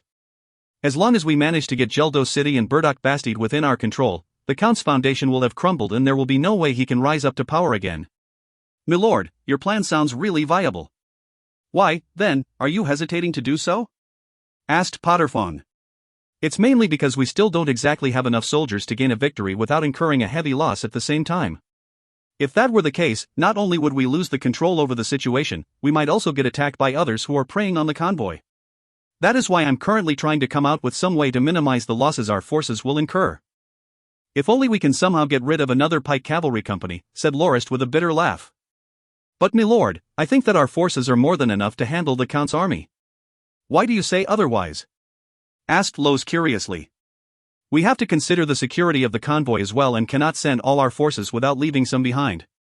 After doing some calculations, I found that we can only afford to dispatch 3 pike infantry companies, 1 heavy armored cavalry company and the Caraballista squad as well as the night brigade. We have to leave behind 1 heavy armored cavalry company and 2 pike infantry companies to be able to ensure the convoy's safety. With the constable squad having to remain to regulate the convoy and the camp guard company being in charge of watching the war prisoners, even if we were to draw some forces from those units, we would only have 2,000 extra men give or take. And Yuri's light cavalry scouts will have to leave a squad behind to patrol the surrounding area and can only spare 3 squads to join our main attacking force and 2 more squads for the group that will ambush Geldo City. We also have to consider how the Count will respond to our movements. If he hears that insurgents have come to attack his dominion, then he might possibly deploy all his forces, meaning that he will send 2 companies of pike cavalry and the garrison regiment of Geldo City, a staggering number of 3,000 people, to exterminate the insurgents. If we include the nobles that have allied with him, he can easily raise an army of around 5,000 people. That's why I'm worried that we will suffer heavy losses if we fight head-on with his main force, explained Lorist patiently. Lorist gave a long sigh and said, actually, I was considering using the opportunity provided to us by the defeat of the Count's pike cavalry to prompt the insurgents to cause trouble in the Count's dominion when Josk said that he would rally them from the western mountains to attack the enemy's main camp and give the Count no choice but to deploy his troops. That way, we can focus our forces to deal with the disorganized enemy and use the insurgents as our scapegoat to lessen our casualties as well. Who would have expected that the insurgents would be so cowardly and not dare to take any risks? That's why Knight Josk felt disillusioned and came over with his men to join our side. Lorist then briefly told the rest about the history between Knight Josk and Count Corby. I would really appreciate a gold-ranked talent like Josk and would definitely love to have him join the ranks of the Norton family knights. That's why I'm so eager to wipe out the Count to avenge the family's merchant convoy while fulfilling Josk's wish at the same time. That's also the main reason why I'm sitting here going through the maps and trying to formulate a plan that will entrap the Count's forces and avoid going into direct confrontation with them. Knight Josk really is a devoted man. It's nothing but good news if he intends to join us. We should definitely help him out, said Charade sympathetically after hearing about Josk's experience. But Lord Locke, you seem to have missed out on an important piece of information. What is that about? Asked Lorist. Yesterday when Els was questioning the surrendered garrison troops, I overheard one of the soldiers saying that when they received news at the western mountains about the occupation of the camp, the illegitimate son that was in command sent some pike cavalrymen back to Count Cabri to report that incident before ordering for them to go take the camp back, bringing along the captive youths with them. Given that it takes 4 days to travel from the western mountains to Burdock Bastide, Count Cabri will only receive the report of the camp's occupation by today and will still think that the rebel sweeping corps is in the process of recapturing the camp. Lord Locke, what you missed was how the Count would behave given that he had only received the news of the occupation today, said Charade. Ha! Lorist's eyes instantly brightened. If I were Count Corby, upon receiving the report and taking into account the less than ideal snowy weather for the past 2 days, I will definitely worry about the rebel sweeping corps. I will send them some reinforcements straight away, and the fastest unit that is available to me is the Pike Cavalry Company. It will take them around 4 days to travel to this camp by horse from Geldo City, which is to say, the Count's reinforcements will arrive within 3 to 4 days. We still have a chance to take out their Pike Cavalry. That's correct. Also, didn't Knight Josk mention that some of his men's family members are still at the abandoned stronghold? We should go there openly to escort them back and spread the news of the Pike Cavalry's demise while we're at it. Even if they don't believe us, they will definitely send someone to check out the situation for themselves. We can then invite the people they send to witness us defeating the incoming Pike Cavalry Company and tell them that without the Pike Cavalry, the Count's might will effectively be halved and there is no better opportunity to raid the Count's dominion like now. I believe that the insurgents will definitely spare no expense and send out all the forces they can muster to the Count's dominion. When the insurgents throw the dominion into chaos, we can then sneak our way to conquer Burdock Bastide. Or, if the Count decides to send his main force over there, we can have the insurgents' forces keep them busy and secretly send our elites to ambush Geldo City, added Charade. Good, that is exactly what we'll do, said Lorist excitedly with both his fists clasped. Reedy, we have no time to waste. Quickly invite Knight Josk over. After giving Reedy that order, Lorist looked at Charade, Yuri, Turman, Potterfong and Lowe's and suddenly felt that something was off. Oh, you all came together at the same time. Is there something I should know? The gang suddenly remembered why they came to Lorist in the first place. Charade laughed bitterly and said, "Milord, the reorganization plans that you have drafted were mostly carried out smoothly. The only issue is the lack of warhorses. The various units have already started quarreling over the remaining warhorses we have right now." According to Charade, the convoy originally only had more than 700 war horses. They obtained a few dozen after raiding Viscount Mestre's castle as well. Coupled with the 2,000 war horses obtained after eliminating the rebel sweeping corps, the total number of war horses they had was still less than 3,000. Based on Lorist's reorganization plan, a total of 4,000 horses would be needed, and that did not include the mounts needed by the camp guard and the constable unit. Currently, Turman, Yuri, Potterfong and Lowe's had already argued day and night over it and finally settled to go to Lorist for a solution. Lorist laughed out loud before continuing, "There isn't a need to quarrel over something like that. Just endure it for the moment. Don't we have some people sending horses to our doorstep in another 4 to 5 days? How shameless for you to be arguing over something so trivial like this. When we defeat Count Cabri's forces, we will have all the horses we want." What Lorist was referring to was the reinforcements sent by the Count. Given that each cavalryman had 2 mounts, the convoy would definitely not be short on those by the time they defeat the reinforcements. After that, Josk entered the tent with Reedy and overheard about the lack of horses. He said, "Milord, if you are willing to trade weapons and equipment with the insurgents in the western mountains, I estimate that you will be able to get around 600 war horses." Lorist nodded and said, "That's good. I'll be counting on you for that." After that, he briefed Josk on the plans they had gone through just now. Surprised and delighted, Josk said, "Milord, are you really going to exterminate Count Cabri?" "That's right," said Lorist. "Since we have already destroyed so many of his troops, we might as well finish the job thoroughly and uproot the foundation of his power, lest he cause more trouble for us in the future." "Milord, it is my pleasure to be in your service," said Josk as he deeply bowed to Lorist. "If you find any errors, ads pop-up, ads redirect, broken links, non-standard content, etc., please let us know. Report chapter so we can fix it as soon as possible." Chapter 69. The Battle Begins. The battle begins. "Milord, we've returned," said Pat as he entered the large tent with Els and Tim. "Oh, you're back. Reedy, ask Charade and Shadecamp to come over." "Oh, don't forget Dulles as well," said Lorist as he rubbed his face to refresh himself. He did not have any sleep last night as he was planning hard on how to minimize his losses in the upcoming fight against the Count's Pike Cavalry Company that was en route to reinforce the rebel sweeping corps. "Sit down. Was the journey smooth?" "Pat, get Mr. Tim some Max. I've been smelling its fragrant smell since this morning when Reedy was making it," said Lorist. Charade and Shadecamp came over quickly and Lorist had them do an inventory check and record on the food and money that has just been brought over. Without delay, Charade came back into the tent with a cheerful expression and said, "Milord, there are 100,000 kilograms worth of refined flour." "Ha? Mr. Tim, why does Viscount Tebri have so much of that?" asked Lorist. Tim stood up and bowed before he said, "Milord, the 100,000 kilograms of refined flour is made from 2 years' worth of produce from the Viscount's land. The crop has been converted to flour for ease of trading. Every 2 years, there will be a merchant convoy that goes to the Viscount's dominion to purchase that flour for a price of around 1,000 gold fords. I have been in charge of dealing with the merchants all this time. Oh, so that was the case. With this stock of refined flour, we can loosen up the rationing of the supplies of the convoy by quite a bit. Mr. Tim, thank you for this. Rest assured that I won't take your things for free and will purchase them according to market price, said Lorist as he nodded in satisfaction. Dulles then entered the tent and saluted to Lorist. Lorist asked him to wait for a while because he had something he needed Dulles to do later. Subsequently, Shadecamp came into the tent with a large book and reported to Lorist, "Milord, within those 7 large chests, there is a total of 17,000 gold fords as well as 11,000 imperial gold coins. Mr. Tim, as the heir of Viscount Tebri, I believe that 1,000 gold fords will be quite suitable as the ransom for your freedom given your status as a prisoner of war. The remaining gold coins will be taken care of by our convoy for the time being until you officially inherit your title, and your expenses will be deducted from the figure. We will definitely return what remains of that sum to you when the time comes. Are you okay with that arrangement?" asked Lorist towards Tim. Tim deeply bowed and said, "Milord, let's handle everything at your discretion." "Good, that's a wise decision. Mr. Tim, how many men do you have in your command at the moment?" asked Lorist. I'm not too sure about this myself. There should be around 600 people. I should probably ask Knight Gemmers about the exact number, said Tim without confidence. Knight Gemmers? Who's that? Tim quickly explained to Lorist that Knight Gemmers was a 2-star silver-ranked knight that had served the Viscount. Only, his age was rather high at 53 years old, and he had a carefree personality and frequently commented on the Viscount's way of handling things without holding back, thus making him not favored by the Viscount.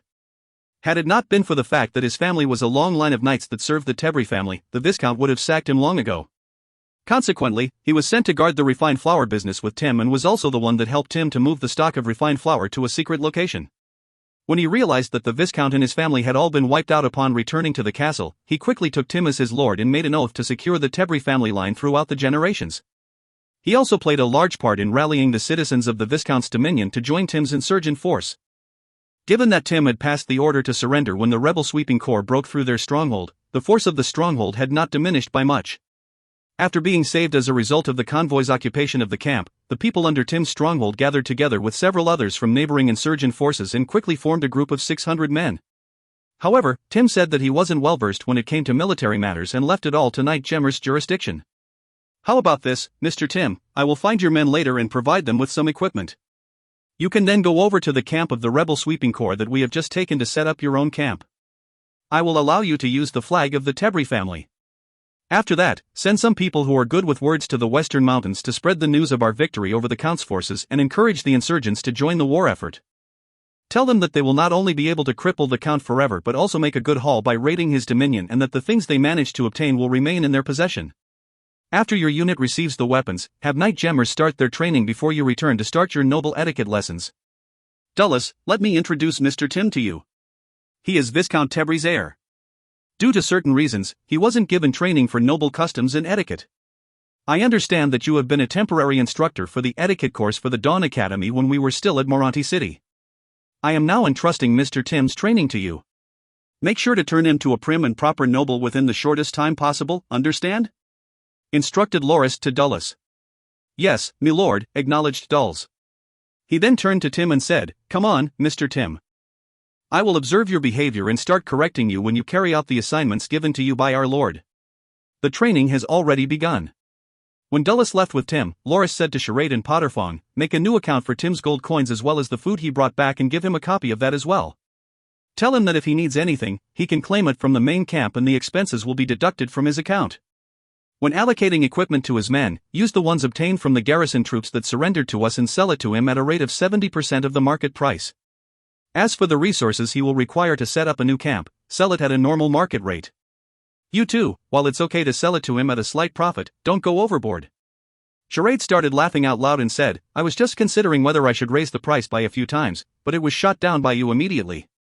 Oh well. Shadecamp, we'll do as your young master says and sell the weapons and equipment with a 30% discount and charge a normal price for the supplies Tim will need. I'll leave it to you. Yes, said Shadecamp as he hurriedly left the tent. The only ones who currently remained within the large tent was Lorist, Charade, Els, Pat and Reedy. Pat couldn't withhold his curiosity anymore and decided to ask Lorist, "Milord, why were you so lenient with Mr. Tim and even bothered to help him become a noble? Isn't it a little too much to assist a con like him?" If this were the Northlands, he would have his head lobbed off and displayed to the public for attempting to impersonate a noble. Lorist laughed and said, "Pat, whether Mr. Tim is a conman or not is not up to us to decide. It is not completely unprecedented for a family to be inherited by an illegitimate child. If we were at the Northlands, I would definitely kill him and swallow up his dominion just as most other nobles would. However, we are now in the Redleys Kingdom and the Northlands are thousands of kilometers away.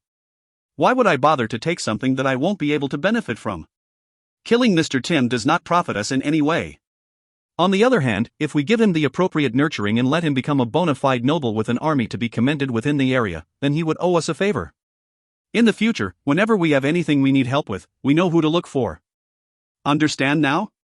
Charade also offered his opinion on the matter.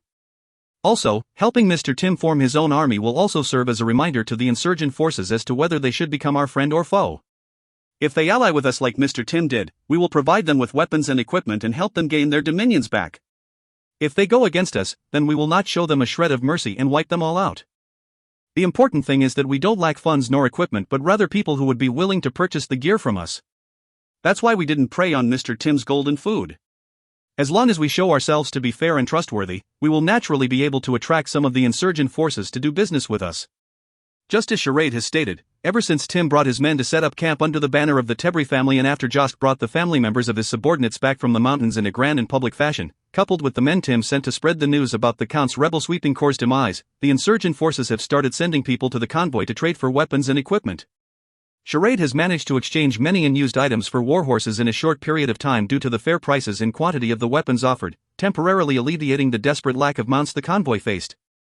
As for the ones who came to trade their warhorses for food, they were rejected by Charade with the reason that the convoy themselves were also lacking in that resource.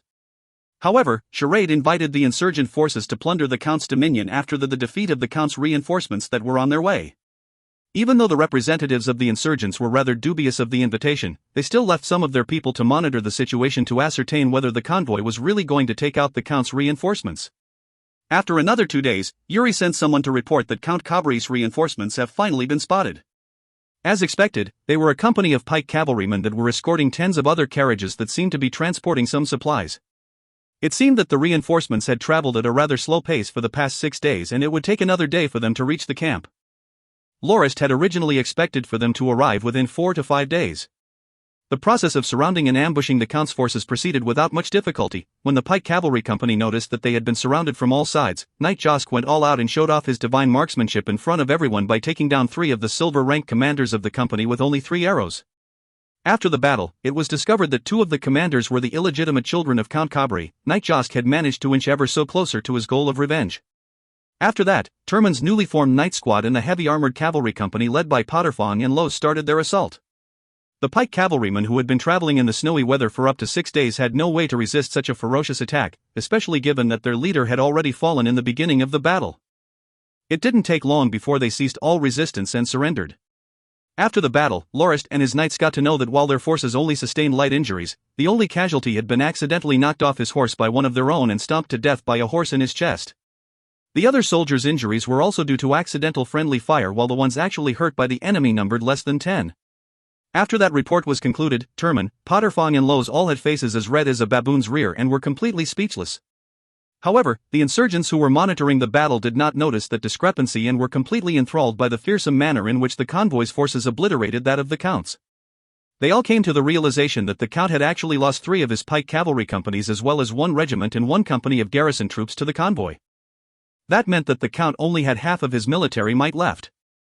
Currently, the Count's dominion was akin to a scantily clad and defenseless girl who practically couldn't resist anybody's forced advances.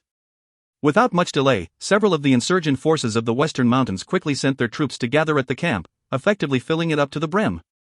Lorist and Charade called for their leaders and discussed for a whole day, promising that the convoy would support them with their own forces to give the 3,000-strong insurgents a chance to pillage the Count's dominion within the coming days. The first place to fall was the Count's original territory, Burdock Bastide. Within a single day, the Bastide administration had received tens of reports of their citizens or warehouses being plundered by bandits and was thrown into severe disarray. The gold-ranked illegitimate son that was stationed at the Bastide angrily rallied 3 squads of garrison troops in an attempt to squash the impudent bandits who dared to ravage their dominion. When they broke through the ranks of 2 of the insurgent groups, Potterfawn and Lowe's led a company of heavy armored cavalrymen to the forefront of the battle and completely vaporized the 3 squads of garrison troops, with the head of the gold-ranked illegitimate son severed and paraded around on a pike. Upon seeing the severed head, the last squad that was defending the Bastide chose to surrender and the control of Burdock Bastide was officially transferred to Lorist. "Onward!" shouted Charade on top of a huge and majestic Xeno horse as he waved his horsewhip valiantly. Near 1,000 horse carriages lined up into 4 columns headed out of the camp. Within it, the flag that bore the insignia of the Raging Bear was lowered and a flag that depicted a horseshoe belonging to the Tebri family was raised. After receiving Lorist's report of the Bastide's capture, Charade ordered the convoy to set out for it. Before they left, Charade even transferred the ownership of the camp to Tim for 1,000 gold fords. Tim agreed to that transaction happily as he felt that the strong defensive fortifications of the camp was far better than the ravaged dominion of Viscount Tebri. Having received days of training in noble customs and etiquette, Tim seemed to have a slight air of nobility emanating from him and has started to dress more presentably. With the support of the convoy, he has managed to rally 1,000 young and strong soldiers as well as 2,000 non-combatants under the banner of the Tebri family and had become a force on par to the other insurgents. However, there was one thing that still caused Tim quite a bit of worry: the amount of the money he had entrusted to the convoy was depleting rather quickly. As of now, he was only left with around 10,000 gold fords. This wasn't due to the convoy taking advantage of Tim's funds.